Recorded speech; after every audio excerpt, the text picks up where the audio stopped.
Zohar 9b. Balak son of Zippor saw all that Israel had done to the Amorites.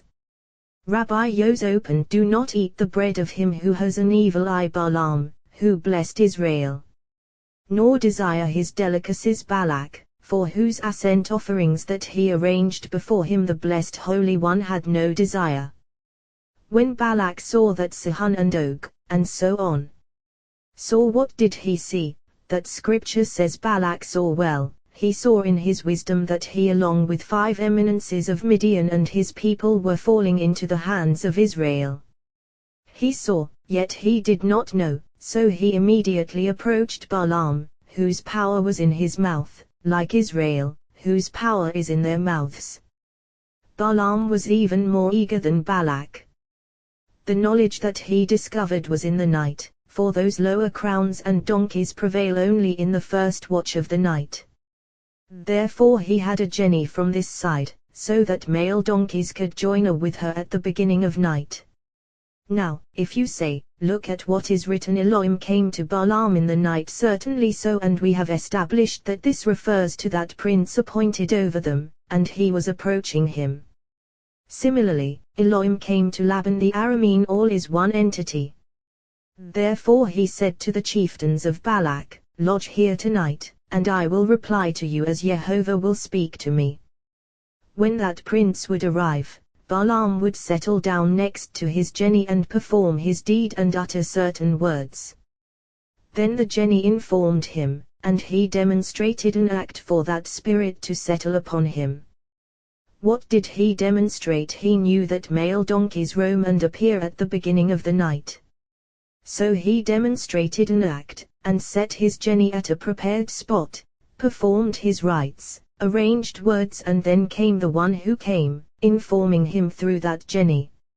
Since one night he told him, you shall not go with them, why did he return to this a second time? Well, those are subject to higher authority, and we have already learned on the path one wishes to take he is led. First it is written, you shall not go with them. Once the blessed Holy One saw that his desire was to go, he said to him, rise, go with them. But only the word that I speak to you shall you do. What did Balaam do all that night? He was wondering, what now, where is my honor if I am bound in another bond? That whole night he examined his witchcraft, and found that the only aspect by which he could be under his own authority was that of his jenny.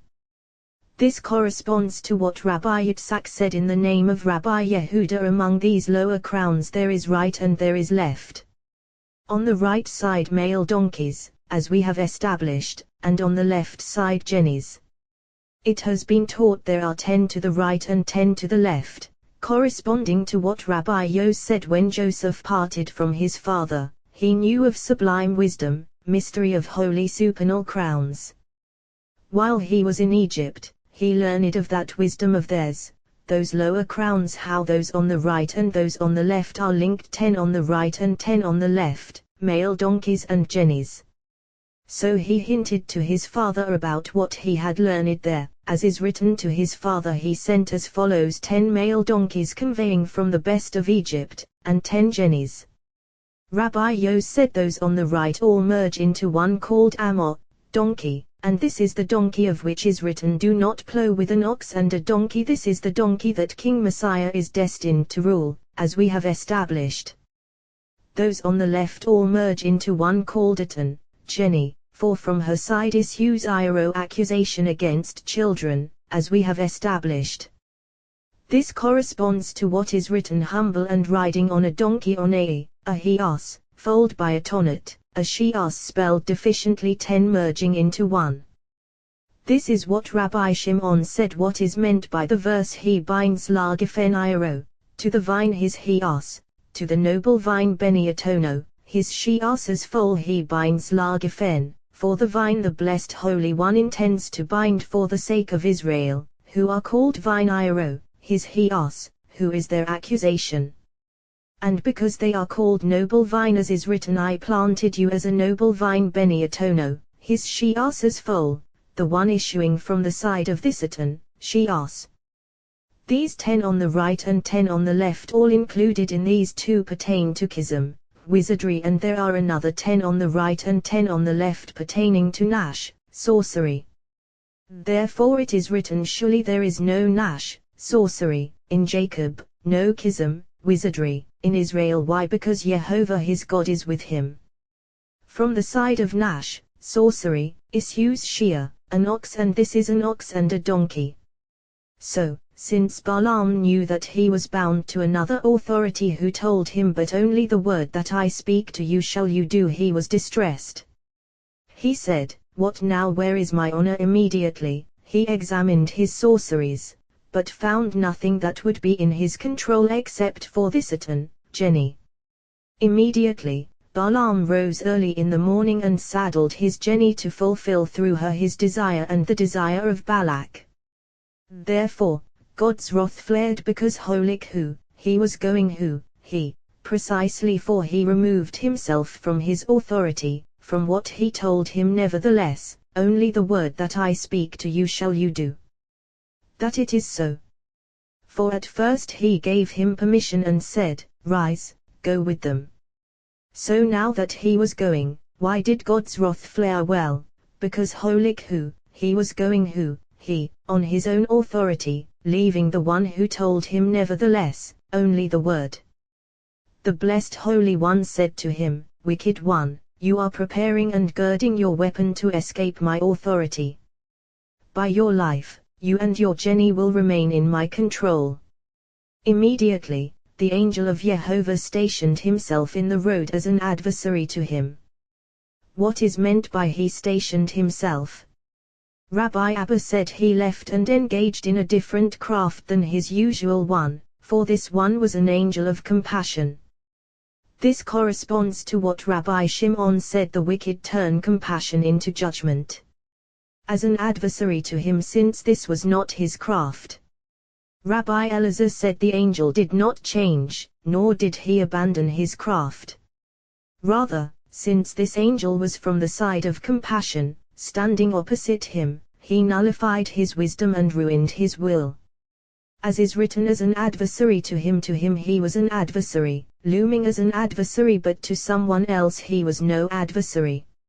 It was taught, Rabbi Shimon said, how much wiser was Balaam in his witchcraft than all inhabitants of the world, for when he gazed to find counsel on escaping the control of the blessed Holy One from that statement that is written, but only the word that I speak to you shall you do, he examined his sorceries and found nothing but that jenny.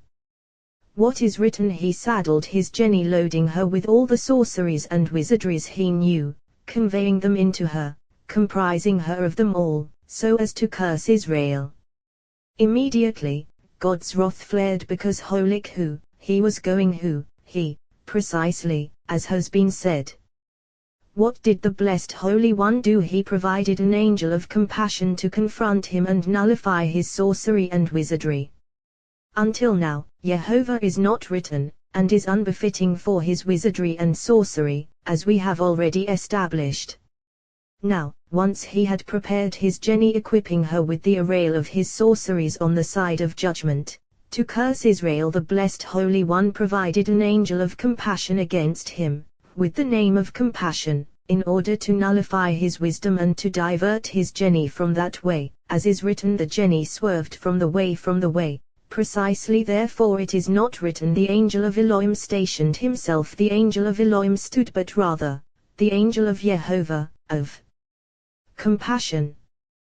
The blessed Holy One said, wicked one, you loaded your jenny with your sorcery, with many aspects of judgment against my children. I will remove your load and your bundle from this way.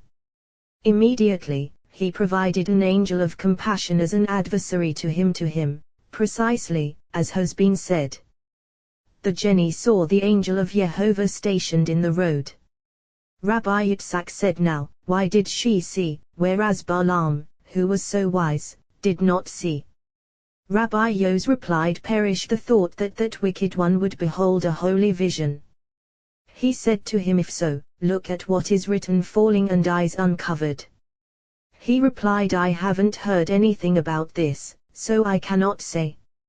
He said to him, I have heard that when he needed to gaze, he would fall and see, but now he did not need to. He replied, if so, he occupied a higher rung than all the prophets of faith, since with eyes uncovered he saw and gazed upon the glory of the Blessed Holy One.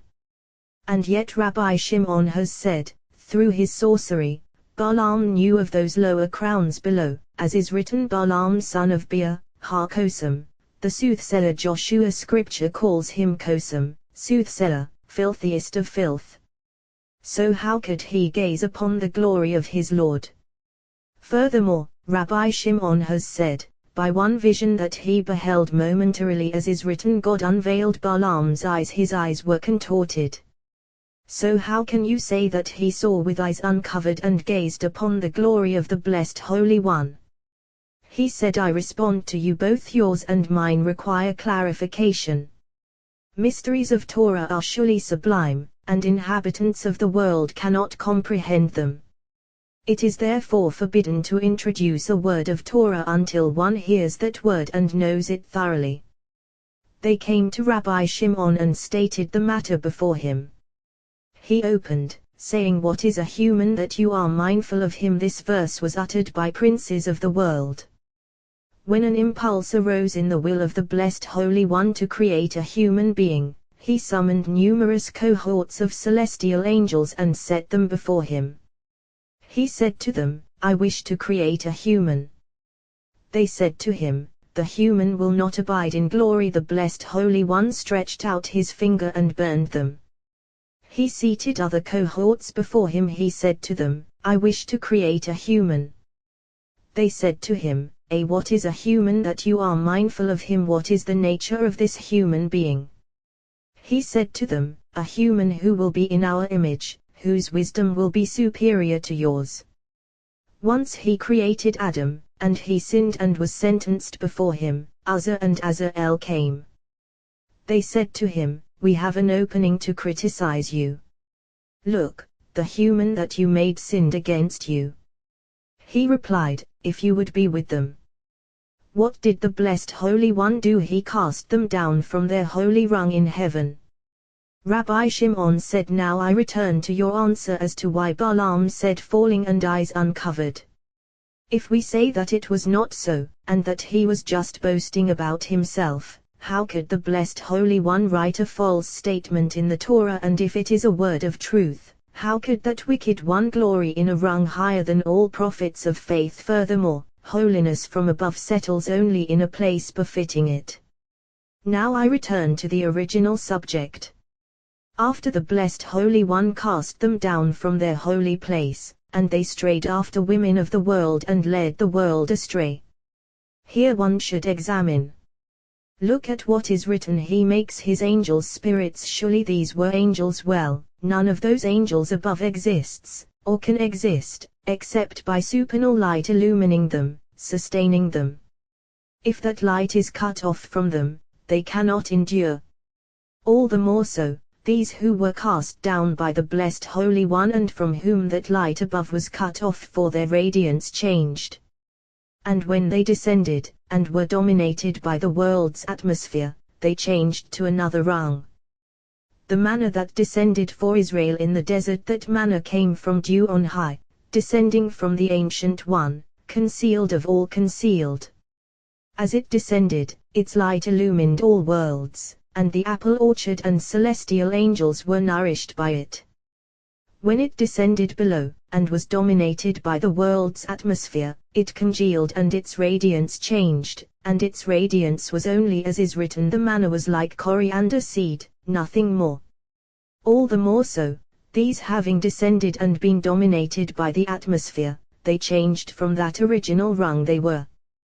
What did the Blessed Holy One do? Seeing that they were leading the world astray, he bound them in iron chains in the mountains of darkness. Where do they dwell? In the depths of the mountains. He set Uzzah, flinging darkness in his face, because when the Blessed Holy One bound him, he struggled, provoking anger above, so the Blessed Holy One cast him into the depths up to his neck and threw darkness in his face. As for Azrael, who did not struggle, he placed him nearby, and illumined the darkness for him. Inhabitants of the world who know where they are located go to them, and they teach people witchcraft, sorcery, and wizardry. Those mountains of darkness are called Hariri Kedim, the mountains of Kedim. Why? Because darkness Akdim precedes light, so the mountains of darkness are called the mountains of Kedim. Laban and Balaam learned sorcery from them, and this accords with what Balaam said, from Aram did Balak lead me, the king of Moab, Hariri Kedim, from the mountains of Kedim. Balaam boasted of this place, saying, utterance of one who hears the sayings of God, because Uzzah and Azael would tell those inhabitants of the world some of the sublime matters that they knew originally above, and they would talk about the holy world in which they used to be. As is written, who hears the sayings of God, it is not written who hears the voice of God, but rather the sayings of God, those sayings that they reported from him. When someone comes from a lecture on Torah, and is asked, where are you coming from, he replies, from listening to the words of the Holy King.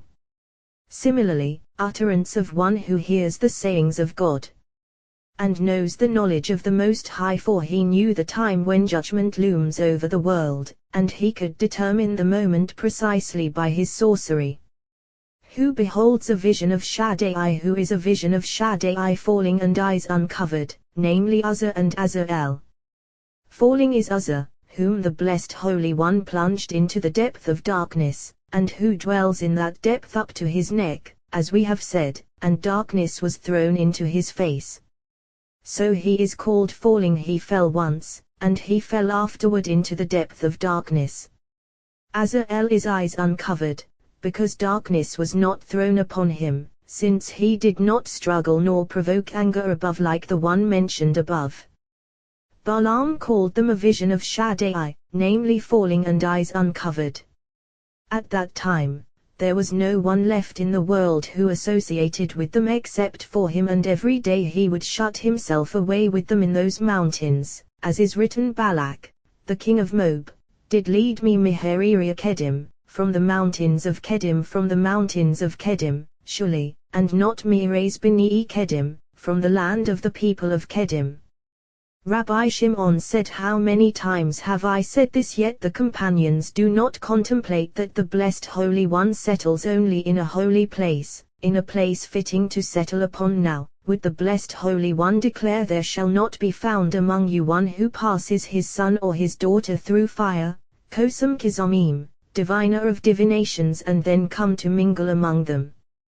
But happy is the share of Israel, that the blessed Holy One has sanctified them to dwell among them. This corresponds to what is written, for Jehovah your God walks about in the midst of your camp, and because he walks about in the midst of your camp, it is written, your camp shall be holy, so that he not see among you anything indecent and turn back from you. And it is written, you shall be holy, for I, Jehovah, am holy. And it is written, do not be defiled through all of these, for through all of these the nations were defiled. And it is written, I loathed them, I cannot come near them, they cause me to dwell outside. Happy is the share of Israel, and happy is the share of the faithful, holy prophets, who are themselves holy and have a share in wielding holiness above. The Jenny saw the angel of Jehovah stationed in that way in which he was immersed, his sword unsheathed in his hand. Now, if he came out to confront this Jenny, why did he need a sword? And if he came out to confront Balaam, why did the Jenny see, whereas Balaam did not? Well, he was intended for all. That angel was intended for the Jenny, to remove her from that way with which she was burdened. How? By compassion. And he was intended for Balaam, to punish him for wanting to follow his own authority rather than another authority. Rabbi Yo said, now a question should be raised, if his words came from the side of lower crowns, and from nowhere else, why is it written, but only the word that I speak to you shall you do? Rabbi Yitzhak replied, for the sake of Israel, the angel returned to speak with him. And if you say that the blessed Holy One spoke with him, and he said but only the word, perish the thought, for look, that angel said to him, nevertheless, the word that I speak to you. And if you say, Elohim said to Balaam, I have learned as follows. These instances of Elohim here all refer to an angel, and that one is a place coming from the side of harsh judgment, to which are linked the power and potency of those lower crowns, which Balaam wielded. Therefore, Elohim came to Balaam. Elohim said to Balaam, for sometimes angels are called by a supernal name. The Jenny swerved from the way, she turned aside from that way with which she was burdened, from the side of harsh judgment against Israel. How did Balaam see that she had turned aside from that way? Well, Rabbi Shimon said as follows: even on the way, he sought to harm Israel by the power of his Jenny. When he did not succeed, what is written? Balaam struck the Jenny with the rod, burdening her and clothing her with armaments of harsh, stern judgment. As is written with the rod, precisely, which is harsh, stern judgment, it is not written with his rod, but rather with the rod. Go and see how mighty was the wisdom of that wicked one and his craving to harm Israel, for he sought to leave the authority above, due to his desire to glorify himself and afflict Israel. But the angel of Jehovah stood in the narrow path of the vineyards, a fence on one side and a fence on the other. What is written above first is written: the Jenny swerved from the way and went into the field and went on a straight way from the side of the field. She was aroused and emptied of what was in her. And Balaam struck the Jenny to steer her back to the way, to divert her from that way of the field. Rabbi Yos said between the angel and Balaam, that Jenny was in great distress.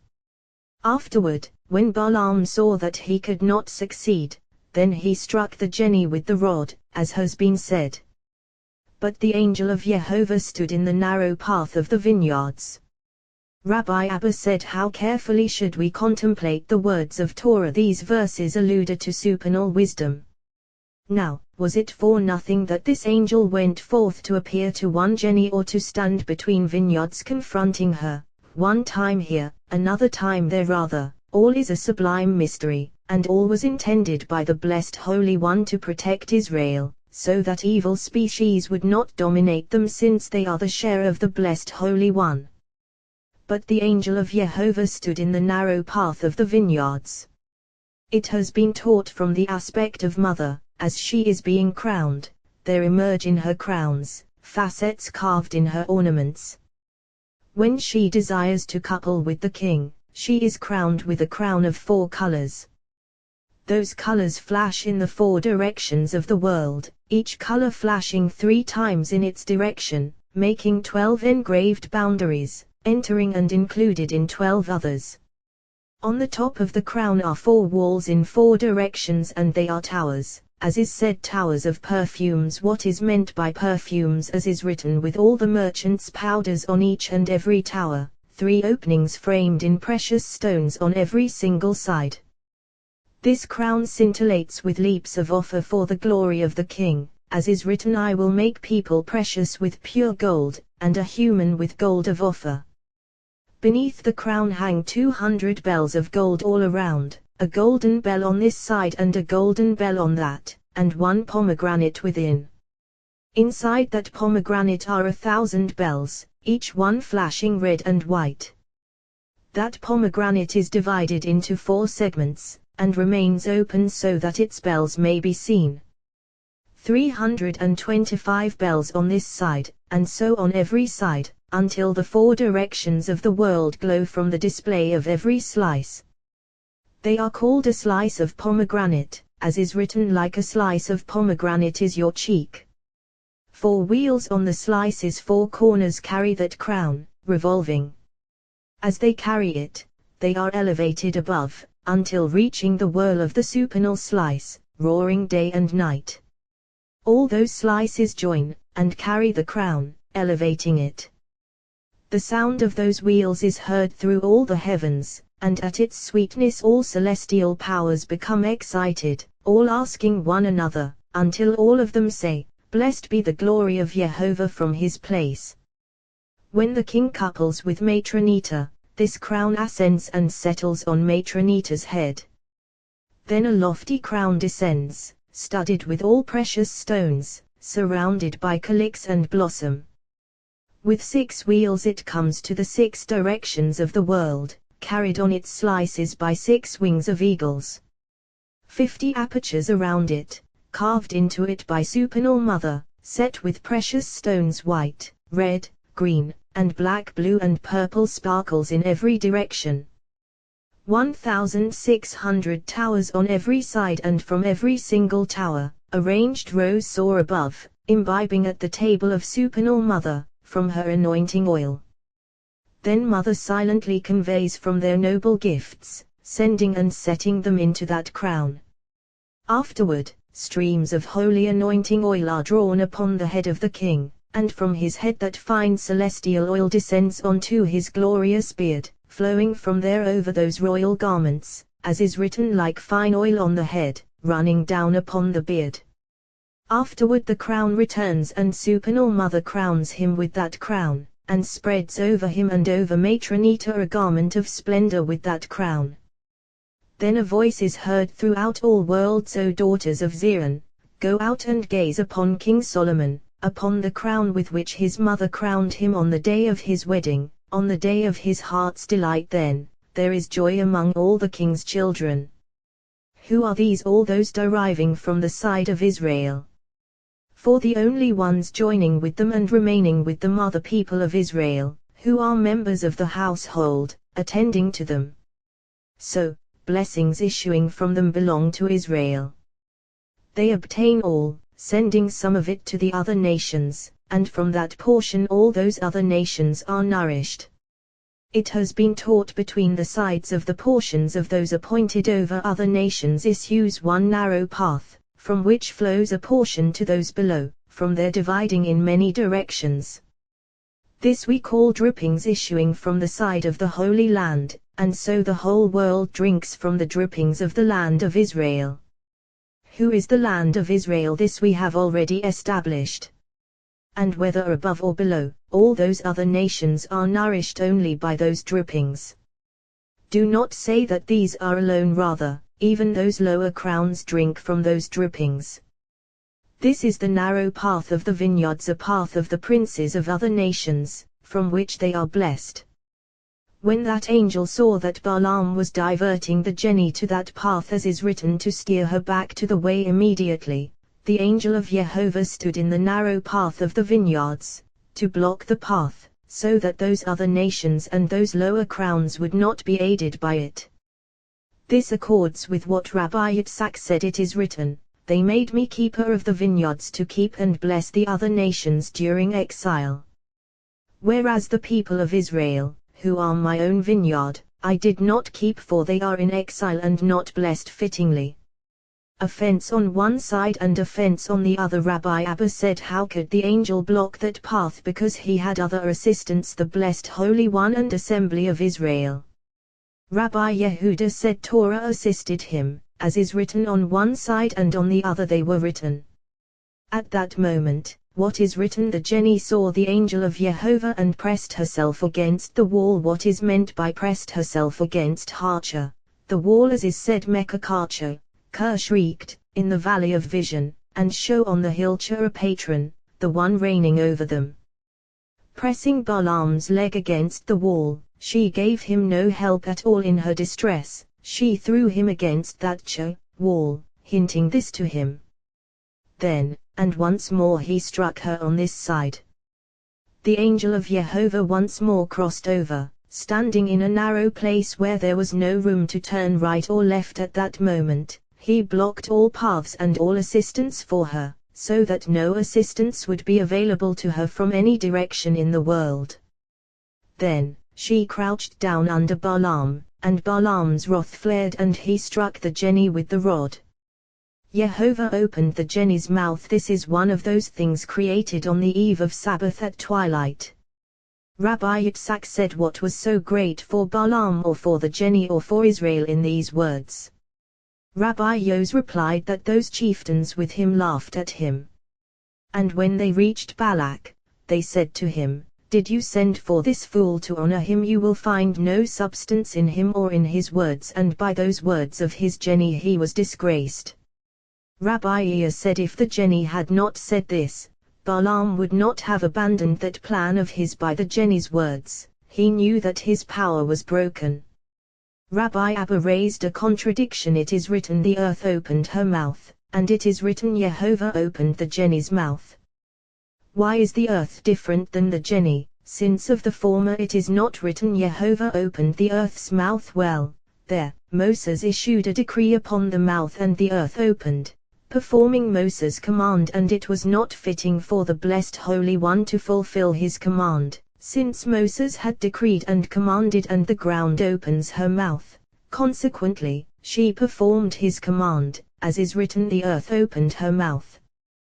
But here, there was no one who decreed, rather it was the will of the blessed Holy One. And since this was his wish, it is written Jehovah opened the Jenny's mouth. From him derived the act, from him it came into being. Rabbi Yehuda said, I have examined this passage and these words, and it seems that they are unnecessary. Since it is written Jehovah opened the Jenny's mouth, those words should be sublime words, words of wisdom. And if it is as the companions have adduced that he prided himself on having a horse grazing in the moist meadow, and she retorted, Am I not your Jenny? Then she should have opened here, yet she opened only with what have I done to you? If so, why did the blessed Holy One bother to open her mouth? Rabbi Abba said, surely through these words we learn the mind of Balaam, who was not worthy for the Holy Spirit to settle upon him. And we learn that his Jenny was incapable of doing evil or a good. And we learn from this Jenny that animals are incapable of being endowed with a complete mind. Balaam could not comprehend the words of his Jenny, or that stupid mind, the supernal mind, how much more so? She said to Balaam, What have I done to you, that you've struck me now? Was it within her power to do good or evil? No, for animals behave only as they are conducted. And even though that Jenny was in extreme depths, she was not under her own control, for he had loaded her with his sorceries and she was subject to his control. Balaam said to the Jenny, Because you have toyed with me. He should have laughed at her, but he responded with a stupidity matching hers. Then they laughed at him, and he became contemptible in their eyes, and they knew he was a fool. What did he say? Because you have toyed with me. If only I had a sword in my hand, they said. This fool, if he can destroy nations with his mouth, why can't he destroy his Jenny without needing a sword? And we learn that animals are incapable of being endowed with another spirit. For if people say, if only animals could speak, how much perfect knowledge they would bring forth to the world. Then go and learn from this Jenny. For the blessed Holy One opened her mouth, and look at her words. It happened in the morning that Balak took Balaam and brought him up to Bamoth Baal, and he saw from there the edge of the people. Rabbi Yitzhak said Balak was more skilled in sorcery than Balaam, except that he could not determine the precise moment to curse. A parable and so on. Therefore, Balak took Balaam, he arranged things for him and held fast to him entirely, and brought him up to Bamoth Baal. What is meant by this? Well, through his sorcery he examined by which aspect he could grasp them, and he discovered that Israel was destined to build idolatrous cult sites and to worship Baal, as is written, they went after Baal. And he saw from there the edge of the people, he saw the notables of the people and their king worshipping him, as is written, they called in the name of Baal kings. And similarly, if Jehovah is God, go follow him, and if Baal, follow him. As soon as Balaam saw that Israel was destined for this, immediately Balaam said to Balak, Build me here 7 Mizbeot, altars, Mizbeot, spelled deficiently. Rabbi Yos and Rabbi Yehuda differed on this. One said, corresponding to the altars of the ancients he offered on those 7 altars. The other said, in wisdom he did all, and he perceived that Israel's share is tied to 7 rungs. Therefore he arranged 7 altars. This may be compared to a man who had a close friend who was left to him by his father, and on account of that friend people were afraid to quarrel with him. Some time later, another man came and wanted to meddle with him. He thought, what should I do if I provoke a quarrel with him? Here is that friend who is bound to him, so I cannot prevail. What did he do? He sent a gift to that friend. The friend thought, what does that person have to do with me? He realized that it was because of that son of his friend. He said, this gift is unacceptable to me, provide it to the dogs and let them eat it. Similarly, Balaam came to provoke a quarrel with Israel and saw that he could not prevail because of that supernal friend of theirs, as is said, do not forsake your friend or your father's friend. He began preparing a gift for him. The Blessed Holy One said, Wicked one, what do you have to do with me? You want to attack my children. Here is your gift, ready for the dogs. What is written? Vayikra Elohim, God happened upon Balaam, and Rabbi Shimon said, expressing Kiri, a polluting mishap, and impurity, let your gift be handed over to these, it will not enter my presence. Rabbi Abba said, Vayikra happened upon, as is said in the face of Karato, his cold, who can stand? He was determined that by that gift he could prevail against Israel. What is written? Vayikra Elohim, God happened upon Karagamai, he cast a cold eye on what Balaam was planning. Vayikra Elohim, as has been said, that Elohim was aroused upon him from the impure side. Rabbi Elazar said, Vayikra happened upon Balaam, thought that by that gift he could enter to harm Israel, but the Blessed Holy One Acre eradicated that gift from his presence. Acre detached Balaam from what he had been thinking and eradicated him from that wrong. As is written, Vayikra, as is said, the ravens of the brook Yakruha will peck it out. He said to him, Wicked one, you are not worthy of being linked with me or entering my presence. Your gift will be handed over to the dogs. Rabbi Shimon said, this wicked one, loathsome of all, for you will not find in this entire portion Jehovah said to Balaam, or Jehovah spoke to Balaam. Perish the thought. What is written? Jehovah put a word in Balaam's mouth, like someone putting a bridle bit in a donkey's mouth so that it won't deviate this way or that. So, too, Jehovah put a word in Balaam's mouth. The Blessed Holy One said, Wicked one, do you think that it depends on you for the blessing of my children to come about and be fulfilled, or the opposite? They do not need you, as they say to a wasp, not of your honey and not of your sting.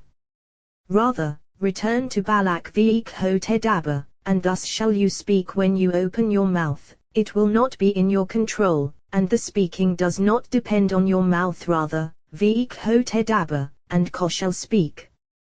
Here is Ko, ready to bless them. Ko will utter the blessings of my children when you open your mouth. She will speak words to be fulfilled for my children, for I will not leave words for you. That it was so.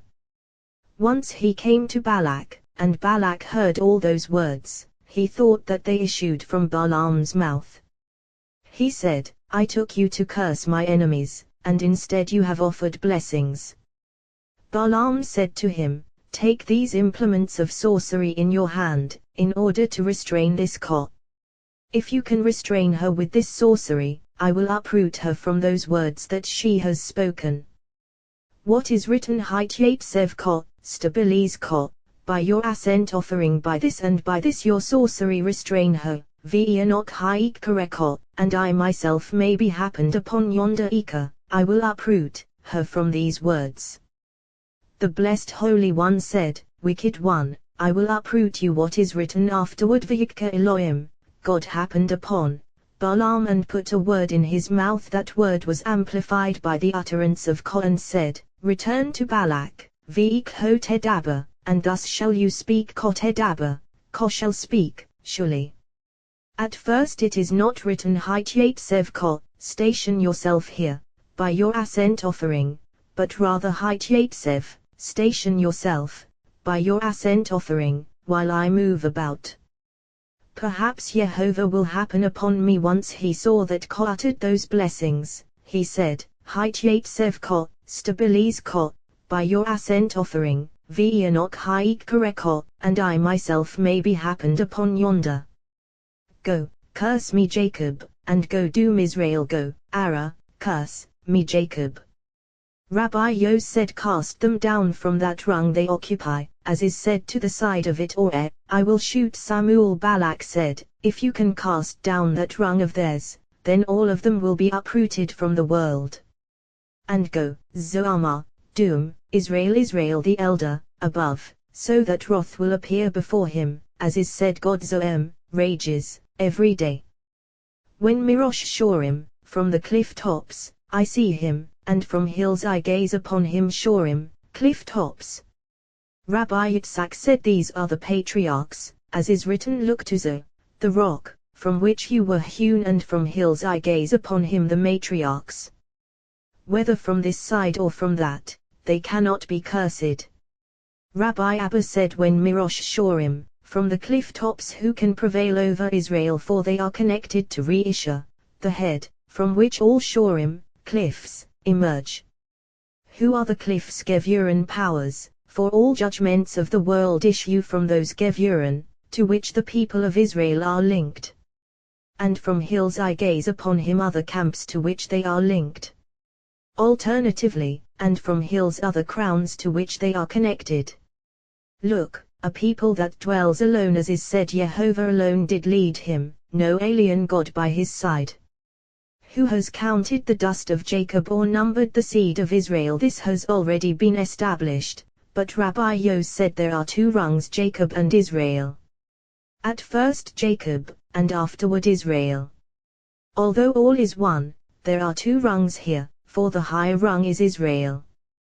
Who has counted the dust of Jacob below?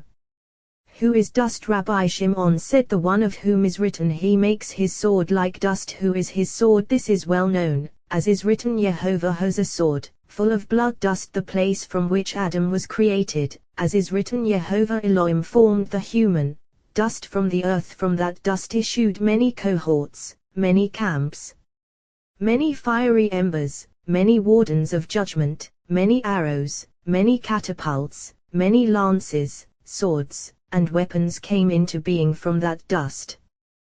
Who has counted as is said is there a number to his troops? Or numbered rover, a fourth of Israel this is he, and it is one matter.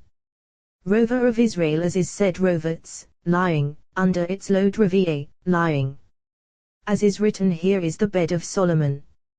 Rover, a fourth like Revi'it, fourth, from Israel down it is called rover, fourth, according to crowns, implying that it is the fourth leg of the throne.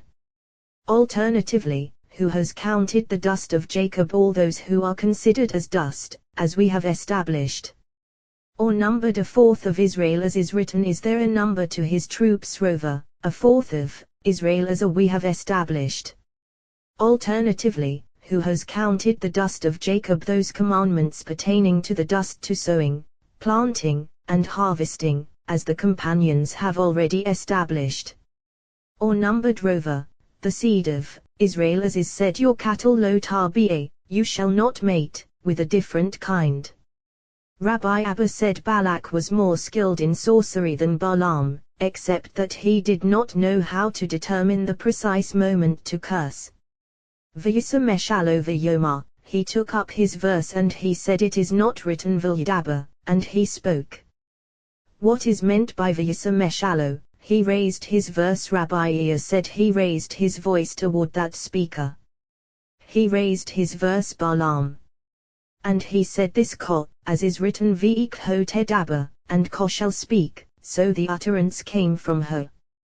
When Balaam saw that even with all his sorcery and this whole gift he was unable to uproot that Ko as is said V'yanok ha'ik kareko, and I will be happened upon yonder Ika lahaiko, I will uproot this Ko. The blessed Holy One said to him, Wicked one, you are intending to uproot her Ika, I will detach you from your chain. What is written V'yikka Elohim, God happened upon Balaam as has been said. Afterward, when he saw that he could not succeed, he went on to say, he blessed, V'elo ashivana, so I will not reverse her. The verse should read V'elo ashivanu, so I will not reverse it. However, V'elo ashivana, so I will not reverse her, surely referring to the one of whom is written Ko V'ikho tedaber, and Ko shall speak. I cannot reverse her. Balaam said, by two rungs I sought to gain entry into them. I tried from the rung of Jacob, and I did not succeed. I tried to gain entry from the other aspect of Israel and I did not succeed. Why so? Because neither this name nor that is linked with evil species, as is written, he has beheld no iniquity in Jacob, and has seen no mischief in Israel. It has been taught there are two rungs, as has been said, nash, sorcery, and kism, wizardry. Corresponding to the mummel, mischief, and aven, iniquity. Balaam said, we have surely found the counterparts of Jacob and Israel, aven, iniquity corresponding to Jacob, who is linked with nash, sorcery, mischief corresponding to Israel, who is linked with kism, wizardry. Once he saw that he could not succeed, he said, surely, he has beheld no aven, iniquity, in Jacob, and has seen no mischief, in Israel. Why? Because Jehovah his God is with him. If you say that Balaam reasoned with these, I cannot prevail, but with kism, wizardry, and nash, sorcery I can. It is written, surely there is no nash, sorcery, in Jacob, no kism, wizardry, in Israel. Furthermore, all the cohorts above and all the camps neither know nor contemplate the decrees of the supernal king until they ask these two, Jacob and Israel. What do they say? What does God plan to do? Rabbi Elazar said all these words were said by Ko, and Balaam lifted his voice toward her and did not know who she was, and nothing was heard of him but his inarticulate voice. Look, a people arises like a lion, rears up like the king of beasts. What people is as mighty as Israel? As morning begins to shine, he rises and grows mighty as a lion for the service of his Lord, with many songs, with many praises. They engage in Torah all day. In the evening, he will not lie down till he devours the prey. When a person wants to lie down in bed, he sanctifies the supernal name, proclaiming him king above and below. Many wardens of judgment are bound before them when they open their mouths on their beds with, Hear, O Israel, Jehovah our God, Jehovah is one, and seek compassion from the Holy King, with various verses of compassion. Rabbi Abba said, look, a people arises like a lion. This people is destined to overwhelm all other nations like a mighty lion, hurling itself on them.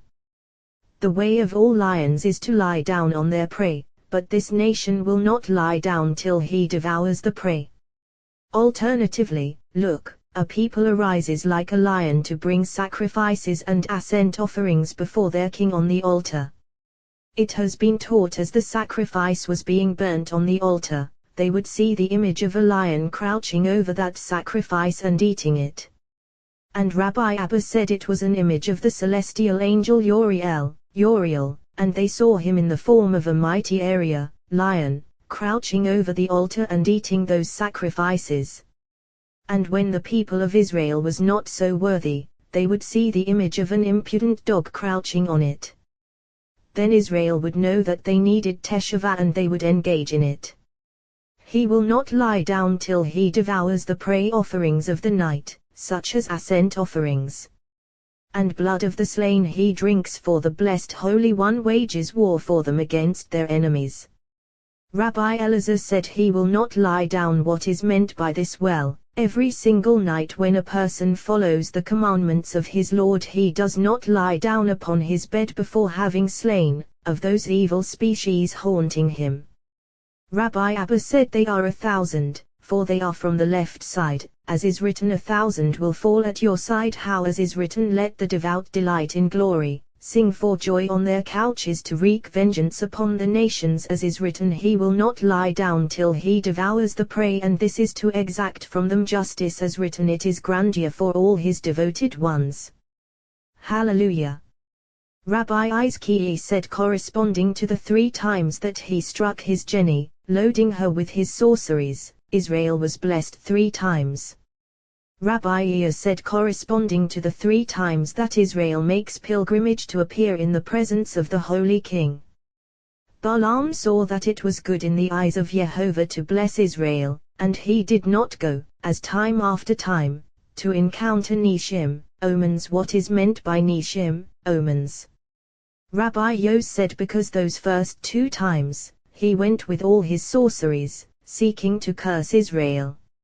As soon as the blessed Holy One saw his intention, he said, return to Balak, for my children have no need of your utterances.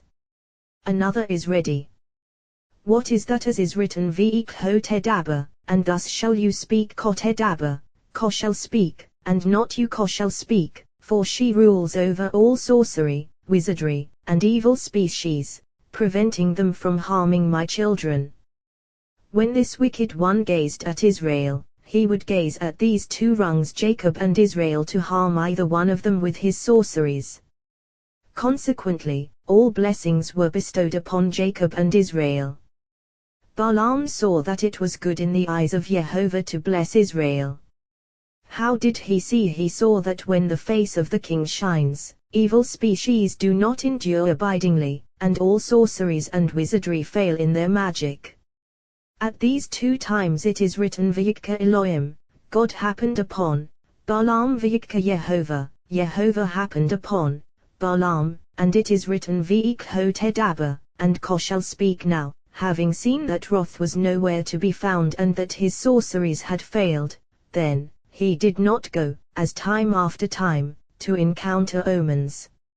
As soon as he separated and removed himself from his sorcery, he began with another spirit, another arousal to praise Israel. Rabbi Yehuda said, what is the arousal here? He replied, the spirit of Elohim, and not the spirit of Jehovah.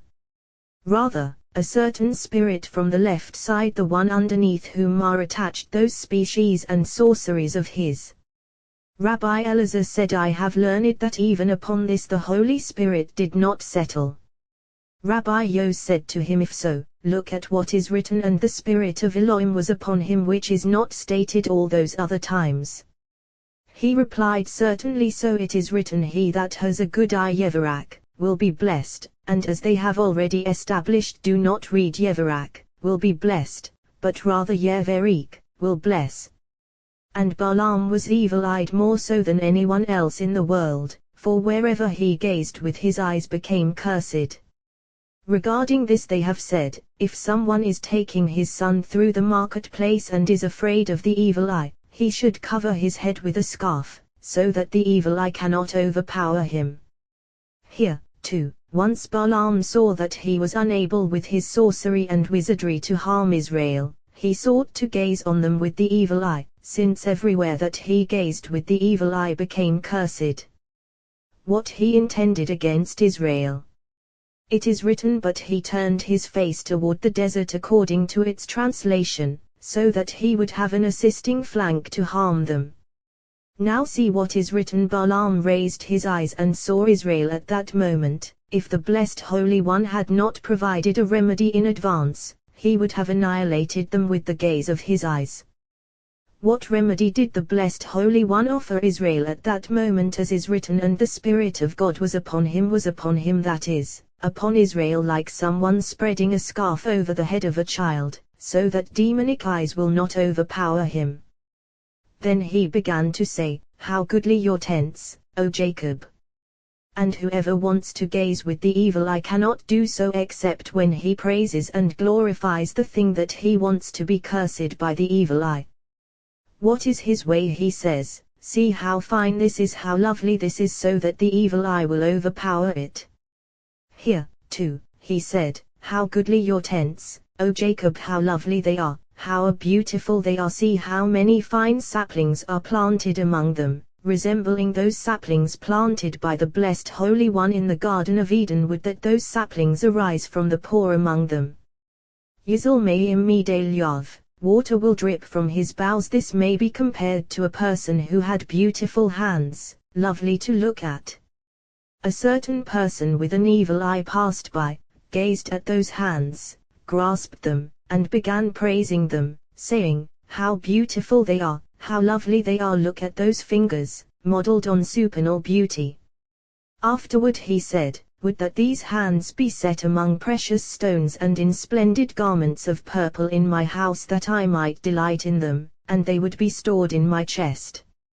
Similarly, Balaam began to praise, how goodly your tents, O Jacob, see how beautiful, how lovely, and so on.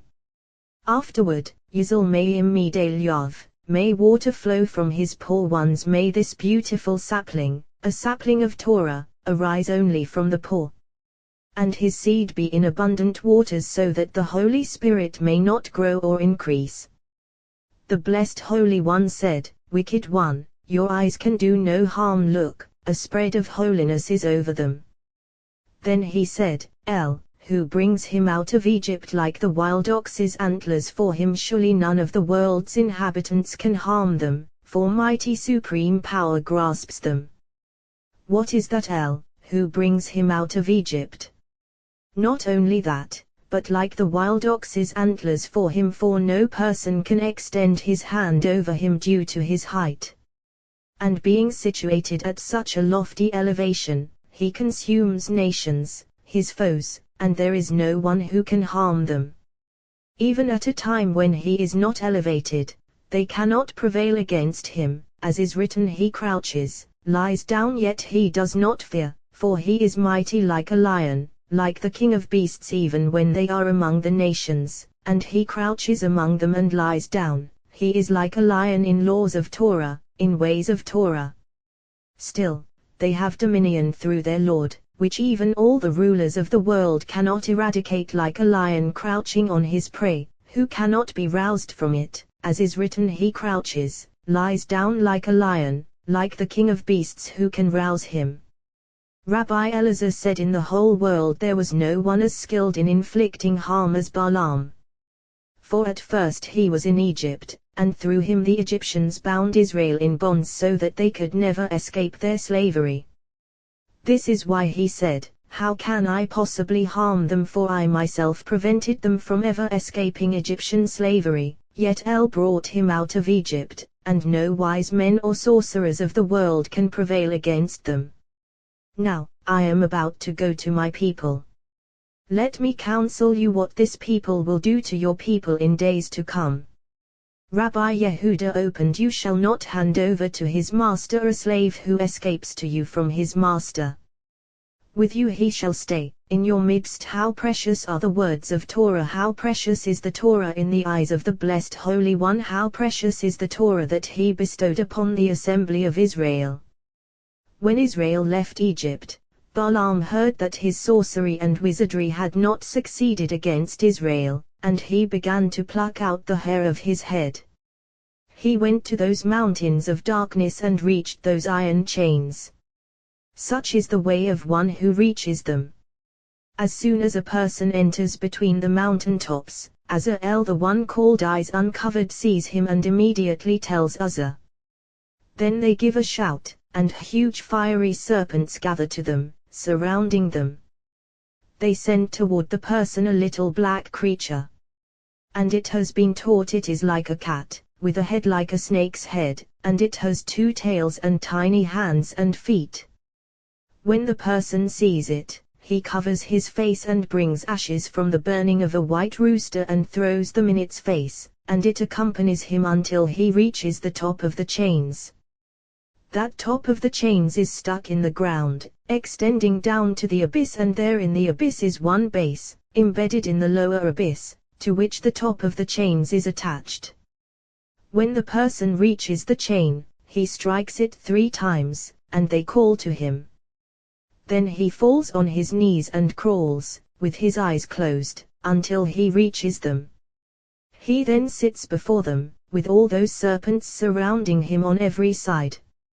Opening his eyes, he sees them trembling, he falls on his face and prostrates himself before them. Afterward, they teach him sorcery and wizardry, and he stays with them 50 days. When the time comes for him to go on his way, that black creature and all those serpents proceed before him until he emerges from the mountains amidst that dense darkness. When Balaam reached them, he told them what had happened, and isolated himself in the mountains with them. He sought to denounce Israel so as to return them to Egypt, but the blessed Holy One confounded and ruined all the wisdom and sorceries of the world so that they could not approach them. Now, when Balaam saw that he could not harm Israel, he changed his approach and offered Balak advice without being asked, in order to harm them. His advice was regarding those Midianite females, who were beautiful, and if Moses had not mentioned it, we would not know as is written. Look, these are the ones who, by Balaam's word, led the children of Israel to betray Jehovah. As soon as the blessed Holy One observed his advice, he said, surely, by your own plot you yourself will fall. What did that power ruling over all his sorcery do? It showed him the end of all. Now, do they have permission to see into the distant future? Rabbi Yitzhak said, the eye saw, while the words were spoken by the one standing above him. As has already been established, he took up his verse Balaam, and he said, the one who should say, why, so that disgusting words would not exist amid sublime knowledge in the Torah. I see him, but not now. I gaze on him, but not soon, for some of these things were fulfilled at that time, and some of them afterward, and some are for the time of King Messiah. It has been taught in the future the blessed Holy One will fashion and display a fixed star flashing with 70 streamers and 70 jets flaring from it in the middle of the sky. 70 other stars will be absorbed by it, and it will shine and glow for 70 days. On the 6th day it will appear on the 25th day of the 6th month, and it will disappear on the 7th day at the end of 70 days. On the 1st day it will appear in the city of Rome, and on that day 3 high walls of the city will fall, a magnificent palace will collapse, and the city's ruler will die. Then that star will expand, becoming visible throughout the world, and at that time fierce wars will erupt in the world in all 4 directions, with no trust to be found among them. In the middle of the world, as that star shines in the middle of the sky, a certain great king and ruler will arise in the world, his spirit exalted over all kings, and he will provoke wars on 2 sides and overpower them. On the day when the star is concealed, the Holy Land will tremble 4 to 5 miles around the site where the temple stood, and an underground cave will be uncovered. From that cave will issue a mighty fire to burn the world, and from that cave will spread a grand, lofty branch that will rule over the whole world, and to which will be given dominion, and to which holy ones of the Most High will gather.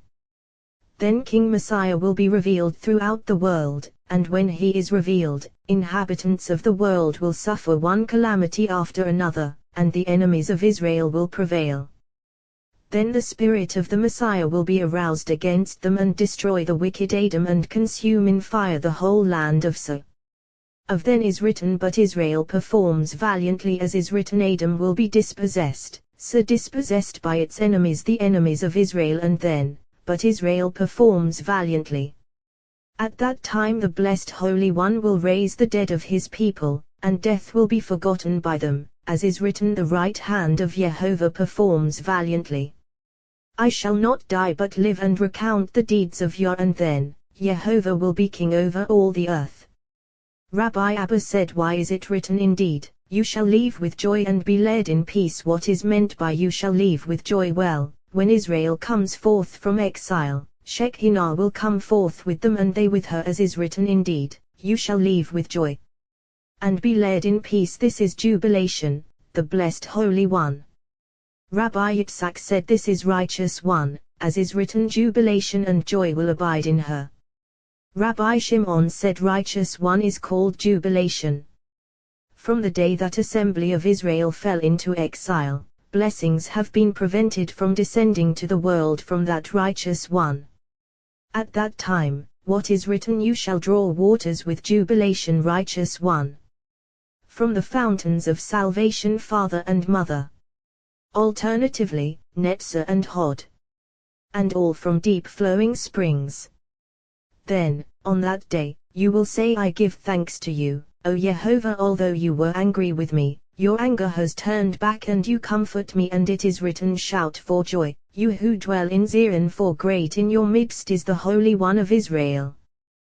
Parashat Pinhas. Phinehas. Rabbi Elazar opened here, my son, the instruction of your father, and do not forsake the teaching of your mother. Here, my son, the instruction of your father, the blessed Holy One. And do not forsake the teaching of your mother, assembly of Israel. What is meant by Musar, the instruction of your father? Musar is Torah, which contains many reproofs, many punishments, as is said Jehovah's Musa, discipline, my son, do not spurn, and do not despise his reproof. Consequently, whoever engages in Torah in this world becomes worthy of having many gates opened for him in that world, many lights. When he departs from this world, she precedes him, going to all the gatekeepers, proclaiming, open the gates, prepare the seats for so-and-so. The king's servant, for the blessed Holy One has no joy other than with one who engages in Torah. All the more so, with one who awakens in the night to engage in Torah, for all the righteous in the Garden of Eden listen to his voice, and the blessed Holy One is present among them, as we have established. You who dwell in the gardens, companions, listen for your voice, let me hear. Rabbi Shimon said this verse contains a mystery of wisdom. You who dwell in the gardens, assembly of Israel, who is in exile along with Israel, accompanying them in their distress. Companions, listen for your voice, celestial camps, all of whom listen for your voice, the voice of your praises in exile. Let me hear, as is said, let me see your form, let me hear your voice, let me hear the voice of those companions engaging in Torah, for I have no praise such as that of those who engage in Torah. Rabbi Shimon said, as it were, all those who succeed in engaging in Torah from when the night is split, and who accompany Matronita as the day dawns to welcome the king, take hold and take possession of Shekinah. Furthermore, a thread of love alights upon such a person, as we have established. Whoever is privileged to take hold of Shekinah should be on guard against those things clashing with her. Who are they? Those who do not betray the holy insignia, for example, by copulating with the daughter of an alien god Malachi. Whoever safeguards this assembly of Israel, as it were, grasps him, protects him, and welcomes him. And all the more so if he succeeds in acting zealously for this. And Rabbi Shimon said Israel deserved to be destroyed at that time, but Phinehas quickly executed this deed, and wrath subsided, as is written, Phinehas son of Eleazar son of Aaron the priest turned away my wrath. Alternatively, Phinehas son of Eleazar son of Aaron. Rabbi Shimon said son of, twice, coming to restore the loss. Rabbi Shimon said if a person obtains a recycled soul and fails to have it rectified within him, it is as though he falsifies the truth of the king, and I apply to him this verse. Or if he finds something lost and denies it and swears falsely and denies it, better for him if he had never been created. We have learned a completely righteous person is not thrust aside, an incompletely righteous person is. Who is completely righteous, and who is incompletely righteous? Could it be that one whose deeds are flawed is called righteous? Well, a completely righteous person is clearly recognized, for he has not taken tortuous convolutions, and with his inheritance he builds a structure, erects walls, hews out wells, and plants trees.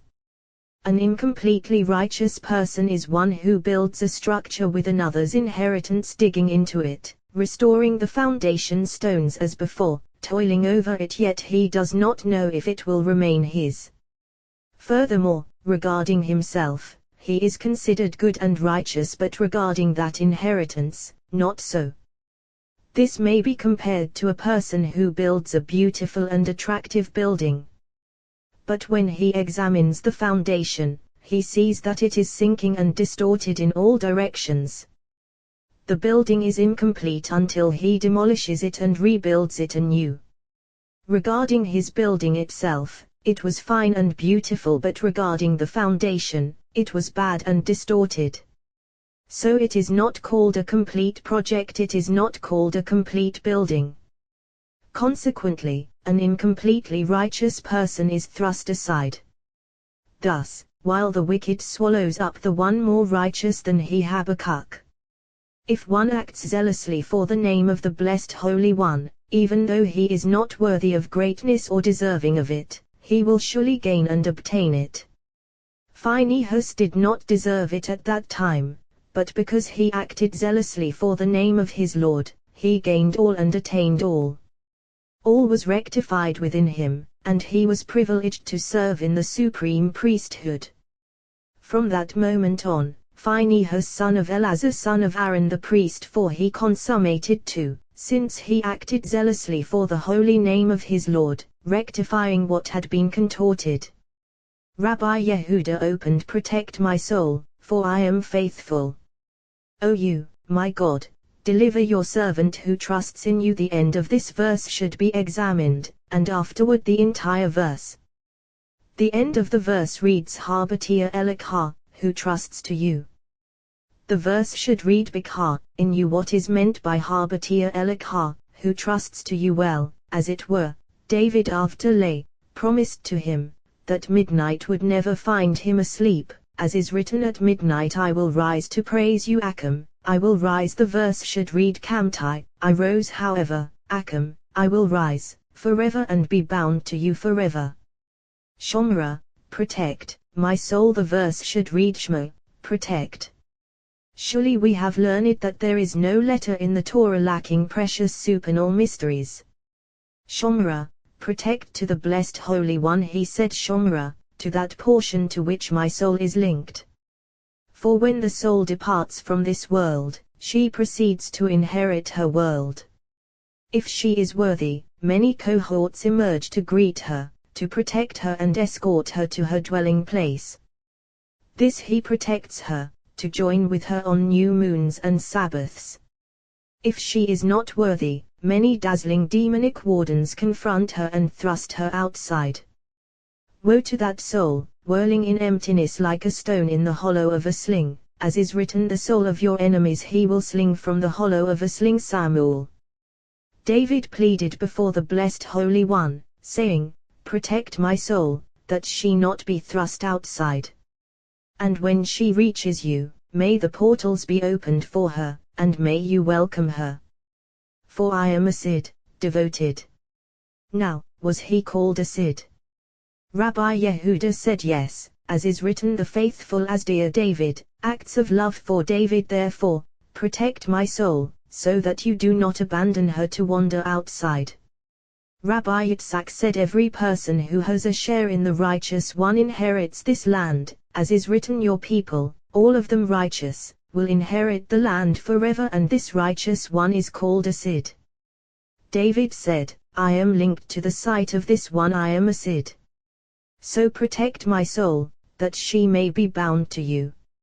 Rabbi Aa opened a testimony, he placed it by Yosef, in Joseph. When he went forth against the land of Egypt, it has already been established that Gabriel taught him 70 memoranda, in addition to the holy tongue, as is written, a language I knew not, I heard, but what is a testimony? When Potiphar's wife grabbed him for that act, Joseph pretended not to know her language. And so it happened every day until the final time, as is written, she seized him by his garment. Why did she seize him? Well, because he pretended not to know her language. The Holy Spirit cried out to him, to protect you from a strange woman, from a smooth-talking alien woman. What does this teach us? That whoever guards himself from this becomes linked with Shekinah and grasps that testimony. What is that? The he that was added to him, as is written, a testimony, he placed it by Yosef, in Joseph. Here, too, a yod was linked with Phinehas, because he acted zealously for her, as has already been established. Rabbi Yisa opened by the rivers of Babylon, there we sat, oh we wept, when we remembered Zion. The verse should read, when we remembered Jerusalem, as is written, if I forget you, Jerusalem, may my right hand wither. Why, when we remembered Zion? This may be compared to a person who had a glorious and beautiful palace. Marauders came and burnt it down. Whose is the anguish, if not that of the palace's owner? Here, too, Shekinah is in exile. Whose is the anguish, if not that of Zion? This accords with what has been established, as is written, the righteous one loses, the righteous one loses. Really here, too, when we remembered Zion, when we remembered that agitation of his over no longer coupling with her. The anguish is his. Rabbi Yisa said, whoever honors the name of his Lord in this matter, guarding this, is privileged to be honored by his Lord over all. How do we know this? From Joseph, as is written, he had him ride in the chariot of his viceroy, and it is written, setting him over all the land of Egypt. Furthermore, when Israel crossed the sea, Joseph's coffin entered first, and the waters could not withstand it, as is written, the sea saw and fled. What is meant by and fled? Well, it saw the one of whom is written, he fled and went out. He attained honor in his life, and he attained afterward in his death. Why in his life? Because of that time that he refused to cling to her, as is written, he refused. And he said to his master's wife, and it is written, he would not listen to her, to lie beside her, to be with her. For this, he attained in this world. Since it is written, she seized him by his garment, saying, lie with me, and then, he fled and went out. He attained afterward, entering through the supernal curtain. Fittingly so, he obtained his due in this world, and he obtained his due in the other world. Phinehas attained in this world, and he attained in the world that is coming. He was privileged to exist longer than all those who came out of Egypt, and he attained the supreme priesthood, he and all his descendants after him. Now, if you say that, in fact, he attained the priesthood before performing this deed, yes. For even those who say that he did not attain previously, not so. Rather, how do we establish in recompense for his acting zealously for his God, which implies that because of this deed he gained the priesthood, which he did not possess before. Every priest who kills a person disqualifies himself from the priesthood forever, for he has surely rendered that rung of his defective in relation to him. So Phinehas was legally disqualified from the priesthood. But since he acted zealously for the blessed Holy One, he had to be vested with eternal priesthood, he and his descendants after him for all generations. Rabbi Yitzhak said Phinehas was designated above and below before issuing into the world, for he was already numbered with those who came out of Egypt. Rabbi Elazar, Rabbi Yos, and Rabbi Ea were walking in the wilderness. Rabbi Yos said regarding what is written of Phinehas, I hereby grant him my covenant of peace, peace from the angel of death, who never overpowered him nor inflicted punishments upon him.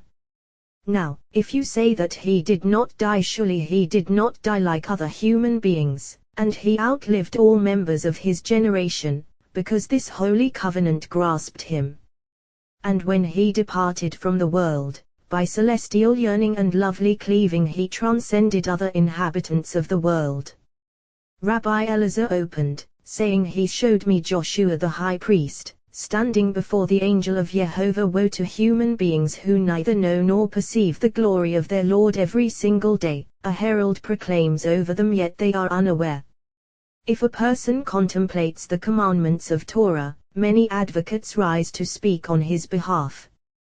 If a person transgresses the commandments of Torah, those deeds become his accusers before the blessed Holy One. Joshua was a high priest, and they have established what is written, and the accuser standing at his right to accuse him. Now, if it was so for him, then for other inhabitants of the world who do not perceive the glory of their Lord, how much more so? See what is written now, Joshua was clothed in filthy garments, and this has been established. But filthy garments are surely those garments in which the Spirit is clothed in that world.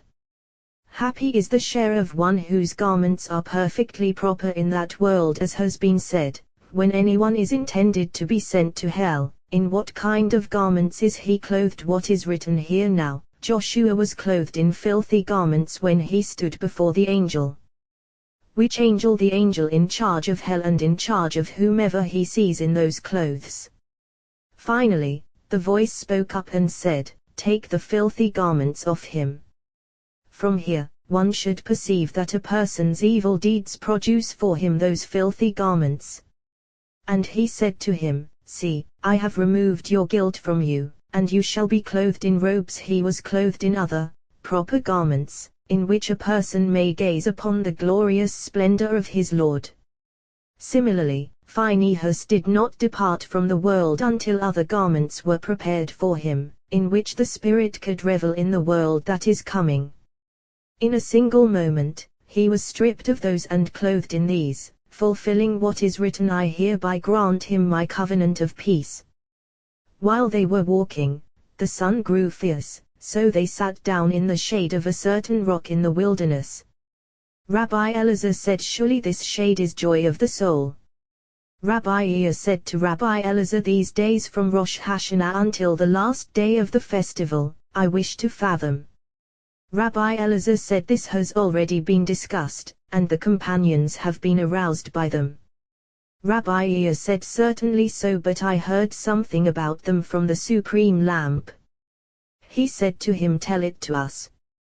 He replied, I don't yet grasp it. Rabbi Elazar said, although the companions have already established the matter, and it is fine, the sequence of these days is a mystery of wisdom among the reapers of the field. The sequence of unifying all into one, how this proceeds, has already been discussed. Yes, it has. He opened, saying, Jehovah has bared his holy arm in the sight of all the nations, and all the ends of the earth shall see the salvation of our God. Jehovah has bared his holy arm, one arm upon which salvation depends, upon which vengeance depends, upon which redemption depends. And why? To raise assembly of Israel from the dust and to welcome her toward him, to couple as one. When this is aroused toward her, how much fear prevails in the world, until he lays that arm beneath her head, to unite, as is said, his left hand beneath my head, then judgment subsides, and sins are forgiven. Afterward, the right comes to embrace. Then joy prevails in the world, and all faces shine. Afterward, she couples with the body, and then all is called one, inseparable. Then, consummation of all, joy of all oneness, surely, which is not so at other times. Similar to this, the sequence of these days from Rosh Hashanah until the last day of the festival. On Rosh Hashanah the left arm is aroused to receive matronita, and then the whole world is in fear, in judgment, and at that time the world must be in complete teshuvah before the Blessed Holy One. Afterward, matronita comes, and on the 9th of the month the members of the palace must generate joy and immerse themselves in a river to purify themselves for the coupling of matronita. On the following day is her coupling, placing the left beneath her head, as is said, his left hand beneath my head. Then the people of Israel engage in fasting for their sins, and she forgives them, for supernal mother shines her face upon matronita in her coupling, and all members of the palace are pardoned, since the left receives her on this day and matronita's head rests on the left. On the first day of the festival, the right is aroused toward her, to embrace. Then, total joy, all faces beaming, and a certain joy in clear water being poured in libation on the altar. People should rejoice in all sorts of ways, for the right proves decisive. Wherever the right prevails, there should be joy entirely, for then, blissful delight. Afterward, on the 8th day is joy of Torah, for then, coupling of the body, coupling of all becoming one. This is consummation of all. This is surely Israel's day, theirs alone, with no portion for another. Happy are Israel in this world and in the world that is coming, for of them have written, for you are a holy people to Jehovah your God. Phinehas son of Elazar. Rabbi Yehuda opened, remember, now what innocent person ever perished, and where were the upright obliterated? There we have learned, whoever sees a rainbow in its colors must recite, blessed is the one who remembers the covenant. For this is the holy enduring covenant that the Blessed Holy One placed on earth, guaranteeing that the waters of the flood would never overwhelm it again. Because when the wicked proliferate in the world, the Blessed Holy One wants to annihilate them, but then he remembers, on their behalf, this oath, as is written, as I swore that the waters of Noah would never again cover the earth. Rabbi Yos said the rainbow appears in order to protect the world. This may be compared to a king, who, whenever his son sins against him, comes to punish him, but the matronita appears in splendid garments of royalty. The king sees her, and eliminates his anger against his son and rejoices with her. Thus, I will see her, to remember the everlasting covenant. Therefore the rainbow appears over the world only in splendid garments of royalty. When there is a righteous person on earth, he himself is the covenant, fulfilling the covenant, and he protects the world. When there is no righteous person, behold, a rainbow, demonstrating that the world is poised on destruction were it not for this rainbow. Rabbi Elazar said this rainbow is never clothed in anything but the garments of the primordial patriarchs green, red, and white.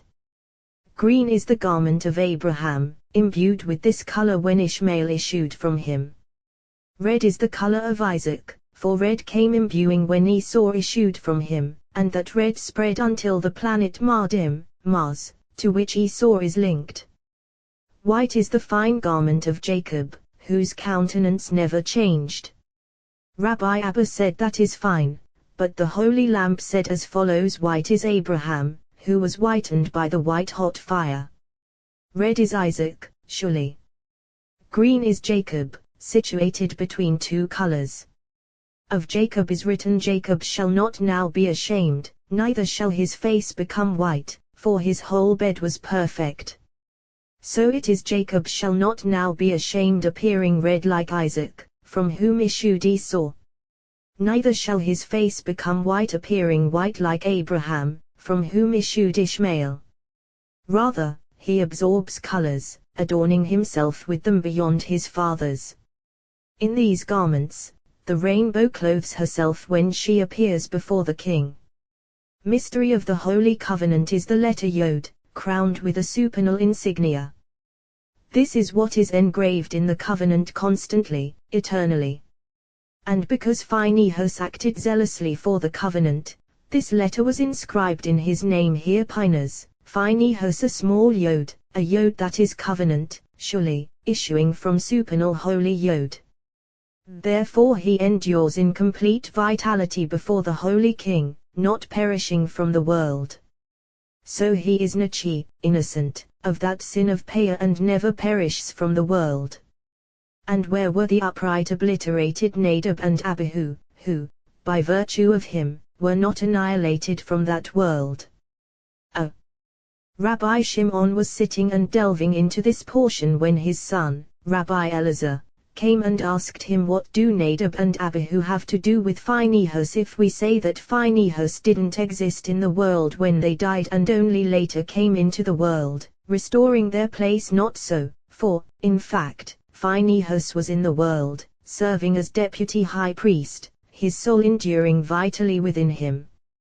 He replied, my son, there is a sublime mystery here, as follows: when Nadab and Abihu departed from the world, they were not concealed beneath the wings of the holy rock. Why? Because it is written, and they had no children, for they diminished the image of the king, despite being worthy of the high priesthood.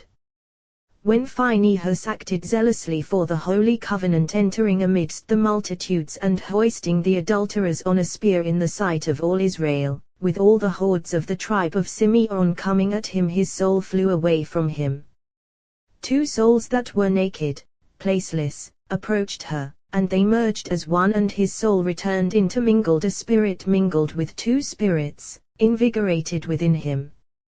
Then he attained their place, to become high priest, which he did not deserve previously.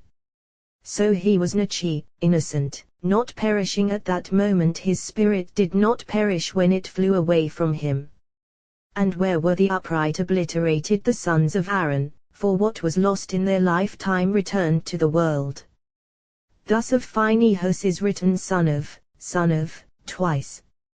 Phinehas, son of Elazar. What is written before this portion? Jehovah said to Moses, take all the leaders of the people and impale them to Jehovah, facing the sun. Now, was it because they would have killed them at night or on a cloudy day, that it is written facing the sun? Rabbi Yehuda said, so that their death would be in public, just as they sinned in public. Rabbi Shimon said, not for this was it said facing the sun. Rather, from here we learn on whatever rung a person sins against the blessed Holy One, at that very place he must mend his soul. They sinned against the holy covenant, which is called Son, so the judgment and reparation were facing the Son and nowhere else. From here we learn that a person must mend his soul only in the place against which he sinned, and whoever fails to do so never attains restoration fittingly. Rabbi Ea opened the trees of Jehovah drink their fill, the cedars of Lebanon that he planted, what is written before, and wine that gladdens the human heart to make the face shine, from oil and bread that sustains the human heart. Now, what is the connection between one and the other? Well, we have learned as follows. It is written, he makes grass sprout for the beast, herbage for the labor of humankind, to bring forth bread from the earth. Now, was it merely to praise the beast for having grass that David came to speak in the Holy Spirit? Rather, he makes grass sprout those 600 million angelic messengers who were created on the second day of creation, all of them flaming fire. These are grass. Why grass? Because they grow like grass. Every single day they are suddenly cut down, and afterward they grow back as before.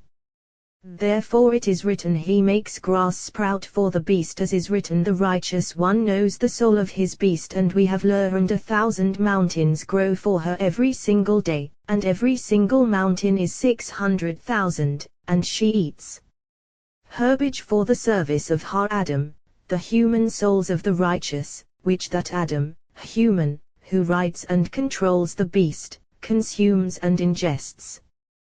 By virtue of them, the whole world is nourished from that Adam, of whom is written, upon the image of a throne, an image like the appearance of Adam, a human. Therefore it is written, herbage for the service of her Adam, the human, the one who is well known in order to bring forth bread from the earth, to bring forth nourishment for the world from the holy earth. And wine, old wine, flowing from above, that gladdens the heart of Enosh, a human being.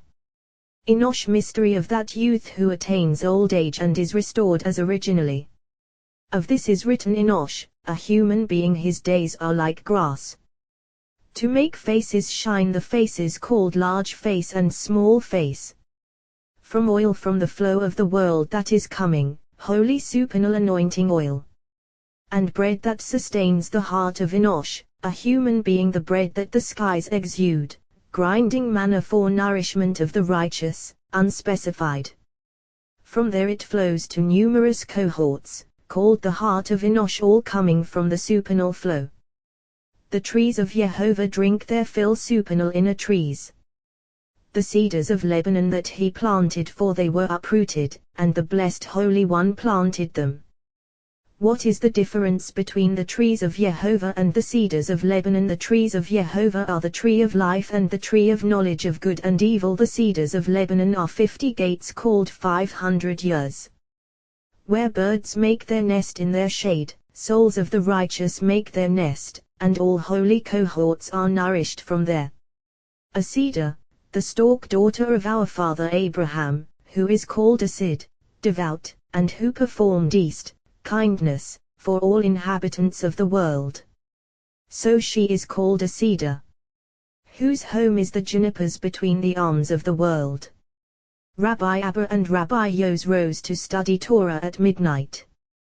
While they were sitting and studying, Rabbi Yos said regarding what Rabbi Ea said about Enosh, a human being, his days are like grass. He spoke well, but how has the conclusion been established, as is written, for a wind passes by him and he is no more, and his place no longer knows him. He replied certainly as follows, Enosh, a human being, his days are like grass, as Rabbi Ea said. Like the bloom of the field, renewed, restored as originally, thus he blooms, rising. Why, for Ruah, a spirit, passes by him and he is no more, a supernal, concealed, and Holy Spirit, hidden away from all, which absorbs him, and then he is no more. This is the mystery of Enoch, of whom is written, he was no more. Why, for Elohim took him, supernal Elohim, hidden, concealed spirit. And his place no longer knows him, for the small spirit is absorbed by the supernal spirit. What is written next? But Jehovah's kindness is me'olam ve'ad olam, From everlasting to everlasting the high priest enters the Holy of Holies, grasps him, and gives birth to him as originally, so his juvenescence is renewed like the eagle's and he turns back into a youth. While they were sitting, they saw a shadow hovering over them going to and fro in the house. They were astonished. Rabbi Abba said, Yos, my son, I will tell you what happened to me with the holy lamp. One day we were walking in the valley of Ono, delving into Torah that whole day. Due to the intensity of the sun, we sat ourselves down in the cleft of a certain rock. I said to him, how is it that whenever the wicked proliferate in the world, the righteous among them are smitten on their account? For we have learned as follows: for a generation's sin, the righteous are seized. Why, if because they do not reprimand the world for their deeds? Well, there are many who do reprimand but are not heeded, and the righteous are overwhelmed by them. And if it is so that there will be no one to protect the world, then let them not die and not be seized for the sins of the world, since the righteous find joy in the destruction of the wicked. He replied, for a generation's sin, the righteous are surely seized, and we have established these matters. But when the righteous are seized with illness or afflictions, it is in order to atone for the world, then all sins of the generation are purged. How do we know this? From all members of the body. When all the members are in distress, grave illness prevailing over them, one member must suffer so that all of them may be healed. Which one is it? The arm. The arm is struck and blood is drawn from it, and then all members of the body are healed. Similarly, inhabitants of the world are bodily members, interlinked. When the Blessed Holy One wishes to grant healing to the world, he strikes one righteous person among them, and through him provides healing to all. How do we know this? As is written, but he was pierced for our sins, crushed for our iniquities, and by his wound we are healed, and by his wound blood ulting, like someone letting blood from his arm. By that wound we are healed. Healing comes to us, to all members of the body. Never is a righteous person smitten except to provide healing to the generation and to atone for them. This is the mystery of the righteous one who suffers, for the other side prefers most of all that judgment should overwhelm a righteous one, for then he does not care about the whole world and ignores them because of the joy of dominating him. Yet that righteous person attains supreme dominion in this world and in the world that is coming. As for a righteous one who prospers, this is because the Blessed Holy One does not care to atone for the world. I said to him, if they didn't live at the same time, fine. But there is one righteous person here and another right nearby, the first one suffering illness and affliction, while the other enjoys all the goodness of the world. He replied, one or two of them is enough, since the Blessed Holy One does not wish to strike all of them, just as it is unnecessary to strike and let blood from more than one arm in order to provide healing for all the bodily members. Similarly, one righteous person suffices. If the illness becomes severe, spreading through all the members, then blood must be let from two arms. Similarly, if grave sins proliferate in the world, then all the righteous are smitten, to provide healing to the whole generation. But when the sins are not so numerous, then one righteous person is struck, and the rest of the righteous are left in peace, for the world does not need all of them to suffer. Once the people are healed, the righteous are healed. Sometimes they suffer illness throughout their lives to protect the generation. Once they die, all are healed and pardoned when sins are extremely grave. We rose and walked on. The intensity of the sun was extreme, oppressing us on the way. We saw trees in the desert, with water beneath them. We sat down in the shade of a desert tree. I asked him, what about this practice performed by no other nation in the world? Just Israel alone, for when they study Torah, they sway back and forth, without having learned it from anyone in the world, and they can't keep still. He replied, you have reminded me of a sublime matter, and inhabitants of the world do not know or care. He sat for a while and wept. Then he said, Woe to the world, woe to people who go around like cattle in the field with no intelligence. By this matter alone, the souls of Israel are distinguished from the souls of other nations. The souls of Israel have been hewn from the holy burning lamp, as is written, the soul of a human is the lamp of Jehovah. When this lamp is linked to Torah above, the light upon it is not still for even an instant. This is the mystery of O Elohim, do not be silent. Similarly, it is written, O you who praise Jehovah, do not be silent, no stillness for you.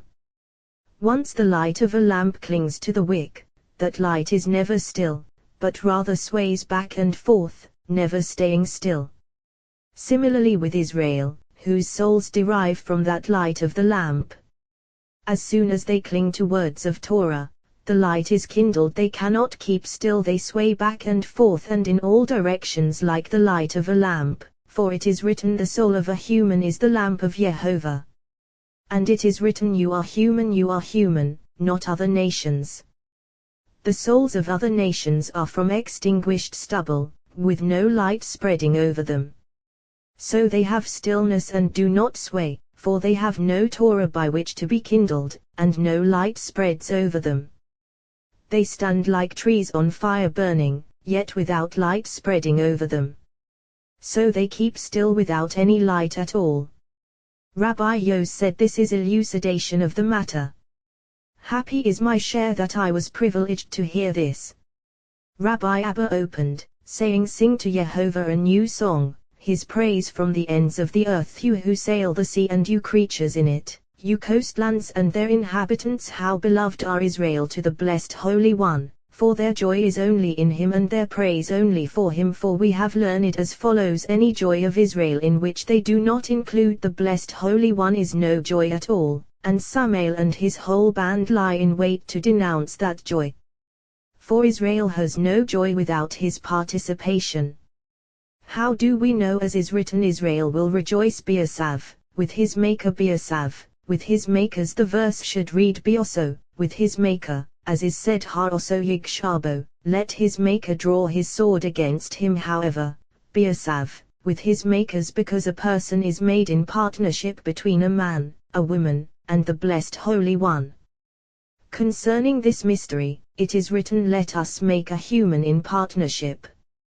For we have learned the blessed Holy One made 3 artisans by whom to produce the world, namely, heaven, water, and earth, each of whom performed for 1 day and then resumed as before. On the first day, heaven produced its craft, as is written, God said, let there be light. On the second day, water generated a craft, as is written, God said, let there be a firmament in the midst of the waters, and let it divide water from water. Half of the water ascended on high, and half of the water remained below, and had the waters not divided, the world would not have endured. On the third day, earth generated as she had been commanded, as is written, God said, let the earth sprout vegetation, and it is written, the earth sprouted vegetation. Until here, each of these 3 artisans produced its craft, doing as they had been commanded. 3 other days remained. The first artisan was commanded to produce his craft, as is written, let there be lights in the firmament of heaven. This was done by heaven. On the 5th day, water, the other artisan, produced, as is written, let the waters swarm with a swarm of living beings. On the 6th day, earth generated its craft, as is written, let the earth bring forth living beings of each kind and cattle and crawling things.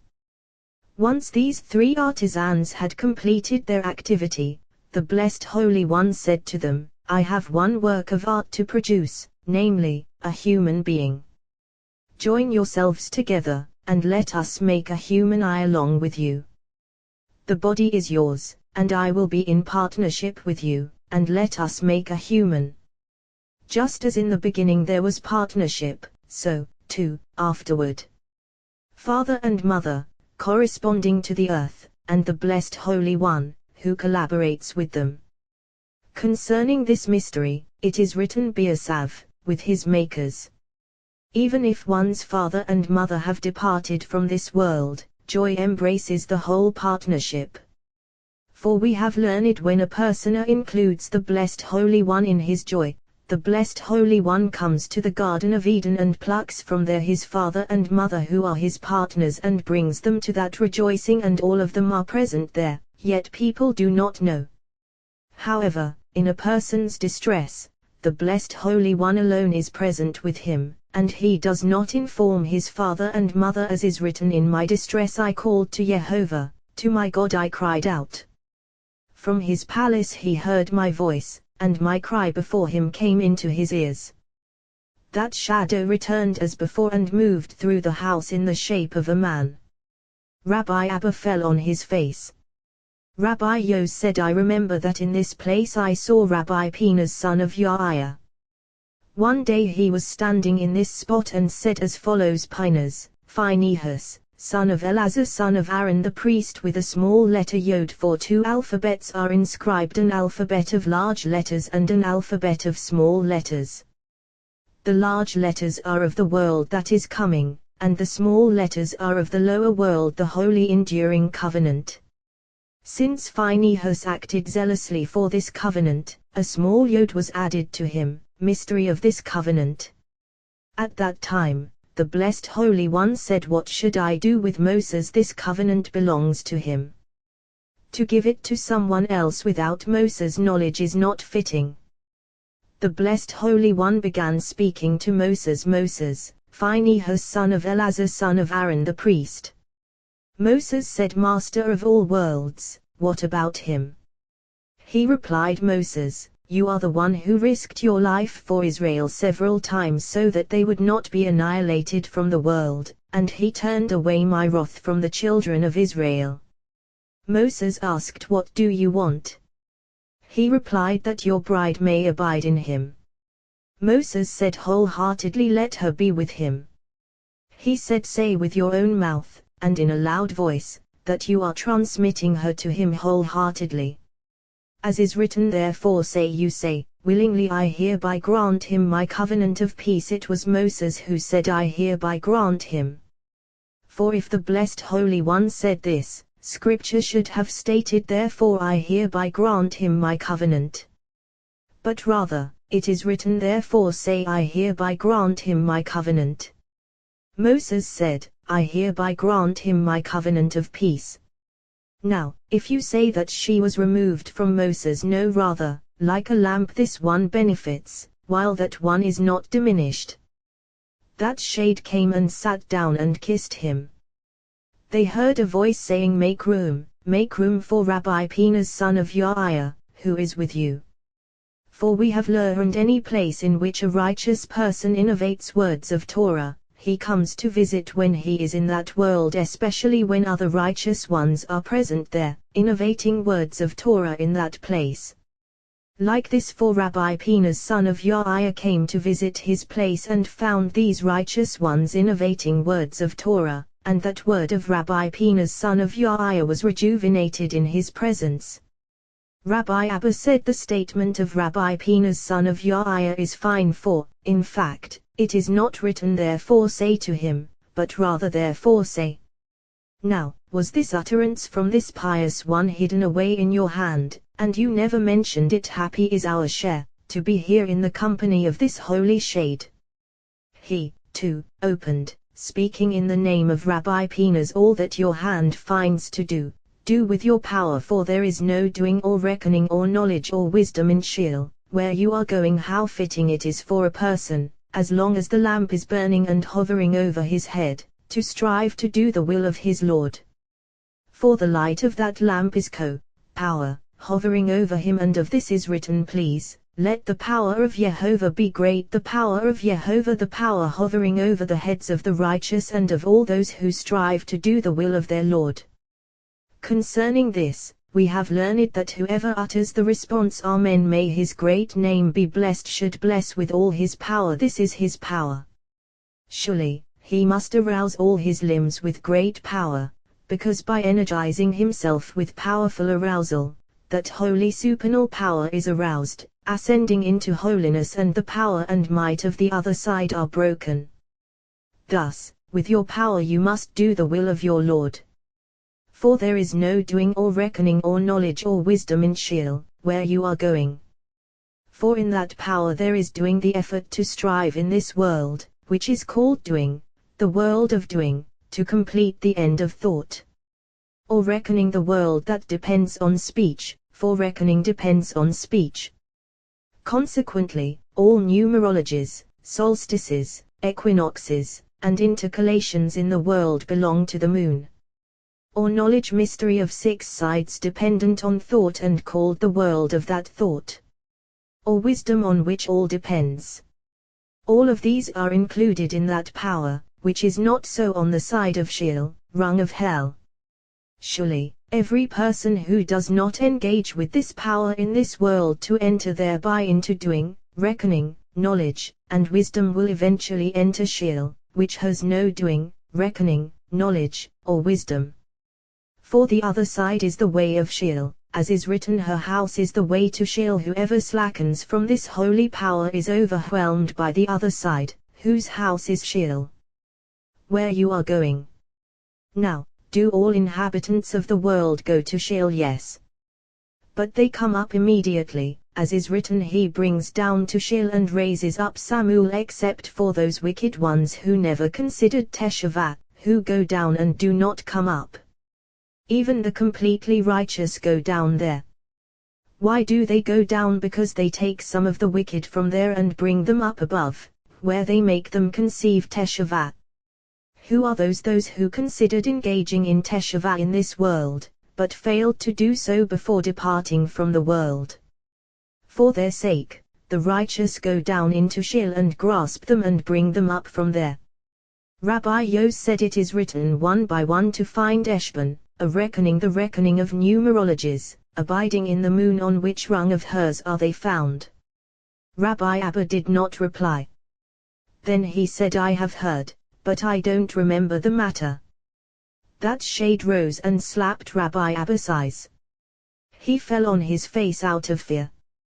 While he was on his face, a verse fell into his mouth, your eyes, pools be Eshbon, in Heshbon, by the gate of the daughter of nobles. These eyes of hers are savories within supernal wisdom, drawn from above, and by Eshbon, reckoning, solstices, equinoxes, and intercalations, they are filled, becoming pools, waters flowing in all directions, those eyes, until they amount to every reckoning of the moon outside, and stars and constellations, making a reckoning. This is by the gate of Bath Rabbim, the moon outside. Rabbi Abba said to Rabbi Yos, that holy pearl that was in your possession from the holy company that is with us, it is so fine that I must return to it, for surely one must not send a woman to be in another place until her husband gives her permission. First, the husband is informed and persuaded, so that he will command her and give her permission to go to that place. Similarly, the blessed Holy One persuaded Moses, and until he gave her permission and he told him, you say, I hereby grant him my covenant of peace, to abide in Phinehas and to go there, she did not go. How do we know this? From righteous one of the world, who gives her permission to be among the righteous in this world, with whom she sits like a bride in her ornaments, and righteous one of the world sees and rejoices in this. But she lies in the arms of her husband, and resumes being with them, and returns to her husband, as is said, in the evening she comes, and in the morning she returns. Esther, in the evening she comes to her husband, and in the morning she returns to the righteous on earth, all with the permission of her husband, as is written, the righteous one gives generously. Moses said as follows, I hereby give him just as righteous one on high gives, so I, too, hereby give. A gift presented on condition that it be returned is a valid gift. On account of this covenant, Phinehas gained the high priesthood, and if she had not been with him, Phinehas would not have been linked to the rung of high priesthood, for covenant always clings to the supernal right, and this supernal right is destined to build the temple, which is covenant. Rabbi Abba said, I remember something that I heard from the Holy Lamp, who heard it in the name of Rabbi Eliezer. One day, a certain clever Gentile came to him and said, old man, 3 questions I want to pose to you. First, you say that another temple will be built for you, whereas only two were supposed to be built, the first temple and the second temple, a third temple and a fourth temple you will not find in the Torah. Surely, what was meant to be built has already been built, and there will never be any more, for, after all, Scripture calls them the two houses of Israel, and it is written, the glory of this last house will be greater than the first. Haggai. Furthermore, you say that you're closer to the supernal king than all other nations. Well, one who is close to the king is always happy, free from sorrow and distress, but you are in greater sorrow, distress, and agony than all other nations. As for us, no sorrow, distress, or agony even comes near us. We are close to the supernal king, and you are far from him, which is why you suffer sorrow and distress, mourning and agony, which we do not. Furthermore, you don't eat any animal that has not been slaughtered properly or is diseased or defective, so that you will be healthy and your bodies will be fit. Well, we eat whatever we want, and we are vigorous and healthy, all our limbs enduring firmly, whereas you who don't eat are all weak, sickly, and broken more than all other peoples. A people hated by your God entirely. The Gentiles said, old man, don't say anything to me, because I won't listen to you or accept it. Rabbi Eliezer raised his eyes and gazed at him, and he turned into a heap of bones. When his wrath subsided, he turned his head and wept. He said, Jehovah our Lord, how majestic is your name throughout the earth, how mighty is the holy power throughout the earth. There is not a single tiny word appearing in the Torah that has not issued from the mouth of the blessed Holy One. These things asked by that wicked man I asked Elijah one day, and he said that they had been presented in the heavenly academy before the blessed Holy One. For when Israel came out of Egypt, the blessed Holy One wished to make them on earth like holy angels above, and he wanted to build for them a holy house, bring it down from the utmost heavens, and plant Israel as a holy shoot corresponding to the image above. As is written, you will bring them, you will plant them on the mount of your heritage. In which place, a firm place for your dwelling, you fashioned, O Jehovah, in the one that you fashioned yourself, no one else, the first temple. The sanctuary, O Jehovah, your hands firmly founded the second temple. Both of them, the artistry of the blessed Holy One. But because they angered him in the desert, they died, and the blessed Holy One brought into the land their children who learned their ways, and the house was built by human hands. Consequently, it did not endure, and Solomon said, unless Jehovah builds the house, its builders labor in vain, for it has no endurance. In the days of Ezra, sin took its toll due to various transgressions, and they were forced to build it themselves, so it did not endure. Until now, the original building of the blessed Holy One has never appeared in the world. For it is written, Jehovah builds Jerusalem, he and no one else. It is this building we await, not a human building, which has no endurance at all. The blessed Holy One will bring down the first temple and the second temple as one from above, the first temple, concealed, the second temple, revealed. The house called the second temple will be revealed, so that the artistry of the blessed Holy One will be visible to the whole world. Total joy, aspiration of the heart, in full existence. That first temple, concealed, will ascend high above the one revealed, and the whole world will see clouds of glory surrounding the revealed one, and within those clouds will be the first temple, in hidden fashioning, rising to the height of the glorious heavens. It is this building that we await, which has never existed in the world. Even the city of Jerusalem will not be the work of human hands, for it is written, I myself, declares Jehovah, will be a wall of fire around her. If this is what is written about the city, all the more so for the temple, which is his dwelling. This act should have happened at first, when Israel came out of Egypt, but it has been deferred to the end of days in the final redemption. As for the other question, surely we are closer to the supernal king than all other nations. Surely it is so, for the Blessed Holy One made Israel the heart of the whole world. So is Israel among the other nations the heart among the limbs of the body. All inhabitants of the world are the limbs, while Israel is the heart in their midst, and if Israel did not exist in the world, no nation could endure for even a moment like limbs without a heart.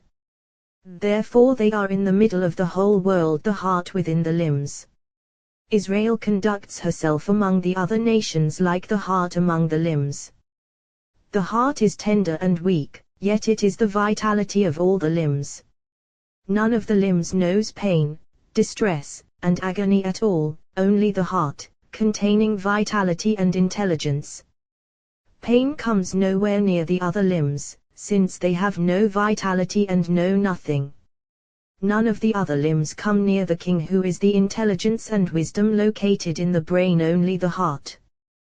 The other limbs are far from him and know nothing about him. Similarly, Israel is close to the Holy King, whereas the other nations are far from him. As for the other question that Israel eats no animal that has not been slaughtered properly or is diseased or defective, or the dirty filth of detestable and creeping things, as do other nations, so it is. For, in fact, the heart which is tender and weak, yet king and vitality of all the other limbs takes for its nourishment only the purest and clearest of all the blood, so its food is cleanest and most refined of all, whereas the remaining refuse it leaves for all the other limbs. These other limbs do not care about this, rather, they take the refuse and the worst and most foul of all, and they are fittingly strong. Consequently, among the other limbs there are blisters, inflammation, rash, and scaly affliction, whereas for the heart, none of these at all. Rather, it is cleanest and purest of all, with no blemish whatsoever. Concerning this it is written, "You are wholly beautiful, my love, there is no blemish in you." Rabbi Yos came and kissed his hands. He said, "If I have come into the world just to hear this, it is enough." The name of the slain Israelite man, who was slain with the Midianite woman, Rabbi Yitzhak said this verse should have been written as follows: the name of the Israelite man whom Phinehas slayed, and not the slain Israelite man, who was slain. Scripture expresses it only in a concealed manner. But this is what Rabbi Elazar said: since the Blessed Holy One had elevated Phinehas to the high priesthood, he did not want to mention him in the context of killing a human being, for this is not fitting for a high priest. Before he elevated him to the high priesthood, he mentioned his name. Phinehas saw, and he took a spear and stabbed the two of them. Once he elevated him to become high priest, his name is not mentioned in the context of killing, for this is unbefitting, and the Blessed Holy One felt concern for his honor, since it is unseemly for a high priest to be mentioned in the context of killing. And the name of the woman who was slain, the Midianite, similarly. Rabbi Shimon was traveling from Cappadocia to Lyra, accompanied by Rabbi Yehuda. As they were going, they were about to be encountered by Rabbi Penas, son of Yair, with two men goading his donkey behind him. Rabbi Penas's donkey stood still. They goaded him, but he did not move. Rabbi Penas said, "Let him be, for he must have smelled the scent of new faces, or a miracle is about to be performed for us." While they were there, Rabbi Shimon emerged from behind a rock. The donkey began to move. Rabbi Penas said to them, "Didn't I tell you that he smelled the scent of new faces?" Rabbi Penas dismounted and embraced him, weeping.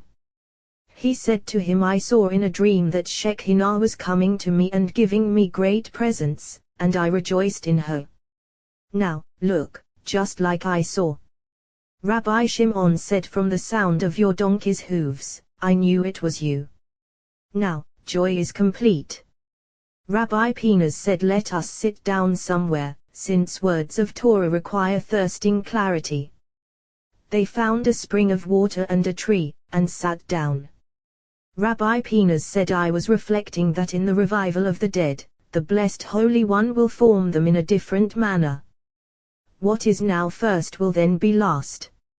How do we know this? From those bones, the bones that the Blessed Holy One revived by the hand of Ezekiel, as is written, the bones came together, bone to bone first. And then it is written, I saw, and behold, there were sinews on them, and flesh grew, and skin formed on them above, but there was no ruah breath in them, for, in fact, what is stripped off first will then be last. At first one is stripped of ruah, afterward skin and flesh, and afterward bones. Rabbi Shimon said concerning this, the ancient ones disputed, but with these bones revived by the blessed Holy One, he performed miracles and remarkable signs. What is written, remember, now, that like clay you worked me, and to dust you will return me. What is written next, will you not pour me out like milk, and like cheese congeal me? With skin and flesh you will clothe me, with bones and sinews weave me. After a person has decayed in the dust and the time of revival of the dead has arrived, the blessed Holy One will make that enduring bone like dough, flowing as milk, and from that pure flow, sparkling in clarity, the bone will be blended, liquefied like milk. Afterward he will congeal it, and it will be fashioned in the form of curdled cheese, and afterward skin and flesh and bones will be drawn over it. As is written, will you not pour me out like milk? It is not written, did you not pour me out? But rather, will you not pour me out? It is not written, did you not congeal me? But rather, will you not congeal me? It is not written, with skin and flesh you clothed me, but rather you will clothe me. It is not written, you wove me, but rather you will weave me. Afterward, what is written, life and kindness you granted me, ruah, the spirit of life. Now, you might say, you granted me, and it is not written, you will grant. Well, Job said as follows, life and kindness you granted me in this world, pouring into me the spirit of life. But you've kadateka shema, and your providence preserved my spirit, for you intend lafukada, to entrust it first. Shema, she preserved my spirit. Mystery of the matter, all souls of the righteous are treasured away and concealed beneath the king's throne, and she preserves them, to restore them to their place, as is written, you've kadateka, and your providence preserved my spirit. What is meant by pekadateka, as is said, may another man take pekadato, the one over whom he is appointed pekadateka, surely the king's matronita, in whose hands all spirits are pekdongin, pledges, as is written, in your hand Afchid, I entrust my spirit, and she preserves them. Thus, preserved my spirit, she preserves it. Similarly, preserve my soul, for I am faithful. Preserve the king's matronita, who preserves my soul because I am faithful. Everywhere it is written namelessly, this is matronita, as is said, he called to Moses, he said, if you really heed. Rabbi Penas wept, and said, didn't I tell you that Shekinah gave me presents and gifts? Happy is my share, that I have seen you and heard this. He said to him at that time, granted, that bone. But as for the other bones that exist, what will happen to them? He replied, all of them will be included in the flow of this bone and merge with it, and all will become a single dough, out of which the form will be fashioned, as has been said. As is written, he will invigorate your bones. What is meant by yalitz? He will invigorate, as is said, alats, he has withdrawn from them. Hosea, all of them will be withdrawn from their existence and be incorporated in that bone, becoming a single dough, and then, you will be like a well-watered garden, like a spring whose waters do not fail.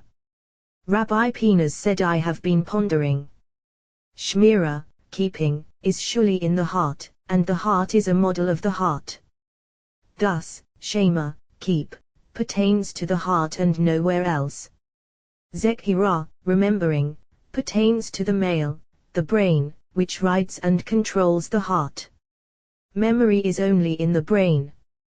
Thus, Zakhor, remember, for the male, and Shema, keep, for the female. The brain is male, riding upon the heart controls and rides upon the liver. The liver is Samael and the serpent together, becoming one, the lobe of the liver and the liver. Therefore in a sacrifice, the lobe of the liver is the serpent, and the liver is food for the male, mystery of Samael. Rabbi Shimon said, certainly so, and fine elucidation of the matter, mystery and secrets of sacrifice are as follows. The liver obtains first, together with its lobes, male and his mate and all those veins of the liver, their cohorts and camps. What they obtain is the fatty and oily parts of the sacrifice, and then all is offered to the heart. The heart obtains nothing of it all except the confession made over it, ascending in that smoke, and the prayer offered over that sacrifice. The heart offers to the brain the unifying aspiration of the priest and the joy of the Levites. The brain is the male, deriving from the supernal brain. The brain offers to the most concealed of all, completely unknown, and they are linked with one another. The brain offers spiritual pleasure from all. Veins of the liver are Ashim, personages, and those legions of theirs. The liver, as has been said, Yoteret, the lobe, his female. Why is she called Yoteret, excess? Because she cleaves to her male only when she has time to spare after committing her adulteries and leaving them. Furthermore, Yoteret, excess the female, because when she wants to join with a man she appears to him as leftovers, totally unimportant. Afterward, little by little, she adorns herself, until she is in single union with him. From these veins of the liver, other smaller ones spread out, of various kinds, and they all obtain the sacrificial portions and fat, all included in the liver. The heart essence of holiness obtains and offers, as has been said. The heart rests upon the two kidneys, two cherubim, giving counsel, and they are far and near, right and left. All of them obtain and consume, each one fittingly, until all is bound as one. The sacrifices of Elohim are a broken spirit. This is offered to the heart. A broken spirit confession and its prayer, for surely the spirit returns to Elohim. The liver offers it to the heart, for the liver becomes its advocate, and all is a single bond in sacrifice. From the liver issue all illness and affliction to all members of the body, and there they dwell. The heart is purest of all, and from it issue all goodness and health to all the bodily members, and all strength, joy, and wholeness, which all the members need. He opened, saying, trust in Jehovah and do good. Dwell in the land and shepherd faith, trust in Jehovah fittingly. And do good, perfection of the holy covenant, that you should perfect and preserve it fittingly. If you do so, you will become great in the land, and that faith above will be nourished by you and delighted by you. Furthermore, delight upon Jehovah, that he may grant you your heart's desire. All this is arranged by perfection of the covenant. Once it is perfected, all is perfected. Because Phinehas acted zealously for the covenant, he attained all. Not only that, but he protected all of Israel, and in him was fulfilled delight El Jehovah, above Jehovah, for he ascended and was linked above. And he shone with the primordial light created by the blessed Holy One, which was treasured away with that light relished by Abraham, cluster of Aaron the priest. Having ascended to the high priesthood, he is not mentioned in connection with the killing of Zimri, which would not be fitting, so that he would not be entangled at all in the branches of the other side, which would be unseemly for him. For whoever kills is encroached upon by branches of the other side, and Phinehas was already linked with the right and had no part at all in the other side, which is why he is not mentioned here. What would seem praiseworthy is for him a disgrace, a descent from the supernal rung to which he was linked. Thus it is written, the slain Israelite man, who was slain. And the name of the woman who was slain, the Midianite. Rabbi Pinus said, happy is the generation that hears your words of Torah, happy is my share, that I attained this. Rabbi Shimon said, happy is the generation in which you and your devotion exist. While they were sitting and speaking kindly to one another, Rabbi Elazar, the son of Rabbi Shimon, came and found them there. Rabbi Pinus said, surely it is written when he saw them, Jacob said, this is a camp of God. Rabbi Shimon said to Rabbi Elazar, sit and expound the verse. Rabbi Elazar sat down. He opened, saying Jacob went on his way, and angels of God encountered him. What is meant by viftu, and encountered him? There is pesha, encountering, for good, encountering for evil, and encountering for prayer. But when he went to Haran, what is written vifka ba markam, he entreated the place. It was the evening prayer that he offered in the location called markam, place, as is said, look, there is markam, a place, by me, and the evening prayer is appropriate for that place.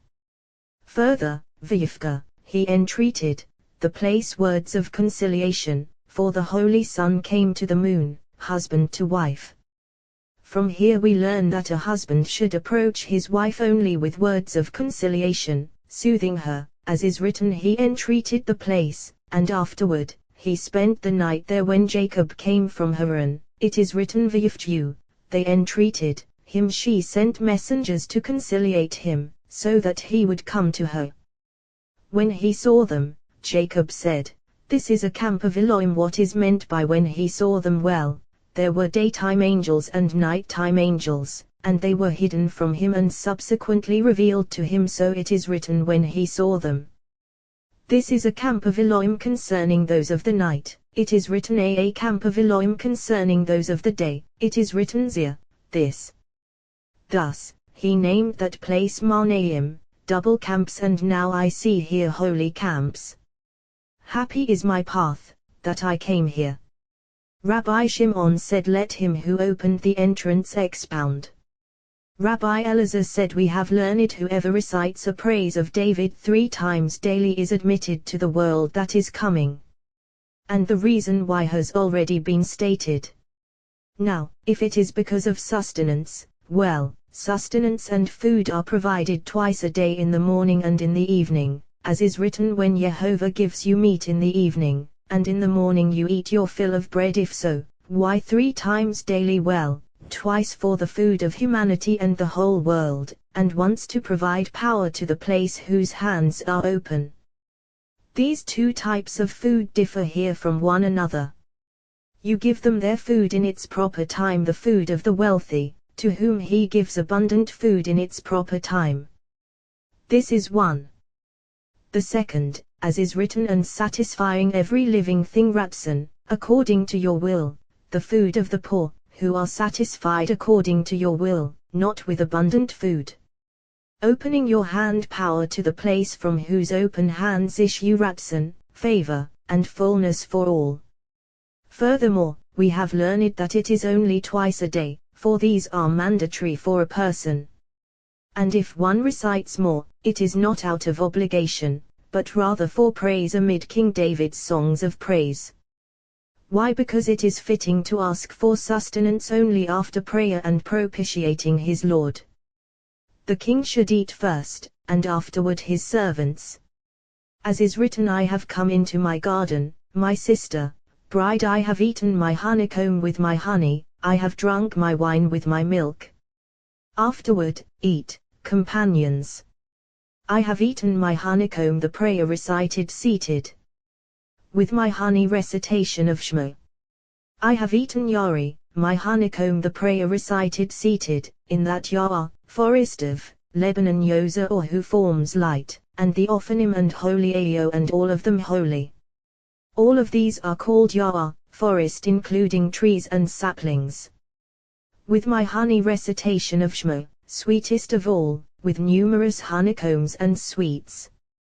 I have drunk my wine with my milk, the prayer recited standing, flow of supernal preserved wine. This is in the first 3. With my milk, the last 3 blessings. These mingle with those. Until here, food of the king. Afterward, eat, companions above. Drink and be drunk, lovers below. Consequently, there is no obligation to pray for food until after the prayer. But why in minor, toward evening, before the prayer? Because before harsh judgment prevails, while the face of the king is still shining, one should recite a praise of David, with this arrangement of food. For once judgment prevails, looming over the world, it is inauspicious. Rabbi Penas came and kissed him. Oh! Rabbi Yehuda said, let our master tell us some of those sublime words concerning Rosh Hashanah. Rabbi Shimon opened V'yai Hayom, it happened on the day wherever it is written V'yai, it happened, there is sorrow V'yai Bayamir, it happened in the days of sorrow Shuli V'yai Hayom, it happened on the day, a day on which there is sorrow, and this is Rosh Hashanah, a day when harsh judgment looms over the world. V'yai Hayom, it happened on the day that Elisha was passing through Shunem kings, it was Rosh Hashanah. Everywhere, V'yai Hayom, it happened on the day, signifies Rosh Hashanah. V'yai Hayom, it happened on the day that the sons of Elohim came, it was Rosh Hashanah. There are always 2 days. Why? So that Isaac will include judgment and compassion. 2 days and not one, for if there were one alone, the world would be destroyed. Therefore it is written twice, V'yai Hayom, it happened on the day.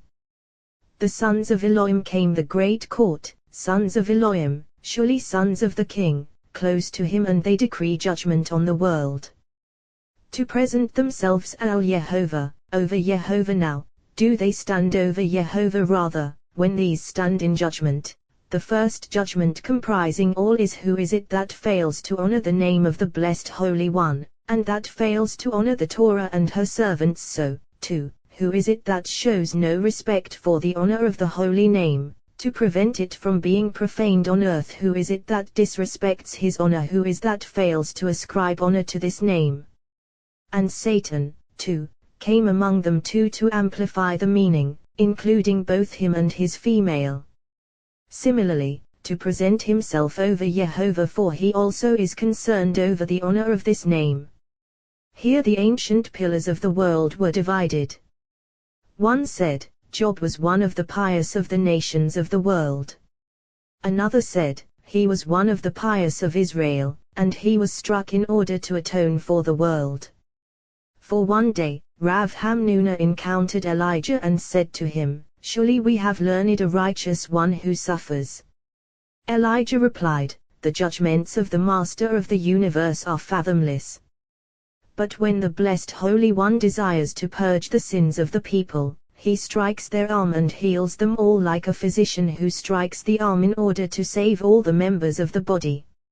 As is written, but he was pierced for our sins, crushed for our iniquities, he bore the chastisement that made us whole, and by his wound we were healed, as has been said. On that day, when 70 thrones are set to render judgment upon the world, how many shield-bearing warriors and prosecutors stand on high, some inclining to the right for acquittal, others to the left for guilt, to recount sins of the world, sins of every single person. Therefore a person should declare his sins, each one just as it is, for if he does so, his case is tried by the King, the Blessed Holy One, alone, and the entire court separates from him. So one should declare the sins of every single limb and all that he has done in detail, as is written, my sin I acknowledged to you, and my iniquity I did not conceal. I said, I will confess my transgressions to Yehovah afterward, and you forgave the guilt of my sin.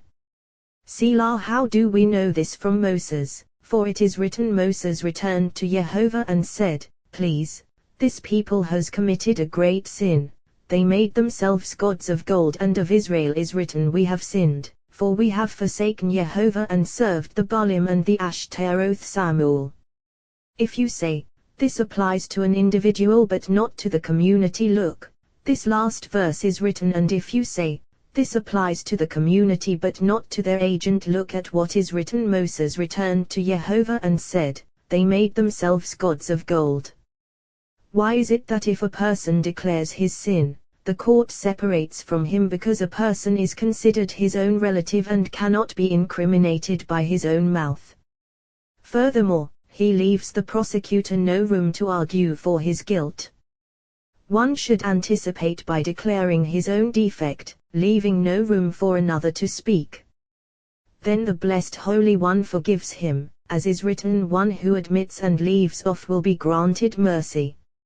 On the days of Rosh Hashanah, the court sets up a throne for the king, and he judges the whole world.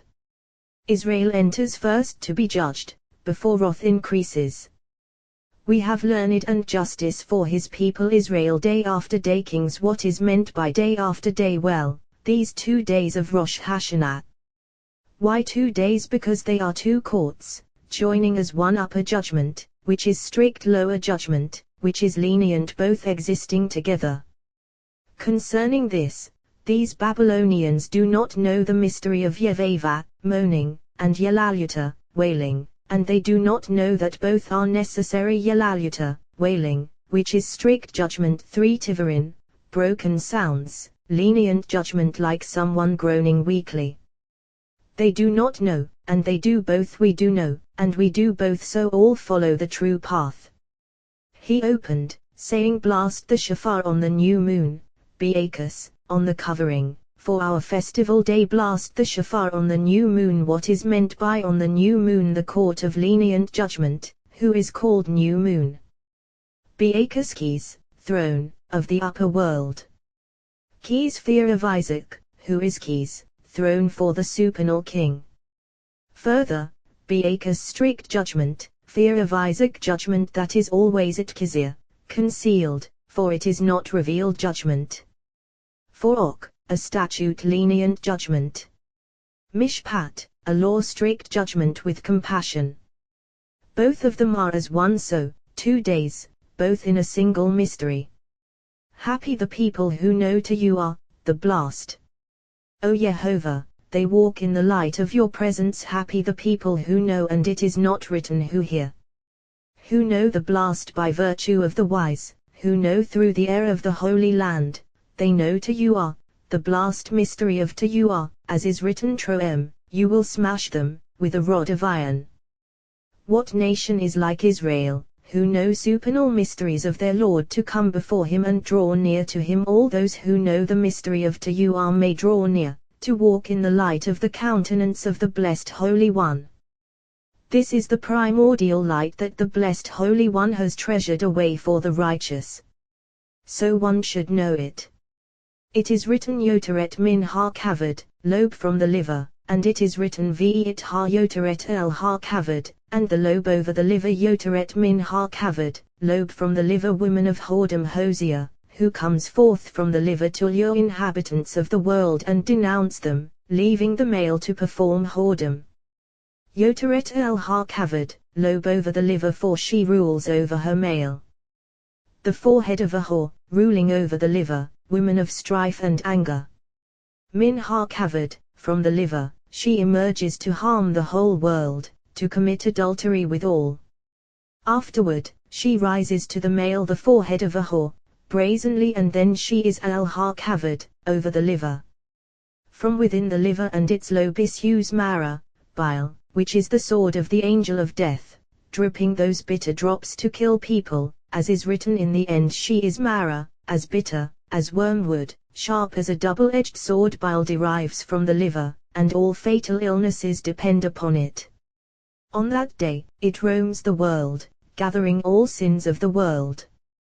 And all of Israel are in distress, and they take a shofar to arouse that to you are alarm, and to chia, blast, strict judgment with compassion and lenient judgment with compassion.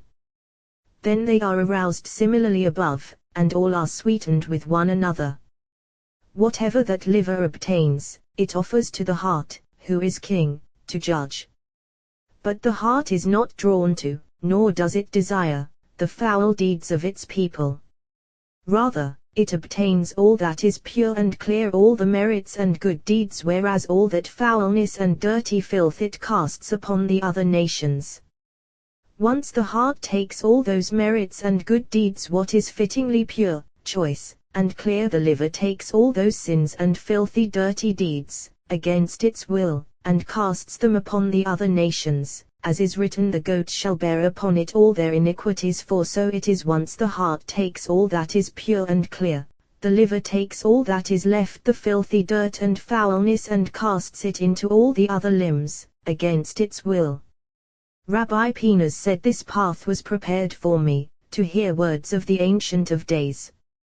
Happy is the world in which you dwell. Woe to the world, who will remain orphans, not knowing words of Torah fittingly. Certainly so, for the liver obtains all, good and bad. And although it roams and gathers all the sins of Israel, it likewise gathers their merits, in order to establish its slanderous informing. Everything, both this and that, it offers to the heart.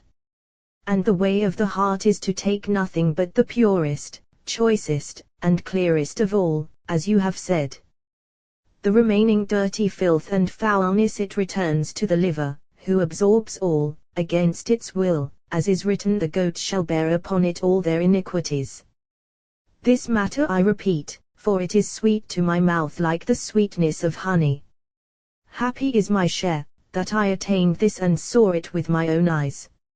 He, too, opened, saying, O Jehovah, my heart is not haughty, nor my eyes raised high, nor do I pursue matters too great or too wondrous for me. David uttered this verse when he was walking on the bank of the river, and said, Master of all worlds, has there ever been a person in the world who thanked and praised you like me? A frog happened by, and said to him, David, do not be proud, for I have done more than you, since I offered my body at my master's command, as is written, the Nile will swarm with frogs, as has been established. Furthermore, I sing and praise night and day, never subsiding. At that moment, David said, O Jehovah, my heart is not haughty, nor my eyes raised high. O Jehovah, my heart is not high. This pertains to the daily sacrifice, continually, to the blessed Holy One. For assembly of Israel is thereby included among all her cohorts, and all those rituals deliver her from among the thorns. Oh! Similarly with Israel. As long as they are hard-hearted, not opening with teshuvah, they do not emit fragrance, and he does not deliver them from among the thorns among other nations.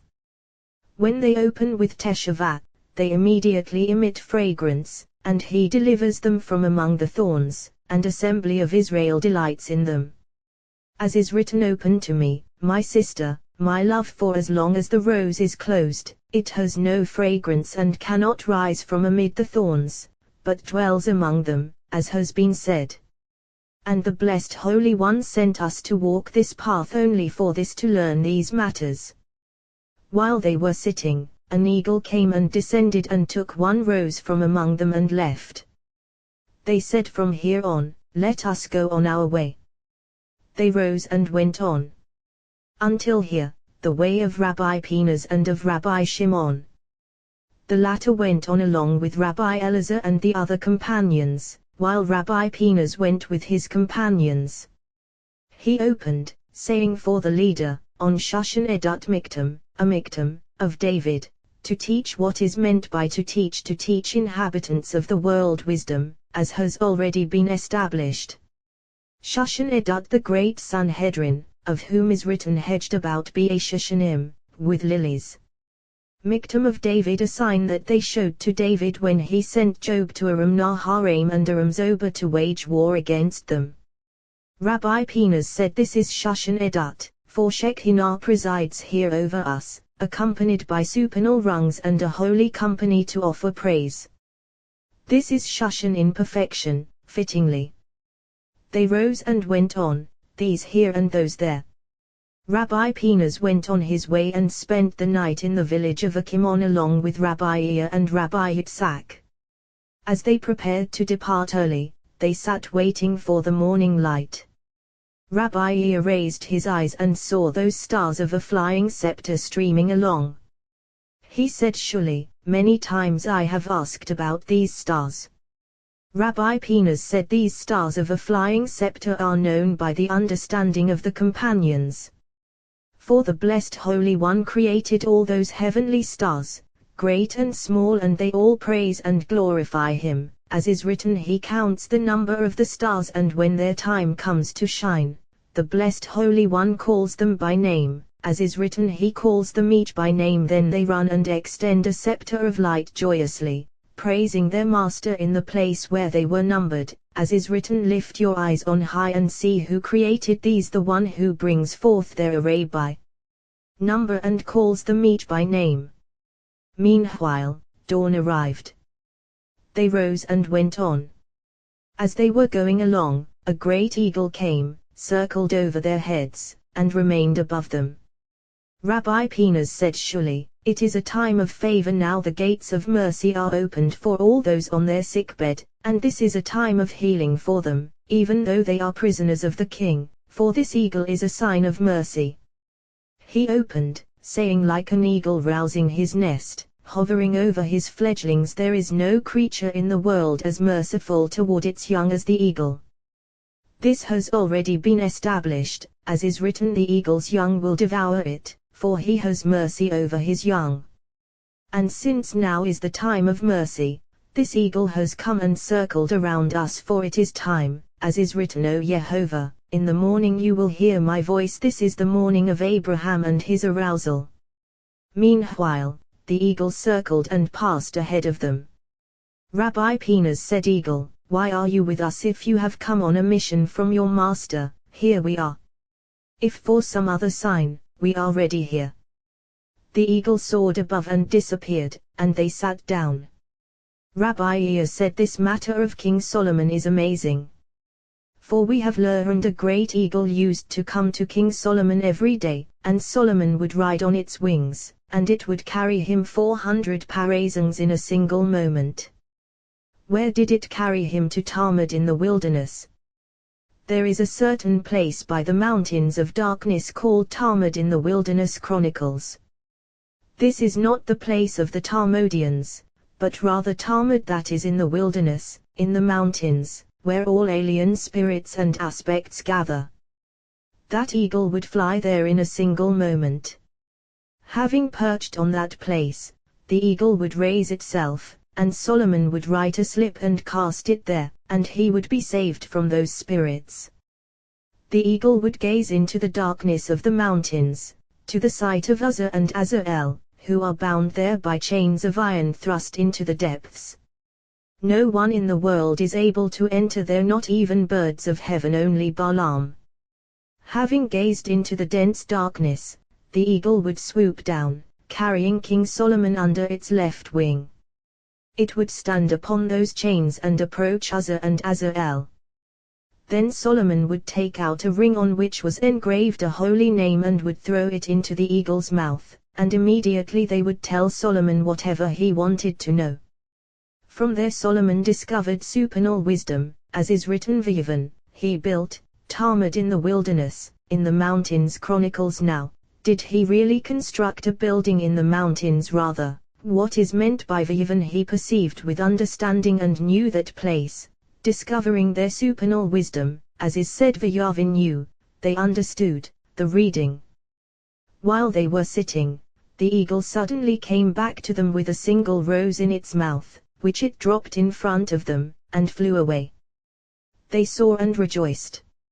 Rabbi Penas said, didn't I tell you that this eagle came on a mission from its master? This rose is the Shushan Edut, rose of testimony, that I mentioned, and the blessed Holy One has sent it to us.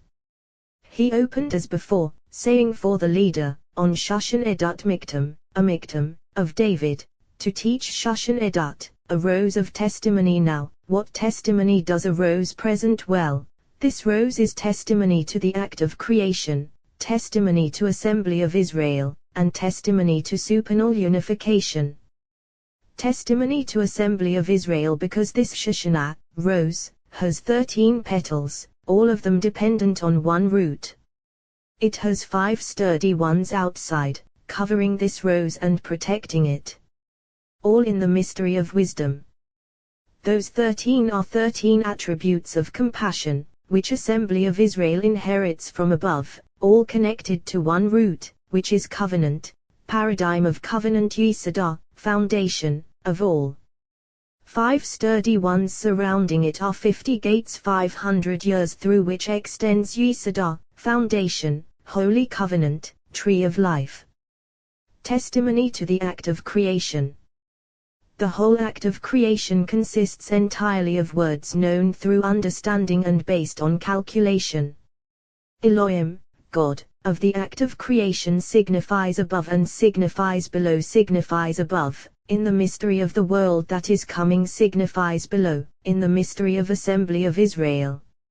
Rose of testimony, assuming all those signs. It is written Bereshit bara Elohim, in the beginning Elohim created. This is the rose.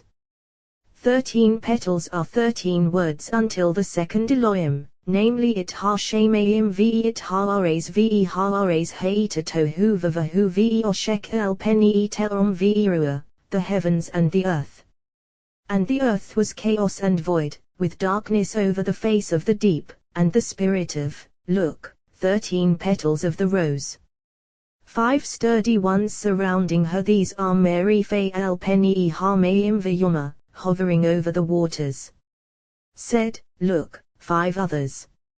Afterward, let there be light, source and root of the rose, to which all are connected. Testimony to unification. 5 sturdy leaves, and the root and foundation, to which these 13 petals are connected. Shema Yisrael Yehovah Elohinu Yehovah, hear, O Israel, Yehovah our God, Yehovah. Look, 5 leaves of the rose Eid, 1 source and root, to which all are connected. Mystery of 13 in calculation, the king's signet ring. Corresponding to the rose is Israel. Keisha Shana, like a rose, among the thorns among the other nations. Assembly of Israel among other legions, appointed princes. As long as the rose remains closed, unopened, it has no fragrance and is not lifted from among the thorns. When it opens, it emits fragrance, and then it is brought forth. Rabbi Elazar said to his father, I have already heard about these closed organs in the mystery of sacrifice. What about the mystery of the other organs? He replied, Elazar, my son, all the other organs within constitute a sublime mystery. The heart has already been discussed. But the heart is a blazing fire, and if the supernal king did not provide for it the lobes of the lung, bringing it a breeze of wind blowing from supernal spices, it would burn up the world in a single moment. He opened, saying, and Yehovah rained upon Sodom and Gomorrah brimstone and fire. Why did he burn them up? Because at that time Canphir, the lobes of the lung, did not blow. This is the mystery of Canphir. The wings of the dove are inlaid with silver, namely, Raphael and Sidchiel, of whom is said he makes his angels winds, to blow constantly upon the heart. The spleen. He opened, saying, I went back and saw all the torments that are committed under the sun. Look, the tears of the tormented with no one to comfort them on the side of their tormentors. Power. Who are the tormented? These are babies at their mother's potent breast, who depart from the world by the hand of the angel of death. Now, does the angel of death kill them, tormenting them rather? The verse goes on to say, on the side of their tormentors, power. Who is that power? The one of whom is written, let there be meorit, lights, in the firmament of heaven, spelled deficiently. This is Lilith, appointed by that tormentor. She is called spleen, and she goes and toys with babies, and afterward generates rage against them, causing tears to be shed over them. The spleen follows the nature of the liver. The latter was created on the 2nd day, the former on the 4th in the act of creation. Consequently, there is no good omen on the 2nd or the 4th death of adults, death of little ones. The more is a rung, that is 1/60th of death, called slumber. Asteria 6th rung of the angel of death. Since he comes from afar, he is on the side of death, though not death itself. The illusion is 1/60th of death. The stomach. This obtains all and grinds and distributes in all directions below. From it are nourished those below, from those dregs below all those alien spirits and aspects, who are nourished at night from those sacrificial limbs and fat. The rest is absorbed by all the bodily members. The liver obtains all and offers to the heart, as has been said. This corresponds to what is written on the right, a lion's face. Therefore the image of a lion appeared on the altar, devouring the sacrifices. From here on, all the other organs in the mystery of the body, corresponding to the pattern above. The trachea 6 rings joined as one, and they are called B'nai Elim, sons of God, bringing forth wind to blow over the world, coming from the side of Gevurah. When they join as one, they are like a shofar and are called shofar shalail, a ram's horn. Elim, rams, of Bashan grant to Yehovah, B'nai Elim, O sons of God. Elim, rams, of Isaac. They bring forth breath and voice, and that voice issues and encounters rain clouds, and is heard outside. Thus it is written, the thunder of his might who can grasp, for they come from the side of Gevurah, might. What does that voice utter? The voice of Yehovah is over the waters. The God of glory causes to thunder. Yehovah is over mighty waters. It is not written Roem, thunders, but rather Ha'im, causes to thunder by B'nai Elim, sons of God. And no one knows the praise of this voice, as is written, who can grasp the esophagus, swallowing the food, which from there enters all the limbs.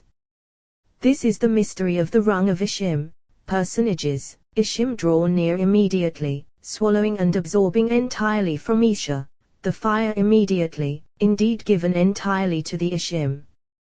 This is the mystery of Ishi Yehovah, the fire offerings of Yehovah, and his estate. They shall eat, these ones eat and swallow, whereas the others do not eat so. All inhabitants of the world outside do not know how they eat nor their mystery, but the rungs within know and obtain from them. Surely, the esophagus cannot be examined from the outside, since they do not know, but only from the inside they know and examine and obtain.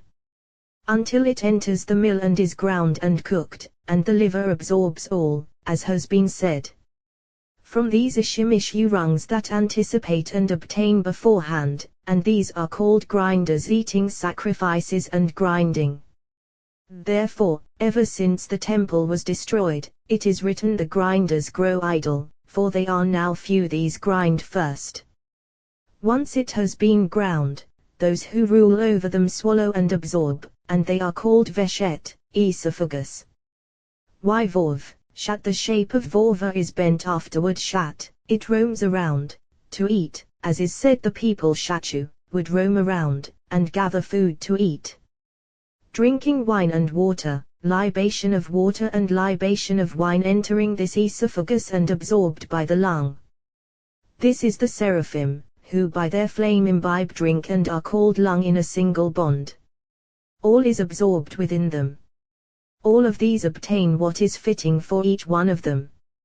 Ever since the temple was destroyed, their form and their food have diminished, and there is no day without a curse. Rabbi Shimon lifted his voice and said, Woe to Jerusalem, the holy city, woe to the world, for all this goodness is lost. The images of mighty empowered princes have diminished.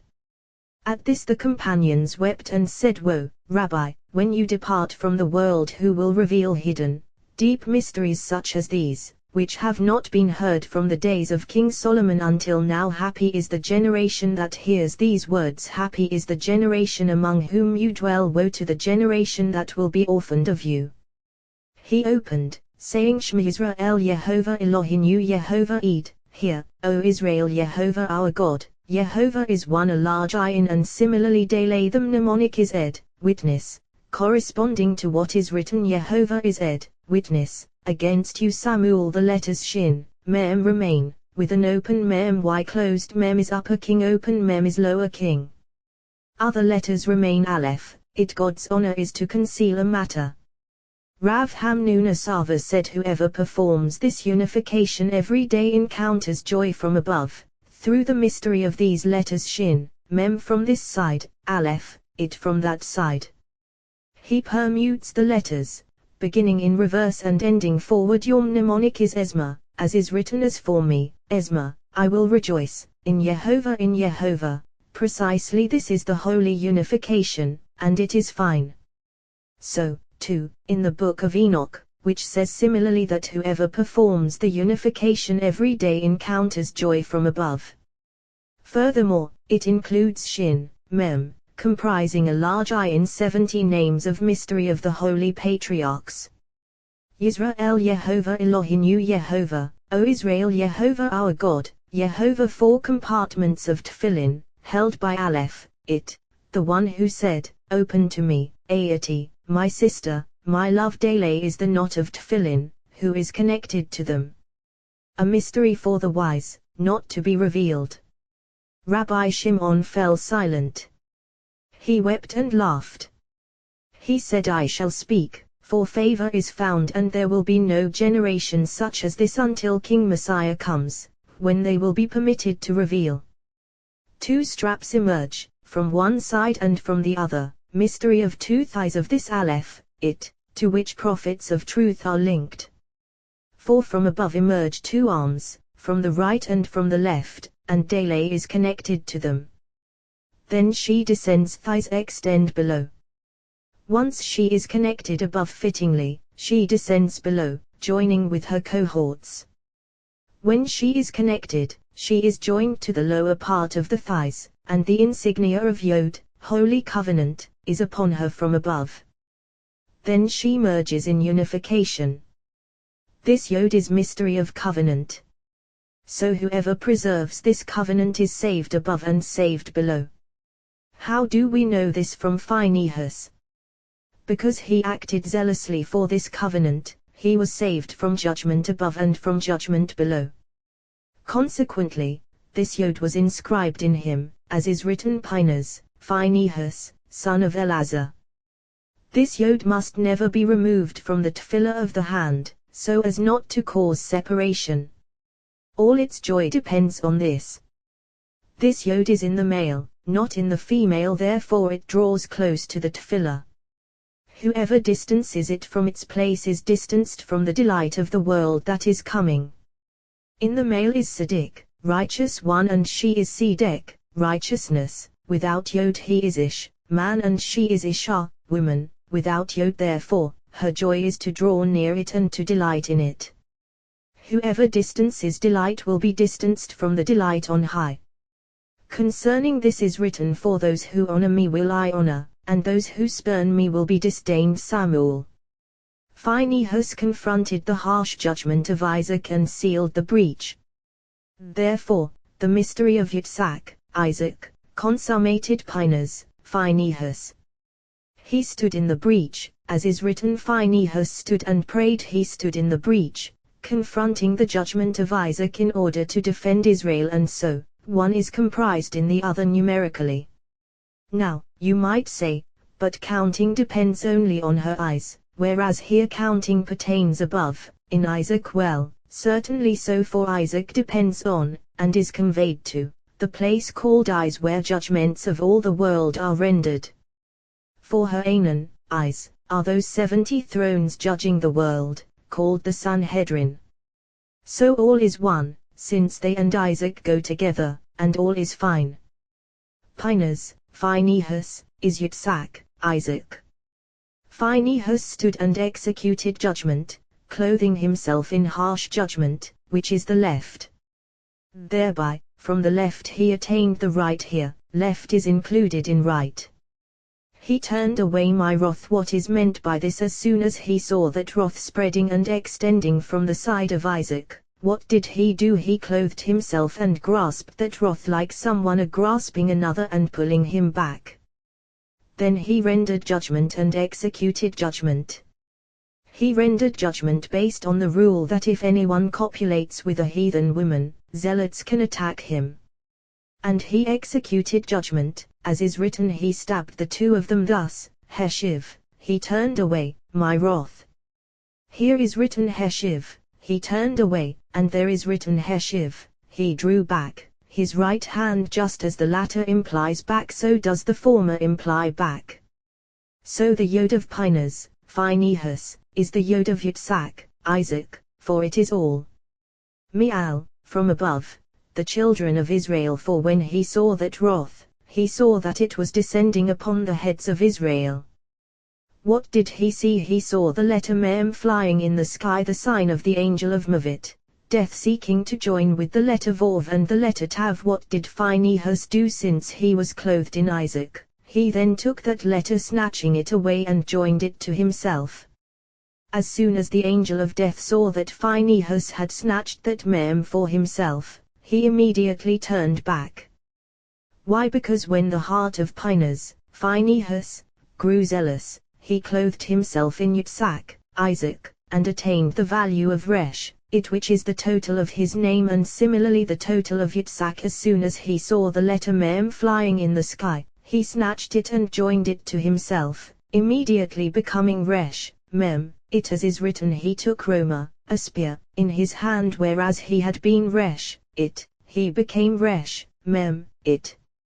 For the letter Mem was the original sign for Adam, establishing death upon the world, because this letter was flying over Adam's head when, as is written, she took me Pirio, of its fruit Mem, Pirio, and it was waiting for Vov, Tav, when, as is written, Vatokal Vatitan, and she ate, and she gave Vatipakana, and the eyes of the two were opened, then death was established upon the world. Phinehas now saw that letter Mem flying over the heads of Israel. How did he see it? He saw the image of an open Mem filled with blood. As soon as he saw it, he said, "This is surely a sign of the angel of Mavit, death." He immediately snatched it, pronounced over it the explicit name, and brought this letter down to himself. Whereas he had been Resh, it, he became Resh, Mem, it as is written, he took Roma, a spear, in his hand. Thus it is written, Mi'al, from above, the children of Israel. By zealously enacting my zeal, for he acted zealously for the holy covenant, which they were joining to an alien domain. In their midst, what is meant by this? That he was proceeding right into many multitudes and myriads, surrendering himself to death in their midst. However, Bitokum, in their midst, Bitok Mem, in the midst of Mem, that zeal that he displayed was Bitok Mem, in the midst of Mem. Why Mem? Because it is the sign of Mavit, death. It is the sign of 40 lashes. It is the sign of 4 modes of death imposed by the court: ascending and descending, descending and ascending. Ascending to 40, descending to 4. Descending from 4, those 4 spirits diverging from within, male and female of impurity, through whom 4 modes of death are imposed by the court, ascending from there to 40.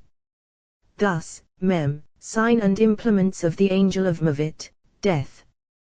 This is what Phinehas took, displaying zeal Bitok Mem, in the midst of Mem. Consequently, I did not annihilate the children of Israel through my zeal. Now, how can it be said that Phinehas turned back the wrath of the blessed Holy One, when it is written, those who died in the plague were 24,000, if not even one of them had died, I would say he turned away my wrath. But since all these died, what is meant by he turned away my wrath? So I did not annihilate the children of Israel.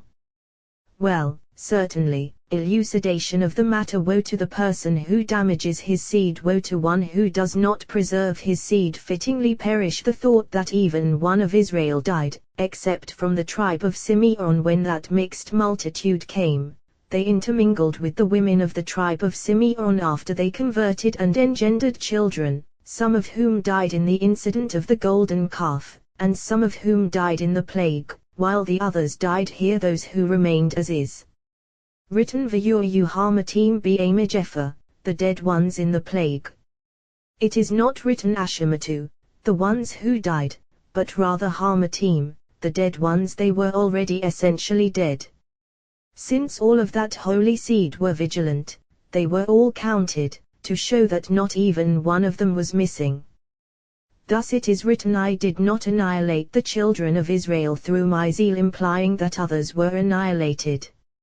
Similarly, he turned away my wrath from the children of Israel, but from others he did not turn it away. Therefore, Scripture indicates from the children of Israel, and so the children of Israel were counted as before, and the blessed Holy One joined them to himself. Similarly, in the incident of the golden calf it is written, about 3,000 of the people fell on that day, all those were from the mixed multitude. And in order to demonstrate that they were not from the children of Israel, what is written afterward, Moses assembled the whole community of the children of Israel and said to them, take from yourselves an offering. At first it is written, from every man whose heart impels him, you shall take my offering, including all. Once that mixed multitude did this and some of them died, the Blessed Holy One wanted to be reconciled with Israel. He said to them, "Join together, all of you, to one side as is written, Moses assembled the whole community of the children of Israel, by themselves. He said to them, My children, I want to dwell among you, my dwelling will be in your midst. So, take from yourselves an offering from yourselves, not from anyone else. I do not want others to share partnership with me nor with you." Therefore, all of them were destroyed. Here, too, they were from that bad stock. The dead ones, surely, and not from Israel, therefore he counted them, as is written, Seu it Rosh, take up the head count, raise their heads. Rabbi Elazar said, "Father, how fine that would be if we didn't find a contradiction against it." He said to him, "Speak, my son." He replied, "Look at what is written, V'yitsamed Yisrael, Israel clung to Baal-Peor, and we have learned that Israel became attached to him like a samid, bracelet, attached to a person's arm when he adorns himself. So was Israel attached to Baal-Peor." He said to him, "Elazar, so it is Israel clung. But I did not say that Israel was clear of that sin, rather, that they were clear of death, which did not prevail against them." He said to him, "But look at what is written, take all the leaders of the people and impale them." He replied, "The leaders of the people, surely, and not the leaders of the children of Israel. You should learn from the wording the people. Here is written the people, and there is written the people saw and the people assembled. About 3,000 of the people fell, but Israel clung to Baal-Peor and did not worship him. This is proven from the end of the verse, as is written, the people ate and bowed down. It is not written Israel ate and bowed down, but rather the people. Since it is written Israel clung, what is meant by the people ate? Well, that evil seed constituted the sin of Israel. What is meant by Israel clung to Baal-Peor? It is not written Israel clung biva al-Peor, within Baal-Peor, but rather leva al-Peor. To Baal-Peor they gave embellishment and power to Baal-Peor unintentionally. Because the ritual of Peor is lemifa, to expose oneself and excrete in front of him boiling hot excrement, and that worship gives him pleasure and strengthens him. Israel, upon seeing this, thought that it was scornful and disgraceful to him, since of idolatry it is written, Tse, out you will call to it. So, in order to scorn the idolatry, they exposed themselves unintentionally. For these, Phinehas made atonement, nullifying the plague, as is written, he atoned for the children of Israel. According to the lot shall its inheritance be apportioned, whether many or few. Rabbi Yehuda opened, I know that whatever God does will be forever.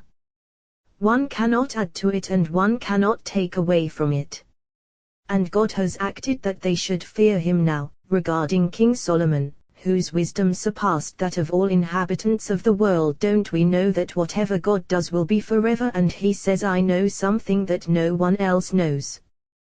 But surely King Solomon's wisdom transcends that of all inhabitants of the world, and what he knew was not known by other human beings.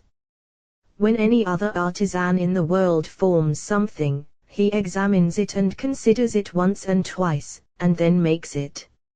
Afterward, he adds to it or takes away from it. Not so with the Blessed Holy One. He generates his handiwork truly out of chaos, lacking any substance, and it is really perfect, fittingly, not requiring anything to be added or taken away. Therefore it is written, God saw all that he had made, and look, it was very good. Furthermore, whatever God Yahweh will do for the perfection of the world will surely be forever. Rabbi Yitzhak said, if so, what is meant by and God has acted that they should fear him? Rather, we have learned as follows concerning this verse, and it is a sublime mystery among the companions. This verse should read, whatever God Azar has done, will be forever. What is meant by whatever God Yahweh will do? After all, it is written that which was has already been, and what is to be already has been, yet you say whatever God will do. However, this can inferred from another verse. It is written, no eye has seen, Elohim, O God, but you, what he will do for one who awaits him. The verse should read what you did, and who awaits you. However, it is a supernal place, flowing forth, kindling all lamps on every side, called the world that is coming. From it emerges one tree, to be watered and tended, and this tree is supreme and honored above all other trees, as has been established.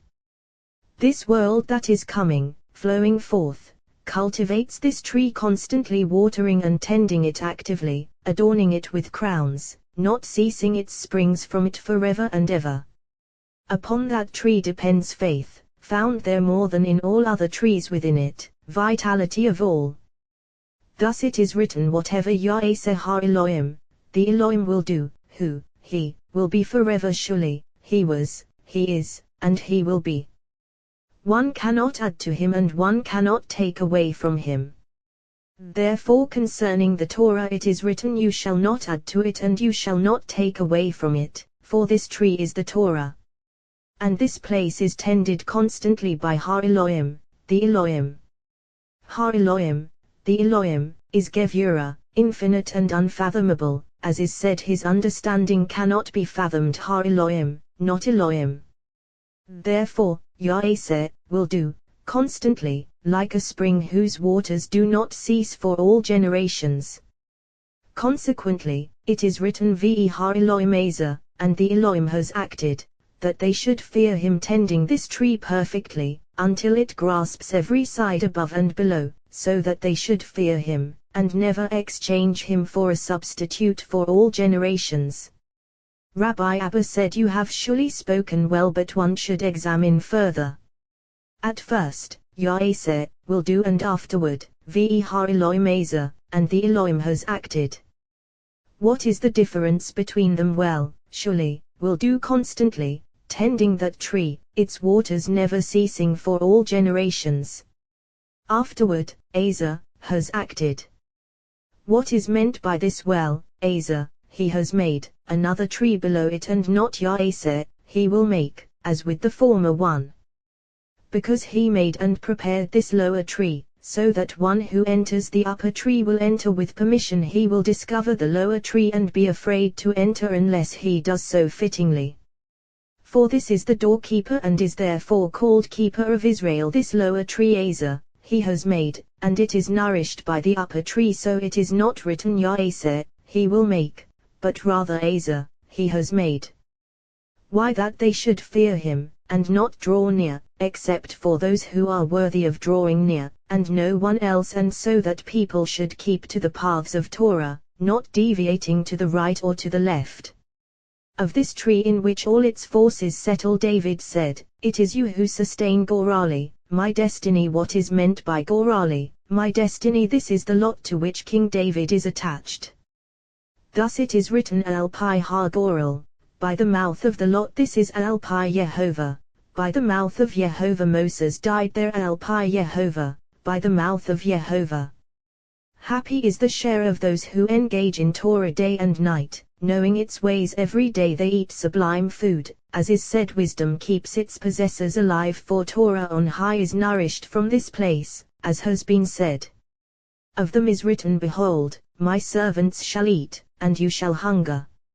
Rabbi Abba opened, saying there was a sound from above the expanse that was over their heads. When they halted, their wings slackened. This verse has been established, but there was call, a sound, from above the expanse, call, a voice, joined to this expanse, participating with it. This is Zechah, a remembrance, he made of his wonders. That expanse stands over those living beings, and this is the expanse created on the second day to divide water from water. It has already been established that there are 7 expanses higher and higher. Surely, Violin, curtain, performs no function, for it has nothing of its own except for what it is given. The poor are linked to it, and this is the mystery written. See, in my poverty I have laid aside for the house of my God. Chronicles. Each morning this gathers in, and in the evening it brings forth, for at night it brings forth its forces in all directions, controlling those legions and cohorts, and in the morning it gathers them all in, conveying them into their compartments, and they rule no more, for morning absorbs them all, as is said to declare in the morning your kindness, and your faithfulness in the nights. This has already been established. There is call, a voice, above this expanse, from which this expanse is nourished. When this voice is aroused, none of those cohorts moves, they are permitted only to stand in place. Their legions approach and await the goodness flowing toward that expanse, through which they will be blessed. Therefore it is above the expanse that is over their heads. Above the expanse over their heads, like the appearance of sapphire stone, image of a throne, like the appearance of sapphire stone, stone of Israel. And this is the mystery written: they would roll the stone. One stone descended from above when Israel wanted to inherit the land, and on it was written Goral, Lot. It would say, this is for so-and-so, and this is for so-and-so. That stone descended from beneath the king's throne. Surely it is written, from their feeds the stone of Israel. Therefore, Alpi, by the mouth of the Lot shall its inheritance be apportioned. Rabbi Yitzhak and Rabbi Yehuda were traveling from Usher to Lyre. Rabbi Elazar encountered them. They ran after him, saying, surely we will run after Shekinah.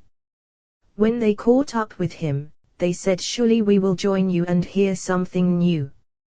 He opened, saying, listen to me, you who pursue justice, you who seek Yehovah. Listen to me, you who pursue justice, those who follow faith, you who pursue justice. Surely they are the ones who seek Yehovah. If you wish to know faith and to grasp this justice, do not gaze at her by herself like other inhabitants of the world, who thereby brought death upon themselves. Rather, look to the rock from which you were hewn, to the quarry from which you were dug.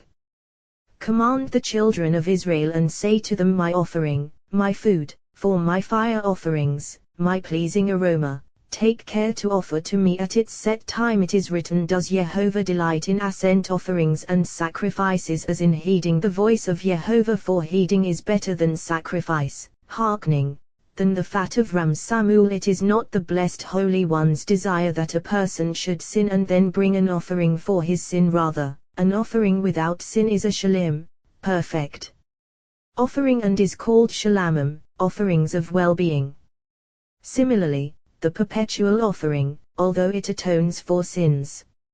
Rabbi Abba opened, the sacrifices of God are a broken spirit, a broken and crushed heart. O God, you will not spurn. This verse has been established as meaning that for a person's sins the blessed Holy One desires only a broken spirit. But people do not know what they are saying.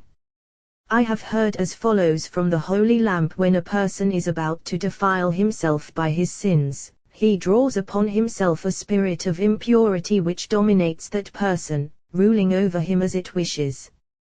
That impure spirit is strengthened and empowered, controlling him as it wills. If the person tries to purify himself, they purify him. When the temple still existed, he would bring his offering. His entire atonement was suspended until he showed remorse and broke the pride of that spirit, humbling it. This is the breaking of that impure rung. When that spirit is broken and he brings his offering, it is accepted in favor, fittingly. But if that spirit is not broken, his offering is nothing and is given to the dogs, for such an offering does not belong to the blessed Holy One, but is for the dogs. Consequently, the proper sacrifices of God are a broken spirit, that the impure spirit should be broken, ruling no more. So of one who breaks it fittingly, it is written, a spirit that goes and does not return. That person can be assured that it will never return to him again, as is written, and does not return. A broken and crushed heart, the man who is not arrogant and does not revel in worldly delights. O God, you will not spurn, he is held in honor by him. Command the children of Israel. What is meant by command? Idolatry. So that one will not enable himself to be defiled by an impure spirit, which is real idolatry. Rabbi Elazar opened, I have come into my garden, my sister, bride, I have plucked my myrrh with my spice, I have eaten my honeycomb with my honey, I have drunk my wine with my milk. Eat, companions, drink and be drunk, lovers. This verse has been established, but there are 6 arrangements of sacrifice here, and all has been said. Rabbi Shimon said, Elazar, my son, it is fine that you began the matter. But you concealed it. Why? He replied, because I saw something in the book of Enoch and I learned. He said, tell us what you have seen and heard. He said, all is one entity. The Blessed Holy One said this, I have come into my garden because all offerings of the world, when they ascend, first enter the Garden of Eden, mystery of Assembly of Israel. How so? Initially, at the beginning of the sacrifice, when a person confesses his sins over it and the slaughtering and sprinkling its blood upon the altar. Now, one should examine how do those Holy Spirits benefit from this and what is the reason for sacrificing an animal. Wouldn't it be much better for a person to break that spirit and to turn back in Teshuvah? What is the reason for slaughtering an animal and burning it in fire on the altar? Well, it is a mystery, for there is an animal crouching on 1,000 mountains, consuming 1,000 mountains every day, all called animals on 1,000 mountains. Of this we have learned that there is an animal consuming animals. Of what do they consist? Of fire. And that animal licks them all up in a single swoop, as is written, for Jehovah your God is a consuming fire, a jealous God. All the waters filling the Jordan in 6 years she turns into one gulp, as is written, calm while Jordan gushes into his mouth. The secret of the matter, I saw that all these are the essence and element of these animals below, for the spirit of the animals spreads from them below, and that spirit is formed below in animals. When a person sins, he brings an animal as a sacrifice, and that animal spirit ascends, returning to its place. All those belonging to this species approach, and that spirit spreads through them all, and they come and enjoy the fat and blood of that spirit's garment, for it came from their side, by virtue of that spirit of theirs. They all derive enjoyment and nourishment, and become advocates for that person. It enters via the esophagus, as has been said. This is why an animal is offered as a sacrifice. Rabbi Shimon said, blessed is my son to the Blessed Holy One. Of you is said, your father and your mother will rejoice, she who bore you will be glad, your father on high will rejoice and your mother Assembly of Israel. She who bore you will be glad, the daughter of Rabbi Pinhas the pious. Elazar, my son, speak. This explains the sacrifice of an animal. What about the sacrifice of birds, as is written, if his offering is an ascent offering of birds? He replied, I have not seen, but from this topic of animals I perceive the topic of birds.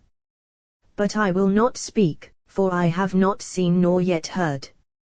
He said to him, Elazar, you have spoken well. But the secret of sacrifices encompasses many secrets, and it has been entrusted as revelation only to the truly virtuous, from whom the mystery of their master is not concealed. The secret of sacrifices is 4 images engraved on the throne of the Holy King, face of a bull, face of an eagle, face of a lion, face of a human, including all of them. All faces gaze at one another, included in each other, spreading in many directions and myriads, above and below, without measure, count, or number. From the face of a bull spreads a spirit to grazing animals, to 4 species comprised in one, namely oxen, sheep, rams, and goats, which are available for sacrifice.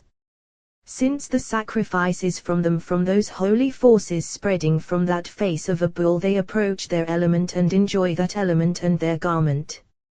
If they had no element in this world, they would not approach there. Just as holy Shekinah derives pleasure from the spirits of the righteous drawing near the spirit of that righteous one and enjoying it, since that spirit derives from her, so these enjoy their aspect and element, enjoying that garment that is offered up, since it is the garment of their spirit, so they enjoy it. From the face of an eagle spreads a spirit to birds, and an eagle is on 2 sides. This is the mystery of Yeufef, and let fowl fly 2 sides. Therefore it descends and spreads from the right and from the left.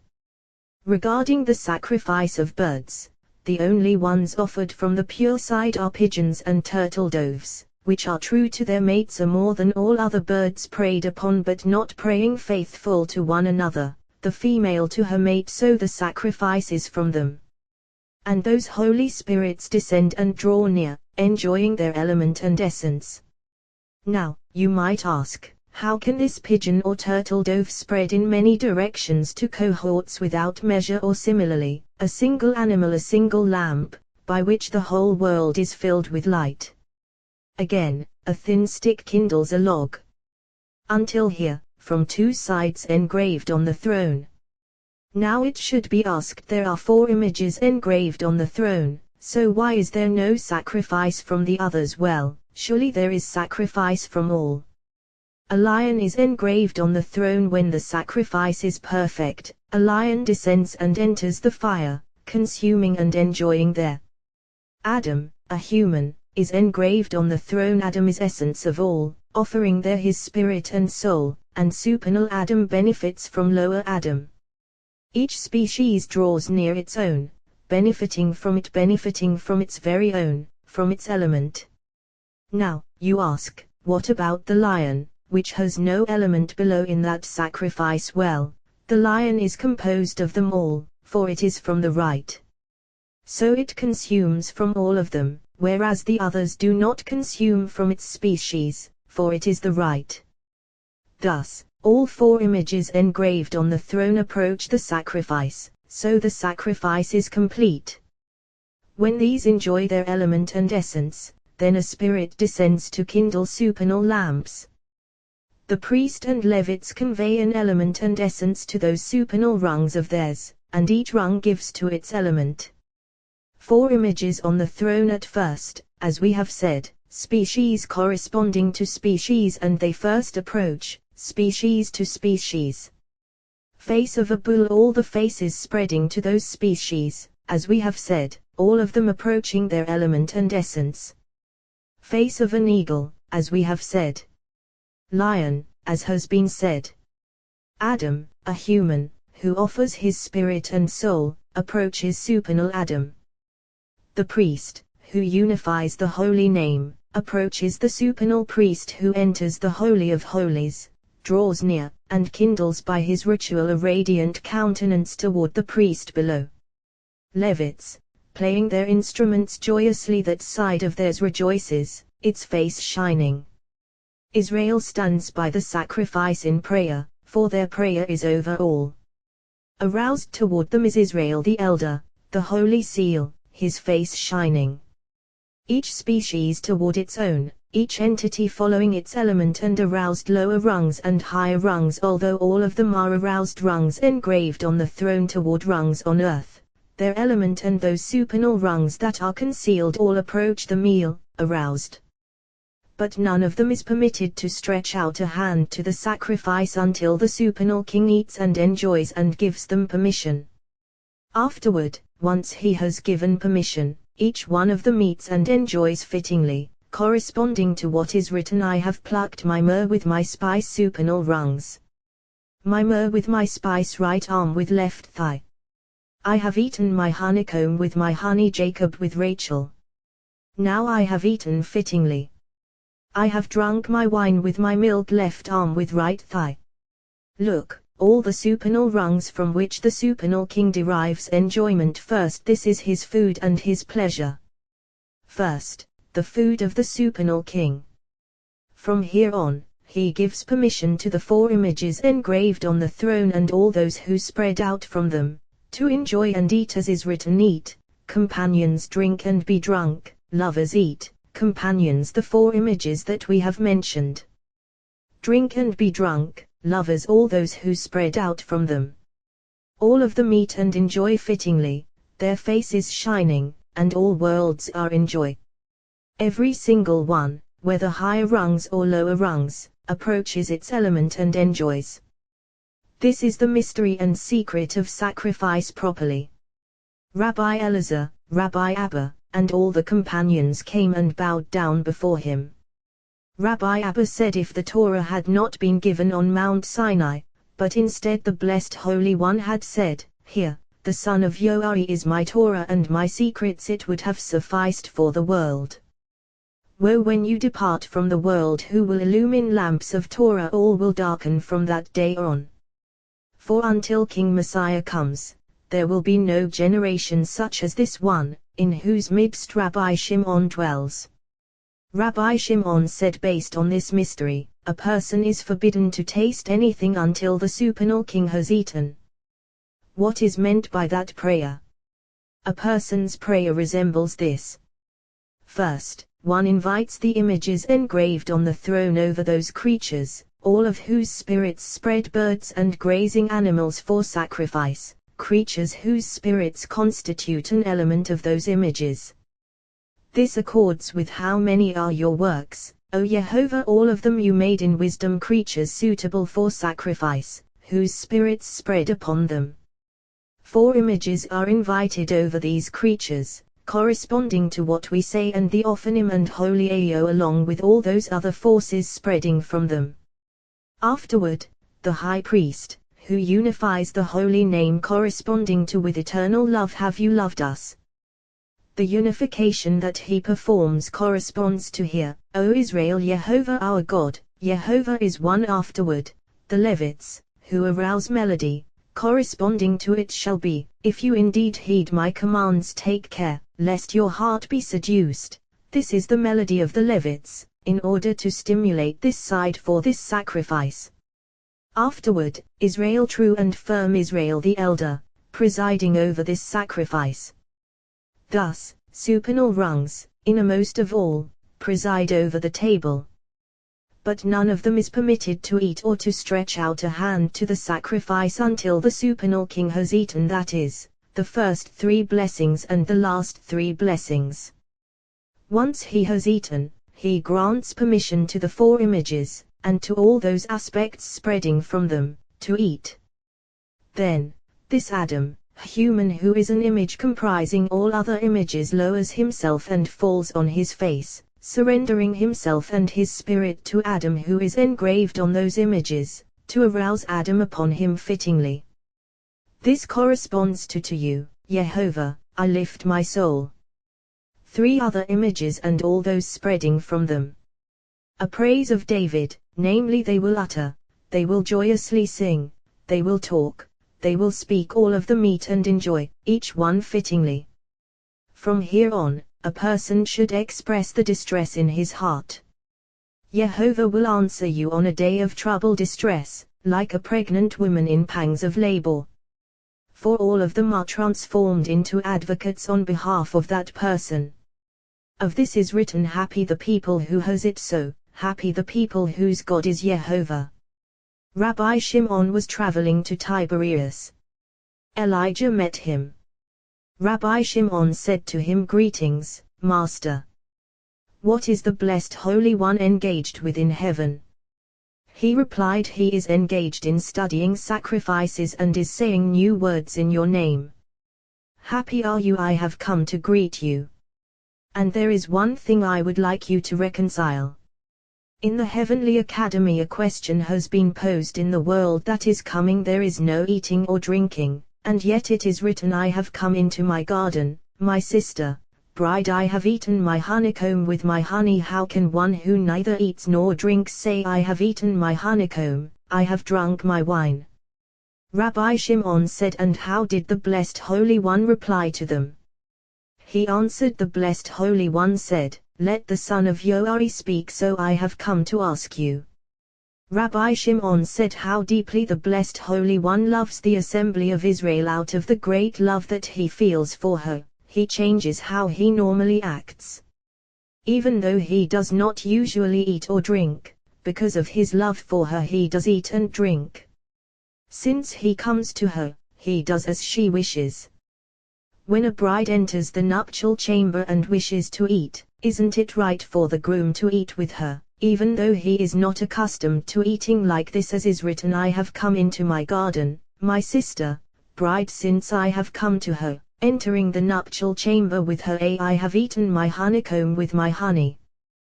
We learn from David, who invited the Blessed Holy One and changed the actions to which the Blessed Holy One was accustomed, and the Blessed Holy One accepted and did as he wished.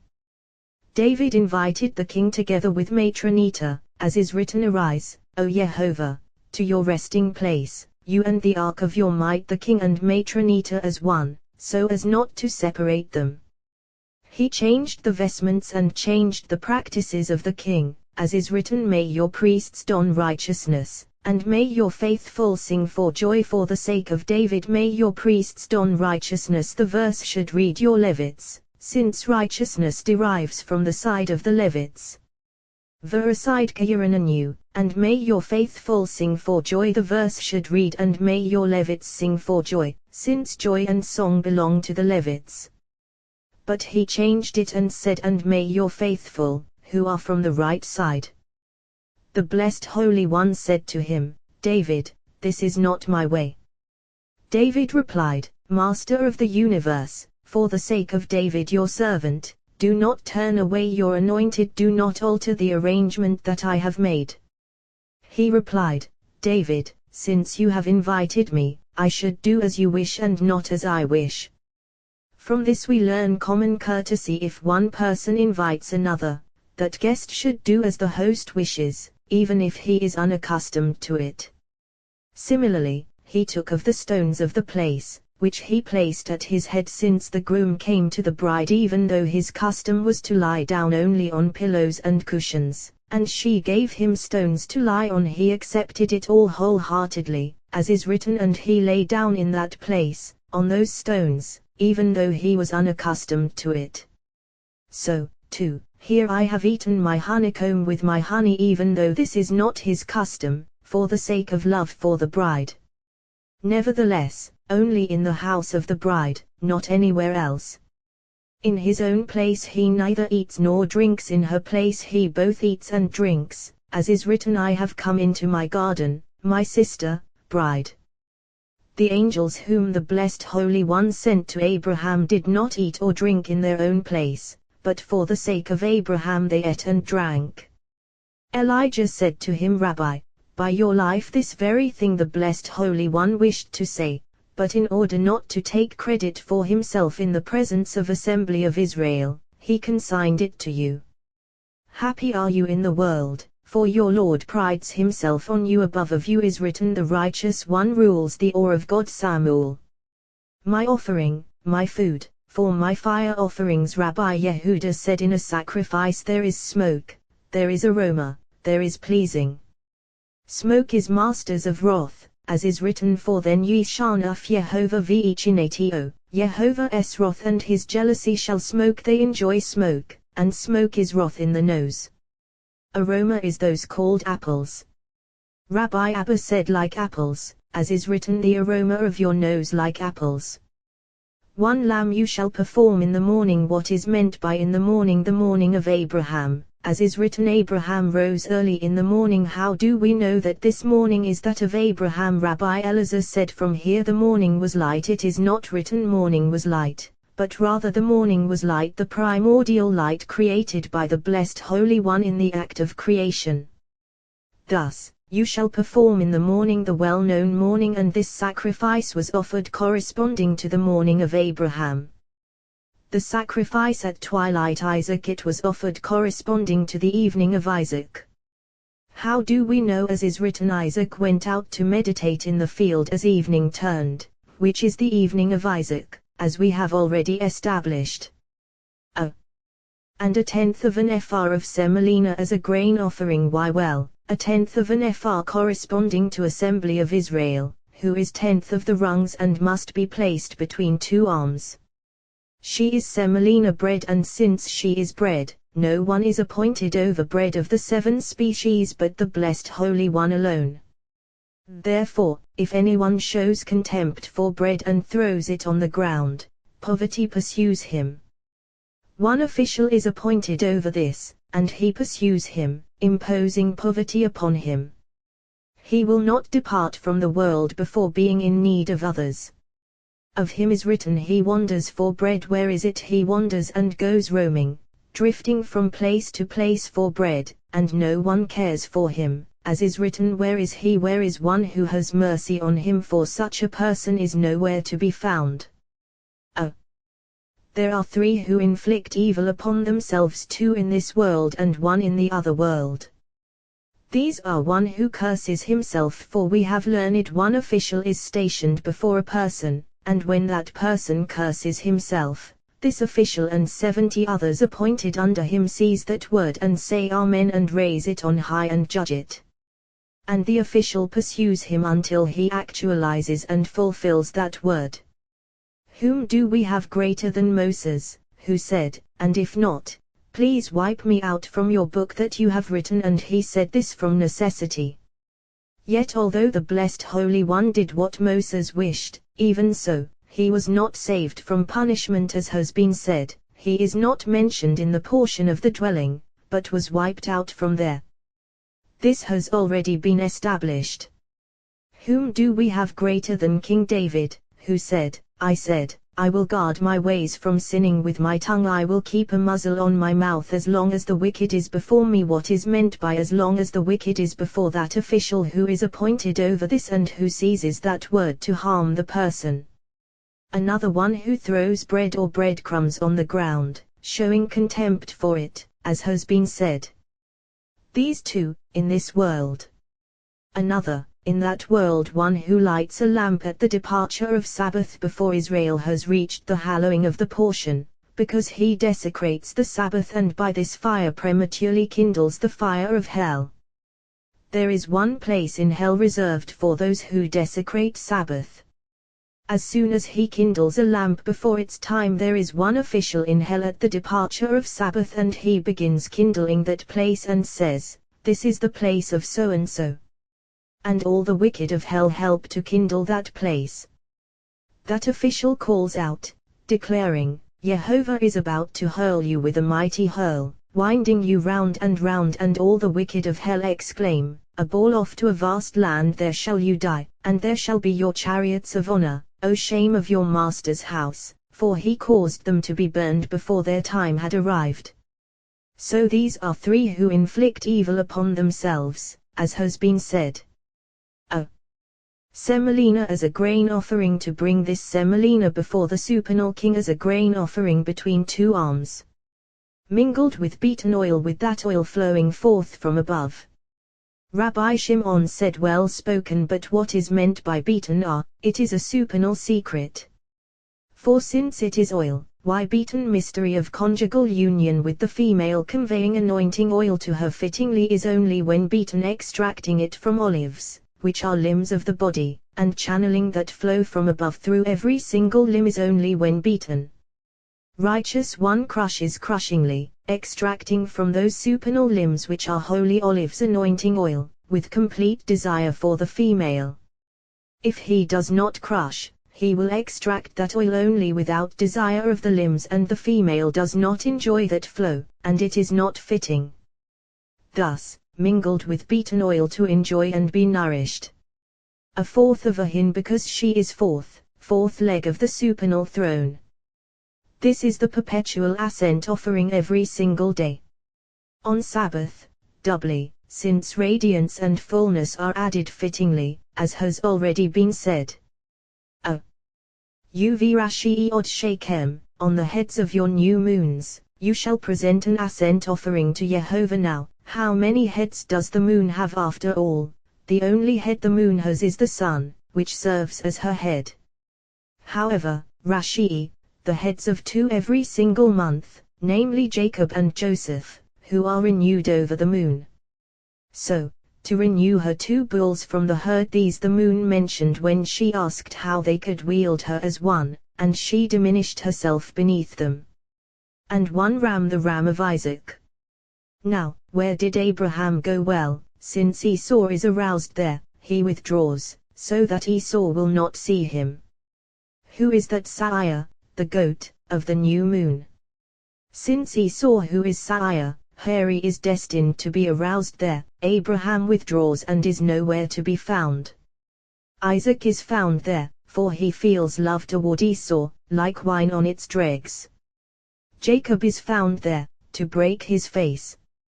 Joseph, who is Esau's Satan, alongside Rachel. 7 lambs 7 days of the moon. Beni Shana, offspring of a year, offspring of the moon, who is called Shana, year, for she is one of those primordial years. And 3/10 of Semolina, her first 3 rungs, each of which is 10, corresponding to the pattern above. 10ths 1 part in 10.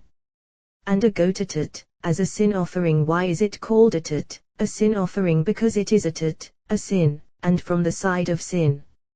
Rabbi Elazar said, yet we have learned that it is written La Yehovah, to Yehovah. Well, it is surely offered La Yehovah, for it is written to effect purgation, to break the face, so that he will not approach the sanctuary. They give this portion to Samael, and he eats it and does not eat the other sacrifices. This is for him alone, no one else sharing it with him. With this portion, he enjoys the banquet of the king, so he delights and separates from Israel and does not accuse them. Were it not for the diminishment of the moon, they would not give him anything from the king's banquet. Now, what does he have to do with the diminishment of the moon? Well, because he approaches and suckles and draws power for his people from within the left side of the moon and is thereby strengthened. Yet on account of this goat, he separates entirely, deriving enjoyment from this. And because the blessed Holy One diminished the moon, they bring an offering to Samael so that he will separate from her and not approach the sanctuary. Thus we have learned, bring an atonement for me. For me, on account of me, because I diminished her. Because of me, you need this. We have found in the book of Enoch that he said, just as on the 1st of the month, when the moon is purified to approach her husband, one portion must be given to the other side from its own kind, so, similarly, a woman must give one portion of that kind when she is purified to approach her husband. What is that portion? Her fingernails with their filth and a little from the ends of her hair, wrapping them together, and then that evil side will not follow her to harm her, but will separate from her in every direction. What should she do with those hairs and nail clippings after wrapping them together? She must place them where no one passes by, or in deep holes in her yard, concealing them there. In the 1st month, Rabbi Abba opened, as a heart craves for streams of water, so my soul craves for you, O God. This verse has been established. But it is written Ail, heart, and it is written Ailet, hind, and all is one, for there is male and female. Even though there is male and female, this Ail, heart, is called male and is called female, as is written Kaal Tararog, as a heart craves, and it is not written Yararog, he craves. And it is written Ailet, the hind of dawn. What is the hind of dawn? Well, this is a certain compassionate animal, more compassionate than any in the world, for when she needs food, she goes afar on a distant journey and brings back food, and does not want to eat until she returns to her place. Why? So that the other animals may gather by her and she can share that food with them. When she comes, all the other animals gather by her, and she stands in the middle, distributing to each one. By what she distributes, she is satisfied, as if she had eaten more than all. When does she distribute to them? When morning is about to come, while it is still night, and darkness lifts, lightening. Once morning shines, they are all sated with her food. Then a voice is aroused in the middle of the sky, proclaiming aloud, you who are near, enter your places, you who are far, depart, let each one be gathered to his appropriate place. As soon as the sun shines, each one is gathered to his place, as is written, when the sun rises, they gather. She goes in the day, is revealed at night, and distributes in the morning, so she is called Ailet, the hind of dawn. Afterward, she is invigorated like a warrior and goes and is called Ail, a heart. Where does she go? She goes 60 parazans from the place that she left, and enters the mountain of darkness, where she catches the scent of food.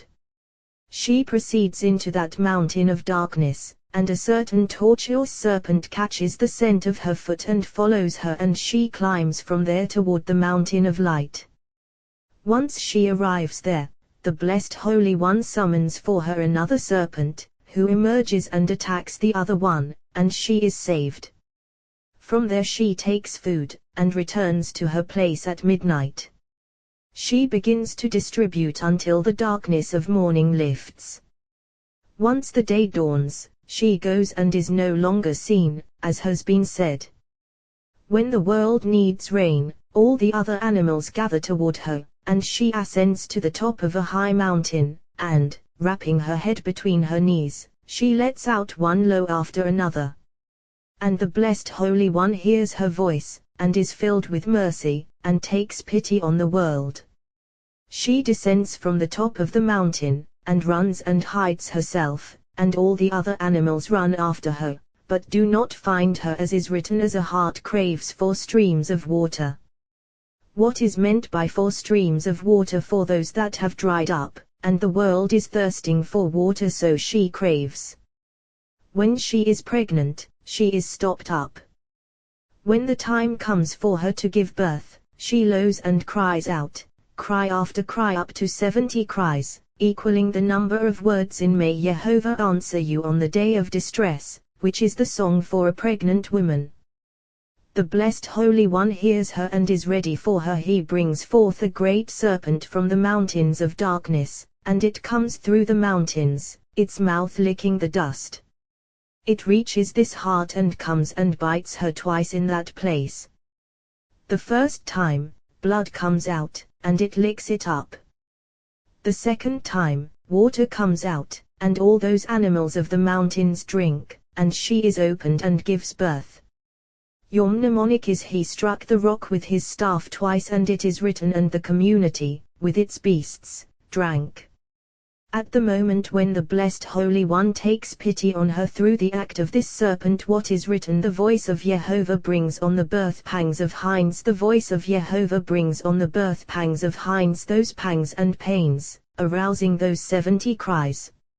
Immediately, and strips the forests bare to remove that serpent, exposing it among them to go away. And in his palace, what is meant by and in his palace, in the palace of the Blessed Holy One, all those throngs open, saying, Glory. What is meant by glory? Blessed be the glory of Jehovah from his place. In the first month.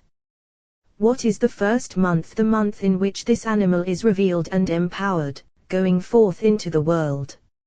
On the 14th day, on the 14th, the other animals, who are 10 on each side, in 4 directions of the world. On the first side, it is 10 and 1 on each side, in 4 directions, making 4. Once those 4 conjoin and are arranged with those 10 on the right side, there are 14 joyously arraying this animal in her adornments.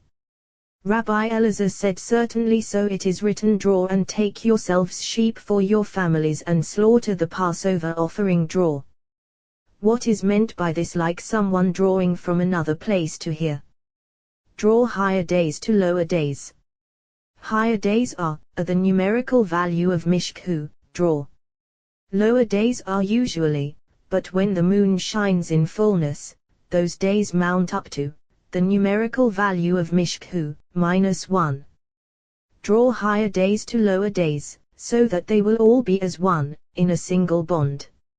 And who draws them? Those 10 on the right side, as is written, Be'azah, on the 10th Be'azah. The verse should read Be'azara, on the 10th Y Be'azah. Well, there are 9 in each direction with 1 point going in the middle, and that point completes the decade. So, Be'azah, as is said, Shema, keep Zakhor, remember B, to apply 10 to those 9 days by means of this point. Laodish Hazir, of this month days on the right side, in order to join Zot, this, with Zir, this, so that all will be one. On the day when those 4 that are linked to 4 sides join with them, then that animal gives birth, and the serpent goes away. At that time this animal is sanctified on high and is called glory. Then the festival is sanctified. Whereas until here, she was not glory, now she is called Glory, as is written, and in his palace all says glory. Who is his palace? An inner, upper palace, where all is sanctified. There whoever is worthy of sanctification is sanctified. How is she sanctified? In that palace first, gates are opened. One concealed key is prepared, opening one gate on the southern side. Then the high priest enters that opening, girds himself with his sash and his adornments, is arrayed in a crown of holiness, dons the breastpiece, the ephod, the robe of 70 bells with pomegranates, the medallion of the holy diadem on his forehead adorned with 8 garments, 42 letters flashing and sparkling upon him, and that whole palace shines with supernal lights.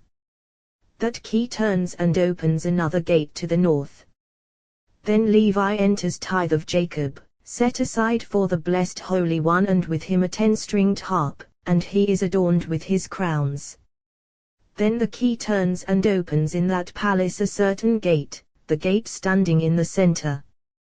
The column on the eastern side enters, and is adorned with 70 crowns, adorned with 4 letters, which are 12, adorned with engravings of worlds, adorned with crowns from one end of the world to the other, with numerous garments of glory, with numerous holy crowns. That key turns and opens all hidden gates, all holy concealed gates, and he is sanctified in them, standing there as king. He is blessed with numerous blessings, adorned with numerous crowns. Then they all emerge in unison, adorned with their crowns fittingly. Once they emerge, Levi is aroused with his finery, and this animal is aroused, diminishing herself out of love of song. How does she diminish herself out of love of song? She diminishes herself little by little until she becomes a single point.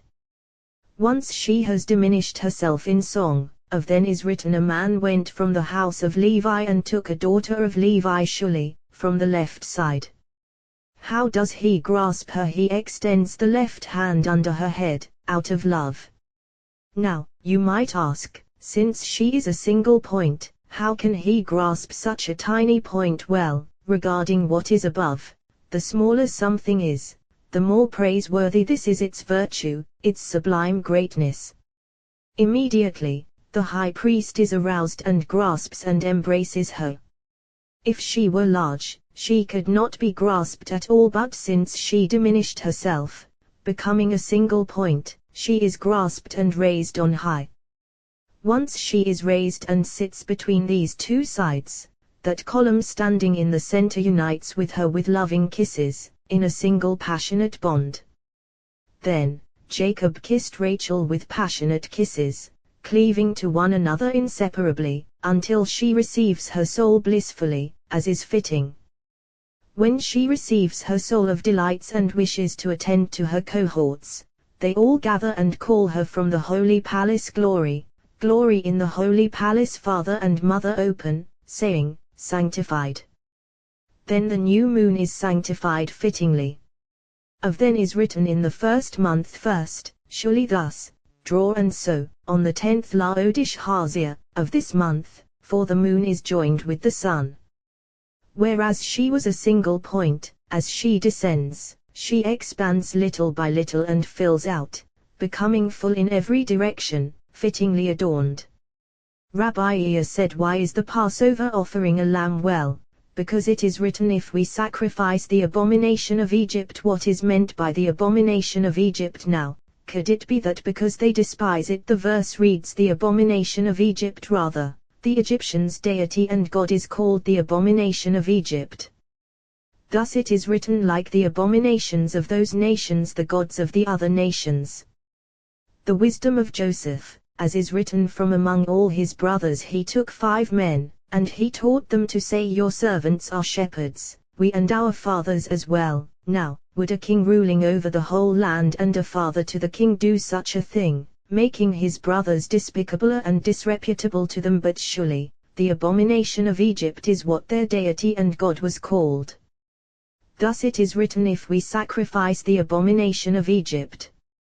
Joseph said, the best of the land is the land of Ramses, and that land they have set aside for their gods, to graze and wander to their heart's delight, and all the Egyptians esteem those who shepherd their gods as their very gods. I will enable my brothers to inherit that land, so the Egyptians will bow down to them and esteem them fittingly. This accords with what is written, for every shepherd is an abomination to Egypt, they esteem them as their gods. Rabbi Yos said, but we have learned just as the blessed Holy One will punish idolaters, so will he punish the idols themselves. Now, did Joseph make his brothers into idols?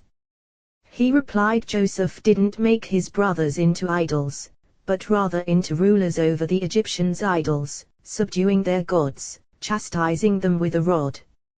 Joseph said, if my brothers rule over their gods, they will certainly rule over the Egyptians themselves. That is why he settled them in the best of the land, giving them control over all the land. So, why is the Passover offering a lamb? Well, because the lamb was the deity and god of Egypt. The blessed Holy One said, from the 10th of the month, take the Egyptians' deity and seize it, and let it be bound and held in your custody for 1, 2, 3 days. And on the 4th day, bring it out to be judged and assemble against it. When the Egyptians heard the voice of their deity, held in Israel's custody, and they could not rescue it, they wept, and it was as hard on them as if they themselves had been bound for slaughter. The blessed Holy One said, let it be held in your possession day after day for 4 days, so that they will see it captured, and on the 4th day bring it out to the field forum to be killed, and let the Egyptians see how you execute judgment on it. This was harder on them than all the plagues that the blessed Holy One had inflicted upon them, those judgments that they executed on their deities. Afterward, they punished it with fire, for it is written, the images of their gods you shall burn in fire. The blessed Holy One said, do not eat of it raw, so that the Egyptians will not say, out of craving for our deity, they are eating it like this. Nor cooked, for if it is cooked, it will be concealed, and the Egyptians will not see it. Rather, it should be prepared so that they see it being burned in fire, so that its odor will spread. Furthermore, its head bent over its shanks, so that the Egyptians will not say that it is a different animal or something else. Rather, they will recognize it as their deity. Further, they should not eat it ravenously, but rather on a full stomach, showing disgrace and contempt. Further, no bone shall you break in it. Rather, the Egyptians should see its bones cast into the street and be unable to save it. Thus it is written, upon all the gods of Egypt I will execute judgments, many judgments. Further, your staff in your hand, and not a sword or spear or any other weapon of war. Rabbi Yehuda said, it has already been established that the Egyptians worshipped the constellation Aries, and that is why they worshipped a sheep. Rabbi Yos said, if so, they should have worshipped a lamb and not a sheep. He replied, they worship them all. Actually, the constellation Aries descends and ascends, as a lamb and as a sheep, so they worship them all. He said to him, I have heard as follows, that all cattle were their deity, and so the blessed Holy One killed all the firstborn of the cattle, as has been said, these are rungs on high, who are called so. Rabbi Elazar said, it is written, nothing mamet set, that is leavened, shall you eat, and it is written, amitz, leavened stuff, shall not be eaten. Well, the latter is male, and former is female. Rabbi Shimon said, Elazar, my son, of the former is written, nothing shall you eat, whereas of the latter is written, shall not be eaten. Why isn't it written of the latter, you shall not eat? Well, the female, who perverts her ways by warning, surely the male, who is more attached, by a thread of purity by request. Rabbi Elazar said, but father, look at what is written, you shall not eat amitz, leavened stuff, with it. He replied, out of honor, scripture adds extra words. But initially, by request shall not be eaten, and afterward by warning. The harsher of the two of them mamet set, what is leavened? Why? Because the smell of death is there. Mamet set, totality of male and female, male, amitz, leavened stuff, female, whose feet descend to Mavit, death, found at the beginning and end of the word. Consequently, she hastens the death of anyone who eats leavened bread on Passover, and he should know that he is doomed to die in this world and in the world that is coming. Thus it is written that soul will be cut off. Matzah. Why? Well, we have learned as follows: Shaddai, because he said to the world, die. Enough, however, because Mesh added, he destroys those evil sides. And for this quarrel that he makes with them, chasing them away from all dwellings of holiness, he is called Matzah, as is said Massa Riva, testing and quarreling. Rabbi Shimon opened rebuke the beast of the reed, the herd of bulls among calves of the peoples rebuke the beast of the reed, the beast clinging to the wicked Esau. The reed. We have learned that on the day that King Solomon married the daughter of Pharaoh, Gabriel came and thrust a reed into the great sea, upon which was built the metropolis of Rome. What is the reed? The male of this wicked beast, who has a small aspect in the unity of holiness. This is the reed that Gabriel thrust into the great sea, on account of which she rules the world, and of this dominion is written, reed and rush will wither away, reed dominion and head over all kingdoms. Furthermore, reed for the blessed Holy One eventually will break him like a reed. In Egypt she reigned, and from her issued many kinds of dominion, all in the mystery of amitz, leavened stuff.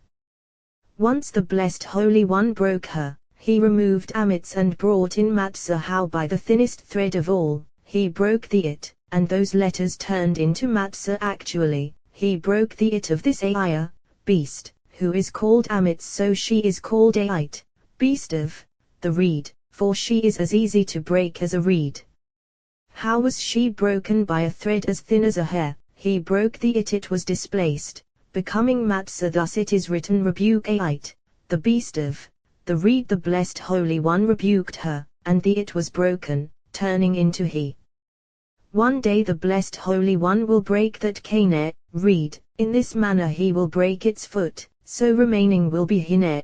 Behold, as is written, Hineh, behold, Jehovah Elohim comes in might, and his arm wins triumph for him. Hineh, behold, his reward is with him, Uphlato, and his recompense before him. What is meant by Uphlato, and his action before him? This is the Pa'alah, action, performed on that letter Kof, breaking it, and that Pa'alah, action, is before him. He will remove its foot, so it becomes Hineh. The first shall say to Zion, Hineh, behold, here they are, and to Jerusalem I will send a heralder. On the day of first fruits, when you bring an offering of new grain to Jehovah in your festival of weeks, a holy convocation shall you have. Rabbi Abba said, the day of first fruits, who is the day the river issuing from Eden, who is a day of those supernal first fruits. This is the one on whom Torah depends, and he generates all mysteries of Torah, and since he is the tree of life, the fruit of trees must be brought. Rabbi Shimon opened with a verse, saying, lift up your heads, O gates, rise up, eternal portals, that the King of Glory may enter. This verse has been established and discussed. However, lift up your heads, O gates, supernal gates, gates of sublime understanding, namely 50 gates. Your heads. Who are those heads? Well, every single one has a head extending, entering one another, intermingling. I have found in the book of Enoch, Seu, lift up, O gates, gates below the patriarchs, namely the last 3. Your heads, heads of the clans of Israel, supernal patriarchs, who are the heads of those gates. And since these are Aphanim, wheels, whirling and carrying them on their backs, the psalmist says, Seu, carry, O gates, carry whom? Your heads, who are heads over you, controlling you. Rise up, eternal portals, the matriarchs, who are 4 below. That the King of Glory may enter, supernal King of all, who is King of that glory, illumining the moon. Who is he? Jehovah Sivaot. That he may enter which place? To bring the Torah into the ark, in a single bond fittingly.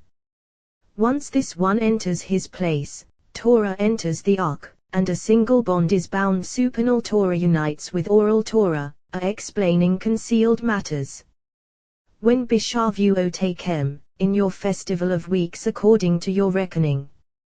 For whenever Israel makes calculations for new moons and festivals, the Blessed Holy One sets up a pulpit within the heavens and issues a proclamation, behold, my children below have sanctified the month, or have sanctified the festival.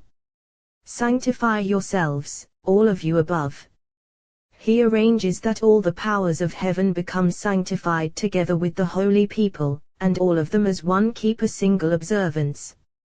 Thus, Bishavuotakem, in your weeks, which you count during those 7 weeks. Then the Blessed Holy One conveys a flow of 7 rungs below into that rung united with those 7. Now, you might say, but there are 6, and no more. Well, Mother is then sitting upon the fledglings, crouching over them, and we get her to fly away, and we take those 6 children along with this rung below, fulfilling the verse that is written, surely send off the mother, and the children you may take for yourself. Rav Hamnuna Sava said, on this day, Israel takes only 5 children, who are the 5 books of Torah. Now, you might say, there are 6. Well, really, there are 7, counting one bird found between the wings of Mother. The people of Israel know how to hunt for great and precious game. What do? They draw out that bird from beneath the wings of Mother by murmuring of the mouth, whispering toward her again and again. And that bird loves those murmurings and those sounds that they whisper to her. Although she is beneath the wings of her mother, she raises her head, gazes toward that whispering sound, and flies to them, emerging from beneath her mother's wings. As soon as the people of Israel receive her, they hold her tight, whispering to her, binding her in a bond so that she will not fly away. They immediately grasp that bond, and she tries to fly off but cannot get away. While that bond is in their hands, they whisper with their voices and she chirps along with them, flying up and descending. When all those sons beneath the wings of their mother hear the chirping of their sister, that bird, and that whispering sound, they immediately emerge from beneath their mother's wings and fly toward that bird, and the people of Israel take them and grasp them. Were it not for that bird whom they grasp at first, the sons would never fly to them and they could not grasp them. How do they capture this holy bird? They prepare precious food for her joyously with all sorts of delights, entering the synagogue and house of study, chirping to her, whispering to her softly, fittingly. And she, concealed beneath her mother's wings, raises her head and sees prepared tables. With chirping toward her fittingly she emerges and flies to them, as has been said, with all those sons grasping her. They send off the mother who is crouching over them, and she goes away. Because from the 7th heaven and above what is concealed from you, do not explore or search. Send it off, for you will not be able to comprehend. Of this is written, surely send off the mother, and the children you may take for yourself, so that it may go well with you and you will prolong your days. Mikra Kodesh, a calling of holiness, Kyria, a calling, and chirping produced for that holy bird at first. Once the other days grasp her, they are called Mikra Kodesh, callings of holiness. This bird is called Kodesh, holiness, as is written, for she is Kodesh, holiness, to you, and since she is holiness, she calls all of them, and they come to her, so they are called Mikra Kodesh, called by holiness. She calls, and the people of Israel chirp along with her and call, too, so they come to them and they grasp them. Therefore it is written, these are the appointed times of Jehovah, Mikra Kodesh, called by holiness, which you shall call by your chirping and by that holy bird, Kodesh, calling them. You shall present an ascent offering to Jehovah. Concerning Passover it is written, you shall present Ish, a fire offering, an ascent offering to Jehovah, whereas here it is not written Ish, a fire offering. Concerning this day, Ish, a fire offering, is not mentioned, rather, you shall present an ascent offering. Why? This day is the day when the bride enters the canopy, leaving all aspects of evil, having observed days of purification fittingly. This is the mystery of the king tastes the flavor of a virgin. Therefore concerning Shavuot it is not written-ish, for another one did not approach the sanctuary, but rather was distanced from there. Thus there are no Ishim here, nor should there be, and Israel is distanced from the evil side, having counted days of purification days and weeks and having been absorbed into days of purification. Rabbi Abba said we still need to open this entrance. Rabbi Shimon said I raise my hands in prayer to the one who created the world. This secret we have found in the books of the ancients. Ishim are in the middle, coming on this side and on that side, clinging to the tree of knowledge of good and evil, clinging to evil and clinging to good. Therefore, on other days, Kalil la Ishim, entirely to the fires, and of them is written-ish, a fire offering, an ascent offering. But on this day, when the tree of life prevails and no other, we do not need Ishim, and they should not be there. This is the day of the tree of life, not of the knowledge of good and evil. Consequently, you shall present an ascent offering to Jehovah, not Ish, a fire offering, an ascent offering. And an ascent offering must be brought under its own name, as has been said. And we have already aroused the meaning of bulls from the herd and that whole sacrifice. In the 7th month, as has been said, the day of Rosh Hashanah and judgment of the whole world, harsh judgment and lenient judgment. V'asitem, and you shall make an ascent offering, v'asitem, and you shall make. The verse should read Vehi kroftem, and you shall present, as on all the other days. What is meant by v'asitem, and you shall make? Well, on this day is written va'aseh, and make me a delicious dish. Israel makes many delicious cooked dishes on this day, while the accuser goes searching for sins of the world.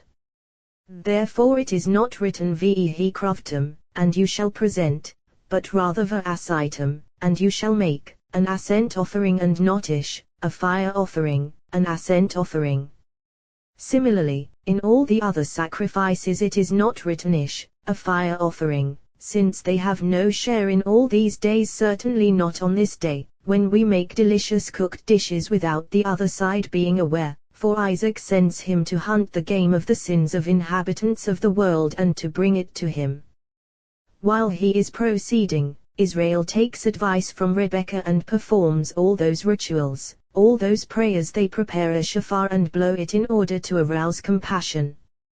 As we have already established, he brought him wine and he drank, bringing it from afar, from the sight of ancient wine, and he drinks and finds it delicious, and delights and bestows many blessings upon him and forgives his sins.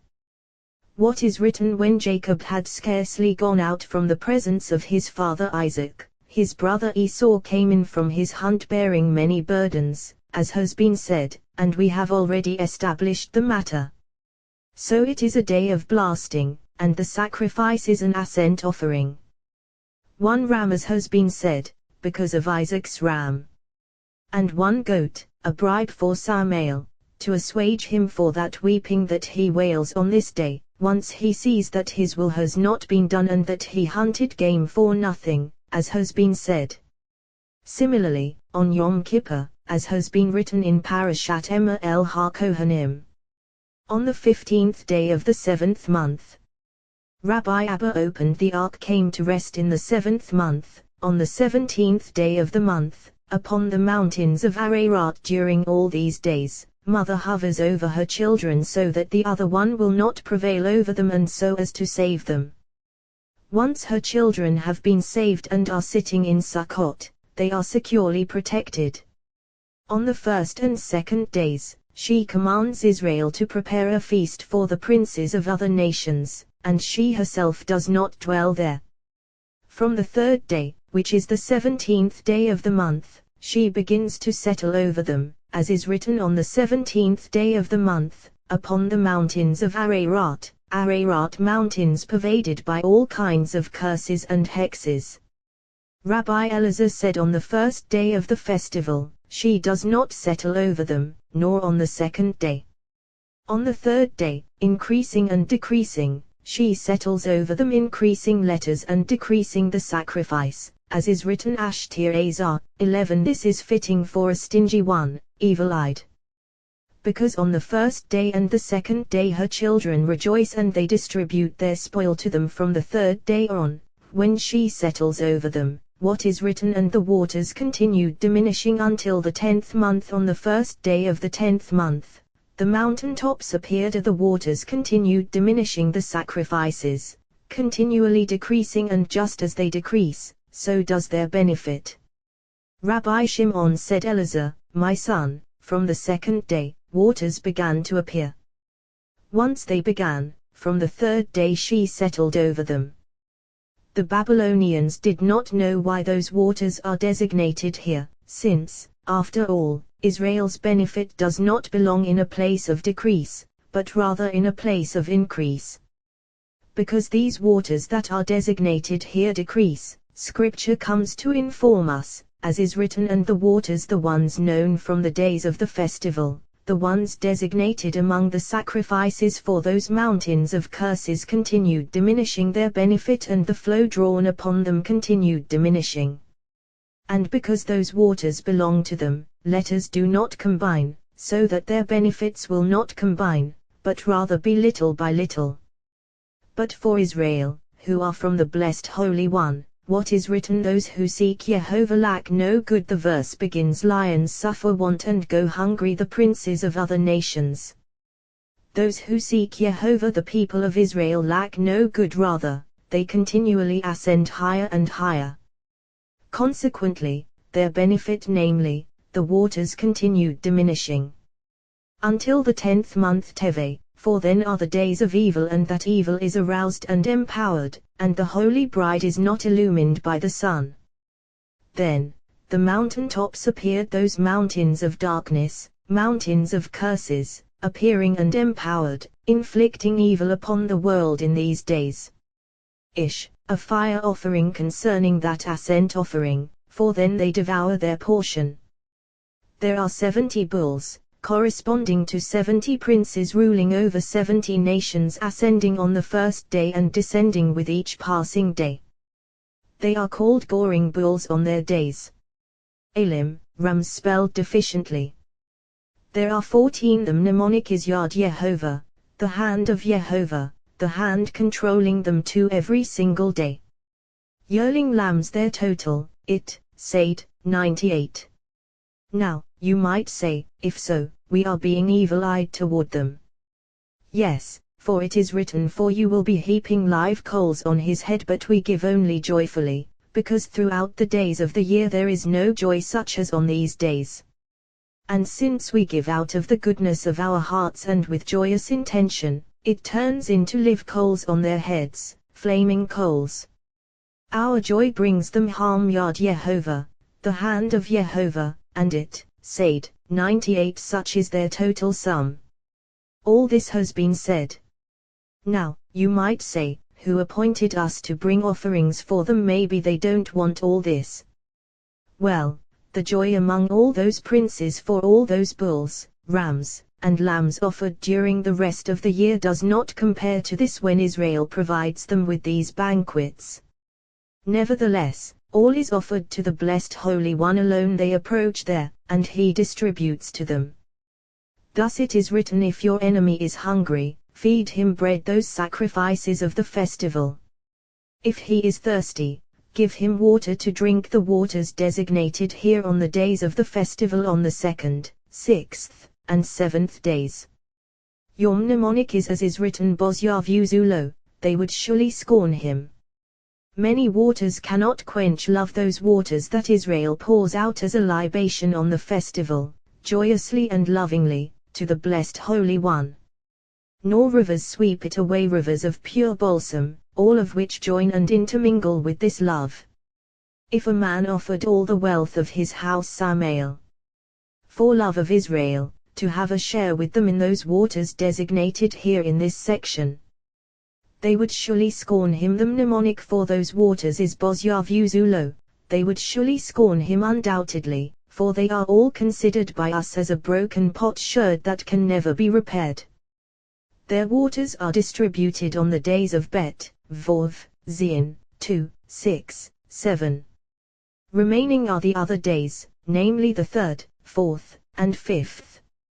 Your mnemonic is Erez, a potsherd. Among potsherds of the earth they cannot be restored with us, nor ever. Now, you might ask, what about the first day? Well, it is not called first nor one, but simply the 15th, with no further designation. However, the first designation of days is from the second day, fittingly so, since there is no good on the second day. Therefore, neither first nor one is indicated at all, and it is simply the 15th, and the designation of days begins with the second day. Waters are distributed on Bet, Vov, Zin, 2, 6, 7, and they remain on the days of it, Resh, Sin, as has been said, all fittingly. Happy is the share of the people of Israel, who know how to enter the kernel of the nut. In order to enter the kernel, they break these shells and enter. What is written after all this? On the 8th day, you shall have at Seret, a convocation. They have penetrated all these shells and broken many chunks, killing many serpents and scorpions, threatening them in those mountains of darkness, until they found a place of habitation and a holy city surrounded entirely by walls. Then they entered her, to bring pleasure there and to delight in her. We have already established the matter. This is at Seret, a convocation, Kenishin, gathered, a place where all is gathered together. You shall have you and no one else, so that you may delight in your Lord, and he in you. Thus it is written, delight in Jehovah, and rejoice, O you righteous, sing gladly, all upright ones. Parashat Va'etanan. I pleaded. Rabbi Yos opened, saying, Hezekiah turned his face to the wall and prayed to Jehovah. How potent is the power of Torah, how supreme above all, for whoever engages in Torah does not fear those above or those below, nor any evil mishaps in the world, since he grasps the tree of life and eats from it every day. For Torah teaches a person the true path, advising him how to return to his Lord, nullifying that decree. Even if it has already been ordained against him, it is totally annulled and withdrawn from him, no longer looming over him. The advice one should follow in this world is to engage in Torah day and night, never departing from her, as is written, meditate on it day and night. Joshua. If one departs from Torah or separates from her, it is like separating from life. Here is the advice for a person: when he climbs into bed at night, he should accept upon himself wholeheartedly the kingdom on high and deliver to him in advance the pledge of his soul. This has already been established. For the whole world tastes the taste of death, since the tree of death prevails in the world, and all human spirits depart, ascend, and are delivered to it. Because they are given in pledge, they all return to their places. When the north wind awakens at midnight, and a herald comes forth, the blessed Holy One is aroused in the Garden of Eden to delight with the spirits of the righteous. Then all sons of Matronita and all members of the palace devote themselves to praise the Holy King, and all those pledges of spirits that were delivered to him are returned to their owners. Most inhabitants of the world awake at that time, since all the pledges are with them, and those members of the supernal palace stand at their stations, engaging in the praise of Torah until daybreak, participating with assembly of Israel. Then, when morning comes, she and all members of the palace approach the Holy King, and they are called members of the King's palace, children of the blessed Holy One, as has already been established. When morning comes, one should cleanse himself in every way and gird his weapons to engage with the Holy King. For in the night he engaged with Matronita, now he comes with Matronita to couple her with the king. He comes to synagogue, purifies himself with offerings, chants the praises of David with tefillin on his head and tzitzit on his hem, and recites a praise of David, as they have established. He offers prayer before his Lord. During the prayer he should stand like the heavenly angels, participating with them, for they are called standing ones, as is said, I will let you move about among these standing ones, and he should focus his intention before his Lord and submit his request. When a person rises at midnight from his bed to engage in Torah, a herald stands above him, proclaiming, Here, Bless Jehovah, all you servants of Jehovah, who stand in the house of Jehovah by night now when he stands in prayer before his Lord, that herald stands over him, proclaiming, I will let you move about among these standing ones. After he concludes the prayer, standing in council before his Lord, they have already established that he should surrender his soul with a willing heart to the required place. How much good advice a person receives regarding all when prayer is concluded, all those words that a person generated with his mouth during that prayer ascend on high and split the heavens, until they reach the place that they reach, adorning the head of the king, fashioned into a crown. As the companions have established, when a person presents a prayer to the Blessed Holy One, he should intend his prayer as supplication. How do we know this? From Moses our master, as is written, I pleaded with Jehovah, for that is a superb prayer. Whoever stands in prayer should straighten his legs, as they have established, and he should cover his head like one sitting before the king, and cover his eyes so as not to look at Shekinah. In the book of Rav Hamnuna Sava it says, if a person opens his eyes during prayer, or does not lower them toward the ground, the angel of death comes upon him prematurely. And when his soul departs, he will not gaze upon the radiance of Shekinah, nor will he die by a kiss. Whoever slights Shekinah is himself slighted at the moment that he needs her, as is written, for those who honor me will I honor, and those who spurn me will be disdained. Samuel. This is one who looks at Shekinah while he is praying. But how can he look at Shekinah? Rather, he should realize that Shekinah is surely before him, as is written, Hezekiah turned his face to Harcher, the wall, for there dwells Shekinah. Consequently, nothing should interpose between him and the wall, as has been established. Whoever stands in prayer should first arrange the praise of his Lord and afterward submit his request. For Moses our master first said, you yourself have begun to show your servant your greatness and your mighty hand, for what God is there in the heavens and on the earth who could do like your deeds and like your power, and afterward, let me, please, cross over and see the good land that is across the Jordan. Rabbi Yehuda said, why is it written here first Adonai and then Jehovah, which we pronounce as Elohim? Well, the sequence is so, from below to above, and to combine the quality of day with night, and of night with day, coupling all as one fittingly. You yourself have begun to show your servant. What beginning is here? Well, surely, Moses was a beginning in the world, being totally complete. Now, you might say, Jacob was complete and the tree was completed below corresponding to the pattern above. But what Moses attained, no other human attained, for he was adorned more consummately with many thousands and myriads of Israel, with Torah, with the dwelling, with Levites, with tribes and princes appointed over them. He was completed with the whole body, Aaron on the right, Nahshon son of Amminadab on the left, he himself between them. Therefore, your greatness on the right, Aaron, and your mighty hand on the left, Nahshon. This has already been said. So Moses was a beginning in the world.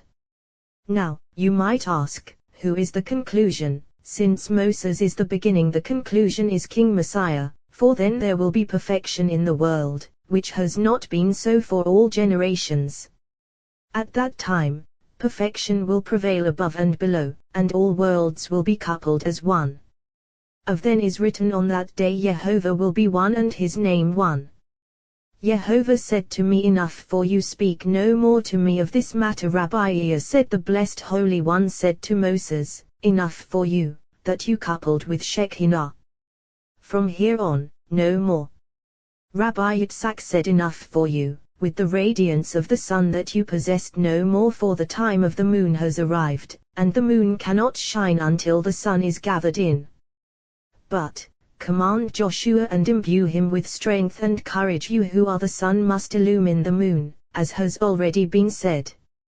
You, cleaving to Jehovah your God. Rabbi Yos said, happy the people who has it. So happy is the people whom the Blessed Holy One has chosen from among all peoples, elevating them as his share and bestowing upon them his blessing, the blessing of his name, as is written, they are seed. Jehovah has blessed Jehovah, truly. All other peoples of the world the blessed Holy One has given to appointed princes who rule over them, whereas Israel the blessed Holy One has grasped as his share, to actually unite with him, and he has given them the Holy Torah in order to unite with his name. Thus, you, cleaving to Jehovah, and not to some appointee, as with other nations. This has already been established in many places. Jehovah spoke to you from the midst of the fire. A voice of words you heard. Rabbi Elazar said this verse should be examined. Kol Devarim, a voice of words. Who is a voice of words? Well, a voice that is called Dibur, speech, for all speech depends on it. Thus it is written, V'yidaber Elohim, God spoke, since speech depends on this place, and this is called a voice of words. You heard, for hearing depends only on this, since hearing depends on speech. So, you heard.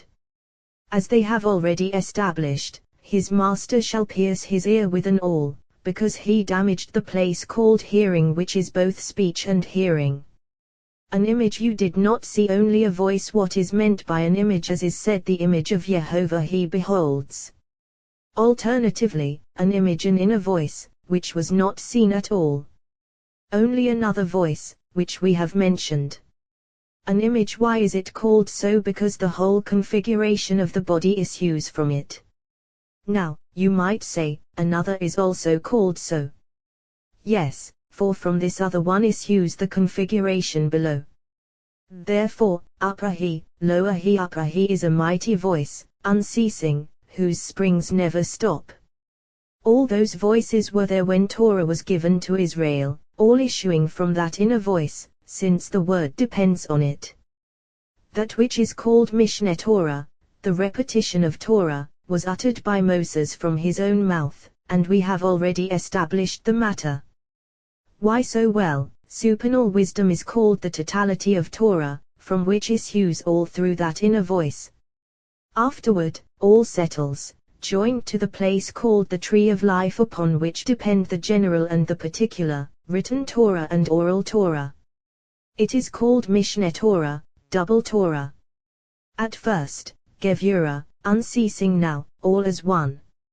So here in these 10 commandments, all is inscribed with Vov Ve'lo Tinaf, and you shall not commit adultery Ve'lo Tignof, and you shall not steal Ve'lo Taran, and you shall not bear false witness Ve'lo Tamad, and you shall not covet Ve'lo Titava, and you shall not desire, as has been established.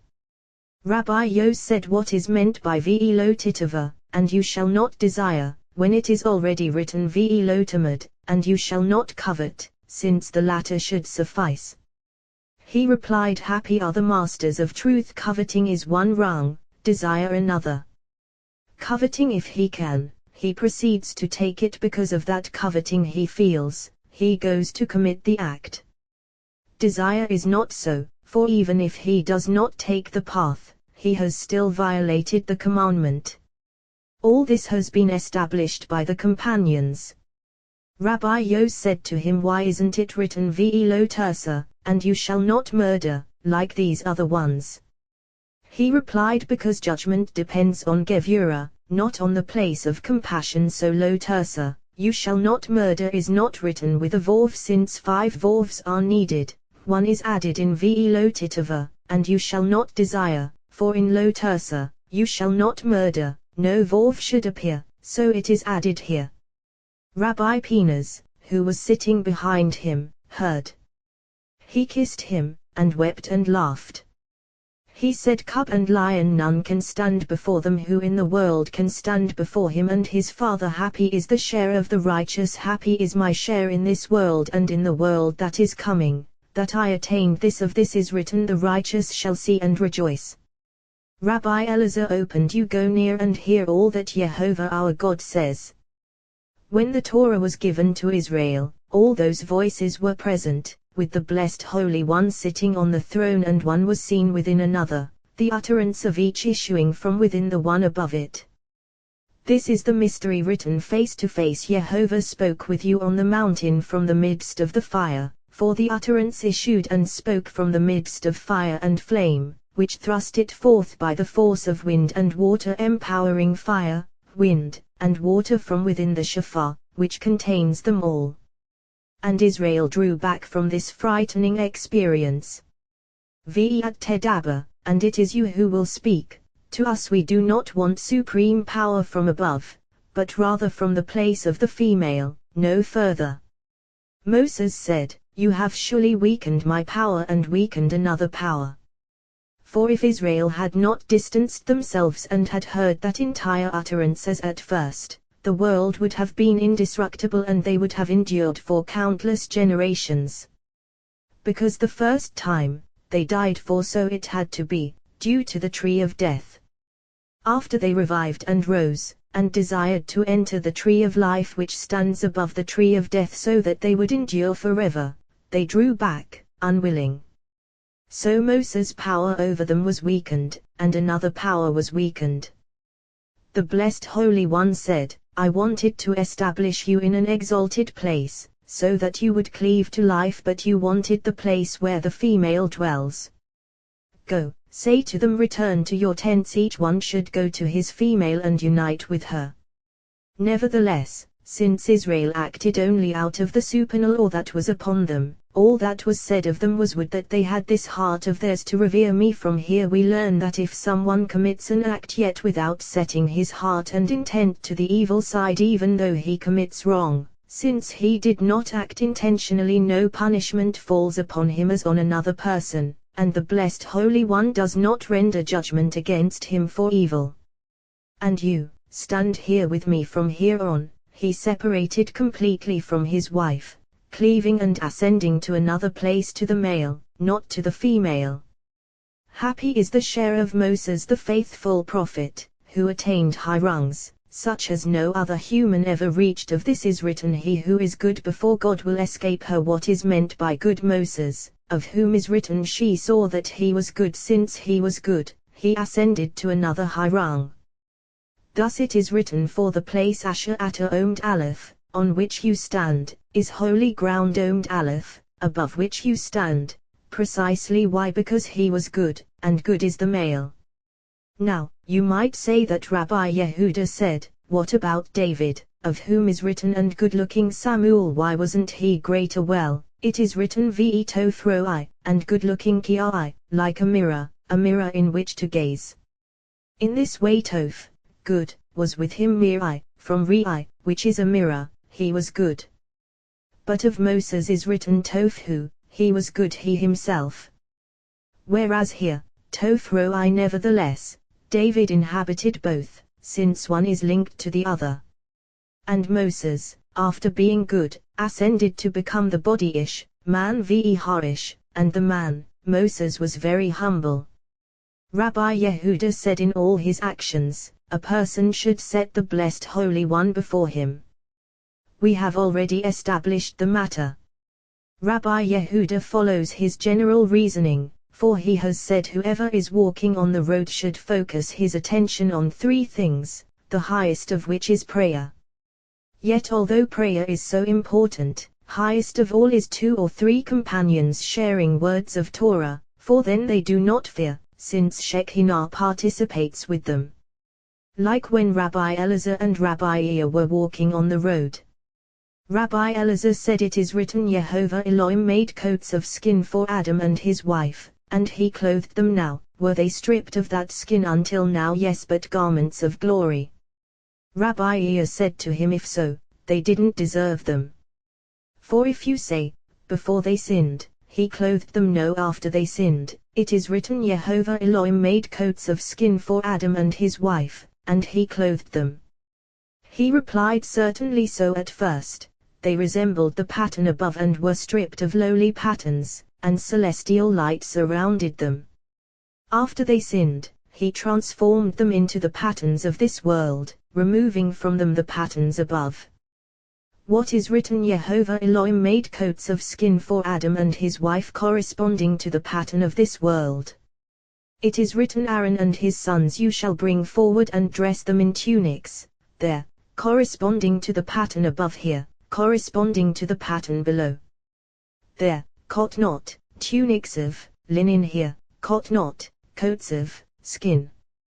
Yet even so, the beauty of those garments surpassed all. The eyes of the two were opened to the form of this world, which was not the case before, when they were gazing open-eyed above.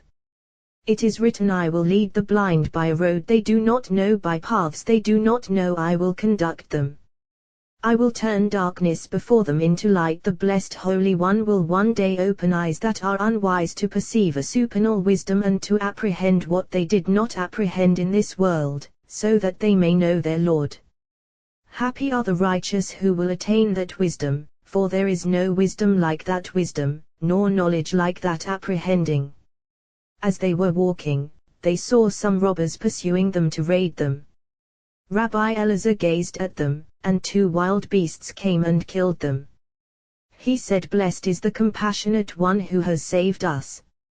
Rabbi Elazar proclaimed, When you walk, your stride will be unrestrained. If you run, you will not stumble, and it is written, For his angels he will command for you, to guard you on all your ways, and for me he desired, and I will deliver him.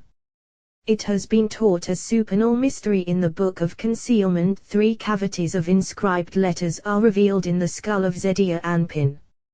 And we have learned there are 3 brains concealed in those cavities, and from the flow of the supernal hidden brain of Attikakthishah, 4 brains appear in that Zedia Anpin, and these 4 brains spread through all. They are 4 channels in the 4 compartments of tefillin, which the Blessed Holy One puts on.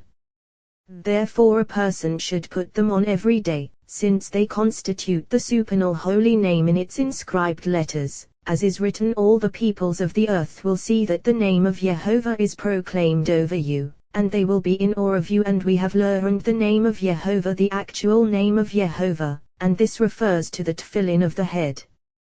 The higher brain flowing into the lower brain, called 2 brains, of which is written wisdoms, expressed as 1. Rabbi Yitzhak said, That is what is written, Consecrate unto me every firstborn, which is the crown encompassing and concealing all those others. Every firstborn, unspecified to include the flow from above, hidden of all. This is called breach of every womb, opening of the whole unified flow above. Rabbi Shimon said, And concealed in the yod of the holy name. 1 compartment of tefillin, which is consecrate unto me every firstborn, unspecified. Supernal brain, 1 compartment. 2nd, so when Jehovah brings you. Rabbi Yehuda said, The brain whose gates bring forth 50 gates. There are many gates, corresponding to the many times it is written, Who brought you out of the land of Egypt. Jehovah brought you out of Egypt. The memory of Egypt is mentioned many times, 50. Corresponding to 50.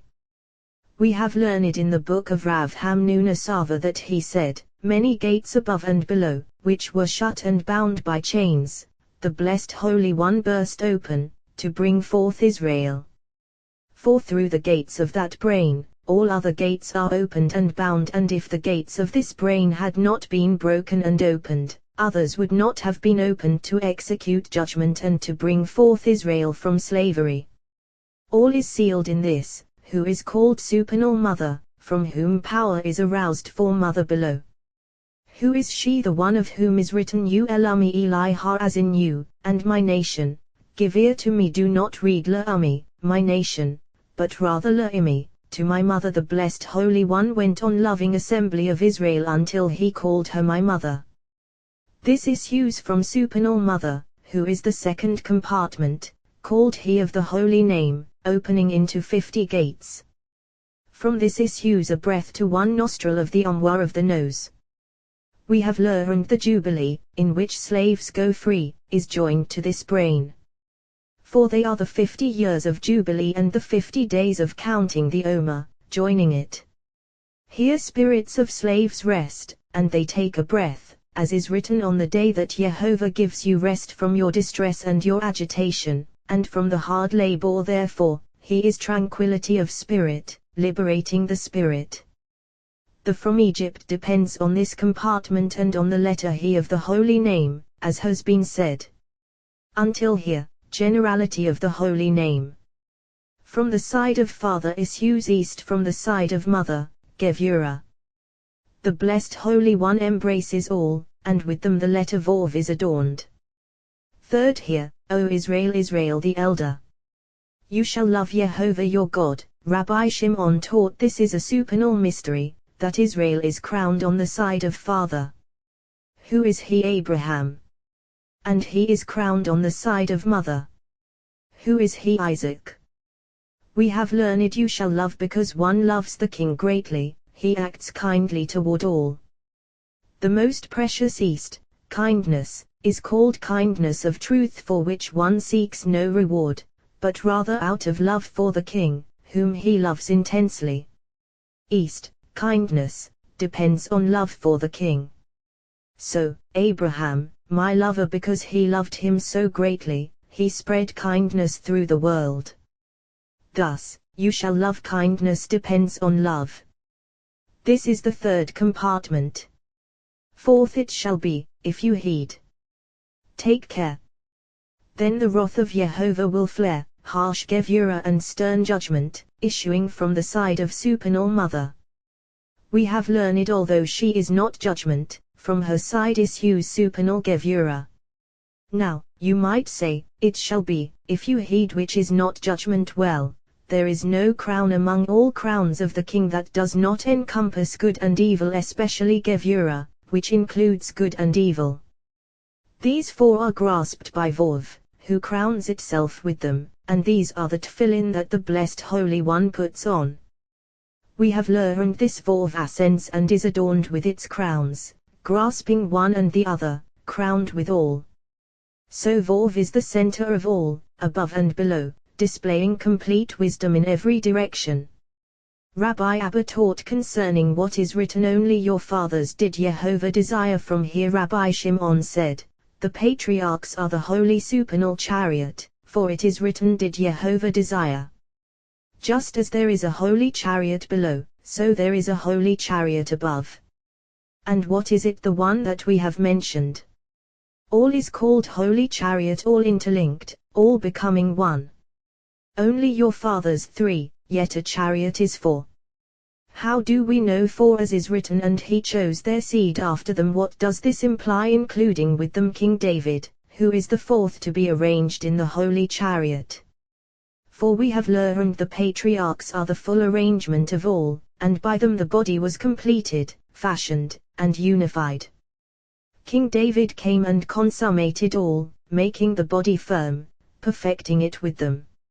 Rabbi Yitzhak said, just as the patriarchs were worthy of being crowned with the holy chariot, so David was worthy of being established as the fourth support of the chariot.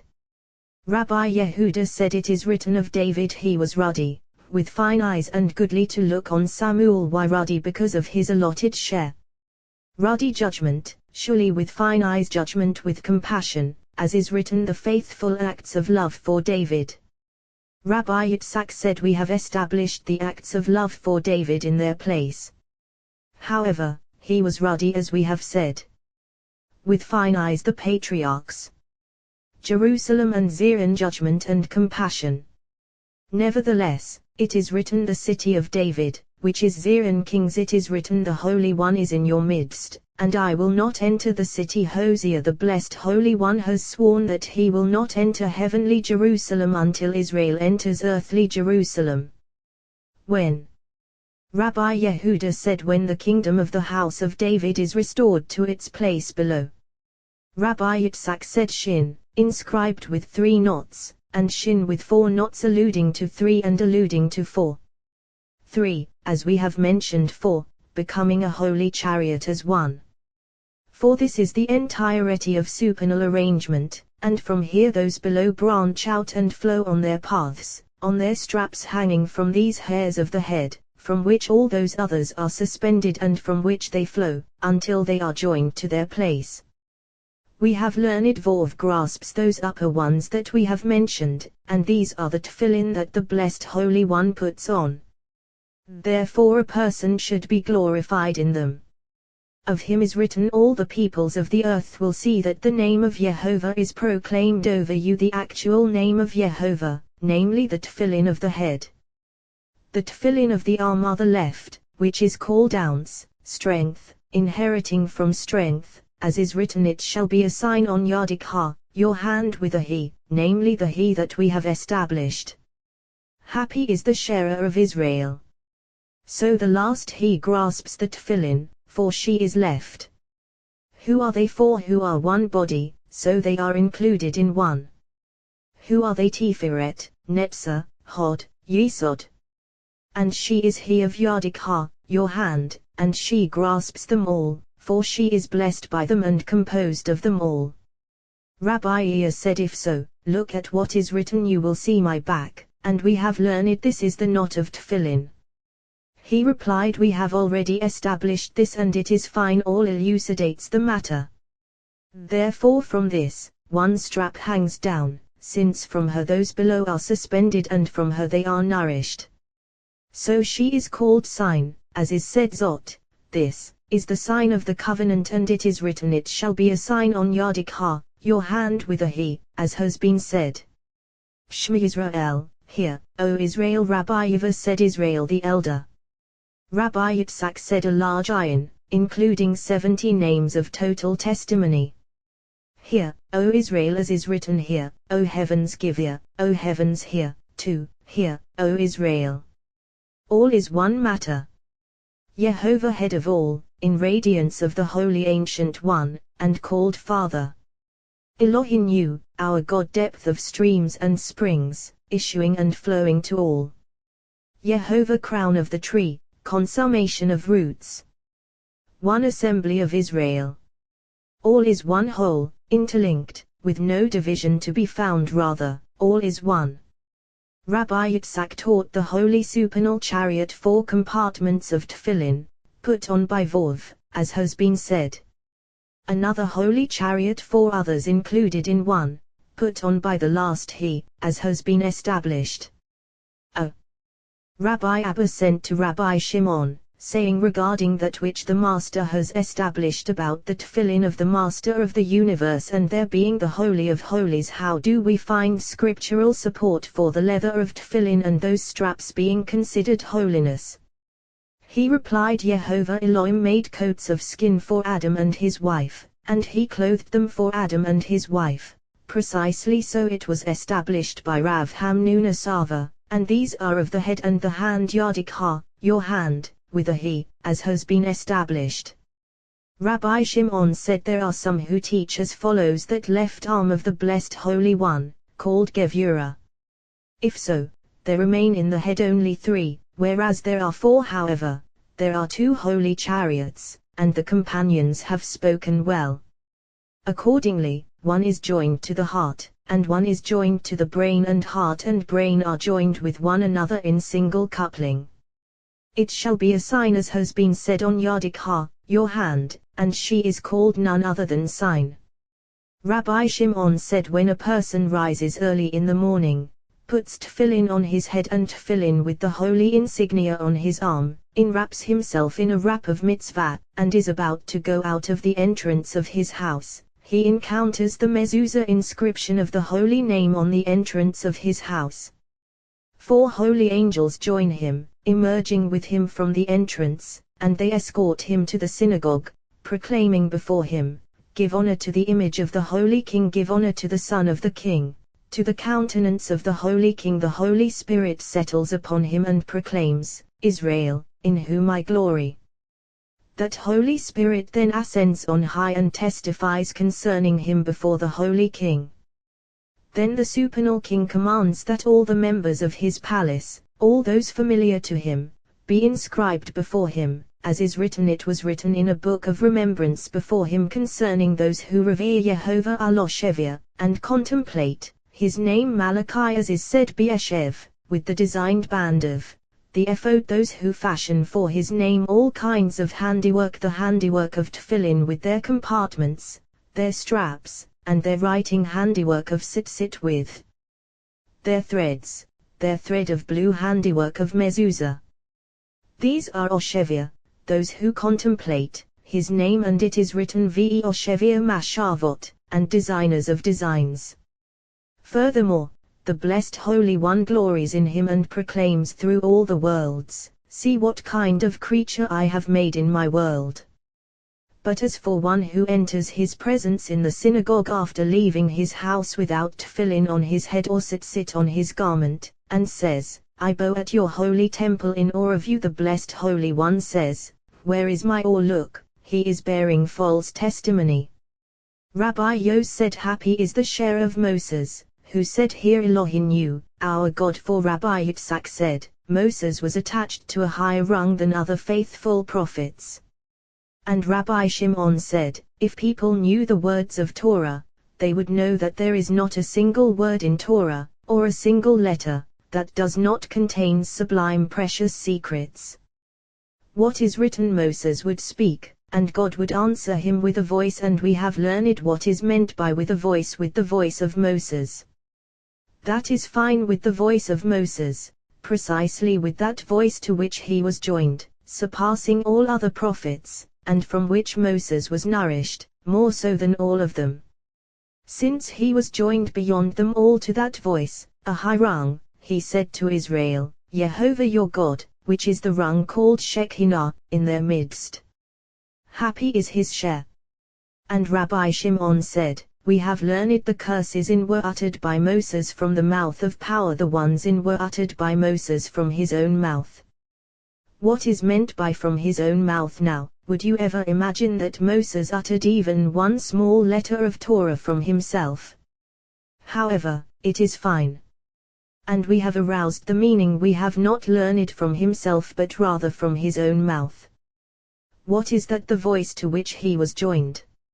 So, those from the mouth of power and these from his own mouth from the rung to which he was linked, surpassing other faithful prophets. Thus, everywhere Eloheka, your God, whereas here Elohim you, our God. How carefully people should guard their ways, so that they devote themselves to the service of their Lord and attain eternal life beneath the throne of the Holy King, our supernal habitations, and in that place of the throne is attached a mezuzah, providing deliverance from many masters of judgment who are poised to threaten people in that world. Similarly has the blessed Holy One done for Israel, giving them commandments of Torah for them to engage in, to be saved in this world from many masters of judgment, from many accusers, who lie in wait for people every day. Rabbi Iya said, one who guards his ways should not step over water that has been poured in front of a door, because a certain demon dwells there between the two doorposts, facing the opening, and he sees what is done inside the house, and a person should not pour water in front of the door. Rabbi Yitzhak said, we have no objection to clean water, as long as it has not been poured out contemptuously. Why? Because the demon is authorized to do harm. Furthermore, he will turn his head toward the house, and whatever he gazes upon is cursed. He has assistants corresponding to the days of the year over whom he rules, and they all go out with a person when he emerges from the entrance of his house. Rabbi Elazar said, against all this the blessed Holy One desired to protect Israel, so he composed the holy name above Torah. The entire Torah is a holy name, and whoever engages in Torah engages in his name. A person should inscribe on the entrance of his house the holy name, which is faith of all. For wherever the holy name appears, evil species disappear and cannot accuse a person, as is written, no evil will befall you. The place of the entrance of the house is called mezuzah, corresponding to the pattern above. The place of the entrance of the supernal house is called mezuzah, perfection of the house, opening of the house. From that mezuzah flee many masters of judgment, prosecutors vanish before it.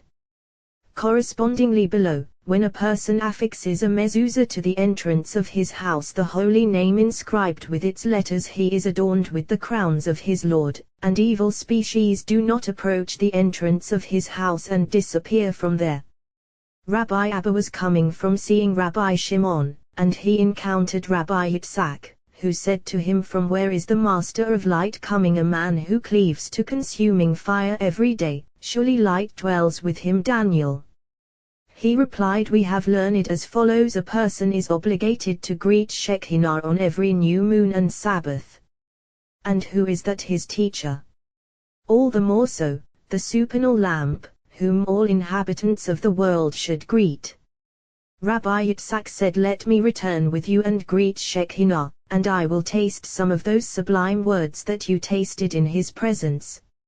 Rabbi Abba opened, saying a song of ascents. To you I lift my eyes, O dweller in heaven. The author of this song is not mentioned, but wherever it is anonymous, it was uttered by the Holy Spirit about Israel in exile. Ha Yoshevi, O dweller in heaven. The verse should read Ha Yoshev, O dweller in heaven. Why Ha Yoshevi? Well, we have already established that whoever wishes to offer his prayer before the Holy King should request from the depth of all that blessings be poured out below, as is written, from the depths I call you, Yehovah. This Yod is depth of all, and this should pour forth blessings to the place called heaven, so that all may be nourished by it.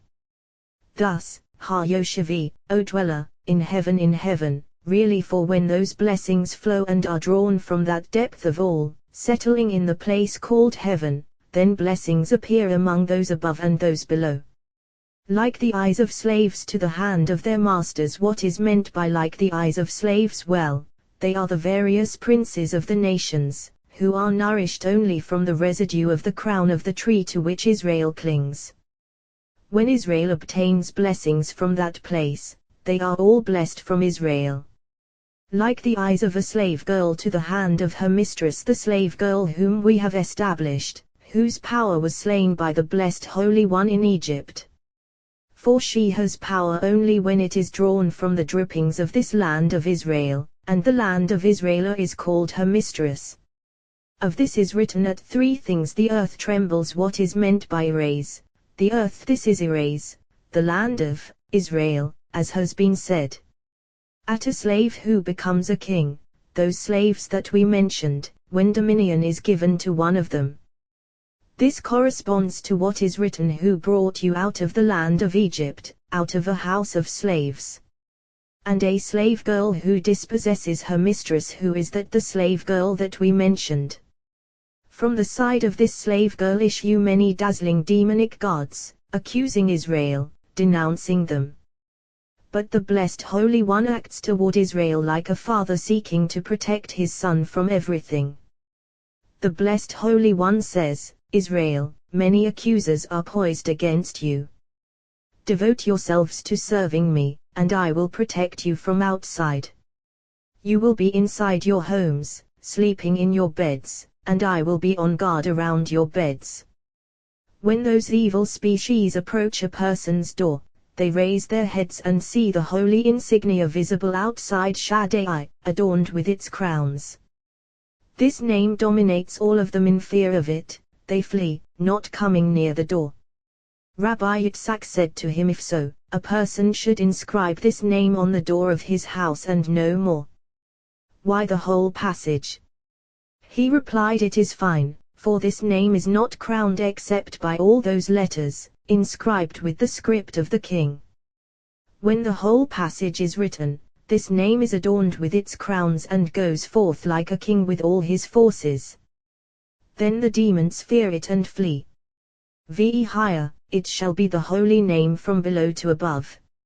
Therefore Shaddai is inscribed outside, opposite this name. Ve higher, it shall be, on the inside, Shaddai on the outside, so that a person will be protected on all sides, from within and from without.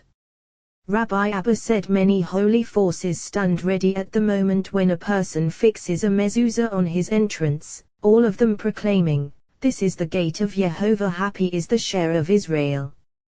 Then the people of Israel are recognized as being sons of the Holy King, since they are all marked by him, marked in their bodies with the holy insignia, marked in their clothes with a wrap of mitzvah, marked on their heads with compartments of tefillin with the name of their Lord, marked on their hands with a strap of holiness, marked in their shoes with a shoe of mitzvah, marked outdoors by sowing and reaping, marked in their homes in all ways, marked as sons of the supernal King. Happy is their share. As they went along, Rabbi Abba said, what is the meaning of the verse Oti, me? They have forsaken fountain of living waters to hew out their own cisterns. Oti, my sign. They have forsaken one who betrays at, the sign of, the holy insignia. How does he betray it? By inserting it into an alien domain, which is called broken cisterns, for other nations are called broken cisterns, whereas that of Israel is called fountain, a place from which a flow of clear waters gushes forth, as is said, flowing water from the midst of your well, and it is written, a spring of gardens, a well of living waters. That can hold no water. What is meant by this well? The river gushing forth waters the whole garden, saturating every single place, as we have established, until filling the place in the garden called a well of living waters, whence those above and below are nourished, as is said, from there it divides, but all those aspects of the left side are not watered from that flow of streaming water, because they are from the side of other nations. One who betrays the holy name clings to that side to broken cisterns that can hold no water, which does not enter there. And he who succeeds in guarding it becomes worthy of being watered by that flow of the stream in this world and in the world that is coming, as is written, you will be like a well-watered garden, like a spring, and he becomes worthy of having that supernal well filled, conveying blessings above and below. Woe to the one who betrays this holy insignia, for he betrays the supernal name. Moreover, he prevents this well from being blessed, and we proclaim over him, for he has defamed a virgin of Israel. Rabbi Shimon has established this in its place: whoever brings false accusations against his first wife, defaming her, is as if he defames above, as is written, for he has defamed a virgin of Israel, unspecified. This accords with what has been said by Rabbi Iya in the name of Rabbi Yos: a virgin inherits 7 blessings, and is blessed by 7, because the virgin of Israel inherits 7 blessings and is thus called Bathsheba, daughter of 7. Another woman, from where does her blessing come? From the blessing of Boaz and Ruth, as is said, all the people at the gate and the elders said, we are witnesses. May Jehovah make the woman who is coming into your house like Rachel and Leah. Ruth, for surely, a virgin is blessed with 7 in this mystery. When they reached a certain field, they saw trees and sat down beneath them. Rabbi Abba said, here is clarity for words of Torah, let us sit. He opened, saying, on that day, a great shofar will be blown. On that day, what is meant by that? Well, that day known to the blessed Holy One, as is said, there will be one day known to Jehovah, neither day nor night. Further, on that day, as is said, on that day, when Gog comes to the soil of Israel, a great shofar will be blown. What difference does it make to us whether it is great or small? Well, that supernal shofar through which slaves always go forth to freedom. And what is it? Jubilee, for Jubilee is supernal and great, and when this is aroused, all freedom of the worlds is thereby aroused. That is called a great shofar. And Ha'ovdim, those who lose, will come. The verse should read Ha'ovadim or Ha'eni Evadim, those who are lost.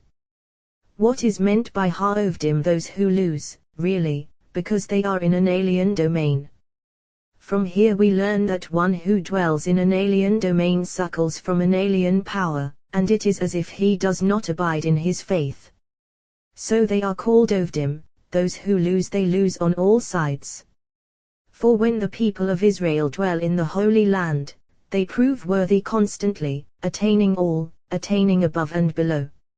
Alternatively, and Ha'ovdim, those who lose, will come. Who are they? Righteous One and Assembly of Israel, who are called Ovdim, those who lose. How do we know this assembly of Israel? As is written, why after Ha'ares, has the land lost? It is not written Avida or any Evdet, been lost, but rather after Ha'ares, has the land lost. Assembly of Israel. Righteous One, as is written, the righteous one Avad, loses. It is not written Avad or any Avad, is lost, but rather the righteous one Avad, loses. This has already been established. Now, you might say, and they will come from where do these who lose come? Well, Assembly of Israel, from exile. Righteous One, as has been established, for it is written when Jehovah restored Zion, for he will return to his place and join assembly of Israel. Thus, and those who lose in the land of Assyria will come. Now, you might say, and bow down to Jehovah on the holy mountain in Jerusalem. What does this indicate? Well, this clause applies to those who were scattered in the land of Egypt, for Israel will not come forth from exile except with Shekinah, as we have established, and those who were scattered will bow down to Jehovah. Rabbi Abba said further, it is written, Jehovah will guard your going and your coming, now and forever will guard your going. Granted, but what is indicated by and your coming? After all, one who enters his house does not fear. Well, a person who places the holy insignia of words of the supernal name is protected from all. When he leaves, the one who dwells at the entrance of his house raises his eyes and sees the holy insignia affixed to the door. When the person goes out, he escorts him and protects him. When he enters his house, he proclaims before him, show care for the honor of the image of the Holy King. All this because of that holy insignia marked on his door. Not only is a person protected, but it is written, Jehovah will guard your going and your coming. The blessed Holy One protects him when he enters and when he leaves. Happy are Israel in this world and in the world that is coming. As for this evil spirit dwelling at the gates, woe to the person who does not know how to beware of it and does not inscribe on the entrance of his house the holy supernal name, to be with him. For this spirit has evil assistants, accusers, each one officiating on its day. All of them are present with him throughout all days of the year, accusing him above and below. All of them are near him day and night by day, denouncing him by night, tormenting him in his dreams. When he goes out, accusing him. When he comes in, they place their hands on his shoulders and say, woe to so-and-so who has left his Lord's domain. Woe to so-and-so in this world and in the world that is coming. Therefore, signs of faith should be marked in every way with the insignia of their Lord, so that every aspect of evil species will tremble, so that they will be protected in this world and in the world that is coming. Happy is the share of Israel. Of them is written, your people, all of them righteous, will inherit the land forever. You shall love Jehovah your God with all your heart. Rabbi Yos opened. Now, what am I doing here, declares Jehovah, for my people has been taken away for nothing, the love of the blessed Holy One for Israel, even though their sins caused him to depart from among them, and they have been scattered among the nations. He demands requital for their humiliation. When Israel dwelled in their land, the blessed Holy One delighted in his garden and drew near Israel, hearing their voice and glorying in them. Once their sins have prevailed and Israel has been exiled from the Holy Land, the blessed Holy One does not enter his garden nor delight in it. Furthermore, he cries out, now, what am I doing, foe, here declares Jehovah. And elsewhere it is written, here, will I dwell, for I desired it, for my people has been taken away for nothing, as is said, you were sold for nothing. Ever since the day that Israel was exiled from their land, there has been no joy before the blessed Holy One, as is written, I clothed the heavens in blackness. All this because of the love that the blessed Holy One feels toward them, as is said, I have loved you, says Jehovah. Malachi, therefore, you shall love Jehovah your God. You shall love Jehovah your God. That a person should be bound in love, for every sublime service that a person offers to the blessed Holy One should be performed with love, since there is no service like the love of the blessed Holy One. Rabbi Abba said these words are the entirety of Torah, for the 10 utterances of Torah are included here, as the companions have already established. Nothing is as precious to the blessed Holy One as one who loves him fittingly. How, as is written, with all your heart? What is indicated by with all? The verse should read with your heart, with your soul, with your might. Why with all? Well, to include 2 hearts, one good and one evil. With all your soul, one good and one evil. Bikhol Meodeka, with all your might. This is not meant to be expounded. Rabbi Elazar said even this is meant to be expounded.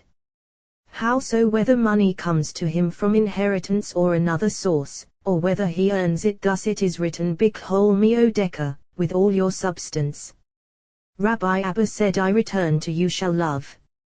Whoever loves the Blessed Holy One is crowned with east on all sides and performs kindness entirely, not sparing his body or his money. How do we know this? From Abraham, as has been said, who, in love for his Lord, did not spare his heart, namely his impulse, nor his soul, nor his money. His heart he paid no heed to his own desire because of love for his Lord, nor to his soul, to his son, to his wife, because of love for his Lord. His money for he used to stand at the crossroads and provide food for the whole world. Consequently, he was adorned with the crown of east, as is written, east, love, to Abraham. Whoever is bound to the love of his Lord attains this. Moreover, all worlds are blessed for his sake, as is written, Varasidka Yevarak Haka, your devoted ones will bless you. Do not read Yevarak Haka, will bless you, but rather Yevarak Huka, will bless Ka. One day, Rabbi Yos was ill. Rabbi Abba, Rabbi Yehuda, and Rabbi Yitzhak went to visit him. They saw him fallen on his face, asleep. They sat. When he awoke, they saw his face smiling. Rabbi Abba said to him, Have you seen something new? He said to them, Certainly, for now my soul ascended, and I saw the glory of those who have died and sacrificed themselves for the sanctification of their Lord, how they entered 13 mountains of pure balsam, and the Blessed Holy One delights in them. I saw what I am not permitted to say. I asked them, Whose glory is this? They told me, those who loved their Lord in that world. From what I saw, my soul and my heart were illumined, so my face is smiling. Rabbi Abba said to him, Happy is your share, but Torah testifies of them, as is written, No eye has seen, O God, but you, what he will do for one who awaits him. Rabbi Yehuda said to him, The companions have already asked why it is written he will do, when it should read you will do. He replied, This has already been discussed, but mystery of the matter accords with what is written, to gaze upon the beauty of Jehovah and to reflect in his temple as they have established. The beauty of Jehovah is that which comes from the Holy Ancient One, in which the Blessed Holy One delights, for that beauty issues from the Ancient One. Here, too, no eye has seen, O God, but you, what he will do. Who the Ancient One, concealed of all, for it depends on him. He said to him, Certainly, so happy is the share of those to whom the love of their Lord cleaves, their portion in that world is immeasurable. Rabbi Yitzhak said, Many are the habitations of the righteous in that world, one above another, and the highest habitation of all is reserved for those to whom love is bound, for their habitation surpasses all. Why? Because the Blessed Holy One is crowned in this. All is called love, and for the sake of love all exists, as is written, Many waters cannot quench love, all endures by love, for the holy name is found to be so, as has been established. Yod, the upper tip, is never separated from Yod, since it settles upon it, never parting. He, as has been established, for Yod does not separate from it, and they appear as one, lovingly, not parting from one another. Yod, he, as has been said. As is written, A river issues from Eden, issues eternally, cleaving in love. Vov, he, when they cleave to one another, they join in love as one groom with bride, whose manner is loving. Yod with he with Vov, Vov with he, so, all is called love, bound to one another lovingly. Consequently, whoever loves the King is bound to that love. Thus, you shall love Jehovah your God. These words that I command you today shall be upon your heart. Rabbi Yitzhak opened, All my bones will say, Jehovah, who is like you, saving the poor. This verse was uttered by David through the Holy Spirit. All my bones will say. Now, who has ever seen bones chanting a song? However, this verse refers to when the Blessed Holy One will one day revive the dead, and he will arrange the bones, drawing each one to its place, as is said, he will invigorate your bones. Then they are destined to chant a song. What song will they sing? Jehovah, who is like you? They will immediately offer a song superior to the one that Israel sang at the sea, for they mentioned the holy name only after 3 words, as is written, Mi kamoka ba'alim, Jehovah, who is like you among the gods, O Jehovah. Whereas here the bones will put the holy name first, as is written, Jehovah mi kamoka, Jehovah, who is like you. Saving the poor from one stronger than he, the good impulse from the evil impulse. For the evil impulse is hard as stone, as is said, I will remove the heart of stone from your flesh. Whereas the good impulse is flesh, as is written, and give you a heart of flesh. What does the evil impulse resemble when it comes to attach itself to a person? It is like iron before being put in the fire. After it is heated, it turns entirely into fire. Rabbi Yehuda said, when the evil impulse comes to attach itself to a person, it resembles someone who has been traveling along and approaches a door. At the door, he finds no one restraining him, so he enters the house and becomes a guest. Seeing that there is still no one restraining him, he indulges himself and becomes master of the house, until eventually the whole house comes under his control. From where do we learn this? From the passage about David. What is written? A wayfarer came to the rich man Samuel, a wayfarer approaching the door without wanting to linger there, but rather to proceed on his journey. So is the evil impulse like someone approaching the house. He approaches a person, arousing him with a minor sin, a temporary guest. If he sees no one restraining him, what is written? To prepare for the guest who had come to him, he becomes a guest who lodges in the house, arousing him with sins for a day or two, like a guest who is invited to stay in the house for a couple of days. Once he sees that there is no one restraining him, what is written? He prepared it lavish, for the man who had come to him. He becomes master of the house, as is said, Harish, the man who is lord of the land, Ish, husband of Naomi, Ruth. So it is with the evil impulse becoming Ish, a man, master of the house, toward that person. Now the person is bound to his service and performs his will. So a person should set words of Torah upon him, thereby breaking him, for there is no opponent to the evil impulse except for words of Torah. Thus it is written, these words that I command you today shall be upon Levavik, your heart, upon your 2 impulses. Rabbi Yehuda said, why does the good impulse need words of Torah? He replied, the good impulse is adorned by them, and the evil impulse is subdued by them. When Rabbi Shimon came, he said, surely this portion of Shema alludes to the 10 utterances, as has been established. Here, these words that I command you today shall be totality of the 10 utterances. Consequently, there are 10 commands here, corresponding to the 10 commandments of Torah. What are they? You shall retell them incisively to your children, and speak of them, when you sit in your house, and when you go on the way, and when you lie down, and when you rise. You shall bind them as a sign on your hand, and they shall be as frontlets between your eyes. You shall write them on the doorposts of your house, and on your gates. Look, 10, corresponding to the 10 utterances. So these passages are a great principle in Torah. Happy is the share of one who completes them twice every day, for then the holy name is fittingly sanctified in his mouth. Rabbi A was with Rabbi Elazar one night after midnight, and they were engaged in Torah. Rabbi Elazar opened, saying, for she is your life and the length of your days above all the stipulations that the blessed Holy One decreed when they entered the land of Israel was the decree of Torah.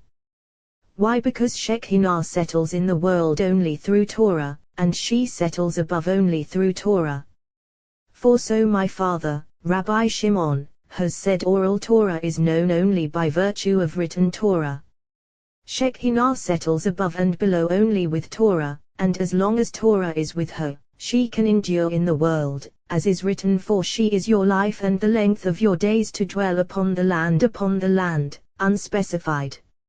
And if not, it is written, why has the land been ruined? And it is written, because they forsook my Torah. While they were sitting, Rabbi Elazar lowered his head and said, "Certainly so. This is the secret I found in the book of Rav Hamnun Asava, who applied the following verse to the mystery of Assembly of Israel: He shall not diminish her food, clothing, or conjugal rights if they are withheld. What is written, she shall go out for nothing, with no money, as is said, where is your mother's bill of divorce by which I sent her away? And it is written, you were sold for nothing. Whoever withholds Torah from her is like one who takes away a woman's husband, depriving her of him, for she is left as a widow, though not really a widow, as is written, she has become like a widow and not a widow." They sat engaged in Torah until daylight. Once the day shone, they rose and went on. As they were going along, they saw a man walking on the road with his head wrapped. They approached him, but he was whispering with his lips and did not respond to them at all. Rabbi Elazar said, "Surely, he is consulting his Lord." Rabbi Elazar and Rabbi Aa sat down and offered their prayers, while that man stood erect in another place. After they finished praying, they went on their way, and that man slipped away from them. Rabbi Elazar said, "This man is either a fool or his ways are improper." He said, "Let us engage in Torah, for it is time."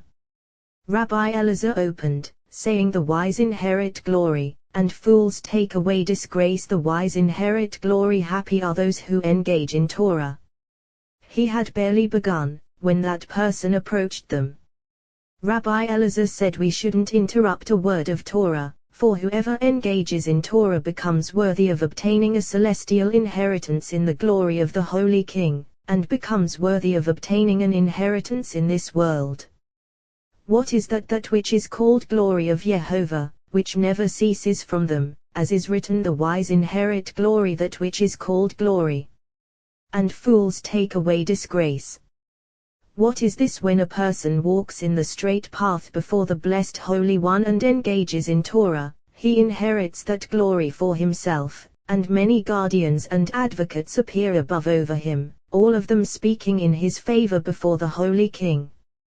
But if a person does not engage in Torah and does not walk in the ways of his Lord, he produces an accuser over himself. That accuser roams through the air and does not rise above. Perhaps the person will repent of his sins. Once he sees that the person does not repent, and does not wish to engage in Torah, then he rises above and testifies to his guilt, as is written, "And fools marim, raise, disgrace." He opened again, saying, "However, if the family of Egypt does not make this pilgrimage, it shall not be visited by the same affliction with which Yehovah will strike all the other nations that do not come up to observe the festival of Sukkot." Why is Egypt different here than all the other nations, concerning all of whom it is written, "They shall receive no rain," whereas here it is not so? Well, the companions have already established that the land of Egypt does not need rain, so it is not included among those who will be deprived of rain. Rather, another punishment is reserved to come upon them. This is well said. What is written, "For the land into which you are coming to possess it is not like the land of Egypt from which you went out, where you sow your seed and water it with your foot, for the river rises, watering the land. But here, by the rain of heaven it drinks water, for the Holy Land is watered by heaven constantly." When Israel occupied themselves with Torah, it was watered fittingly, and whoever withholds Torah from it, it is as if he withholds goodness from the whole world. They entered a cave that was on the way. That man entered with them, and they sat down. That man opened, saying Yehovah would speak to Moses face to face, as a man speaks to his fellow. And he would return to the camp, and his attendant, Joshua son of Nun, a lad, would not depart from the tent. The beginning of this verse does not match its end, nor the end its beginning, nor does one statement resemble the other. At first, Yehovah would speak to Moses face to face, fine. Then, and he would return to the camp then, and his attendant, Joshua son of Nun, a lad. What does this mean? Rabbi Elazar said, "Surely, the blessed Holy One desires to honor us, for now our union is genuine, and Shekinah will not depart from us. Let him who opened the entrance utter the word. He opened, saying Jehovah would speak to Moses face to face. By many supernal, precious rungs was Moses, the faithful prophet, separated from all other prophets of the world, for compared with him, all of them were like an ape compared to a human being. Other prophets would gaze into a speculum that does not shine, and even so, they could not raise their faces to see, as is written, I was in a deep sleep upon my face, with my face toward the ground. Daniel. Moreover, words were not revealed to them openly. Not so with Moses, the faithful prophet, for he would gaze into a shining speculum and yet stand firm. Moreover, he would raise his head to see, like someone saying to his fellow, raise your head and look me in the face, so that you will know what I am saying. So with Moses face to face, his head raised without fear, his face raised, gazing into the radiance of supernal glory. His mind and his countenance did not change like other prophets, who, when wishing to gaze, lost control and lost their minds. The radiance of their countenance changed, and they knew nothing at all of this world. Not so with Moses, for he would gaze into that actual supernal rung without losing control or losing his mind. For when he gazed into the radiance of supernal glory, immediately, he would return to the camp, to speak with them about whatever they needed, and his mind was settled as before, even more so. Thus, and he would return to the camp. And his attendant, Joshua son of Nun, a lad surely, for he suckled from the tent and learned to gaze through the Holy Spirit, as is said, Samuel was ministering in the presence of Jehovah, a lad Samuel. As long as Joshua was with Moses, he used to learn and suckle from the tent without fear. After he separated from Moses and was on his own, what is written, Joshua fell on his face to the ground, Joshua, for he could not bear it, and this was from one messenger, all the more so from another place. This may be compared to a person to whom the king entrusted vessels of gold and precious stones. As long as they were with him, the servant of the house handled them and examined them. Once that person departed from the world, the king did not leave anything with the servant and seized his deposit. That servant exclaimed, Woe is me, for in the days of my master all these were in my hands. Similarly with Joshua in the days of Moses, he used to suckle every day from the tent without fear. After Moses died, what is written, Joshua fell on his face to the ground and prostrated himself. As for me, since I am with you, I examine words of Torah without fear. After I part from you, I will not be able to do so myself. He opened again, you shall retell them incisively to your children, and speak of them when you sit in your house. Ve'ishin and Tam, you shall retell them incisively, as is said, your arrows, shenunim, sharpened, for a person should sharpen words of Torah for his son like a double-edged sword, so that sharpness of Torah will enter him, and no dullness will enter his mind. And speak of them, every single word of Torah has its own path. Ve'idabata, and speak of them. The verse should read Yut Dabba, and you will speak of them. However, a person should conduct himself by them, guiding himself so as not to deviate right or left. When you sit in your house, to conduct oneself in his house properly, so that the members of his household will learn from him to conduct himself with them pleasantly and joyfully, and not to cast excessive fear upon his household. All his actions at home should be harmonious and sincere. And when you go on the way, to be guided by words of Torah, improving oneself by them as need be, to conduct oneself in ways of Torah. What does that involve? As with Jacob, for a gift, for battle, and for prayer. He should offer a prayer to his Lord, but surpassing them, words of Torah. And when you lie down, to conduct oneself in reverence for his Lord, in holiness, in humility, so as not to be impudent toward his Lord. And when you rise, to give praise to his Lord, who has restored his soul. For she bears much guilt before her Lord, yet the blessed Holy One shows him kindness by returning her to his body. You shall bind them as a sign on Yadikha, your hand. They have already established this on Yadkiha, the weak hand, which is the left. In the book of Agata we say on Yadka, the hand of thus, as is said Ka, thus, shall be your seed.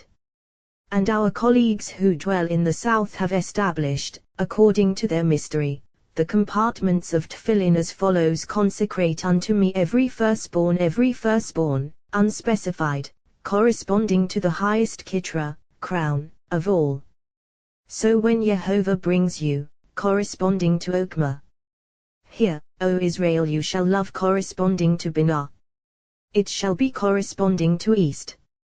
Afterward, they are all included in the left arm, which is called ounce, strength, and it is written by the arm of his strength. Strength is nothing but Torah, strength is nothing but Tefillin. But these words do not seem right to us. Why? Because Keter Elion comprises all, and is not reckoned. Furthermore, so when Jehovah brings you depends on the from Egypt, the place where freedom for slaves is found. So their method is incorrect.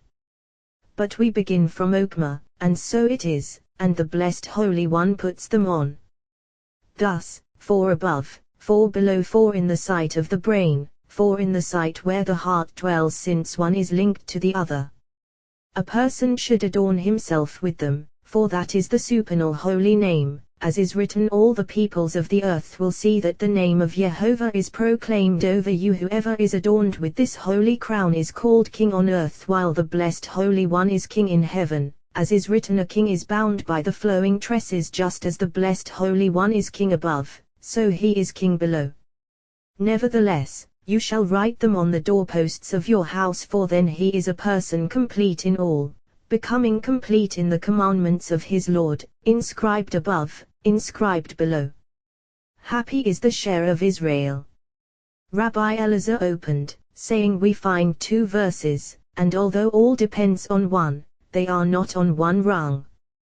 One verse reads Ka, thus, says Jehovah Sivaot Samuel, and another reads Ka, thus, says Jehovah Elohim. What is the difference between them? Well, when it is written Ka, thus, says Jehovah Sivaot, the utterance comes with compassion, and when it is written Ka, thus, says Jehovah Elohim, the utterance comes with judgment. Ka, thus, says Jehovah Sivaot, because this Ka is blessed by righteous one and by Netzer and Hod, who are called Jehovah Sivaot. Then the utterance comes assuaged, since it issues from this place. Ka, thus, says Jehovah Elohim, then this Ka suckles from the side of judgment, from the site of supernal Gevurah. And I have learned from my father that judgment is with compassion, for it is written Jehovah Elohim, and Elohim is always Gevurah. So, the words were recognized from the mouth of the prophet, and he intended to utter the word from its place, and then those scions of faith knew whence the utterance derived. Rabbi Aa opened, saying, curse Meroz, said the angel of Jehovah. Bitterly curse its inhabitants, for they did not come to the aid of Jehovah, to the aid of Jehovah among the warriors judges. This verse is a mystery among sublime mysteries. When the Holy King entrusts his house to Matronita, he places in her hands all his weapons, spears, and catapults, and he puts her in charge of all those warriors of his, as is written, here is the bed of Solomon, 60 warriors surrounding it. Of the warriors of Israel this has already been established. Then the Blessed Holy One wages his war, and those warriors that we mentioned wage battles, and they are called expert in war. It is written, from heaven the stars did battle, from their courses they battled with Sisera judges, and we have learned when Israel willingly offered to uncover the holy insignia in their flesh, then that sword avenging with vengeance of the covenant gathered all its forces, all weapons, and all those warriors to wage battle against Sisera, and the stars poured down fire from above. And Rabbi Shimon said, every single star has its own name, by which it is called. The Blessed Holy One said to them, prepare yourselves to avenge my children. A double vengeance I intend to exact from them. One is for the 600 chariots that Samael lent the prince of Egypt to wage war against Israel, as is written, he took 600 select chariots and the other vengeances for my children, whom they oppressed until now. Therefore they were sentenced to 2 punishments, one by water and one by fire. By water, as is written, the Wadi Kishon swept them away. Judges by fire, as is written, the stars from their courses battled with Sisera. Among those stars, there was one that did not participate in that vengeance, and it was cursed forever. For when it starts to shine, the other stars come and swallow it up along with its whole cohort, and they all perish as one, as is written, curse Meroz, said the angel of Jehovah. Now, does an angel have permission to do this? Well, that angel of whom is written, the angel of Elohim, who was going before the camp of Israel, moved. This is the one to whom all wars belong. For they did not come to the aid of Jehovah when Israel came out of Egypt.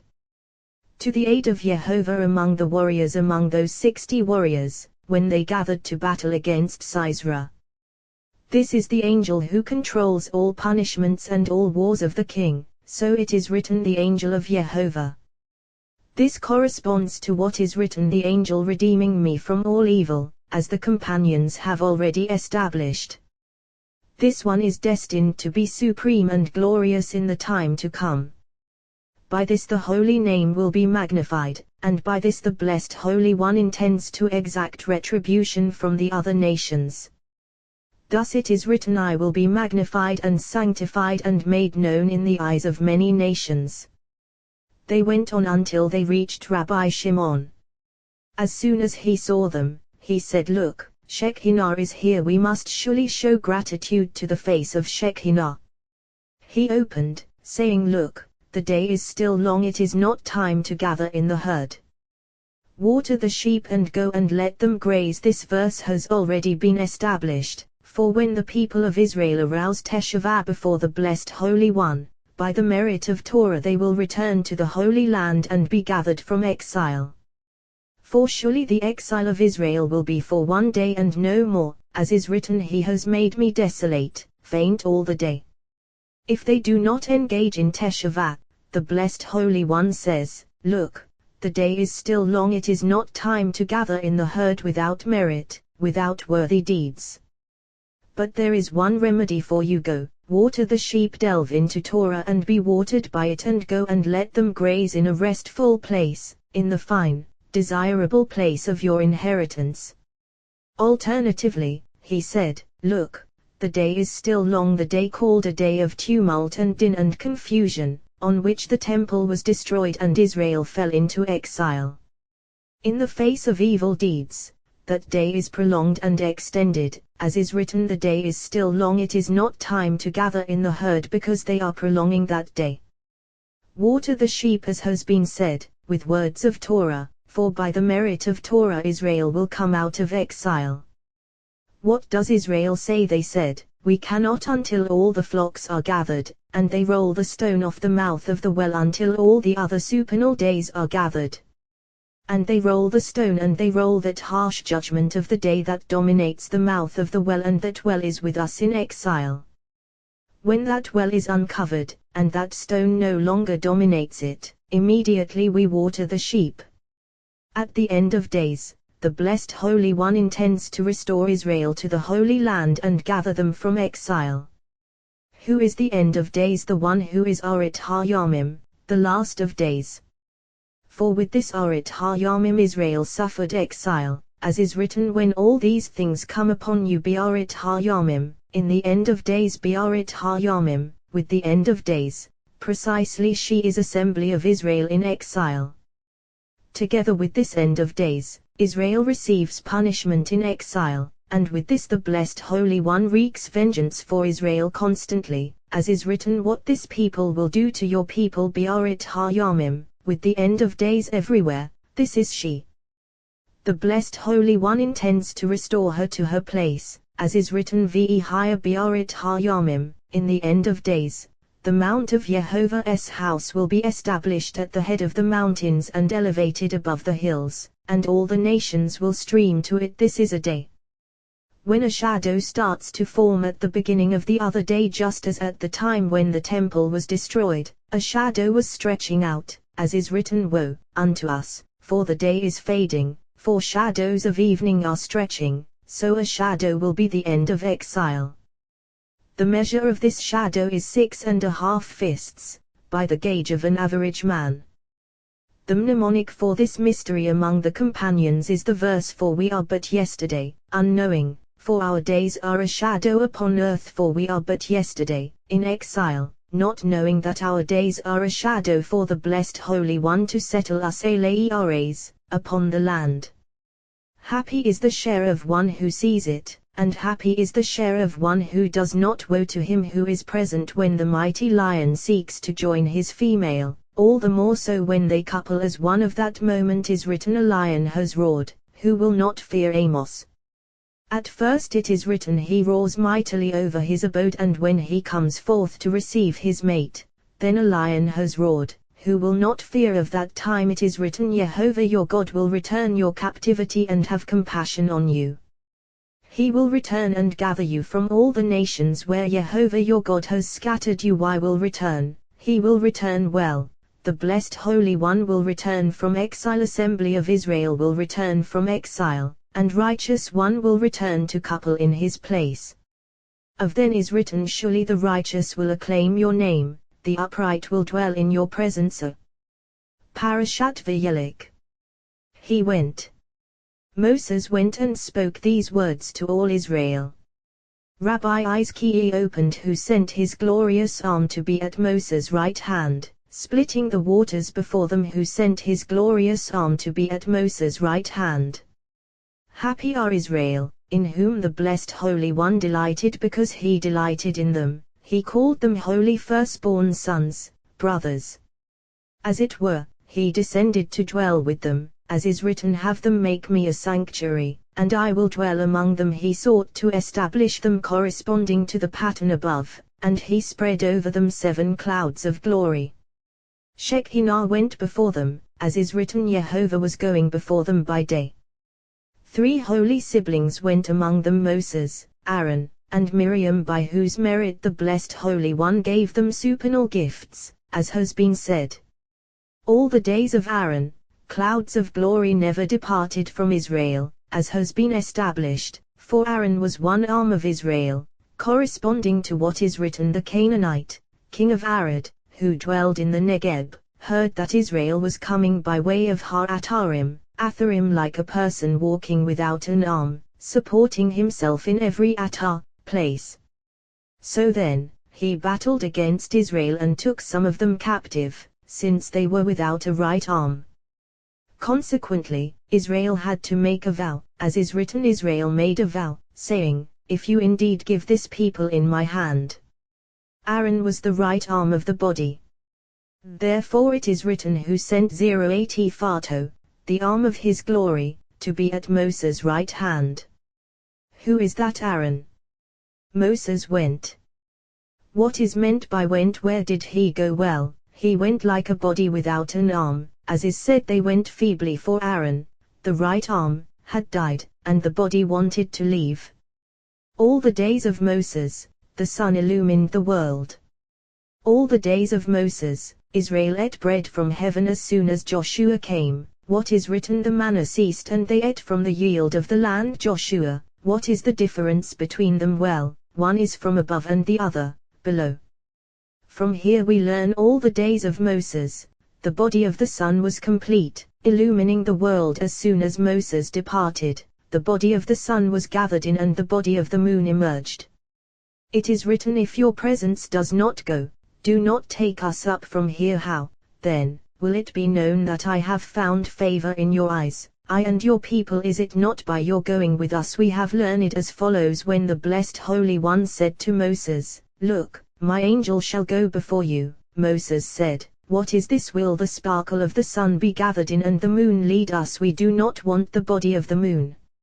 If your presence does not go, do not take us up from here. I want the body of the sun, not the moon. Then the body of the sun shone, and Moses became like this, the body of the sun before Israel. When Moses was gathered in, the sun was gathered in and the moon shone, and Joshua wielded the light of the moon. Woe for that shame! He said to them, 120 years old I am today. This corresponds to what Rabbi Elazar has said. For 40 years the sun illumined Israel and was then gathered in, and the moon shone. Rabbi Shimon said concerning what is written, some are swept away without justice. Certainly so the companions have already educed the meaning, and we will establish the verse. But as for what they have educed, all is necessary for the world and for a person's benefit, that he be gathered in before his time. As has been said, all spirits issuing from above emerge male and female, and then diverge. Occasionally the time of the male has not yet come to couple with his mate, and another comes and marries her. When the time of this coupling comes, as righteousness is aroused in the world to requite the sinners of the world, it gathers in this other one who had married her, and the other one comes and obtains her. Therefore couplings are difficult for the Blessed Holy One. All this because he corrupted his deeds. And even though he did not corrupt his deeds extremely, he is gathered in at that moment before his time comes, this not being done with justice. Judgment in righteousness befalls him for his sins, because the time of the other one has come, and he marries her since she is his. Rabbi Elazar said, why let the Blessed Holy One separate them, and let the other one come and marry her? He replied, this is for the benefit of the man, and the kindness that he does for him, so that he will not see his wife in the hands of another. If the deeds of this intended one are not worthy, even though this woman is his, this other one is not pushed aside to make way for him. King Saul obtained the kingdom. Why? Because the time of David had not yet come. For the kingdom surely belonged to David, yet Saul came and obtained it.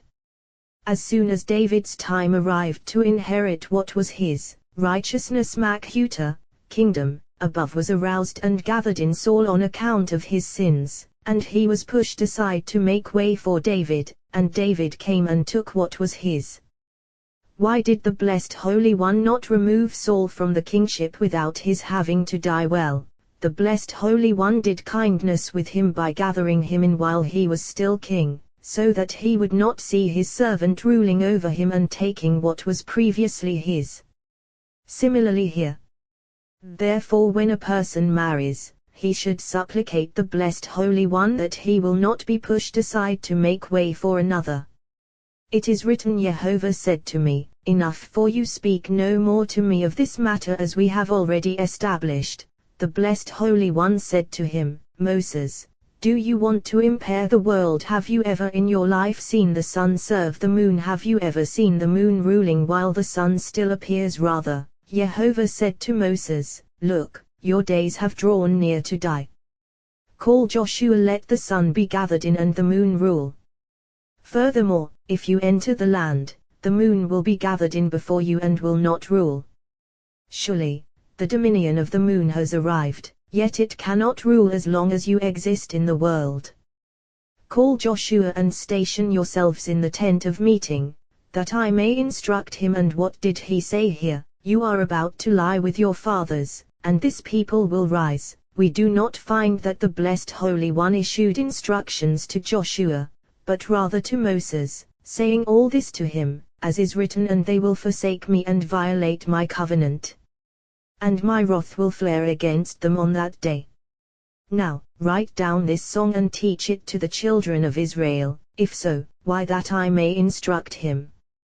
Well, because he told him, Hineka, here you are, about to lie with your fathers. The Blessed Holy One said to him, Moses, even though you will lie with your fathers, Hineka, here you are, you endure to always illumine the moon just as the sun, although it has set only to illumine the moon, that is when it illumines the moon, once it has set. So, Hineka, here you are present here to shine, and this is the meaning of that I may instruct him. Then Joshua was linked, to be illumined.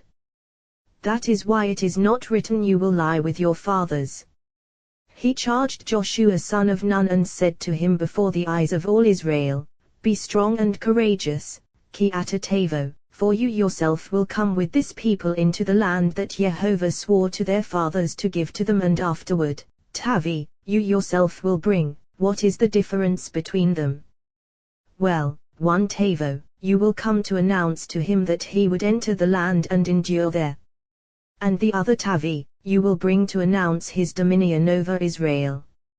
He was assured of his own endurance and assured of dominion over Israel.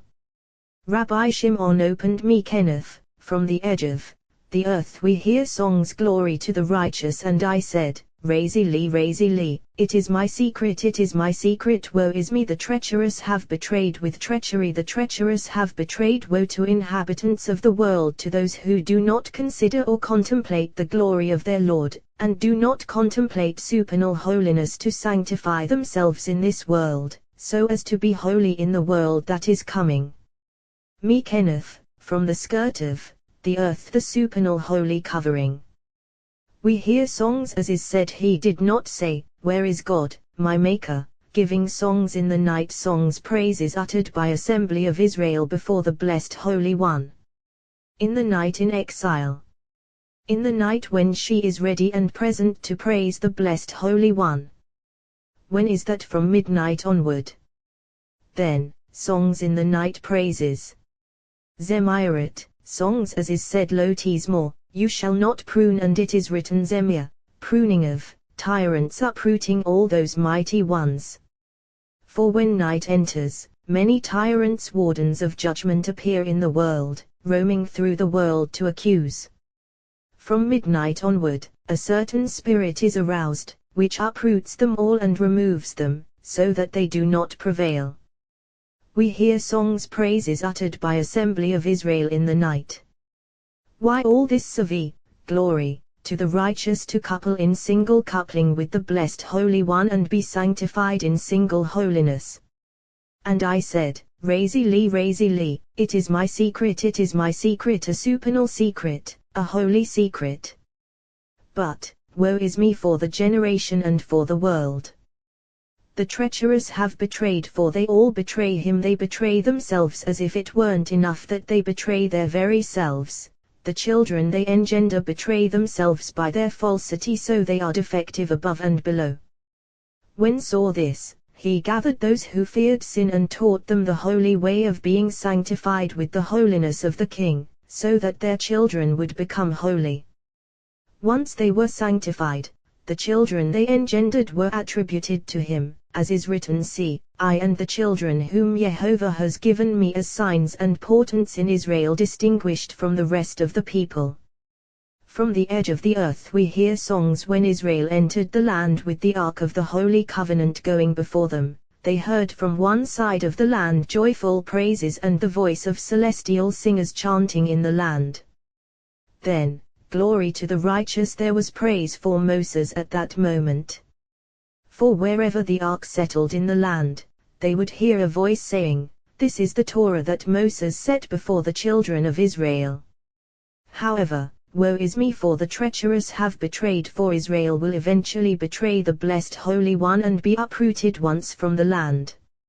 And because their children will clutch their falsehood, they will be uprooted a second time, until their sins are requited in another land. Take this book of teaching and place it alongside the Ark of the Covenant of Jehovah Elohechem, your God, Elohechem, your God, Eloheka, your God, and not Elohinu, our God. For Rabbi Abba has said in the name of Rabbi Yehuda regarding what is written, for the place on which you stand is Admat Kodesh, holy ground, Admat, land, Shuli, namely land of the living, and it is written Asher Ata Omed Aleph, on which you stand, Aleph, above which you stand. Surely this was at the beginning, all the more so later. It has been taught, Rabbi Yos said, it is written, and it shall be there as witness against you, as witness, surely, offering testimony. There are three that stood in testimony, namely Isaac's well, the lot, and the stone set up by Joshua. Yet this song is the best testimony of all. Rabbi Yitzhak said, if so, there are four. He replied, certainly. But as for the lot, testimony is not mentioned explicitly. How do we know this about Isaac's well, as is written, so that it may serve me as witness that I have dug this well? The lot, as is written Elpi, by the mouth of the lot shall its inheritance be established, for it said, this is for Judah, this is for Benjamin, and so for all of them. Joshua's stone, as is written, this stone shall be witness against us, Joshua. And here, it shall be there as witness against you, and it is written, this song shall testify before them as witness, it surely testifies against Israel. It has been taught. Rabbi Elazar said, why is it written Moses wrote the words of this song to their very end? Here one should examine. The verse should read, Moses wrote this song, why the words of and it is written to their very end? Why so? Well, it has been taught as follows: in the mystery of words, all these words that Moses spoke were engraved with the holy name, and all those words came, ascending and descending, and were engraved there. Every single word came before Moses to be engraved by him, and stood there corresponding to what is written to their very end. Rabbi Abba said, it is written the words of this song, the verse should read this song. What does this intimate? Well, the song uttered by the blessed Holy One, as is said, the Song of Songs, which is Solomon's. We have already established the matter, for it has been taught it is written a psalm, a song LeYom HaShabbat, for the Sabbath day, and we have learned LeYom HaShabbat, by the Sabbath day, really a song uttered by the blessed Holy One. The Song of Songs, which is Solomon's, a song uttered by the blessed Holy One. And it is written the words of this song, a song uttered by the blessed Holy One. But this should be examined. There, song, whereas here, shara, song, the former, male, the latter, female. Now, we have learned compared with Moses, all the other prophets are like an ape compared to a human being. So how could they utter shah, and Moses utter shara? And how do we know that shara is feminine, as is written, V'yaneta ha-shara ha-zot, this song shall testify? Moses should have uttered shah, and they shara. But this is the mystery of the matter. Moses did not speak for himself, but rather for Israel. Rabbi Shimon said to him, not so, rather, from here it is recognized that Moses is on a rung higher than all. Moses ascended from below to above, whereas they descended from above to below. He ascended from below to above, as we have learned, one progresses in holiness. Moses ascended from below to above, for he uttered shara, praise sung by Matronita to the king, and Moses was joined to the king. They descended from above to below, for they uttered shah, which is praise sung by the king, to Matronita, and they were joined to Matronita. So by this is revealed the superiority of Moses above them all, and this accords with what is written, then sang Moses and the children of Israel ha-shara ha-zot, this song, the song of Matronita. To whom? To Jehovah. Consequently, here Moses wrote the words of ha-shara ha-zot, this song. This song shall testify, this song shall testify. The verse should read, these words shall testify. However, mystery of the matter is as we have established, for it is written, earth will rise up against him. Moses perceived everything, so he uttered shara, a song, in order to join words to this place, so that judgment would preside over them, as is written, this song shall testify before them. Why? Because it is written, for I know their devisings, and it is written, for I know that you will surely act ruinously and swerve from the way. When you do so, immediately, this song shall testify. It is written, heaven will expose his sin and no more, but earth will rise up against him. By this, judgment will be executed on whoever deserves it.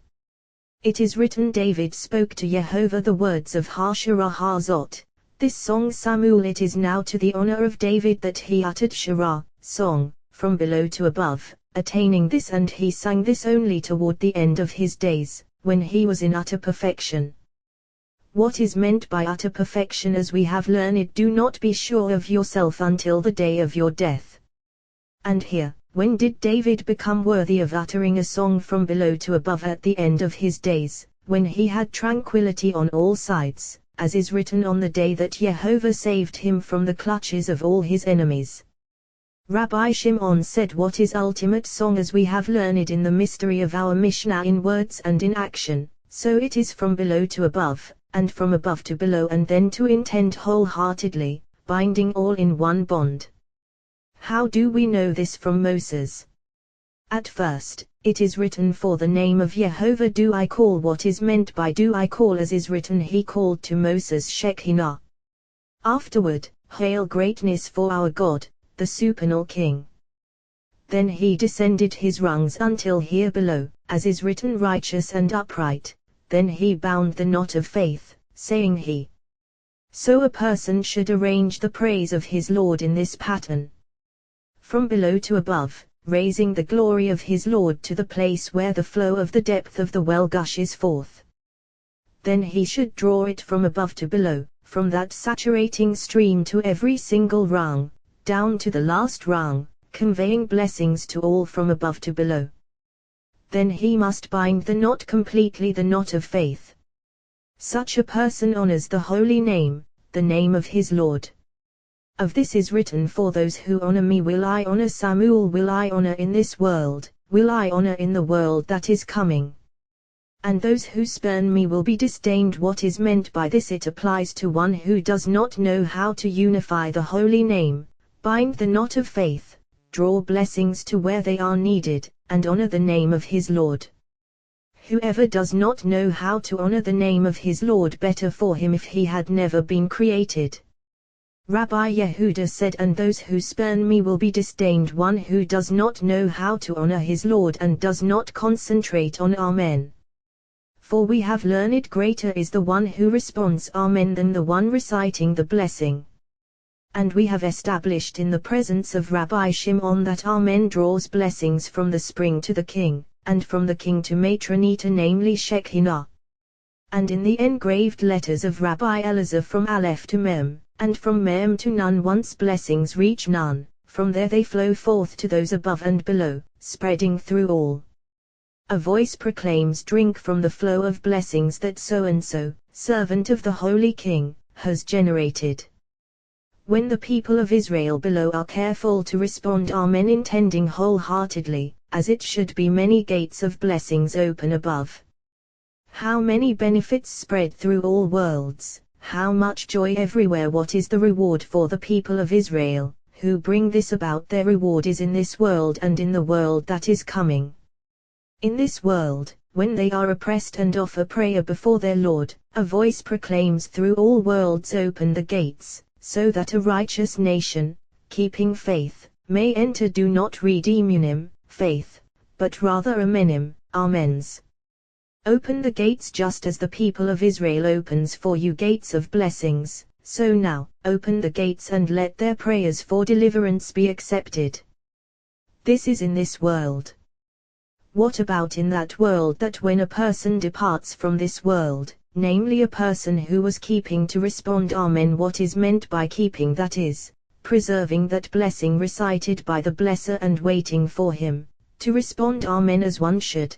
Then his soul ascends, and they proclaim before him, open the gates, just as he opened gates every day when he was keeping amenim, amens.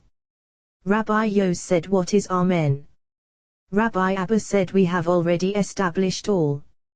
Amen is called the spring of that flowing stream. Amen it is called, as is written, I was by him as Ammon, a nursling. Do not read Ammon, a nursling, but rather Amen, Amen. Sustenance of all that stream flowing forth is called Amen. For it has been taught min ha'olam ve ad ha'olam, from world to world, world above, world below. Here, to Amen and Amen, Amen above and Amen below. We have already established Amen by those letters. Rabbi Shimon said, Aleph, depth of the well, from which all blessings flow forth and come to be.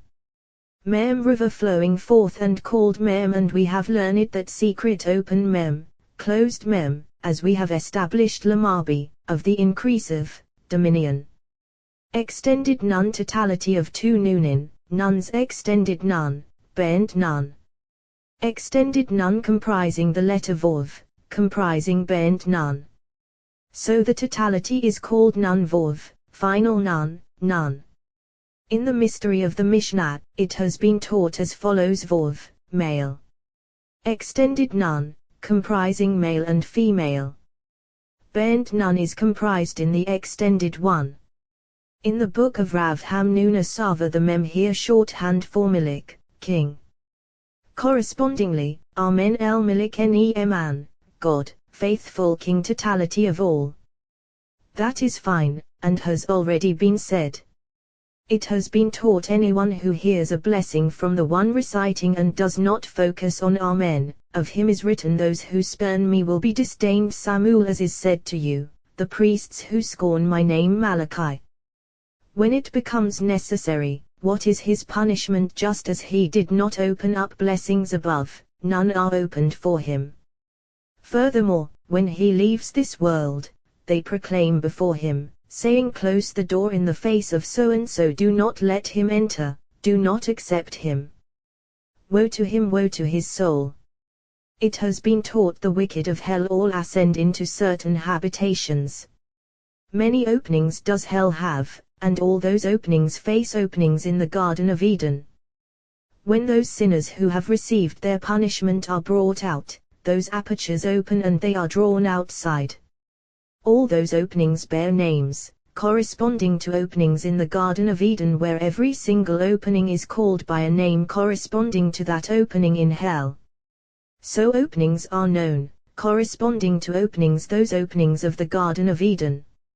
In hell there is the last habitation, lowest of all, and that habitation is a story on a story and is called a land of Ephata, gloom. What is meant by Ephata, as is said, it shall be square, kafel, doubled, and we translate it shall be square, if, doubled. Here, too, Ephata, that is to say, double. That is called nethermost. Sheol. Sheol is one compartment, nethermost, the lower compartment. So it is called land of Ephata, double nethermost, and it is called Avedon, so it is written Sheol and Avedon. None of those compartments is doubled, that is, they are not hyphen except for this one. It has been taught whoever descends to Avedon, which is called nethermost, never ascends. That one is called a man who has been destroyed, lost to all worlds. It has been taught to that place they lower a man who scorns to respond Amen. Many Amens are lost to him, which he did not consider. They punish him in hell and bring him down to the compartment that has no opening, and he is lost and never ascends from there. Thus it is written, a cloud fades and vanishes, thus, who goes down to Sheol will not come up. No, isn't it written, from the belly of Sheol I cried out, you heard my voice, Jonah, and it is written he brings down to Sheol and raises up Samuel. But here, Sheol, and there, nethermost. And we have established this applies to one who has done teshuvah, and that, to one who has not. Rabbi Yos said, what is meant by the verse, for my people have committed two wrongs, me they have forsaken fountain of living waters to hew out their own cisterns, broken cisterns that can hold no water, me they have forsaken, fountain of living waters, a person who does not want to sanctify the name of the blessed Holy One by Amen. What is their punishment? To hew out their own cisterns, broken cisterns, descending to hell, rung after rung, until they reach Avedon, called nethermost. If he sanctifies the name of the blessed Holy One, focusing on it fittingly, then he ascends rung after rung, to be delighted in that world that is coming, flowing constantly and never ceasing, as is written, Emunim, the loyal, Jehovah keeps. It has been taught song draws blessing from above to below until blessings prevail in all worlds. Rabbi Yos said the people of Israel are destined to utter a perfect song, a song comprising all other songs, as is written, you will say on that day, praise Jehovah, proclaim his name. Make his deeds known among the nations. Rabbi Elazar said the people of Israel are destined to chant a song from below to above, and from above to below, and to tie the knot of faith, as is written, then Yeshua Yisrael, will Israel sing.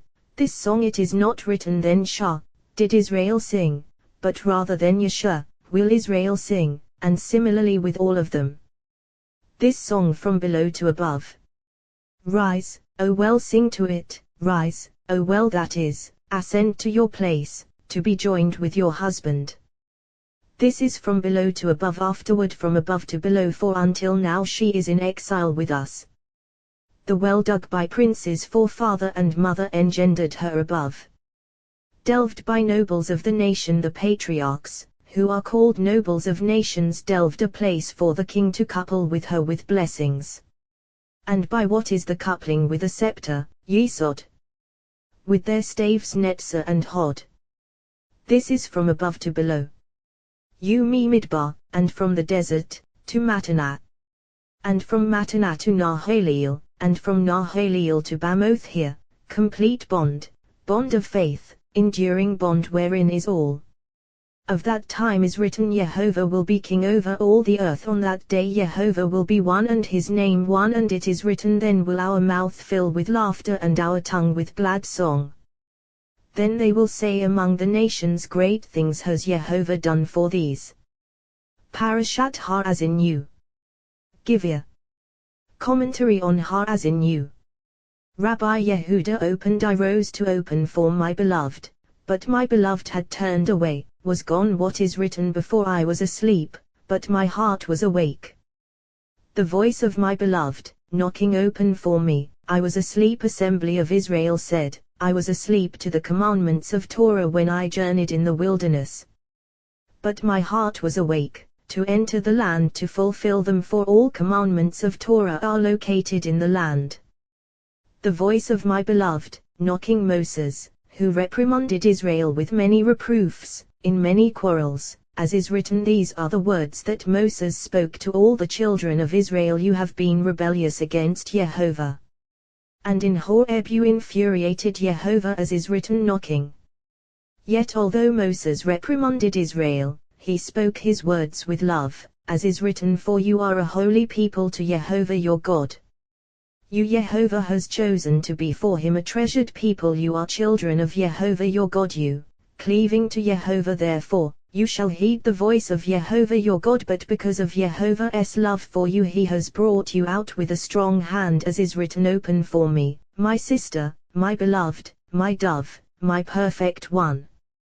What is written, before I rose to open for my beloved, but my beloved had turned away, was gone. Israel said, while we were about to enter the land and accept those commandments of Torah by the hand of Moses, what is written, but my beloved had turned away, was gone, for it is written, Moses, servant of Jehovah, died there.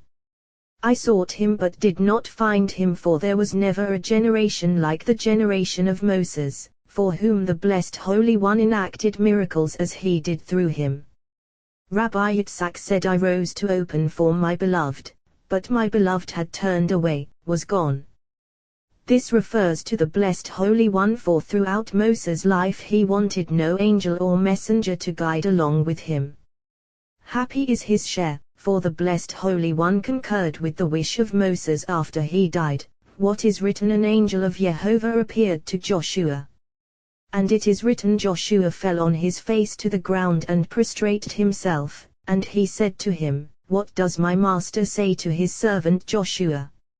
Moses heard the holy voice of the supernal king and did not tremble, all the more so, an angel, whom he refused to consider in his heart or accept. What is written, he replied, no, for I am the commander of Jehovah's army. Now have I come, Joshua, in the days of Moses your master I came, but he did not accept me. At that moment, Israel realized the worthiness of Moses. At that time, Israel sought the blessed Holy One, but he was not available for them as in the days of Moses, as is written, I sought him but did not find him, I called him, but he did not answer me. Givea, O heavens. Rabbi Ear said, happy is the share of Moses beyond all inhabitants of the world. What is written here, O heavens, and Givea, O earth, for Jehovah has spoken with, who was farther away from the king. It is written here, O heavens, and Givea, O earth. As for Moses, who was closer to the king, it is written, Givea, O heavens, and let the earth hear. It has been taught when said here, O heavens, and Givea, O earth, many dazzling guardsmen appeared, to break his head. A voice issued, saying, who is this who seeks to shake worlds? Then he opened, saying, it is not I nor is it mine, rather, For Jehovah has spoken and not I with Moses, what is written give ear, O heavens, that I may speak I and no other. That I may speak without fear. And let the earth hear my mouth's utterances and not anyone else's. Happy is his share. Rabbi Abba said in the engraved letters of Rabbi Elazar as in you ha shemaim va'edabra v'itishma ha'ares, give ear, O heavens, that I may speak, and let the earth hear. Here is hinted a name of supernal holiness. Rabbi Yos said furthermore, what distinguishes Moses from Moses said give ear, ha shemaim, O heavens ha shemaim, the heavens, the ones well known ha shemaim, the heavens, called the name of the blessed Holy One. And let ha'ares, the earth, hear the one well known. With, it is written here, O shemaim, heavens and not, ha shemaim, the heavens. And give ear, O ares, earth and not ha'ares, the earth. Nevertheless, they wanted to punish him, until he said for Jehovah has spoken. Whereas Moses said all this, and it is written that I may speak, my mouth's utterances give ear, O heavens, that I may speak. Rabbi Yitzhak opened like an apple tree among the trees of the forest, so is my beloved among the young men like an apple tree among the trees of the forest. Happy is the share of Israel over all other nations, for all other nations have been given to princes appointed to rule over them, whereas holy Israel happy is their share in this world and in the world that is coming. For the blessed Holy One gave them neither to an angel nor to any other ruler. Rather, he grasped them for his share, as is written indeed, Jehovah's share is his people, and it is written for Yah has chosen Jacob for himself, Israel as his treasure. Like an apple tree among the trees of the forest, just as an apple tree is distinguished by its colors from all other trees of the field, so is the blessed Holy One markedly distinguished from all higher and lower forces. Therefore, Jehovah Sivaot, Jehovah of hosts, is his name. He is Ot, an ensign, among the whole celestial army. The blessed Holy One is like an apple, which has three colors. Assembly of Israel is like a rose. What is a rose? Rabbi Abba said a rose, unspecified. A rose embraced by 6 leaves. A rose whose color is red and white, entirely 2 colors red and white. So is assembly of Israel. The blessed Holy One is like an apple. Assembly of Israel is like a rose. And she spoke as follows: under the apple tree I roused you, under the apple tree. Where is that well? These are the patriarchs. Rabbi Yos said this is Jubilee. Rabbi Abba said all is fine, but these are the patriarchs that we mentioned. These are the 3 colors combined in the apple. Rabbi Yitzhak said, in what sight is assembly of Israel included in a rose? By those kisses of love. As she cleaves to the king, she obtains 2 roses. As is said, his lips are roses. Therefore she said, Yishak Kenai, oh, that he would kiss me, with the kisses of his mouth. As is said, upon your mouth all my people Yishak shall kiss, since she is included in roses. Rabbi Yehuda said the blessed Holy One is called heaven. And because he is called heaven, all those firmaments included in this name number 7, and when they join as one they are called heaven, and are called the name of the blessed Holy One. Who are those firmaments? As we have learned: Vilan, curtain Rakie, firmament Shechim, skies Zaval, loft Maron, dwelling Markhan, sight Aravo, clouds. So we have learned in the Agata of the house of Rav Sava. Rabbi Yitzhak said these are barates of the house of Rav Sava, and there are many such treating all these aspects, as we have learned. Rabbi Shimon said, I have learned an outside barata that corresponding to all these 7 crowns of the king are found 7 firmaments and 7 planets running back and forth. They are called by names for their names, although all those thrones of firmaments and 7 planets are equivalent. Saturn, Jupiter, Mars, Sun, Venus, Mercury, Moon. These are equivalent to those, in concealment of words, regarding those of whom is written, let them stand and save you. The astrologers, the stargazers, all those matters are concealed, although these are not ways of Torah. As for us, we follow ways of Torah, as is written he gave them names like the names his father had called them. We follow what the blessed Holy One spoke and we follow him, as is written walk in his ways. Rabbi Yos said matters are simple for the companions and well known, although concealed. He said to him we have learned as follows as Rabbi Yehuda said in the name of Rabbi Ea in our presence, and as they taught from those barates in the days of King Solomon, the moon assumed fullness. In many places, the words of those barates are well known. Rabbi Shimon said I raise my hands in prayer to the supernal Holy One, that these matters may be revealed by me in that world as they were concealed in my heart. We do not follow the ways of those barates, the ways of Torah we grasp.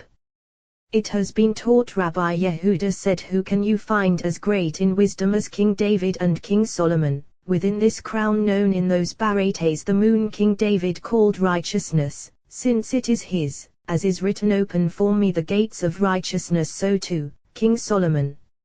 It is called righteousness, and the sun who is called my covenant is called justice, and they are thrones of glory for the king, as is written righteousness and justice are the foundation of your throne. Righteous one and righteousness, similarly, are on a single rung. It has been taught 7 crowns, as established, are called 9, and even in those barates those 7 firmaments are 9. Rabbi Shimon said how long will the companions read these words? Look, we follow the blessed Holy One, and we know matters through us has been revealed what was not revealed to the ancient ones. From here on, all these words and all these barates put them aside for those who have not entered and emerged.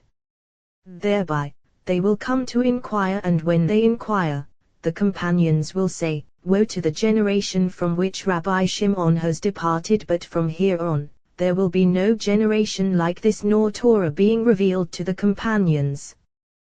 The last of the generation that left Egypt knew all, for Moses kept on revealing to them during all those 40 years that they were in the wilderness, as I have said.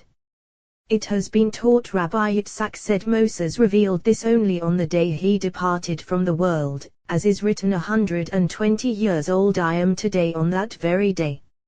Nevertheless, he did not speak until he was given permission, as is written now, write down this song, and when he revealed, he did not say give ear, O Israel, but rather give ear, O heavens.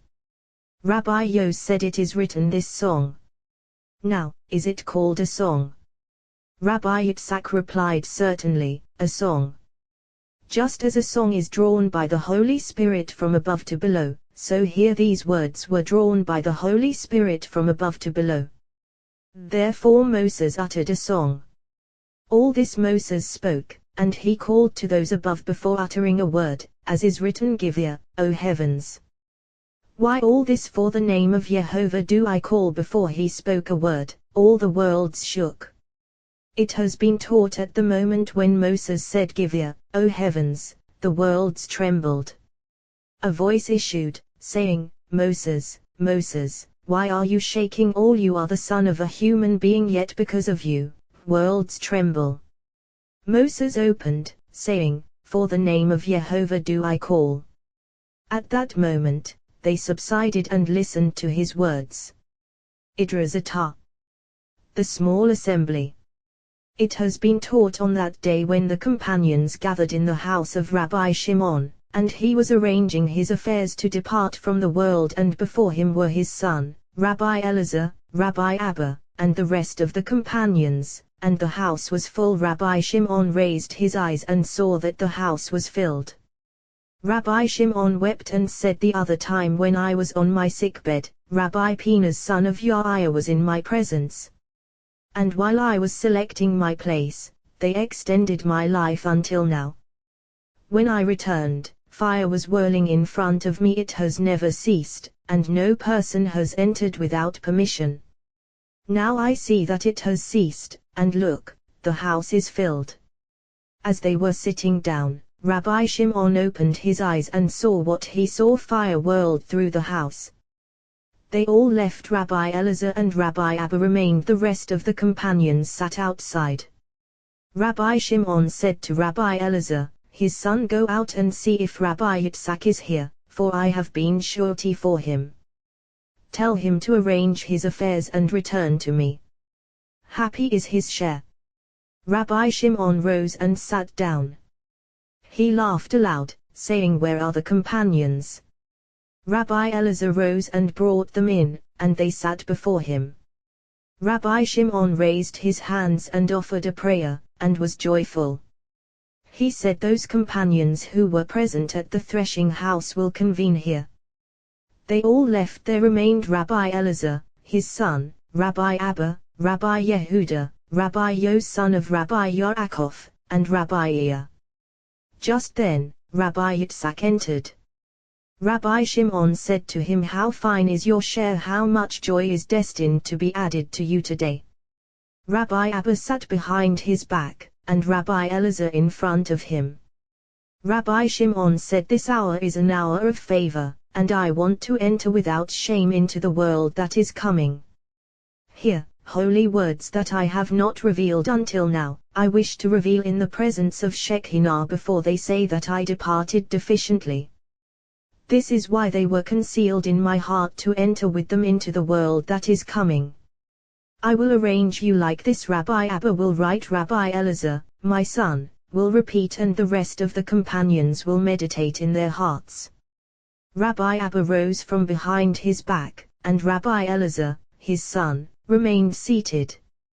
He said to him, rise, my son, for someone else will sit in that place. Rabbi Elazar rose. Rabbi Shimon enwrapped himself and sat down. He opened, saying, the dead do not praise Yah, nor all who go down into silence. But we will bless Yah now and forever. Hallelujah. The dead do not praise Yah, certainly so those who are called dead. For the blessed Holy One is called living, and he dwells among those called living, not with those called dead. At the end of the verse is written, nor all who go down into Duma, silence, all those who descend to Duma will be drawn into hell. It is different with those called living, for the blessed Holy One desires their glory. Rabbi Shimon said, how different is this moment from the Idra, for in the Idra the blessed Holy One and his chariots convened, and now the blessed Holy One is here accompanied by those righteous from the Garden of Eden, which did not happen in the Idra. The blessed Holy One seeks the honor of the righteous more than his own.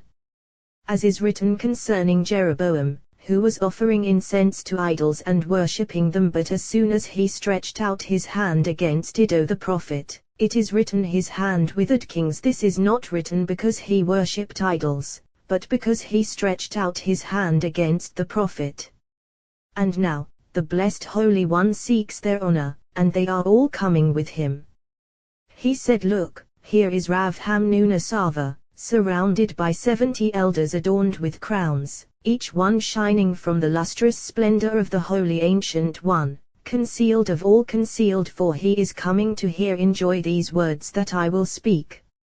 While he was seated, he said, look, here is Rabbi Pinahas son of Yair, prepare his place. The companions who were there trembled, they rose and seated themselves in the recesses of the house. Rabbi Elazar and Rabbi Abba were in front of him. Rabbi Shimon said, if it were as in the Idra, all the companions would be speaking, I among them. But now, I alone, and all are listening to my words, those above and those below. Happy is my share this day. Rabbi Shimon opened, saying, I am my beloved's, and his desire is for me all the days that I have been bound to this world. I have been bound in a single bond with the blessed Holy One. Because of this, now his desire is for me, he and this whole holy entourage, to hear, enjoy concealed words and praise for the Holy Ancient One, concealed of all concealed.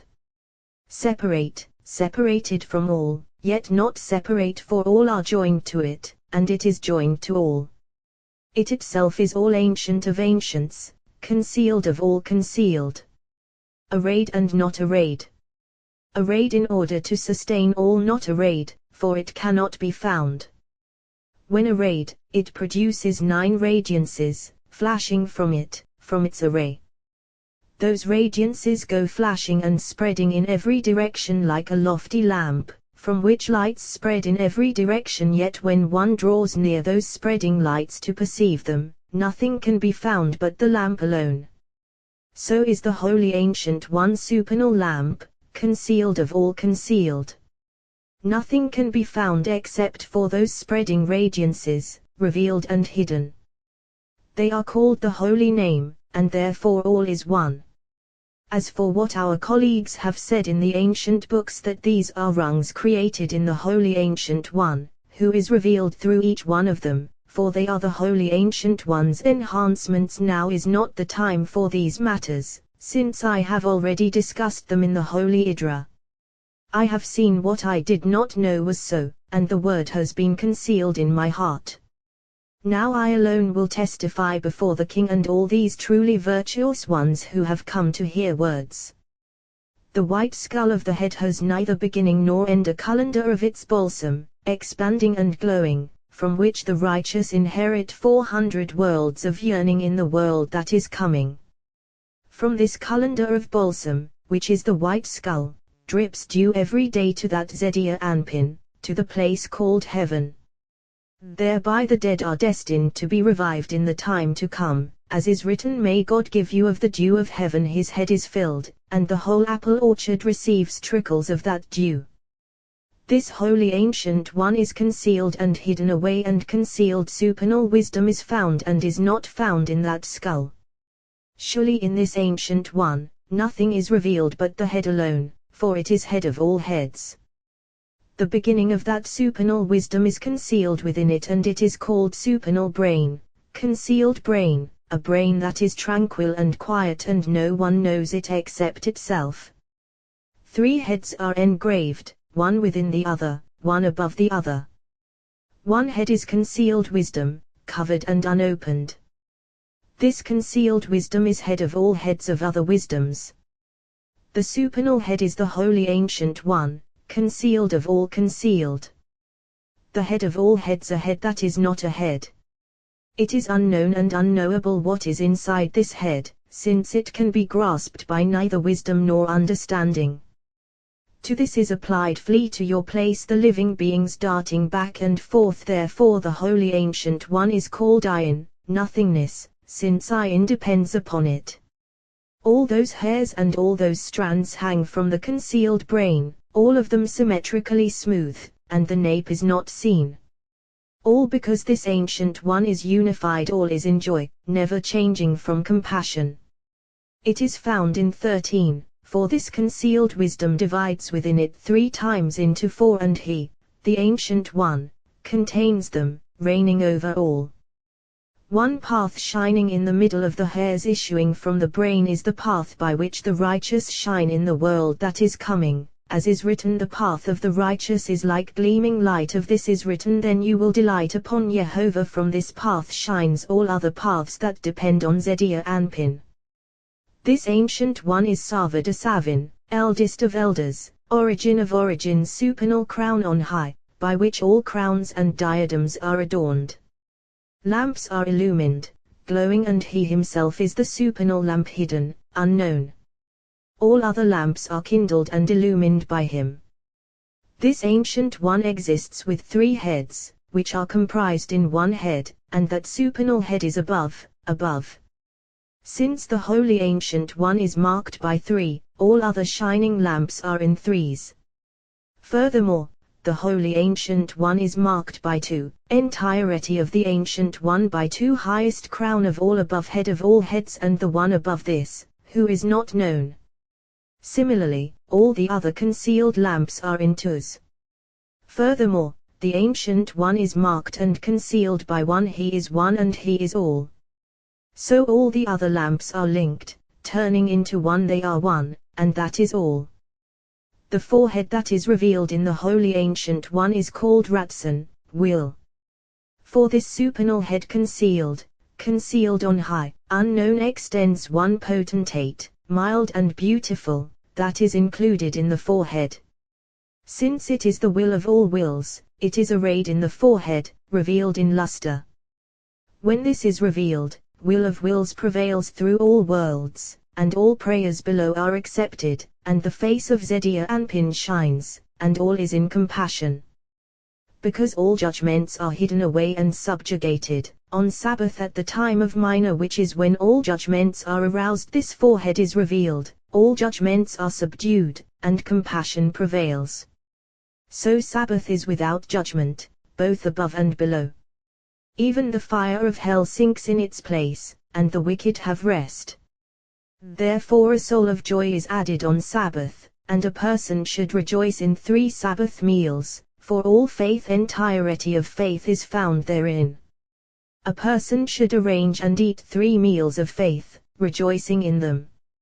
Rabbi Shimon said, I attest before all those here that through all my days I have never neglected these 3 meals, by virtue of which I have not been compelled to fast on Sabbath. Even on other days I haven't had to, much less on Sabbath.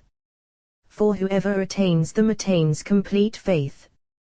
One is the meal of Matronita, one is the meal of the King, and one is the meal of the Holy Ancient One, concealed of all concealed. In that world, he will attain these. When this will is revealed, all judgments shine and are subjugated by their chains. The enhancement of the Holy Ancient One is arrayed in one arrangement, totality of all enhancements. That is supernal concealed wisdom, entirety of all the rest, and this is called supernal Eden, concealed of all concealed brain of the Ancient One. This brain expands in every direction, from it spreads another Eden, hewn out of this one. When that a concealed head in the head of the Ancient One, which is not known, extends a potentate to illuminate, it strikes this brain, which is engraved and illuminated by many lights. It generates and traces in the luster in this forehead, designing a certain light called will. This will extends below into the beard, to the place where it settles in the beard, and it is called supernal east. When this will is revealed, masters of judgment look upon it and are overwhelmed.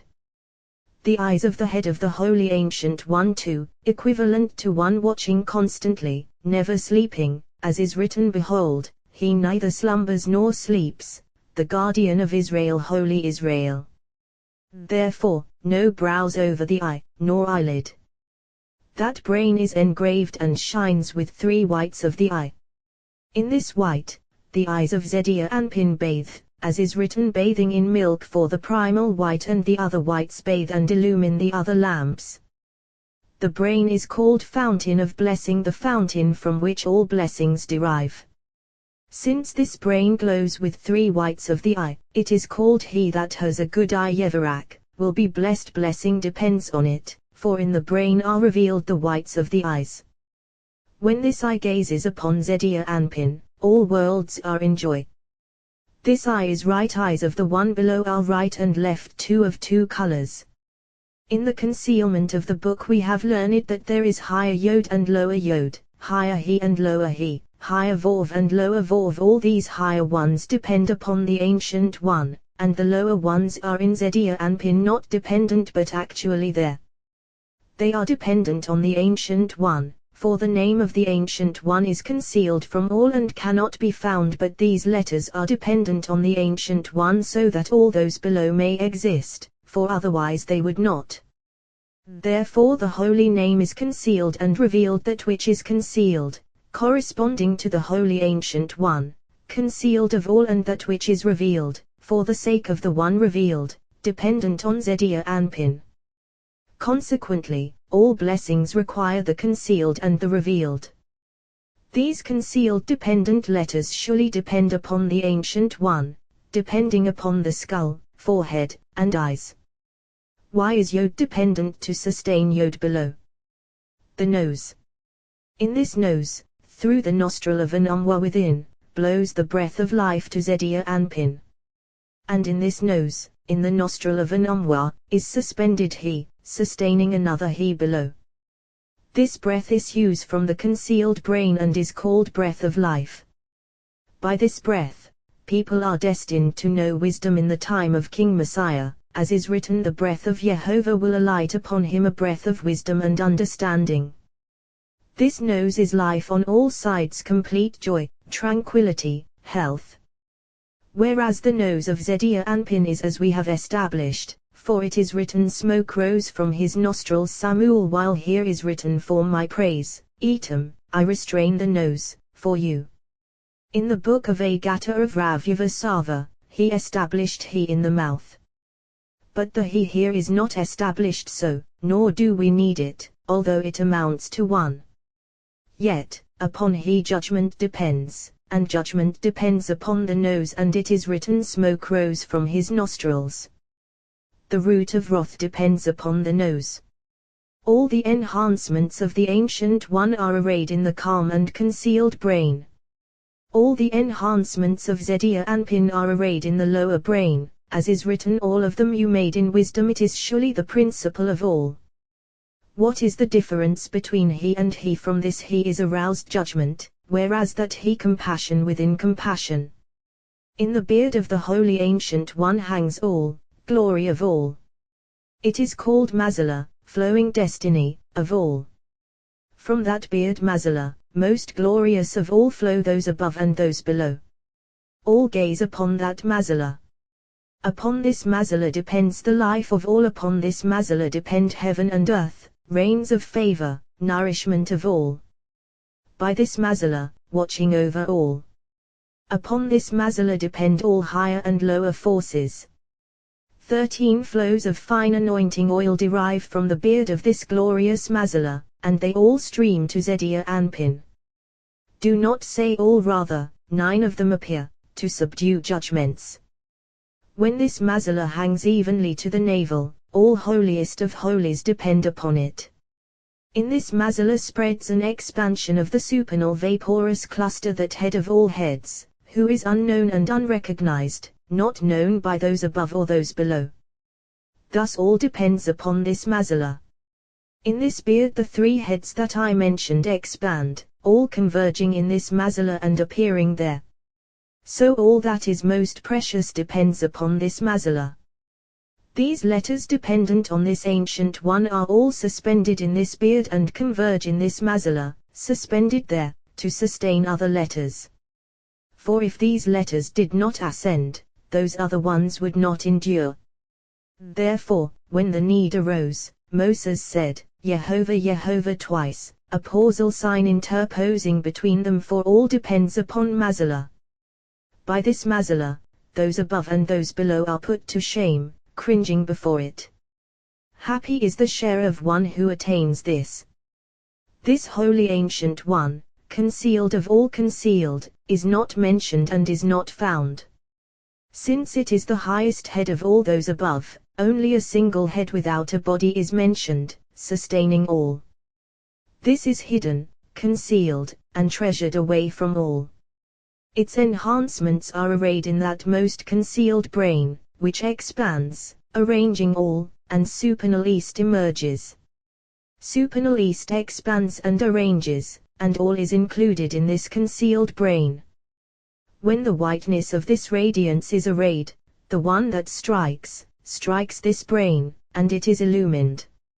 And from the glorious Mazala derives another brain, expanding into 32 paths. When radiance shines from the glorious Mazala, 3 supernal heads are illumined, 2 heads and 1 including them. Deriving from the Mazala, they are included in it. From here the glory of the beard begins to be revealed, the concealed Mazala, and they are enhanced. Just as 3 heads are crowned in the Holy Ancient One, so all consists of 3 heads. And when they are illumined, they all depend upon one another, upon 3 heads, 1 on each side, and 1 including them. Now, you might say, who is the Holy Ancient One above? Is the one not known, not recognized, not designated. It encompasses all, and 2 heads are included in it, then all else is arranged so that one is not in numeration, nor in category, nor in fervent reckoning. Of this is said, I will guard my ways from sinning, with my tongue I will keep a muzzle on my mouth. The place where beginning derives from the Ancient One, illumined by the Mazala, is the radiance of Okma expanding in 32 directions and issuing from that concealed brain, from the radiance within. That which the Holy Ancient One shines into Okma is the beginning of what is revealed. It becomes 3 heads, with 1 head encompassing them. These 3 expand in Zedia Anpin, and from these all shine. This wisdom is engraved and generates 1 river, flowing forth to water the garden. It enters the head of Zedia Anpin and is formed into 1 brain, and from there it extends and flows through the whole body, watering all those plants, as is written, a river issues from Eden to water the garden. This wisdom is engraved, and it extends and enters the head of Zedia Anpin, and is formed into another brain. That other one the radiance emanating from it. These 2 are engraved and join into 1 head of the depth of the well, as is written, Bithatu, by his knowledge, the depths burst open entering the head of Zedia Anpin, it is formed into another brain and from there it extends and enters within the body filling all those chambers and porticos of the body, as is written, Uv and by knowledge, rooms are filled. These shine from the radiance of that supernal concealed brain, which shines into the Mazala Holy Ancient One. All depend upon one another and are linked with each other, until it is known that all is one, and all is the Ancient One, and nothing is separate from it. These 3 lights illuminate 3 others, called fathers, and these fathers illumine the sons, and all shines from 1 place. When this Ancient One will of wills is revealed, all shines, and all exists in perfect joy. This Eden is drawn from supernal Eden, concealed of all concealed, and from this Eden is called beginning. In the Ancient One, beginning and end do not apply, nor do they exist. And since it has neither beginning nor end, it is not called you because it is concealed and not revealed, and it is called he. From the place where beginning is found, it is called you, and it is called Father, as is written, for you are our Father. In the Agata of the house of Rav Sava the principle of all is that Zedia Anpin is called you, the Holy Ancient One is called he. This is fine, yet now we apply you to the place where beginning is found, although it is concealed from there is beginning, and it is called you. It is Father of fathers. And this Father issues from the Holy Ancient One, as is written, Ve haokmami in Timats, wisdom comes into being out of nothingness, therefore it is not known.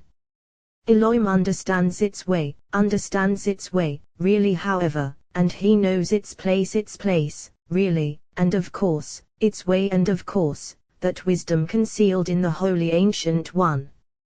This wisdom is the beginning of all. From it expand 32 paths, not ways. Of them is Torah composed, of 22 letters and 10 utterances. This wisdom is Father of fathers, and in this wisdom appear beginning and end. Thus, higher wisdom and lower wisdom. When wisdom expands, he is called Father of fathers. All is consummated only by this, as is written, all of them you made in wisdom. Rabbi Shimon raised his hands and rejoiced. He said, surely it is time, and all is demanded in this hour. When the Holy Ancient One, concealed of all concealed, sought to array all as male and female, in the place where male and female were combined they did not endure, rather, in another existence of male and female. This wisdom, principle of all, when it emerged and shone from the Holy Ancient One, it shone solely as male and female. This wisdom expanded and was found to be male and female Okma wisdom, father Binah understanding, mother. Okma and Binah evenly balanced, male and female. Because of them, all exists as male and female. Were it not for this, they would not endure. This beginning is father of all fathers. They joined to one another Okma, father Binah, mother. And it is written, Ki em la Binah tikra, indeed, you will call Binah mother. When they joined, they generated offspring, and faith spread. In the Agata of the house of Rav Yavasava, it is taught as follows: what is Binah? Well, when one joined the other Yod with he, she became pregnant and produced a son, and they generated offspring. Thus, Binah, understanding Ben Yod he, son of Yod He. Perfection appears the two of them uniting and the Son within them. Summation of all in their array appears complete perfection, Father and Mother, Son and Daughter.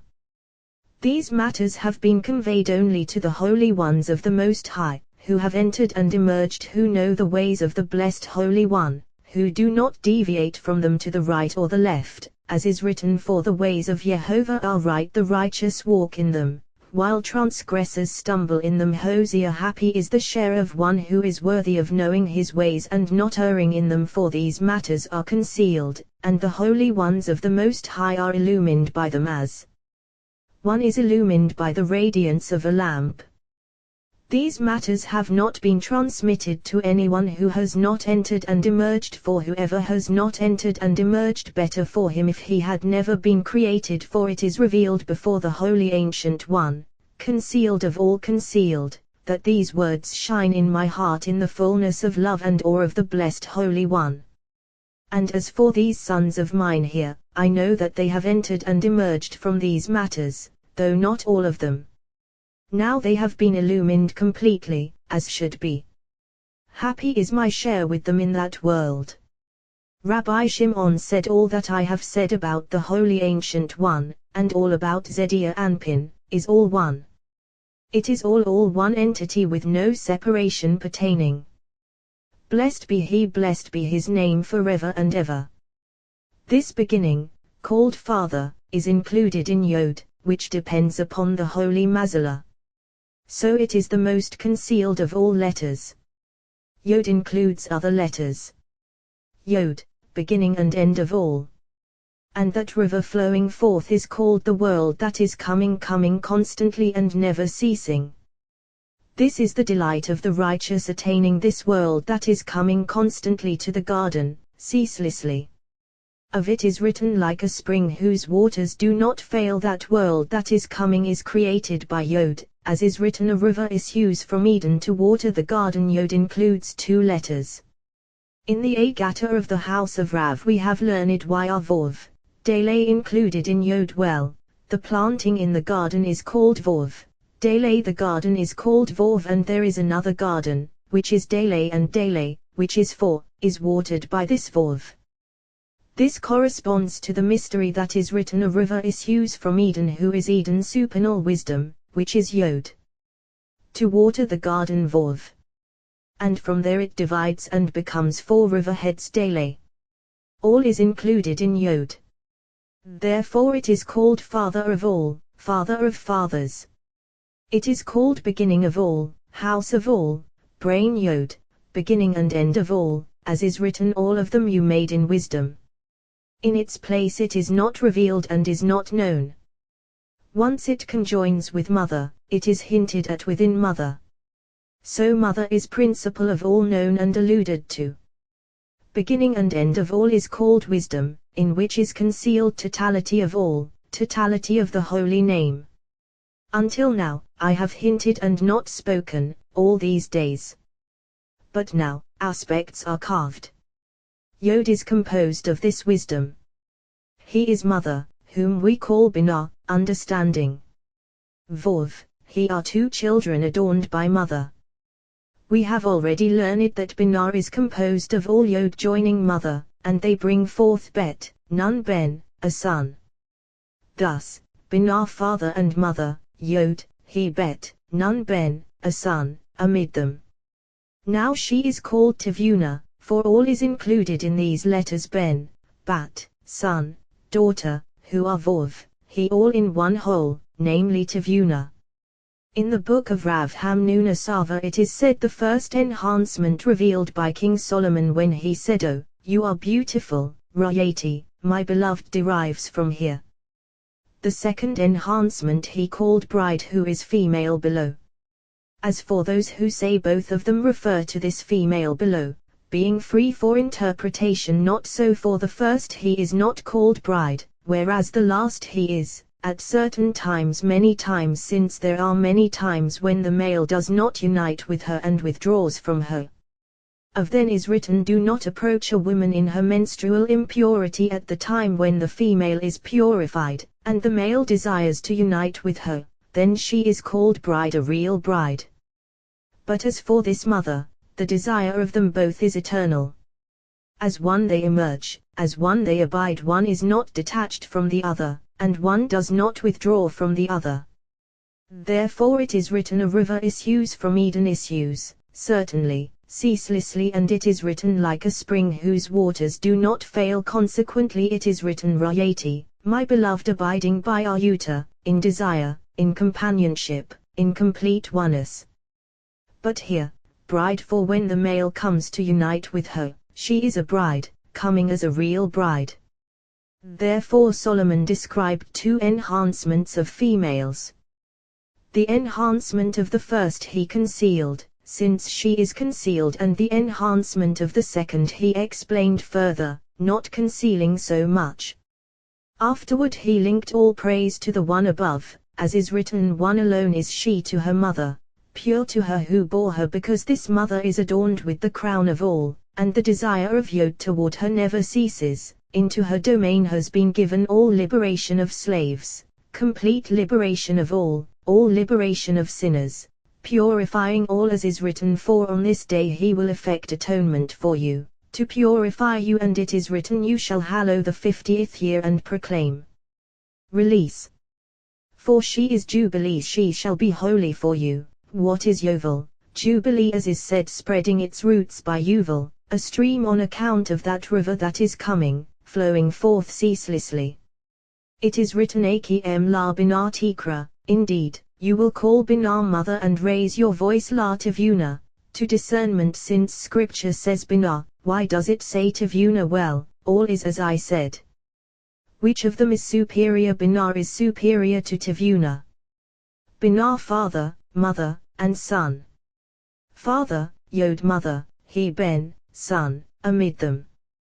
Tivuna is composed entirely of children, Ben, son Bat, daughter Vov, he, and father and mother are not found, rather, mother crouches over them, yet is unrevealed. Thus, the entirety of two children is called Tivuna, whereas the entirety of father, mother, and son is called Binah. When one wishes to include all, they are included in this. This father, mother, and son are called Okma, Binah, the At. Because this son obtains the insignia of his father and his mother, he is called the At, for he is testimony to them both. This son is called firstborn, as is written, my son, my firstborn, Israel. Since he is firstborn, he obtains a double share, and when he is increased in crowns, 3 shares. In either case 2 shares or 3 shares, all is the same thing. Both this and that are simply so the inheritance of his father and mother he receives.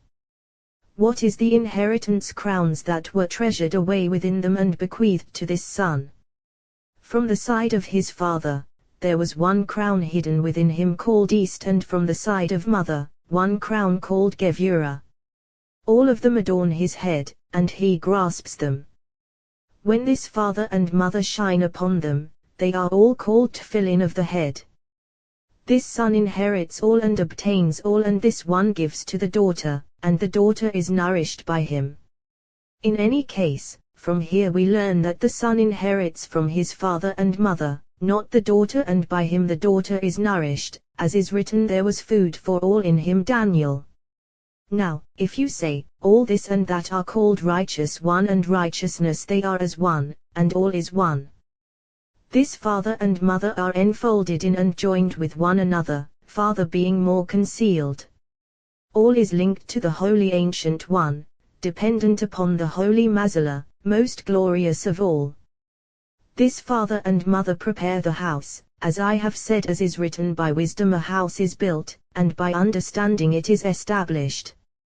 And by knowledge rooms are filled with all precious and pleasant wealth, and it is written, for it is pleasant if you keep them in your belly. These are the principle of all, as I have said, dependent upon the glorious Mazallah. Rabbi Shimon said in the Idra, I did not reveal all, and all these matters were concealed until now. And I wanted to conceal them for the world that is coming, because there we are asked a question, as is written, it will be the faithfulness of your times, stronghold of salvation, wisdom and knowledge. The awe of Jehovah is his treasure, wisdom is asked of one. Yet now, the will of the blessed Holy One is for this. Surely, without shame I will enter his palace.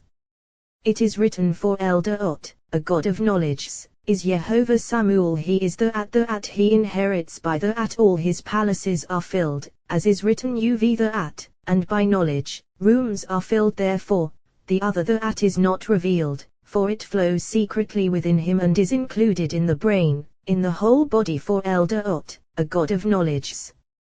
In the book of Agatta we have learned, for elder Ot, a God of knowledge. Do not read the Ot, knowledge, but rather edut, testimony, for he is testimony of all, testimony of two shares, as is said, he established a testimony in Jacob. Although this matter has been established in the book of concealment from another perspective, there in its place it is perfect.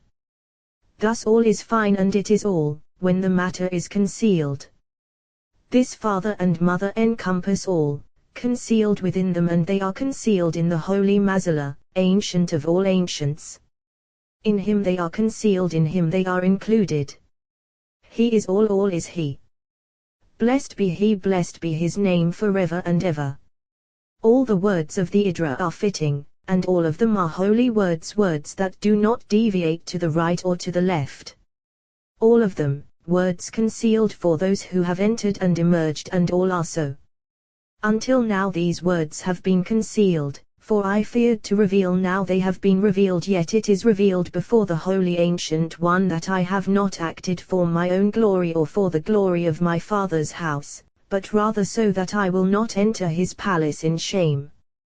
Furthermore, I see that the blessed Holy One and all these truly virtuous ones here confirm what I am doing. For I see all of them rejoicing in this, my wedding celebration, and all of them are invited, in that world, to my wedding celebration. Happy is my share. Rabbi Abba said, when the holy lamp, the supernal lamp, completed this utterance, he raised his hands and wept and laughed. He wanted to reveal one matter. He said, I have toiled over and been troubled by this matter all my days, and now they are not giving me permission. Summoning his strength, he sat up, murmured with his lips, and bowed 3 times. No one could look at his place, certainly not at him. He said, Mouth, mouth, who has attained so much, your spring has not dried up, your spring flows forth ceaselessly. Over you I proclaim, a river issues from Eden, and it is written, like a spring whose waters do not fail. Now I testify that all the days I have existed, I yearned to see this day, though my desire was not attained. For with this crown, this day is adorned. Now I wish to reveal words in the presence of the blessed Holy One, for all of them crown my head. This day will not hasten to enter its place, as another day, for the whole day is in my control. Now I begin to reveal matters so that I will not enter shamefully into the world that is coming. Here, I begin and speak. It is written, righteousness and justice are the foundation of your throne. Love and truth go before your presence. Whoever is wise will contemplate this, to see the ways of the supernal Holy One, the judgments of the supernal Holy One, judgments of truth, judgments adorned with supernal crowns. For I have already said that all the lamps shining from the supernal lamp, concealed of all concealed, are illuminating rungs. By the light of every single rung is revealed what is revealed. Those lights are joined, light to light, shining into one another, inseparable from each other. The light of every single lamp, called crowns of the King, adornments of the King, shines from and is joined to that light within, not separating outward. So all ascends to one rung, all is crowned by one element, no separating one from another. It and its name are one. The light that is revealed is called garment of the King. The light within in that light is the one who is inexpressible and unrevealed. All those lamps and all those lights shine from the Holy Ancient One, concealed of all concealed, the supernal lamp. Upon contemplating, all the lights spreading, there is nothing but the supernal lamp, hidden and unrevealed. Among those garments of glory, garments of truth, adornments of truth, lamps of truth are two lamps, perfection of the King's throne, called righteousness and justice. They are the beginning and consummation, and by these are adorned all judgments above and below. All is concealed in justice, and righteousness is nourished by this justice. Sometimes she is called Melchizedek Melech Shalem, Melchizedek King of Salem, and when judgments are aroused from justice, they are completely compassion, completely perfect, for this one assuages righteousness, and judgments are refined, all descending to the world in perfection, in compassion. Then the hour is sanctified, for male and female are united, and all worlds are in compassionate joy. But when sins of the world proliferate and the sanctuary is defiled and the male moves afar from the female and the mighty serpent begins to be aroused, woe to the world, which is then nourished by this righteousness. Many ravaging bands of stingers are aroused in the world, many righteous ones are removed from the world because the male moves afar from the female, and justice does not approach this righteousness.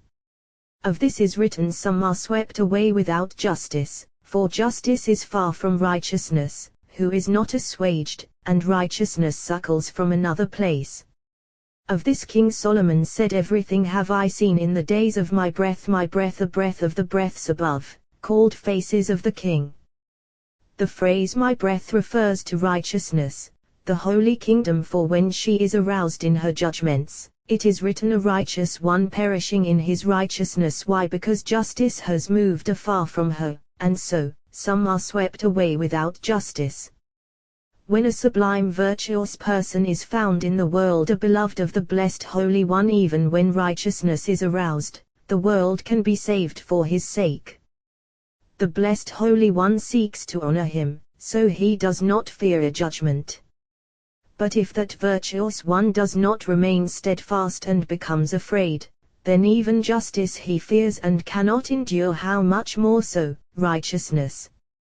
King David said at first, Test me, O Jehovah, and try me, for I am not afraid of any judgments, even of this righteousness, especially since I am linked to it. What is written as for me, Besedek, in righteousness, I will behold your face, Besedek, by righteousness, surely, for I am not afraid to undergo its judgments. After he sinned, he was afraid even of justice, as is written, do not enter into justice with your servant. When this Sedek, righteousness, is assuaged by justice, it is called Sedakat, and the world is sweetened by kindness and filled with it, as is written, he loves Sedakat, righteousness, and justice. The kindness of Jehovah fills the earth.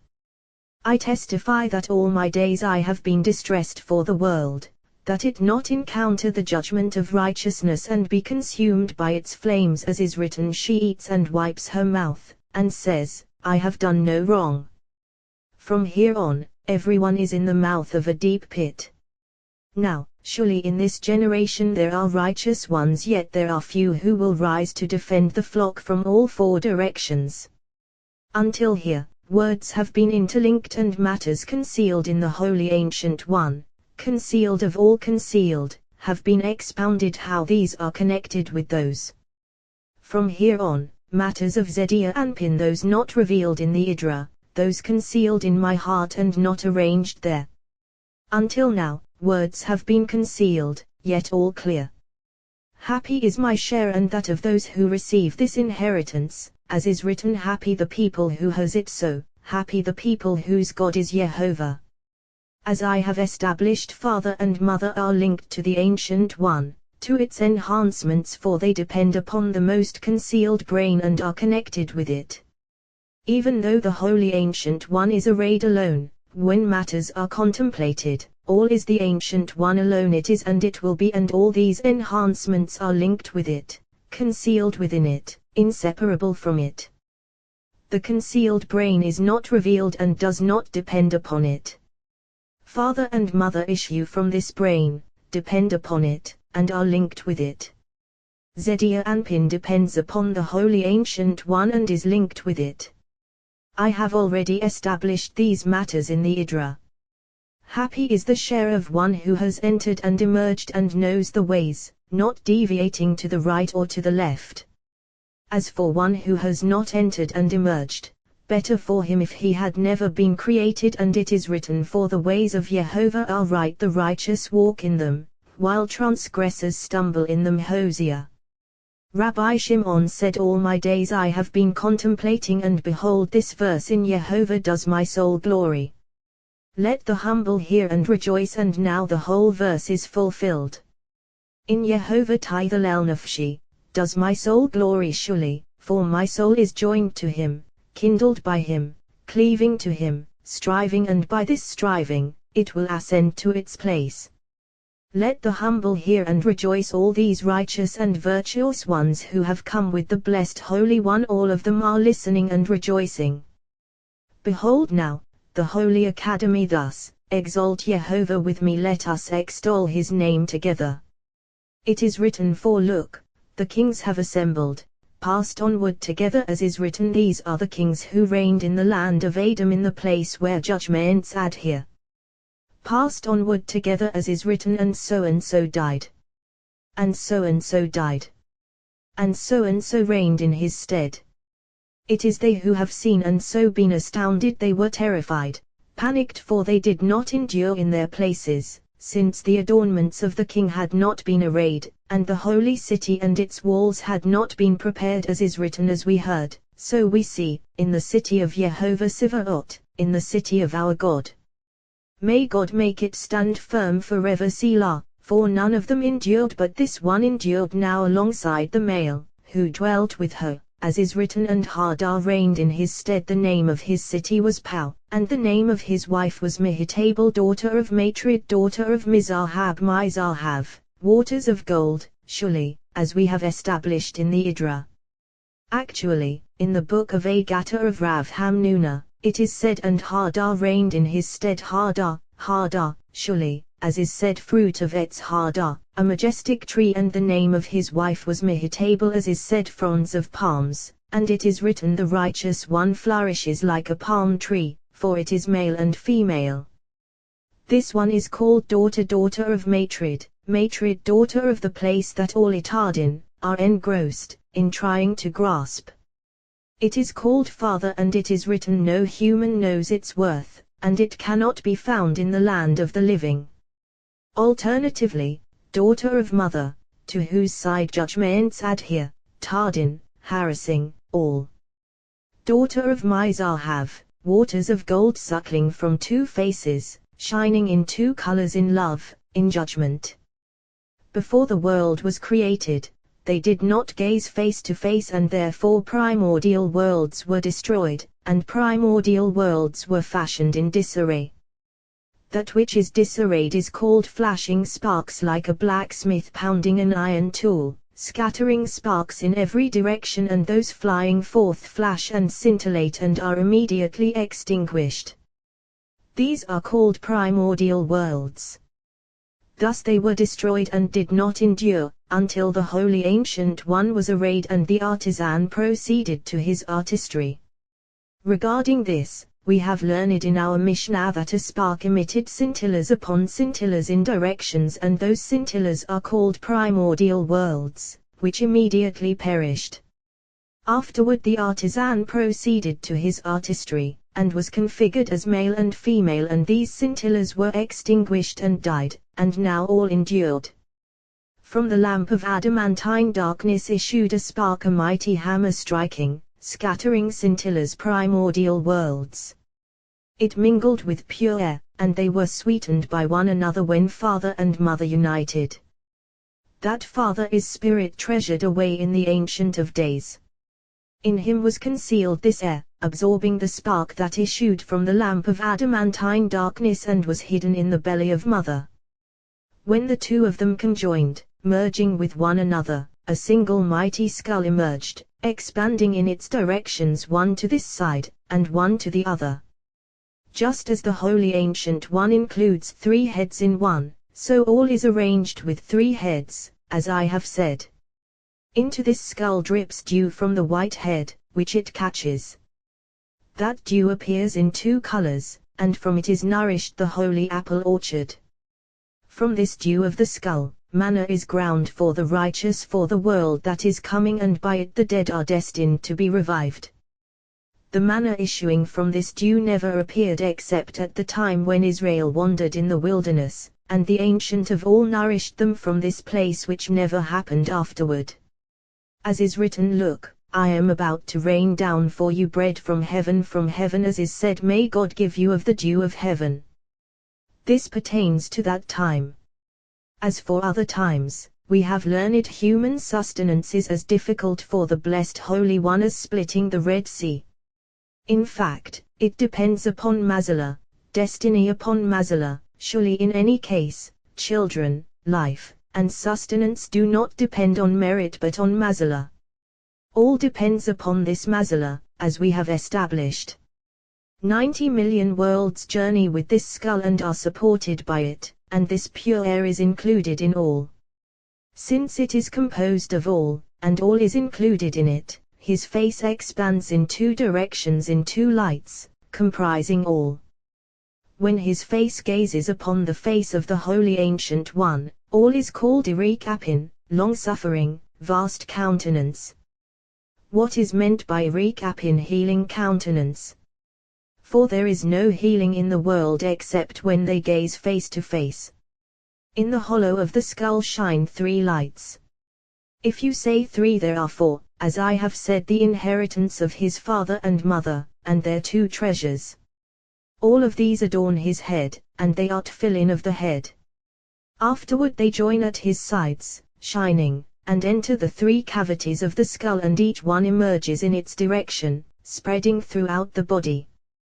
These join with 2 brains, and the 3rd brain includes them, adhering to this side and that side, spreading throughout the body, turning into 2 colors blended as one. His face shines, the colors of his face testifying to father and mother. He is called the At in the At, and it is written, for Elder Ot, a God of knowledge, is Yehovah, Ve'elonik Nu Alilit, and by him actions are determined. Samuel, because he has 2 colors, by him actions are determined. However, for the Holy Ancient Concealed One, Lo Niknu, they have no place. Why Niknu are they determined? By the former, because he inherits 2 shares, and it is written, Imasid Titusad, with the kind, you deal kindly, Imgibatamim, with the blameless hero, blamelessly Samuel.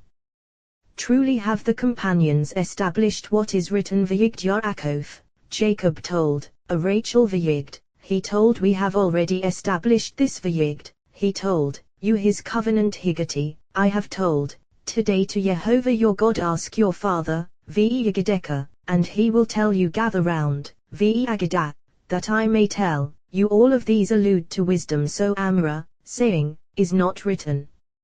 Here, too, Vayigd Yaakov, Jacob told Rachel that he was her father's brother, and that he was Rebekah's son. It is not written Isaac's son, all alluding to wisdom. Consequently, he is totally complete, and faith is manifested in him, so it is written, Vayigd Yaakov, Jacob told, not Vayoma, he said. These colors spread throughout the body, which is imbued with them. For the Holy Concealed Ancient One, Lo Niknu, they have no place, and are not suitable for him, for all exists as one life, for all judgment does not pertain to him. But for this one, Lo Niknu Alilit, by him actions are determined, surely. From the skull of the head hang all those myriads and thousands of locks of hair, which are black. They are interwoven and intertwined, for they are twined with the supernal radiance adorning his head from father, and from the brain illumined by father. Afterward emerge strands upon strands from the radiance adorning his head from mother and from the other brains. Since they intermingle and interweave, all of them intertwine and interweave with the hairs stemming from father. All those brains are linked to the supernal brain. And all those flows emanating from the 3 cavities of the brain intermingle with purity and impurity, with all those reasons and mysteries, concealed and revealed. Therefore, all those brains are alluded to by I am Yehovah your God, just as they shine in the crown of the head and enter the cavities of the skull. All those locks cover and hang over the sides of the ears. As we have already established, because of this it is written, incline your ear, O Jehovah, and hear kings. From this we have established that whoever wants the king to incline his ears toward him should curl the hair of the king's head, removing the hair from over his ears. Then the king will listen to whatever he desires. In the part of the hair, one path is connected to the path of the Ancient of Days, and from it branch out all the paths of the commandments of Torah. Appointed over them are all the masters of wailing and howling, dangling from every single lock, and they spread a net for the wicked, who do not know those paths, as is written, the way of the wicked is like darkness, they know not on what they stumble. All of these hang from coarse locks, so all of them are coarse. And to the smooth ones, as we have established, add here the masters of balance, as is written, all the paths of Jehovah are kindness and truth, for the keepers of his covenant and his precepts. All this because they are drawn from concealed brains of channels of the brain, so each one occupies its own path. From one brain, through those smooth locks, are conveyed the masters of balance, to whom are ascribed kindness and truth, as is written, all the paths of Jehovah are kindness and truth. From the second brain, through those coarse locks, are conveyed and derived the masters of wailing and howling, of whom is written, the way of the wicked is like darkness, they know not on what they stumble. What does this indicate? Well, they know not, that is, they neither know nor wish to know. B'ameh, on what they stumble. Do not read B'ameh, on what, but rather B'ema, on mother, they stumble on those linked to the side of mother. Who is the side of mother? Severe Gevurah, to whom are linked the masters of wailing and howling. From the third brain, through those locks in the middle, are conveyed and derived masters of qualities, who are called faces, shining and yet not shining. Of these is written, level the path of your foot. All is found in those locks of hair of the head. The forehead of the skull, a forehead calling the wicked to account. When this forehead is revealed, masters of judgment are aroused against those who are not ashamed of their misdeeds. This forehead is red as a rose. When the forehead of the Ancient One is revealed to this forehead, it turns white as snow, and that time is called a time of favor for all. In the book of Agata of Rav Sava it is said, Metzah, forehead if one is worthy, Metzah, the forehead of the Ancient One, if not, it is cast between two letters, as is said, you mates, and smashes the brow of Moab. And we have established that with consecutive letters it is called Netzah, victory. How many Netzim there are? Although another Netzah attains another place, there are Netzim spreading throughout the body. And because on Sabbath, at the time of minor, in order that judgments not be aroused, the Holy Ancient One reveals his forehead, and all judgments are overpowered and subdued and not enacted. From this forehead derive 24 courts of judgment, for all those who are impudent in their deeds, as is written, they say, how could God know? Is their knowledge with the Most High? But there are 24 more corresponding to the 4 types of capital punishment imposed by the court below, which derive from above. This leaves 20. Therefore, the court above does not punish until one has completed and attained 20 years, corresponding to the 20 courts. In our concealed Mishnah we have learned corresponding to the 24 books contained in the Torah. The eyes of the head. Those are eyes that the wicked do not beware, eyes that sleep yet do not sleep.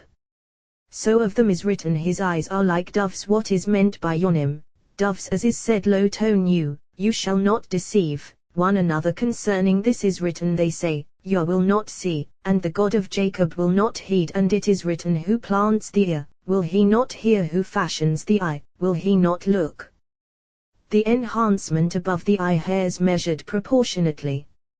From those hairs are suspended masters of watchfulness, ready to wage war. Then they all rise from their chains, and the eyes open. As for the covering over the eyes, lashes adhere to it, and 1,000 and myriads of shield-bearing warriors adhere to them, and they are called covering of the eyes. All those called eyes of Jehovah never open or awaken except when these eyelid coverings separate lower from upper. When the eyelids separate, lower from upper yielding a field of vision, the eyes open, and he appears as one awakening from his sleep. The eyes revolve, looking at the open eye, and are bathed in its whiteness. When they are bathed, masters of judgment against Israel are subdued. Therefore it is written, awake, why do you sleep, O Jehovah? 4 colors appear in those eyes, from which shine 4 compartments of tefillin, illumining the channels of the brain. 7 called eyes of watchfulness emerge from the black color of the eye, as we have established, for it is written upon one stone, 7 eyes, those colors flash on its sides. From the red emerge others, masters of watchfulness for judgment. They are called the eyes of Jehovah Meshhatetat, ranging Chronicles Meshhatetat, not Meshhatetim, since all of them are judgment. From the green emerge others, poised to expose actions, whether good or evil, as is written, for his eyes are upon a person's ways. These are called the eyes of Jehovah Meshhatetim, ranging Meshhatetim, not Meshhatetat, since they face in 2 directions, toward good and toward evil. From the white emerge all those mercies, all the goodness found in the world, benefiting Israel. Then all these 3 colors are bathed, to have compassion upon them. These colors intermingle, merging with one another, each one lending some of its color to its fellow except for white, in which all are absorbed when necessary, and which covers all. As for all colors below, inhabitants of the world cannot turn them black, red, or green into white. Yet here, with one gaze, all of them are transformed, bathed in white. His eyelids do not subside when colors need to gaze, because the eyelids yield a field of vision for all those colors. Unless they provide a field, the colors cannot gaze and see. For 1 whole hour, the eyelids do not stand still or settle down, but rather open and close, close and open on account of the open eye poised above them. Of this is written, the living beings darting back and forth. We have already established your eyes will see Jerusalem, and it is written, the eyes of Jehovah your God are perpetually upon her from the beginning of the year to the end of the year, for Jerusalem needs this, since it is written, Tzedek, righteousness, lodged in her, therefore, Jerusalem, and not Zion, for it is written, Zion will be redeemed b'mishpat, by justice, entirely compassion. Eineka, your eyes spelled Eineka, your eye, that of the concealed holy ancient one.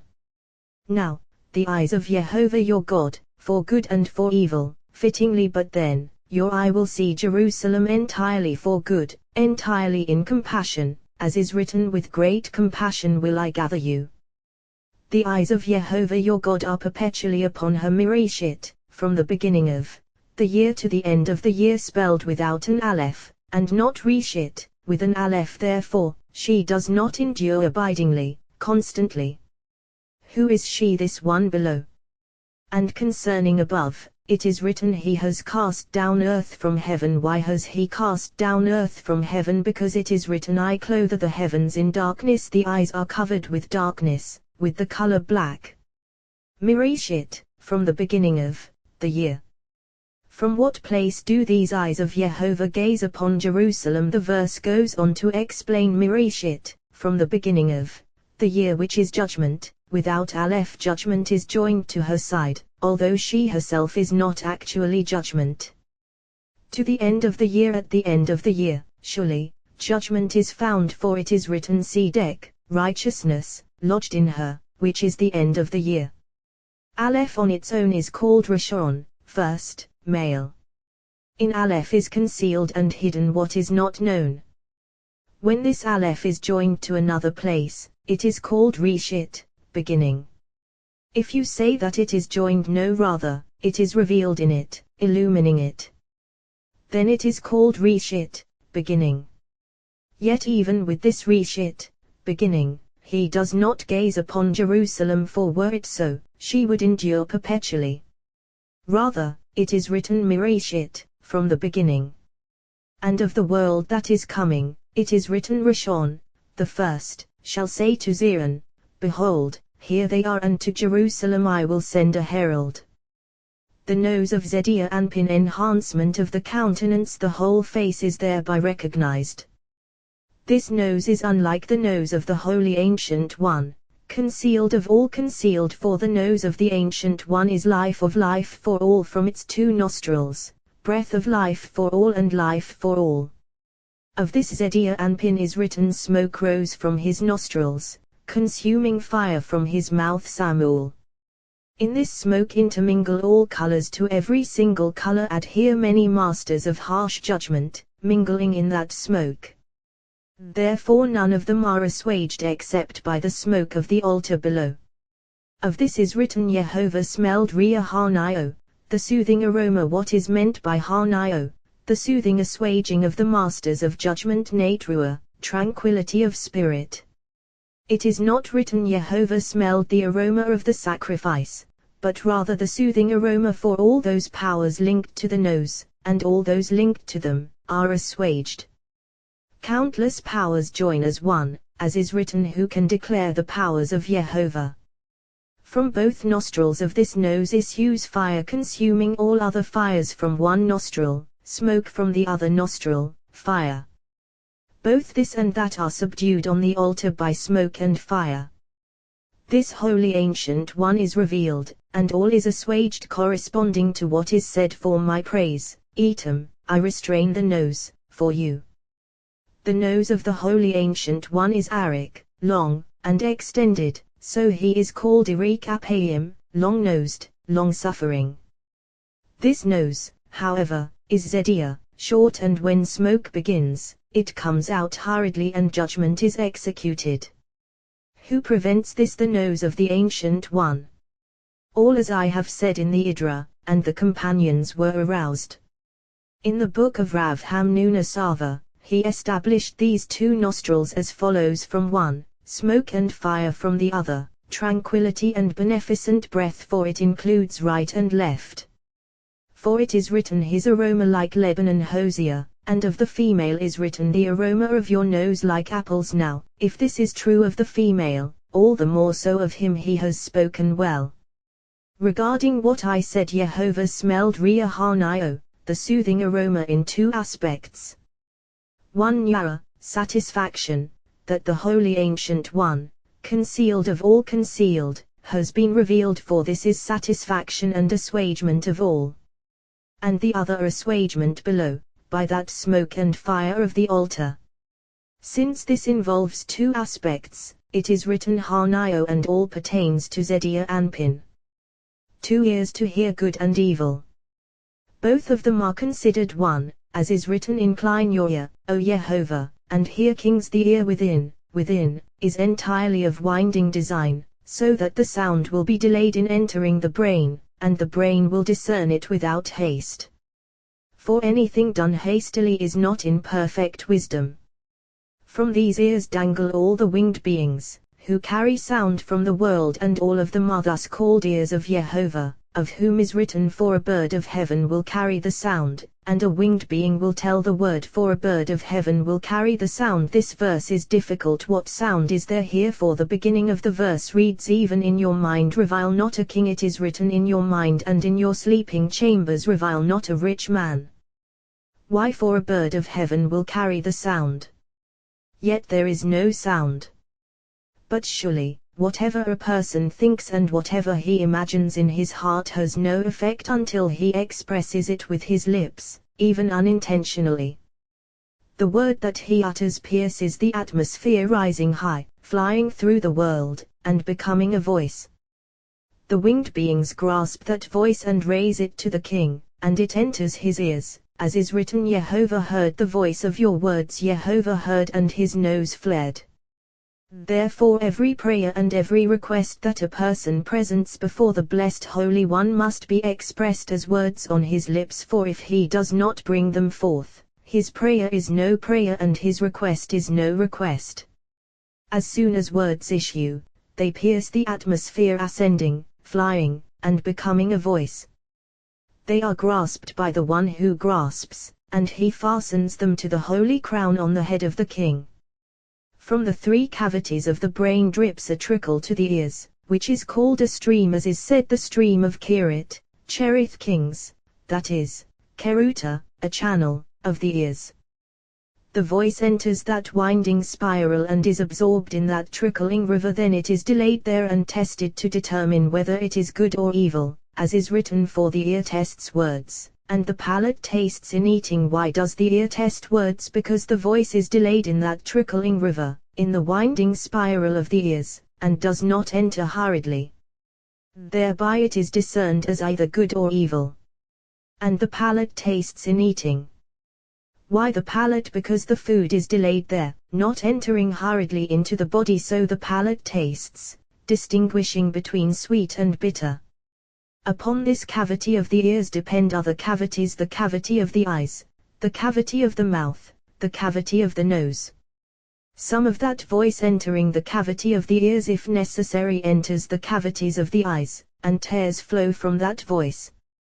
If necessary, it enters the cavities of the umwa, which emit smoke and fire from that voice, as is written, Jehovah heard and his nose fled, and the fire of Jehovah blazed against them. If necessary, that voice enters the cavity of the mouth, and it speaks, articulating words. From that voice, all. Some of that voice enters the whole body, and it trembles. How much depends upon this ear! Happy is one who watches his words. Of this is written, keep your tongue from evil and your lips from speaking deceit. To this ear is attributed Shmi'ah, hearing, and in hearing are included those brains. Okma is included in it, as is written, may you give your servant Lev Shemay, a hearing heart. Kings Binah, as is said, speak, for your servant Shemay is listening. Samuel, for we Shemim, hear. Kings, all depends upon these. The Attas is said, Shmo, hear, my son, and take in my sayings. Thus all depends upon the ears. Upon this ear depend prayers and requests and opening of the eyes, as is written, incline your ear, O my God, and hear, open your eyes and see. Kings, thus all depends upon it. In this ear are suspended supernal mysteries that do not emerge outside. Therefore it wins within, concealing the most secret of secrets. Woe to one who reveals secrets, since this ear gathers in secrets, and the winding within absorbs them. It does not reveal secrets to those whose paths are crooked, but only to those whose paths are not, as is written, the secret of Jehovah is for those who revere him, who uphold his ways and guard words. Those who are crooked in their ways obtain words and draw them in hurriedly, leaving them no place to linger. All the other cavities are opened within such a person, so words emerge from the cavity of the mouth. These are called the wicked of the generation, hated by the blessed Holy One. In our Mishnah we have learned it is as if he killed people and as if he worshipped idols. All is included in one verse, as is written, you shall not go about as a slanderer among your kin. You shall not stand over the blood of your fellow. I am Jehovah. Whoever transgresses the beginning of the verse is as if he transgressed the whole. Happy is the share of the righteous. Of them is written, the faithful of spirit conceals a word. The faithful of spirit, surely, for their spirit is unsheathed from a holy place, so they are called faithful of spirit. We have established this sign: if anyone reveals secrets, his soul is obviously not from the body of the Holy King. Consequently, he contains no secret, and does not derive from the secret realm. When his soul departs, it does not cleave to the body of the king, for that is not its place. Woe to that person, woe to him, woe to his soul! Happy is the share of the righteous, who conceal secrets, especially supernal secrets of the blessed Holy One, supernal mysteries of the Holy King. Of them is written, the righteous will inherit the land. His face, like 2 offerings of spices, all testifying to what I have said, for testimony depends upon them. Upon all depends testimony, but these offerings of spices white and red are testimony to father and mother, testimony to the inheritance that he receives and holds. In our Mishnah we have established how many parasons separate white from red, yet they blend in him as one on the white side. When he is illumined by the white radiance of the Ancient One, that white overlays the red, and all becomes radiant. But when judgments loom over the world and the wicked increase, leprosy pervades all and red spreads over the face, covering all the white. Then all is imbued with judgment, and then, garments of zeal, it is written, garments of vengeance, all depends upon this. Thus it testifies to all things. Countless shield-bearing warriors await these colors, looking out for these colors. When colors shine, all worlds are in joy. When white shines, all turns into that color. But when it appears red, all turns into that color. In these offerings of spices, the beard begins to appear from the top of the ears, descending and ascending in the offering of spices. Black hair of the beard, beautifully arranged, like a mighty man. Anointing oil of the supernal beard of the Ancient One enters this beard of Zedia Anpin. The beauty of this beard is manifested in 9 enhancements, and when the holy anointing oil of the beard of the Ancient One shines in this beard, there are 22 enhancements. Then they all are blessed, and Israel, unspecified, is thereby blessed. The mnemonic is Bikha, by you, shall Israel bless.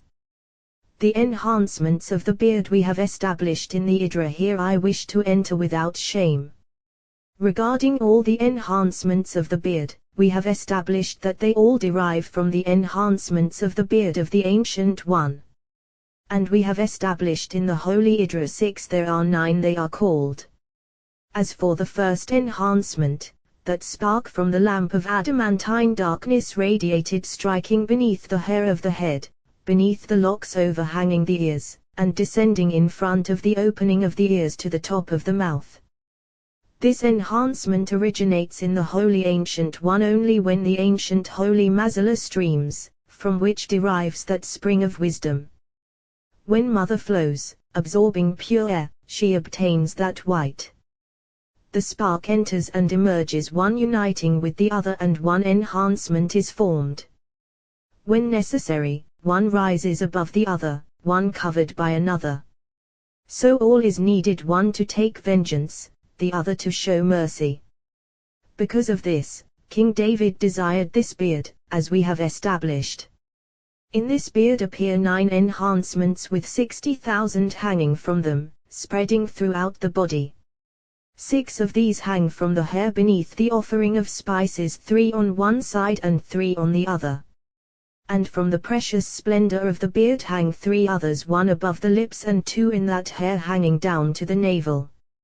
All these 6, 3 on this side and 3 on that side, flow and hang in those hairs, hanging and spreading throughout the body. And because these 3 are more prominent in the splendor of the beard than all the rest, the holy name is applied to them, as is written, from confinement I called to Yah.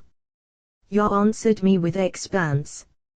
Jehovah is with me, I do not fear. As for what we have established in the Idra, from confinement I called to Yah, from the place where the beard begins to spread, which is a constricted place in front of the ears, that is fine. And in the book of Agata of Rav Yavasava, he said and established that the beard begins from supernal east, as is written, yours, O Jehovah, our Hajadullah, the greatness and the power and the beauty chronicles it is all, and thus it begins. 9 flow, suspended in the beard, beginning thus in front of the ears. Yet they do not endure vitally except in another place, as I have said. When the world needs compassion, the ancient Mazala is revealed, and all these enhancements in the glorious beard of Zedia Anpin become compassionate, wreaking vengeance upon the enemies of Israel, upon those who afflict them. All the glory of the beard consists in those hairs hanging down, for all depends on this. All these hairs of the beard of Zedia Anpin are coarse and rough, since all of them subdue judgments when the holy Mazala is revealed. When he wants to wage war, he appears like a mighty hero, victorious in battle. Then the one who plucks, and the one who balds. These 9 enhancements were recited by Moses a second time when it was essential to convert them all to compassion. Even though he did not now recite the 13 enhancements, the matter depended upon intention, for before beginning to mention these 9 enhancements, he concentrated on Mazala, mentioning it, as is written now, please, let the power of Jehovah be great, the one who is called Holy Mazala, concealed of all concealed. For this power and this radiance derive from Mazala. Once Moses said this and mentioned this, concentrating on it, he enumerated the 9 enhancements suspended in Zedia Anpin, so that they would all shine and judgment would disappear. Thus all depends upon Mazala. When the hairs of this beard begin to be aroused, he is aroused like a mighty hero, like a warrior victorious in battle. In this beard flows anointing oil from the concealed Ancient One, as is said, like fine oil on the head, running down upon the beard. These hairs do not cover the lips, and the lips are entirely red as a rose, as is written, his lips are roses, lips murmuring Gevurah, power, murmuring oak meta, wisdom. Upon those lips depend good and evil, life and death. From those lips are suspended masters of Itaruta, arousal. When these lips murmur, they all mighty Aaron, are aroused, to decree judgment in all the courts in which they dwell. So they are called Aaron, watchers, as is written, by decree of Aaron, the watchers, is the sentence. Daniel, what is meant by Aya, as is said, he has become Arikha, your foe Samuel, for mighty Aaron, they arouse judgment against those who are not beloved above. So these are aroused, becoming their archenemies. Nevertheless, in 2 aspects, in compassion and in judgment. So they are called Aya V'ikdish, a watcher and a holy one. Daniel, judgment and compassion. Between these lips, the mouth is seen when it opens. In the breath issuing from the mouth are clothed many thousands and myriads. As it spreads, faithful prophets are clothed by it, and all of them are called mouth of Jehovah. When words issue from the mouth uttered by the lips, they stimulate and illumine all 18,000 worlds, until these are all linked together as one, in 12 known ways and paths. They all Mika, await one another with a tongue speaking grandly in a dazzling cluster, in a diadem.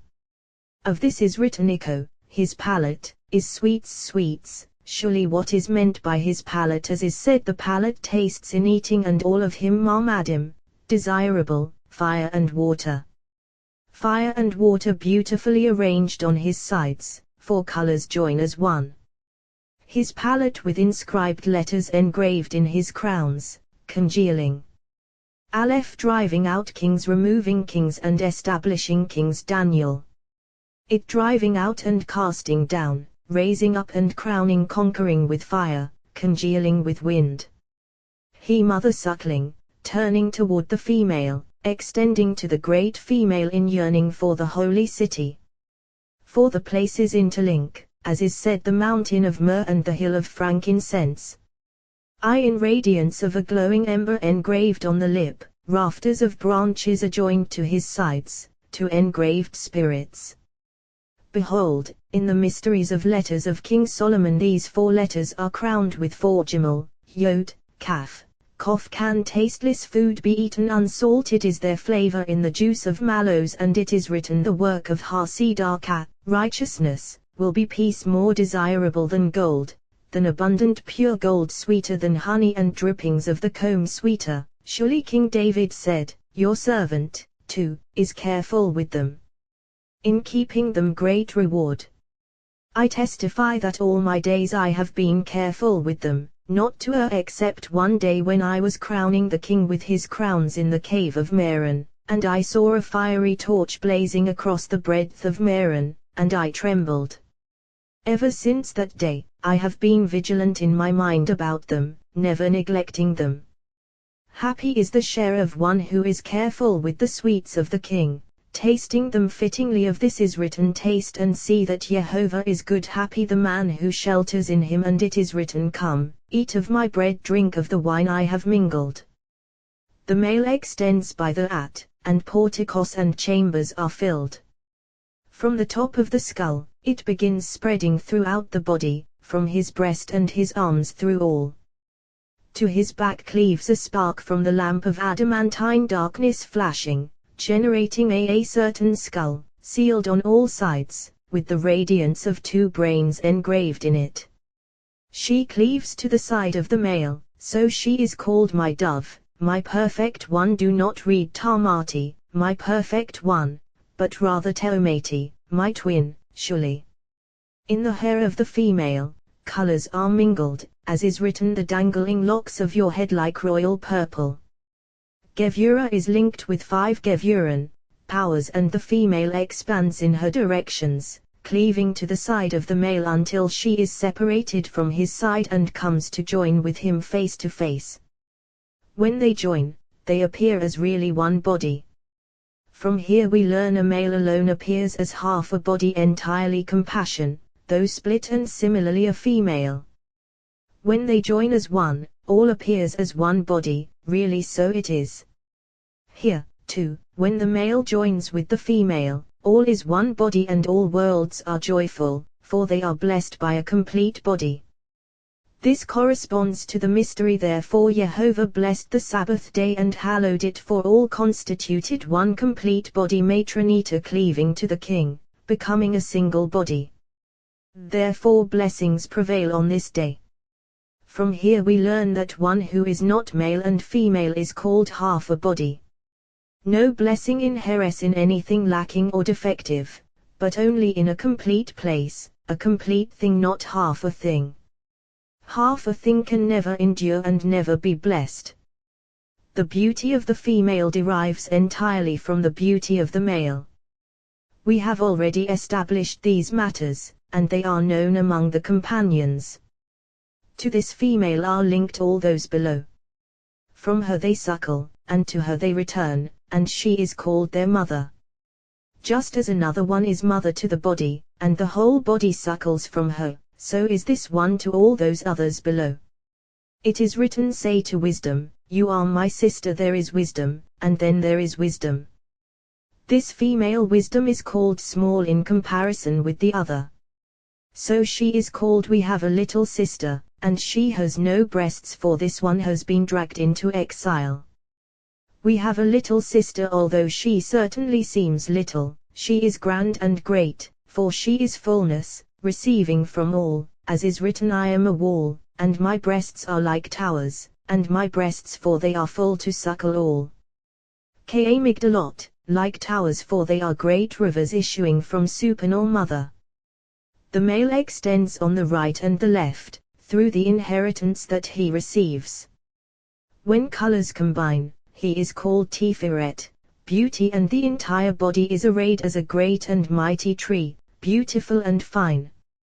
Beneath it the beasts of the field find shade, and in its branches dwell the birds of heaven, and there is food for all in it. Daniel. His arms, right and left. In the right, life, and east; in the left, death and Gevura. His innards are configured with the At, and all porticos and chambers are filled, as I have said, for it is written, Uv the At, and by knowledge, rooms are filled. Further the body extends into 2 thighs, and joined between them are 2 kidneys and 2 testicles of the male, in which are gathered all the anointing oil and vigor of the male, of the whole body. All the powers issue from them, all pouring forth in the mouth of the phallus. Therefore they are called Sivaot, forces, namely Netzah and Hod. Tiferet Yehovah. Netzah and Hod Sivaot. Thus, Yehovah Sivaot. Phallus of the male, consummation of the whole body, called Yesod. That is the very rung that sweetens the female. All the desire of the male toward the female inheres in this Yesod, entering the female, to the place called Zion and Jerusalem, which is the place of covering of the female, like a woman's vagina. Therefore it is written, for Jehovah has chosen Zion, he desired her as his seat. When matronita is separated, and conjoins with the king face to face on Sabbath eve, all becomes one body. Then the blessed Holy One sits upon his throne, and all is called the complete name, the holy name. May his name be blessed forever and ever. All these words I have reserved for this day, so that I might be adorned with them in the world that is coming. Yet now they are revealed here. Happy is my share. When this matronita conjoins with the king, all worlds are blessed and in a state of total joy. Just as the male is composed of three, and the beginning is of three, so is all, and so is consummation of the whole body. Matronita is blessed only by totality of these three, namely Netzah, Hod, and Yesod. And she is sweetened and blessed in the sight of the Holy of Holies below, as is written, for there Jehovah ordained the blessing, life forevermore, since there are two rungs, above and below. Therefore no one is permitted to enter there except the high priest, who derives from the side of east, since no one enters that place above except the one called east, entering the Holy of Holies, and the female is sweetened, and this Holy of Holies is blessed deep within, in the place called Zion. Zion and Jerusalem are two rungs, one compassion and the other judgment. Zion, as is written, Zion will be redeemed b'mishpat, by justice. Jerusalem, as is written, Tzedek, righteousness, lodged in her, as we have established. However, the desire of the male toward the female is called so, and from here issue blessings to all worlds, and they are all blessed. This place is called holy, and all holies of the male enter there, in that rung that I have mentioned. They all come from the supernal head of the skull of the male, from the aspect of supernal brains residing therein. That blessing flows through all members of the body to those called Sivaot, and that entire flow conveyed from the whole body gathers there, which is why they are called Sivaot, since all Sivaot, forces, of those above and below issue from there. After that flow gathers there, it is poured forth into that holy Yesod completely white, which is why it is called East.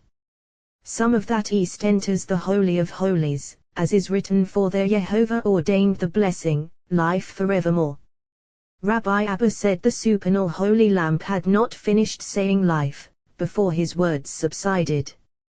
I was writing, intending to write more, yet I heard nothing. I did not raise my head, for the light was too great and I could not look. Just then, I trembled. I heard a voice saying, length of days and years of life and peace they will add to you. I heard another voice, life he asked of you, you gave it to him, length of days forever and ever. All that day, fire did not cease from the house. No one reached him, no one could, since light and fire surrounded him all day long. I flung myself on the ground and wailed. After the fire disappeared, I saw that the supernal lamp, Holy of Holies, had departed from the world enwrapped, lying on his right, his face smiling. Rabbi Elazar, his son, rose, took his hands, and kissed them. As for me, I licked the dust beneath his feet. The companions wanted to weep, but they could not utter a sound. Then their weeping began. Rabbi Elazar, his son, flung himself down 3 times but could not open his mouth. Finally he opened, saying, Father, Father, 3 there were into 1 they have turned. Now the beasts will flee, birds are flying away, sinking into the chasm of the great sea, and the companions are all drinking blood. Rabbi arose to his feet, and said, until now the holy lamp has been watching over us, now is solely the time to attend to his honor. Rabbi Elazar and Rabbi Abba rose. They carried him on a litter made of a ladder, who has seen the confusion of the companions, and the whole house exuded fragrance. They lifted him onto a bier, only Rabbi Elazar and Rabbi Abba attended to him. Truculent stingers and shield-bearing warriors came from Sehoris and Tiberias, and the inhabitants of Meron, banding together, shouted, for they feared that he would not be buried there. After his bier emerged, it rose in the air, fire flaring before it. They heard a voice, come and enter, gather for the wedding celebration of Rabbi Shimon. He shall enter into peace, they shall rest upon their couches. As he entered the cave, they heard a voice inside, this is the man who shook the earth, who made kingdoms tremble.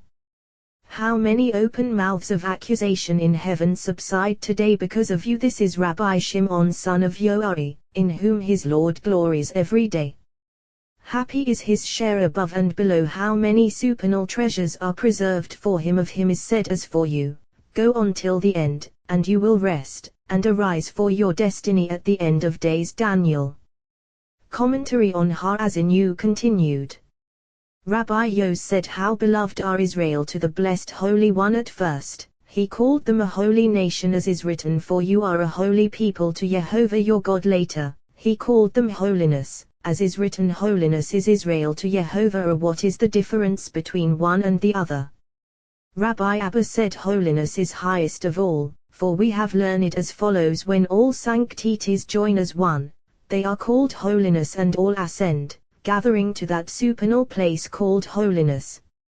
Therefore, holy, holy, holy turn into holiness. And since the people of Israel are adorned with 3 rungs, when they join as one they are called holiness to Jehovah, which is first, and as we have established, Tivuato, his harvest, with a he. All who devour him will be held guilty. What is meant by will be held guilty? Rabbi Abba said, this has already been said. If a man eats of holiness inadvertently, and it is written, no outsider shall eat of holiness, since Israel is called holiness, it is written, all who devour him will be held guilty. Rabbi Elazar said, beginning and end of all are comprised in holiness, and supernal wisdom is called holiness. And when this wisdom of Solomon shines, as we have learned, the wisdom of Solomon increased kings, for the moon waxed full, as has already been established. When she is blessed by Yesod, we call her holiness, for she shines in fullness. But when she is not illumined or adorned completely, we call her Ruach HaKodesh, Spirit of holiness, and not holiness, like the one above.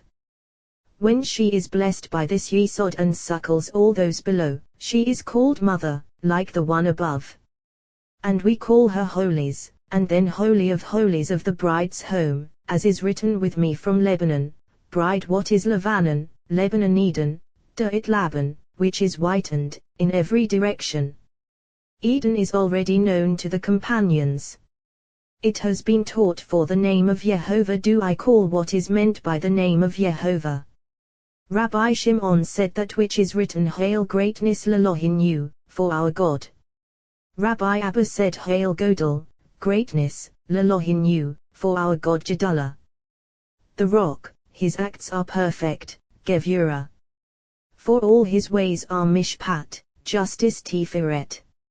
A steadfast El, God Netzah. Without wrong Hod. Righteous Yesod. And upright Tzedek, righteousness. Is he the entirety? He the holy name, the name of the blessed Holy One. Thus, for the name of Jehovah do I call. Rabbi Yos said, the name of Jehovah, really on that very day, Moses revealed wisdom to Israel, as is written, 120 years old I am today. From here we learn, when the time comes for a virtuous person who possesses supernal wisdom to depart from the world, he should reveal that wisdom to those among whom is the Holy Spirit. How do we know this? From Moses, for it is written, 120 years old I am today. And it is written, now, write down this song and teach it to the children of Israel. If not, of him is written, do not withhold a benefit from those to whom it is due, when your hand has the power to act before you depart from the world and are no longer empowered. Rabbi Ea said, from this verse we have learned supernal wisdom, and it is so. However, the end of the verse binds the knot of faith with the word he, as is said, righteous and upright is he. This means he is all, he is one without division. For if you say, all these are many, the verse goes on to say he, all of them interlink and unite, amounting to one. He is all he is, and he will be. He is one. Blessed be his name forever and ever. Until here, matters are linked, holy matters of the name of the blessed Holy One are united. Happy is the share of one who calls upon the King and knows how to call fittingly, but if he calls without knowing to whom he calls, the blessed Holy One moves afar from him. How do we know this? As it is written, near is Jehovah to all who call him, near is Jehovah to all who call him. To whom is he near? The verse goes on to say, to all who call him in truth. Now, is there anyone who calls him in falsehood? Rabbi Abba said, yes, the one who calls without knowing to whom he calls. How do we know this? As is written, to all who call him in truth. What is meant by in truth? The seal of the king's signet ring, which is perfection of all, as is said, you will grant truth to Jacob. Therefore it is written, to all who call him in truth. Happy is the share of one who enters and emerges, to know the ways of the blessed Holy One. Of this is written, the path of the righteous is like gleaming light, shining ever brighter until full day. And it is written, your people, all of them righteous, will inherit the land forever. It has been taught. Rabbi Yitzhak said, all these adornments and all these matters have been transmitted to the reapers of the field. We have learned the wicked, as it were, cause a defect above. What is meant by a defect? As is written, ruined him his non-children. Their defect, for all these adornments are improperly arranged. One verset says, he donned righteousness like a coat of armor, and it is written, he clothed himself in garments of vengeance. However, said Rabbi Yitzhak, he donned righteousness, when the people of Israel were worthy. If they were not, he clothed himself in garments of vengeance. Rabbi Yos said, what is the defect? As we have learned, the patriarchs are not provided for, nor blessed from that saturating flow of the stream, and even less so the children, as is written, Shiat lo lo banav mumam, ruined him his non-children, their defect. Why lo lo, him, non, twice well, one above and one below. This accords with what Rabbi Shimon has said, whenever the wicked proliferate in the world, the holy name, as it were, is not blessed in the world, and whenever the wicked do not proliferate in the world, the holy name is blessed in the world, as is written, let sinners vanish from the earth and the wicked be no more. Bless, O my soul, Yehovah, hallelujah. Rabbi Abba said, this verse itself says so, as is written, ruined him his non-children, their defect. Who caused this ruin? A perverse and twisted generation, because those wicked ones and the generation behave so. Therefore, after Moses said all these words and mentioned the holy name fittingly, he said, surely, righteous and upright is he, the matter is perfectly arrayed. But, ruined him his non-children, their defect. Why so? Because they are a perverse and twisted generation. Rabbi Yehuda said, lo lo, him no, meaning the wicked do this to themselves, causing blessings to vanish from the world. Rabbi Abba said, lo lo, him, non. This has already been established, and so it is. What is written next is this: how you repay Yehovah, offering this recompense to him for all those kindnesses that he brought about for you and performed before you. Rabbi Elazar opened, yet even this, too, when they are in the land of their enemies, I will not reject them. Happy are Israel above all other nations, for although they have provoked their Lord, the blessed Holy One does not want to abandon them wherever they have been exiled among the nations. The blessed Holy One is with them, as is written, yet even this, too, when they are in the land of their enemies, I will not reject them. Rabbi Abba said, yet even Zot, this, too. How great is the love of the blessed Holy One for Israel, for even though they have caused themselves to be exiled among the nations, Shekinah never departs from them. Do not say that they are in exile alone, for yet even Zot, this, too, is present with them, as is written, yet even Zot, this, too. This may be compared to a king who became angry at his son and decreed that as punishment he should go far away from him to a distant land. The matron-eater heard, and said, since my son is going to a distant land and the king has cast him out of his palace, I will not abandon him. Either we both return to the royal palace or we both dwell in another land. After some time, the king sought the matron-eater and did not find her, since she had gone with her son. He said, since the matron-eater is there, let both of them return.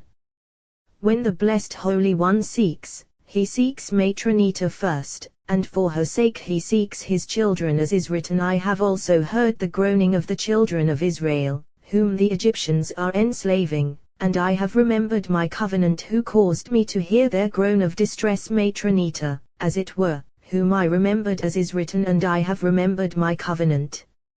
And it is written, Jehovah remembered his covenant. And when the blessed Holy One brings Israel back from exile, what is written, Jehovah your God will return your captivity and have compassion on you. This is matronita. Rabbi Yehuda said, Is Zot this how you repay Jehovah? Because you are a perverse and twisted generation, you will cause Zot this to go into exile. Is Zot this how you repay Jehovah? Is this the recompense for what he did for you, for all the miracles in Egypt, for all those wondrous signs that he performed for you? Is this the recompense you offer to Zot this? What caused you to do this? The fact that you are a foolish and unwise people, not perceiving all the kindness that he did for you until now. Hala Yehovah, is this how you repay Yehovah? He, Shekhinta. This matter has already been established, for we have learned the he of Behiberim, when they were created, is small. The he of Hala Yehovah, is this how you repay Yehovah, is large. As has been said, it was taught in the name of Rabbi Yehuda. He always signifies the blessed Holy One and is called Mother. There are two worlds, as is written, Min ha'olam ve ad ha'olam, from world to world, and we have learned in the mystery of Scripture with a fourth of ha-hin, a hin, of beaten oil. It has been taught, Rabbi Yehuda said, I have seen in various places that the blessed Holy One does not withdraw his love from Israel. For wherever they are, he is among them, as is written, I will not reject them or loathe them so as to destroy them, annulling my covenant with them, precisely with them, among them and with them, never leaving them. Rabbi Yitzhak was traveling on the way. He encountered Rabbi Ea, who said to him, I see by your face that you abide in the abode of Shekinah. What is written, Va'ed, I have come down, to rescue them from the hand of Egypt. Va'ed, I have come down. The verse should read Ed, I will come down. However, Va'ed, I have come down, previously. When was that? When Jacob went down to Egypt. Why? To rescue them from the hand of Egypt. For had he not been among them, they could not have endured the exile, as is said, I am with him in distress. I will rescue him and honor him. He said to him, surely wherever Israel dwells, the blessed Holy One is among them, and wherever the wise of the generation go, the blessed Holy One accompanies them, as is written, for his angels he will command for you, to guard you on all your ways. How do we know this? As is written, Jacob went on his way, and angels of God encountered him. When he saw them, Jacob said, this is a camp of Elohim, now let us join as one, proceeding on the way, for I know we going to the same place, to welcome Shekinah. He replied, certainly. Rabbi Yitzhak said, we have learned those who are sent to perform a mitzvah are not harmed, either when going or returning.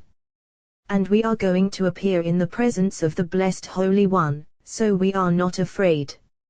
As they went along, Rabbi Ea said, it is written, these are the generations of the heavens and the earth, the heavens including the blessed Holy One, and the earth including the blessed Holy One. Everything below is called their generations. He said to him, if so, what is meant by Behiberim, when they were created, since it is written Behiberim, by he created them? He replied, all is one matter. When the heavens joined this she brought forth generations, which are called the generations of the heavens and the earth. He said, if so, how do we establish Behiberim, when they were created Avraham, by Abraham? He replied, it is all one matter. Avraham, by Abraham, namely the heavens, since from there they begin to spread. Behiberim, by he created them, namely, and the earth. All is one matter. He said, certainly, so I have learned that it is written, these are the generations of the heavens and the earth, and we have learned that this world was created by he, as is written Behiberim, when they were created, and the world that is coming was created by Yod, as is written, a river issues from Eden to water the garden, including the heavens, it Hagan, the garden, including the earth. We have established that it is written, a spring of gardens, the heavens. a well of living waters, as is written. Isaac's servants began digging a well there, and similarly he moved on from there and dug another well. And streams from Lebanon, for they are adorned above, rising to the head of the king, as is written, for your love is higher than the heavens.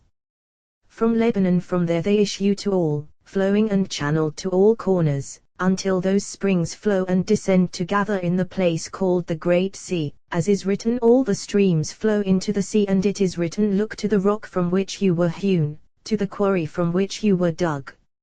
Afterward is written, a locked garden, my sister bride, a locked fountain, a sealed spring, from here issue generations for all, as is written, Behiberim, when they were created, Behibiram, by he created them, really Avraham, by Abraham.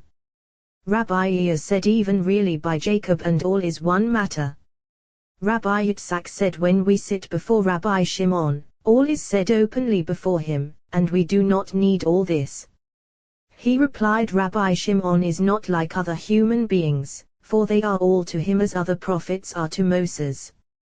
As they went along, Rabbi Yitzhak said, it is written, can a woman forget her suckling, or feel no compassion for the child of her womb? Even she may forget, yet I will not forget you. This verse has been established, but here what does it indicate? Rabbi Yitzhak said, if in the cluster of companions we have found no support on which to rely, what can we ourselves say? He replied, well, look, I heard a hinting voice one day as I was going along the way, but I don't know who said it, and I don't know the substance. For 7 days I've felt sick over this, and I haven't tasted anything. Now I'm going to the Holy Lamp so that he can tell me, maybe I'll remember. Rabbi Yitzhak said to him, maybe it was the same day that Rabbi Elazar was going to his father-in-law, and that day I went along with him, and I can remember the matter. Rabbi Elazar said as follows, in the name of his father Israel said before the Blessed Holy One, ever since the day that we fell into exile, the Blessed Holy One has forsaken us and forgotten us, as is written. Zion said, Yehovah has forsaken me, Yehovah has forgotten me. Shekinah replied, can a woman forget her suckling? Can Israel, who are called children, as is said, you are children of Yehovah your God, possibly be forgotten or feel no compassion for the child of her womb? As is said, I planted you as a noble vine, of entirely faithful seed. Even these may be forgotten, as is written, these are the generations of the heavens and the earth, yet I will not forget you. From here we learn that the Blessed Holy One never forsakes Israel. Rabbi Elazar said further, can a woman forget her suckling, or feel no compassion for the child of her womb? This is a supernal mystery spoken by the Blessed Holy One, for these words are attached to his name. Just as the Blessed Holy One does not forget his name, which is all, so he does not forget Israel, who are actually attached to his name. Rabbi Yitzhak became excited, and said, this is it, certainly blessed be the Holy One, that I encountered you and now know that matter, and know from whom I heard it.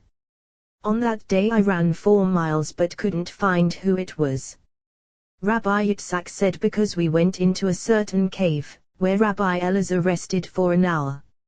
Rabbi Yitzhak proclaimed over him these verses, then your light will burst through like the dawn and your healing quickly sprout. Then you will call, and Yehovah will answer, you will cry out, and he will say, here I am. Then you will delight in Yehovah, and I will cause you to ride upon the heights of the earth. Remember the days of old, consider the years of many generations.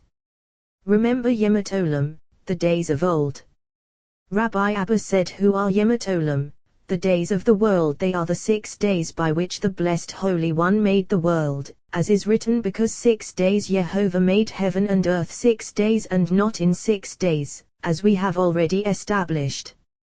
Consider the years of many generations, that is, those days of the world will know and perceive all those years and days, and every single generation up to this generation in which you exist. Ask your father, and he will tell you, the Blessed Holy One, as is written, is he not your father, your creator, V'yigedeka, and he will tell you, he will reveal the depth of wisdom. What is that? Well, when those 6 days fashioned the world, they did so only for you, that you would come and fulfill the Torah.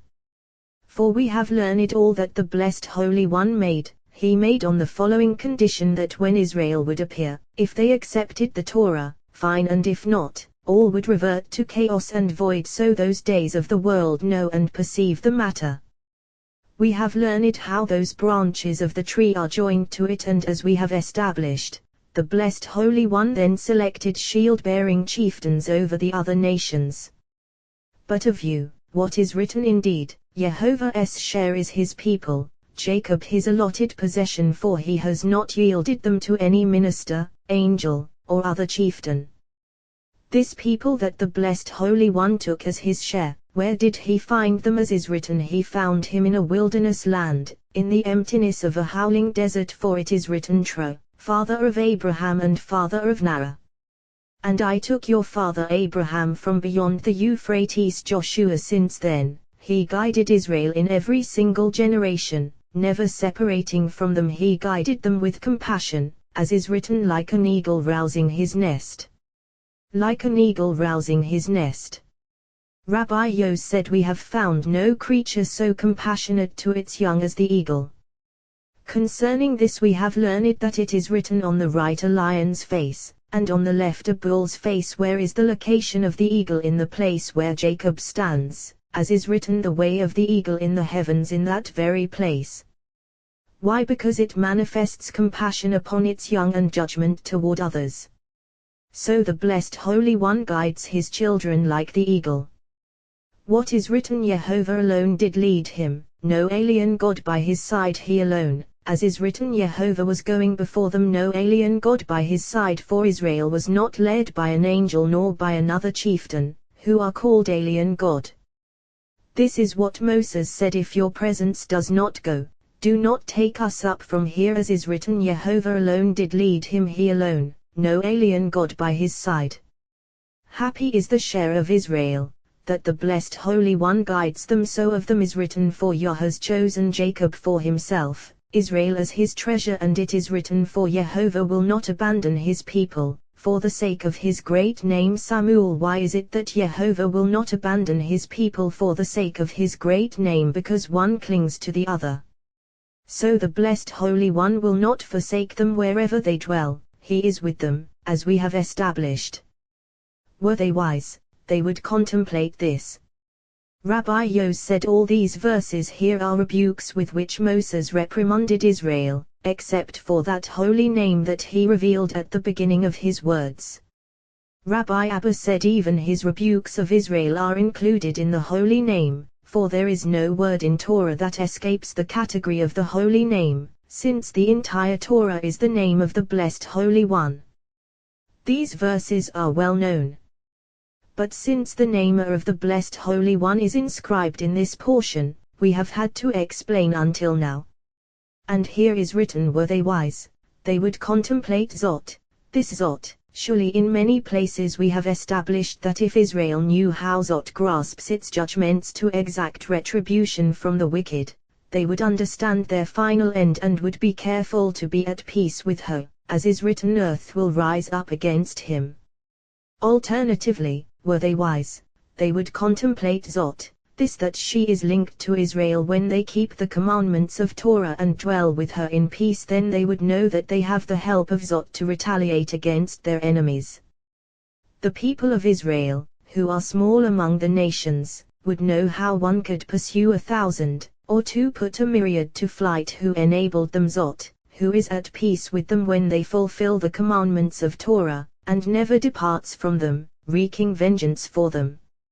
Unless their rock had sold them and Jehovah had handed them over. Why had their rock sold them? Because the rock that bore you, Teshi, you weakened, for the adornments do not appear in their proper place. Unless their rock had sold them. Rabbi Yehuda said, this is Abraham, as we have established.